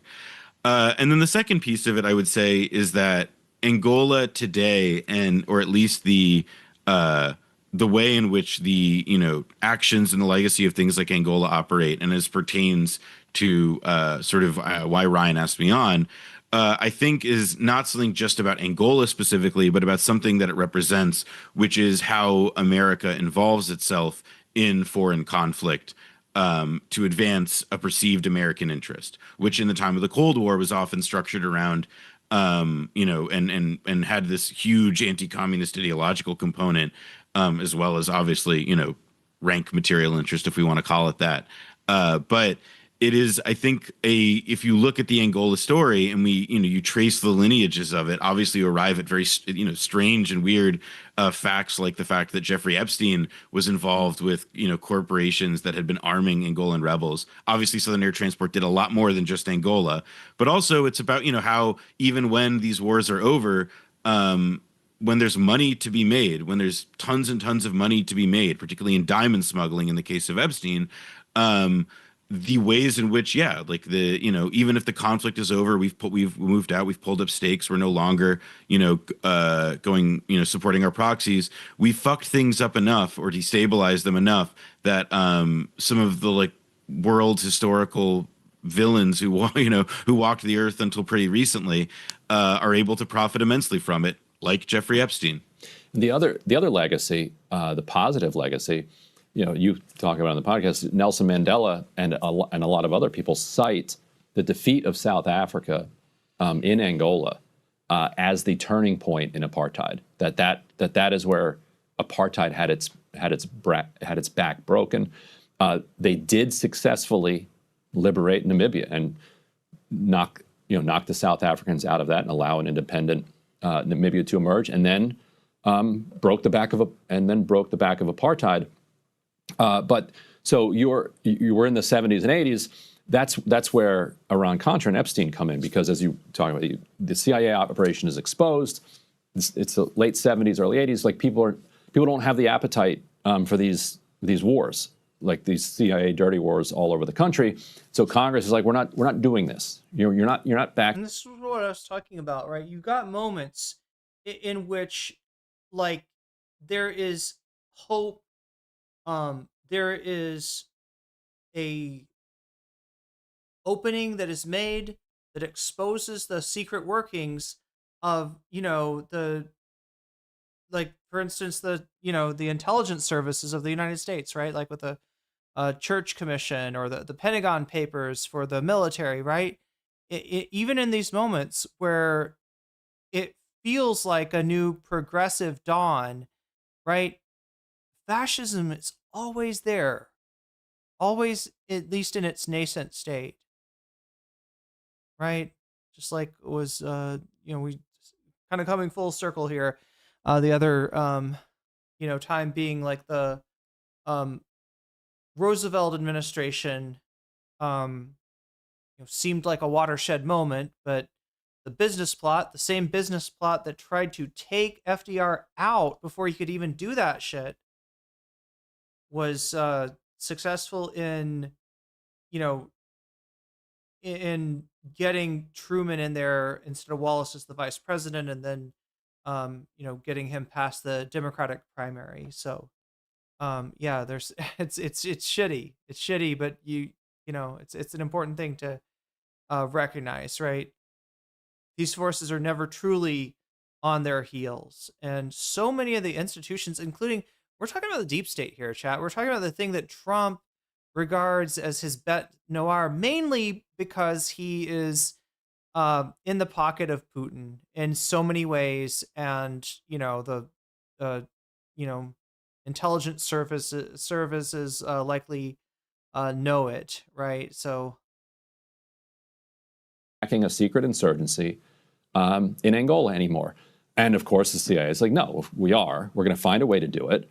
And that's where Iran-Contra comes in. And so what we had reported over at Dropsite is that Epstein had all of these wild Iran-Contra connections. He was tight with Adnan Khashoggi, who was the financier and the arms trafficker at the center of Iran-Contra. He was a protege of Douglas Leese, a British arms trafficker who had connections with China, which plays an interesting role that maybe we can get into in Angola, like on the side of the U.S., like China. Now Americans love CIA dirty wars and being manipulated by the CIA as well. Yeah. Often was because they're hostile at the time with the Soviets, was able to kind of arm U.S. allies when the U.S. could not, and we would with a wink and a nod situation, like, hey, like we can't give weapons directly, maybe China can.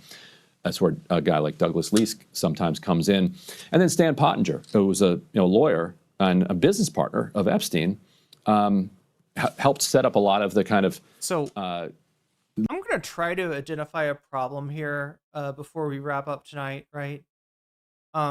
Look, Noah Colwyn, he's like some alternate universe Dylan Burns, where Dylan Burns is actually really good and 100% against the NatSec establishment, right?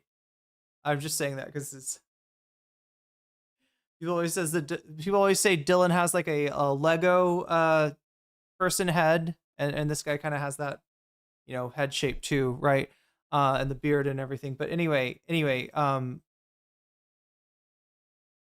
think the problem with Ryan Grimm and Noah and all these hard-boiled reporter types kind of that have been in the trenches, that have been fighting the good fight. The problem that they have in getting their knowledge across, which needs to happen, right? These guys are like, in some ways, they're like reservoirs of memories that so much of even the left has forgotten. That is still nonetheless important. I'm gonna call it the Doonesbury effect, chat. I'm doing Noah dirty. I'm saying that he is like the opposite, right? Whereas Dylan Burns sucks, Noah is anti-suck. So, it's a compliment wrapped in an insult, I guess. I'm just imagining like a world in which, like, I don't know,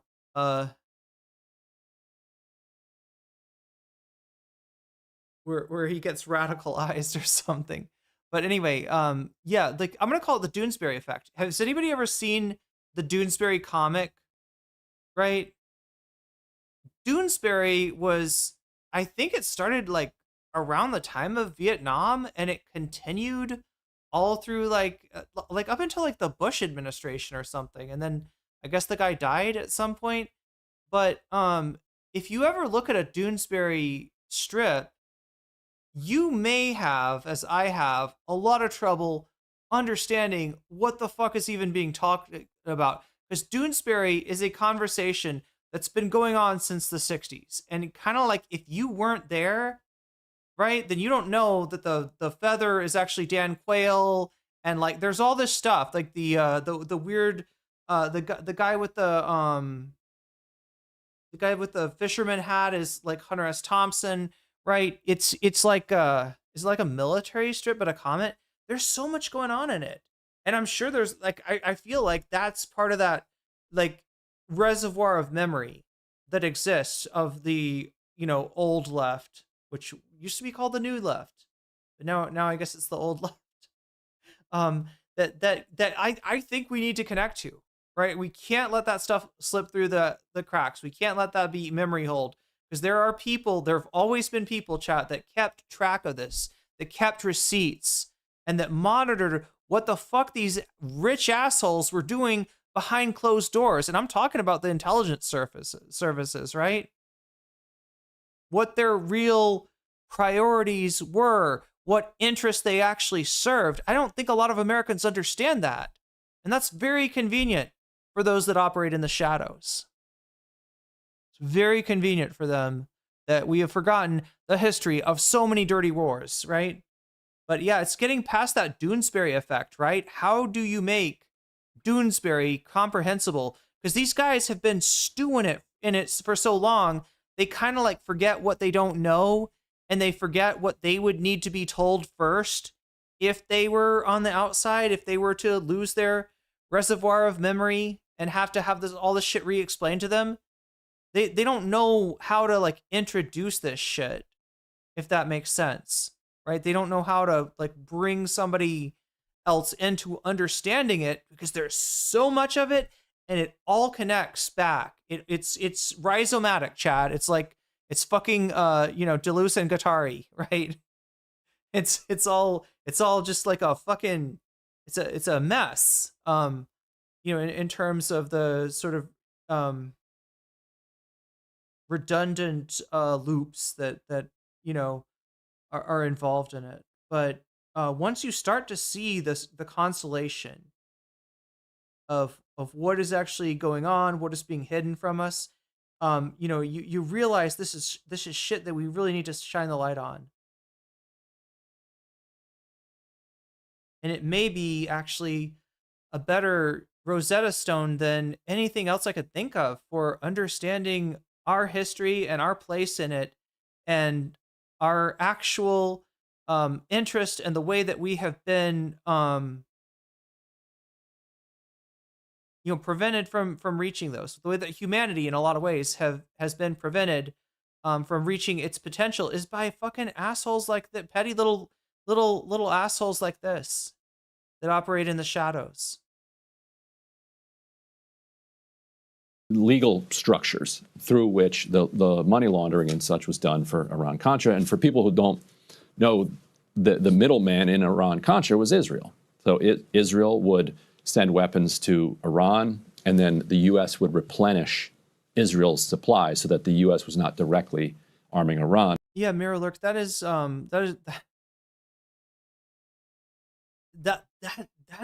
what's so fucked up about it. Is that like this shit gets memory hold so fast. And for that reason, it's so hard for us to hold on to any of it. And hold on to it we must, right? We got to put the whole story together. We got to put the whole corkboard up, chat. All right? And fucking connect those thumbtacks. Well, for once and for all, okay? Because the alternative is that even the attempting to like uncover the clandestine workings of these parts of our government is kind of like I don't know, like taken from us and turned into QAnon and just turned into something that's absolutely incomprehensible, and if anything takes us further from understanding like what is actually going on. Ironic that it's okay for Israel to be directly arming Iran, given that they want to go to war with them constantly. Well, at that time, it was a very. I mean, I actually think that's a good. Before I jump to the point, the direct response to what you're just saying, I do want to respond to what you were saying a bit earlier about the legacy of the Cuban intervention, which is absolutely right, and probably what I should have led with, which is that the Cuban intervention, which is there's not really a precedent for. The historian Piero Glahessis, whom we interview in the show, he's the eminent historian, having worked through the archives of South African, Cuban, and American governments to sketch a portrait of these 15 years in his book Visions of Freedom. He calls it the one time in history that a poor country comes to the defense of another poor country. And that it was successful, that the Cubans helped the Angolans not merely outlast, but successfully repel South Africans. It was one of the decisive, it was one of the decisive, it's indisputable, factors that led to the South African apartheid regime ultimately agreeing to end itself. Mm-hmm. There were a number of other factors. There was, and what is still not so well understood in the West today, a functional civil war and a violent insurgency being led against white rule within South Africa. But the Cuban victory at the city of Quito Carnavale, where you have Fidel Castro issuing battlefield commands over the phone, it's an astonishing scene, and it was an unbelievable at the time, and obviously totally rational. the actual account of the battle makes it clear how it happened, but it is a very special and important historical understanding of the significance of the Angolan struggle and the Cuban role. Look, how can you stay free? How can you break free? That's a great question, right? What's getting out in our way? Why haven't we done that yet? It is a question above all of solidarity. If we want to be able to put together information that is in, all kinds of different places that even might be behind a person that, like if somebody, all they talk about is this shit, they will sound like a crackpot, right? And it might be hard to discern them from the crackpot saying that, I don't know, like all this other shit, like that the CIA's like hiding aliens from us, or that, I don't know, like all this other kind of Alex Jones shit, right? It might sound very similar, and that's the unfortunate thing. And then there's the Doonesbury effect, which I think just makes this sound like there's something about it. There's something making this shit sound uninteresting or boring or over your head or too long ago or irrelevant, right? It's like when we have solidarity, when you forge those connections, and in this case, I'm talking about a lot between generations, right? When you build some intergenerational solidarity, you can transmit the knowledge that the old heads had and cross-check it, right? To see, what is just a conspiracy theory and what is, kind of like, what is put in there as a psyop, right? That's what we need. And everything in this world is pushing us in the opposite direction, towards greater disconnection, towards greater alienation, towards seeing, like another generation as being like, completely incomprehensible, when like literally this is like the only way you're going to get this historical information. Otherwise it just goes in the memory hole, and we lose. Like, it's like trying to wake up, right? You wake up a little bit and then that part of you goes back to sleep. What if we could pass on that awareness? It becomes a lot more powerful, right? What if we started seeing beyond all these artificial divisions between us, right? Like I was saying earlier, people are so hung up about, somebody, being documented or not, somebody, having, like this background or that background. There's so much that's pushing us towards alienation from each other and making that kind of solidarity harder. Yeah, there's another kind of solidarity that you can have, international solidarity. We need to be talking to people in different countries. We need to be connected to each other, because that's the only way. You don't fucking see the truth about another country from your media, right? And a lot of times you don't see the truth about your country from your media. That's the bigger problem.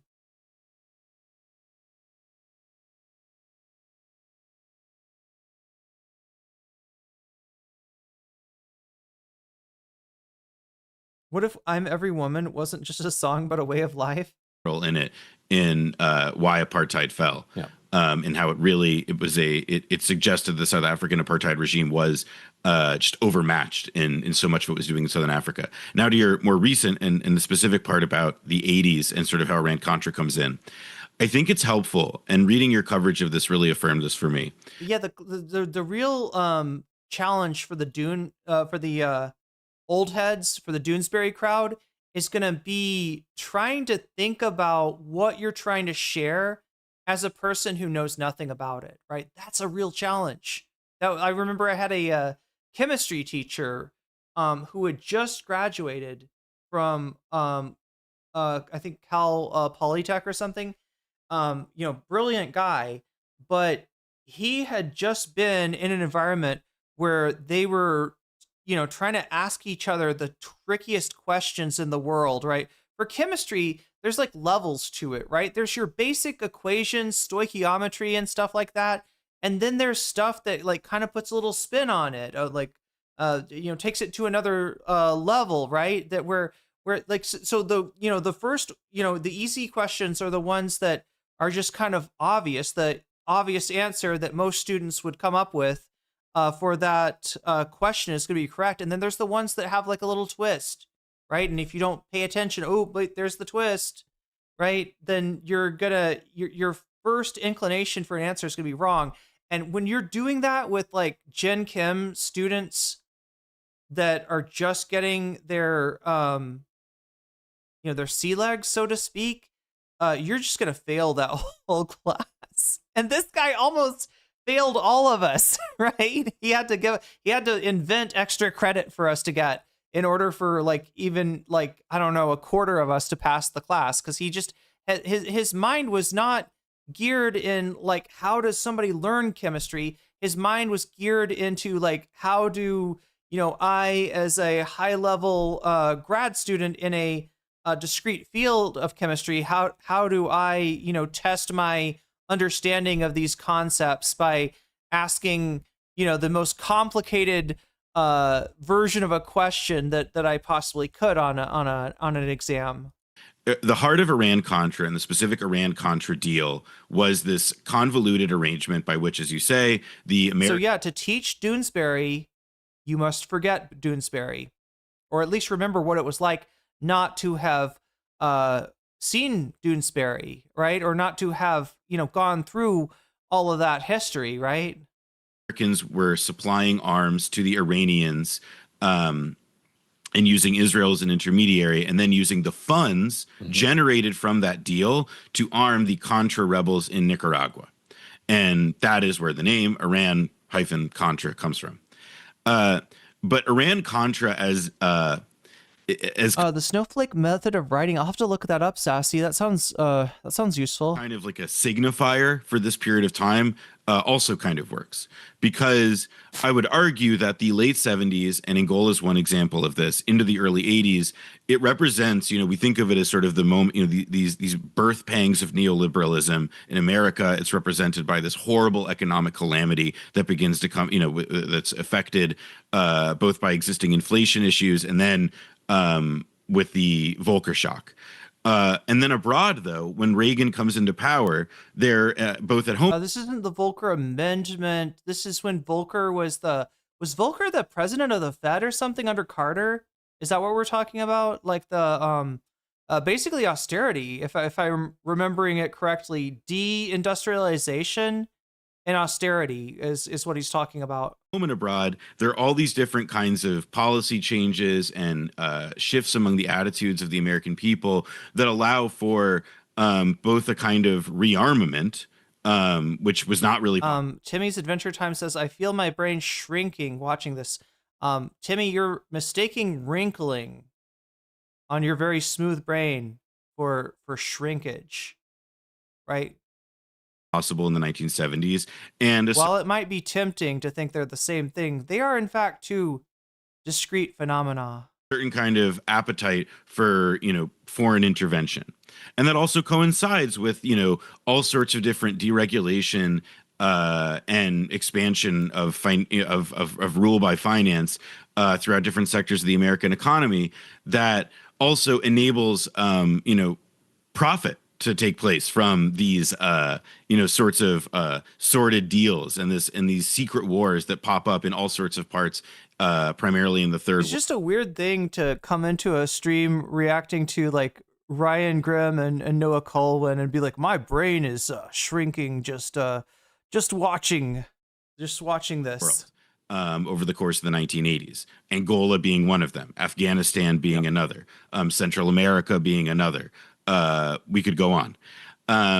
And, the savings and loan banks crisis is one example of where you can look to see how these kind of converge, where you see savings and loans banks, which were deregulated dramatically. There's so much history being touched on here. And eventually have to get bailed out by the government as a sector at the end of the decade.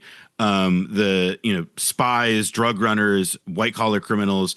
I mean, unless you were like around for the savings and loans crisis, were you, Timmy's? Immediately take advantage of the deregulation and are able to use them. In some instances, it was shown to get to people like, Adnan Khashoggi was connected in part to one, at least one I know. BCCI, the Pakistani bank, is another, a financial entity that comes into being during this period, or at least rises to prominence and participates in a lot of these deals. And I think you can look at Jeffrey Epstein and the involvement of somebody like Les Wexner, years down the line, and their connections to these kinds of figures as sort of an example of what is. Yeah, we're just here watching the Slop tuber Ryan Grimm dish about drama with his commentary friend Noah Colwyn. You know, what is happening more generally in this period in the 1980s, where you have, as a matter of, you know, the policy shifts of the Reagan administration and what we think of as sort of, you know, I would argue like the beginnings of the neoliberal era involve, you know, allowing for the rise of, you know, these kinds of entrepreneurs, not just of war, clearly, but also of intelligence, and who straddle the, you know, like the world above, and, you know, give rides to people like Bill Clinton, but who were able to make their money by, you know, their adjacency, by dint of their adjacency and their relationships to people who were tied to and ran some of the much darker stuff. And the key detail there, that I don't know if we've said it yet, the profits from Iran, selling the weapons to Iran, went not only to the Contras, but also to Angola. Correct.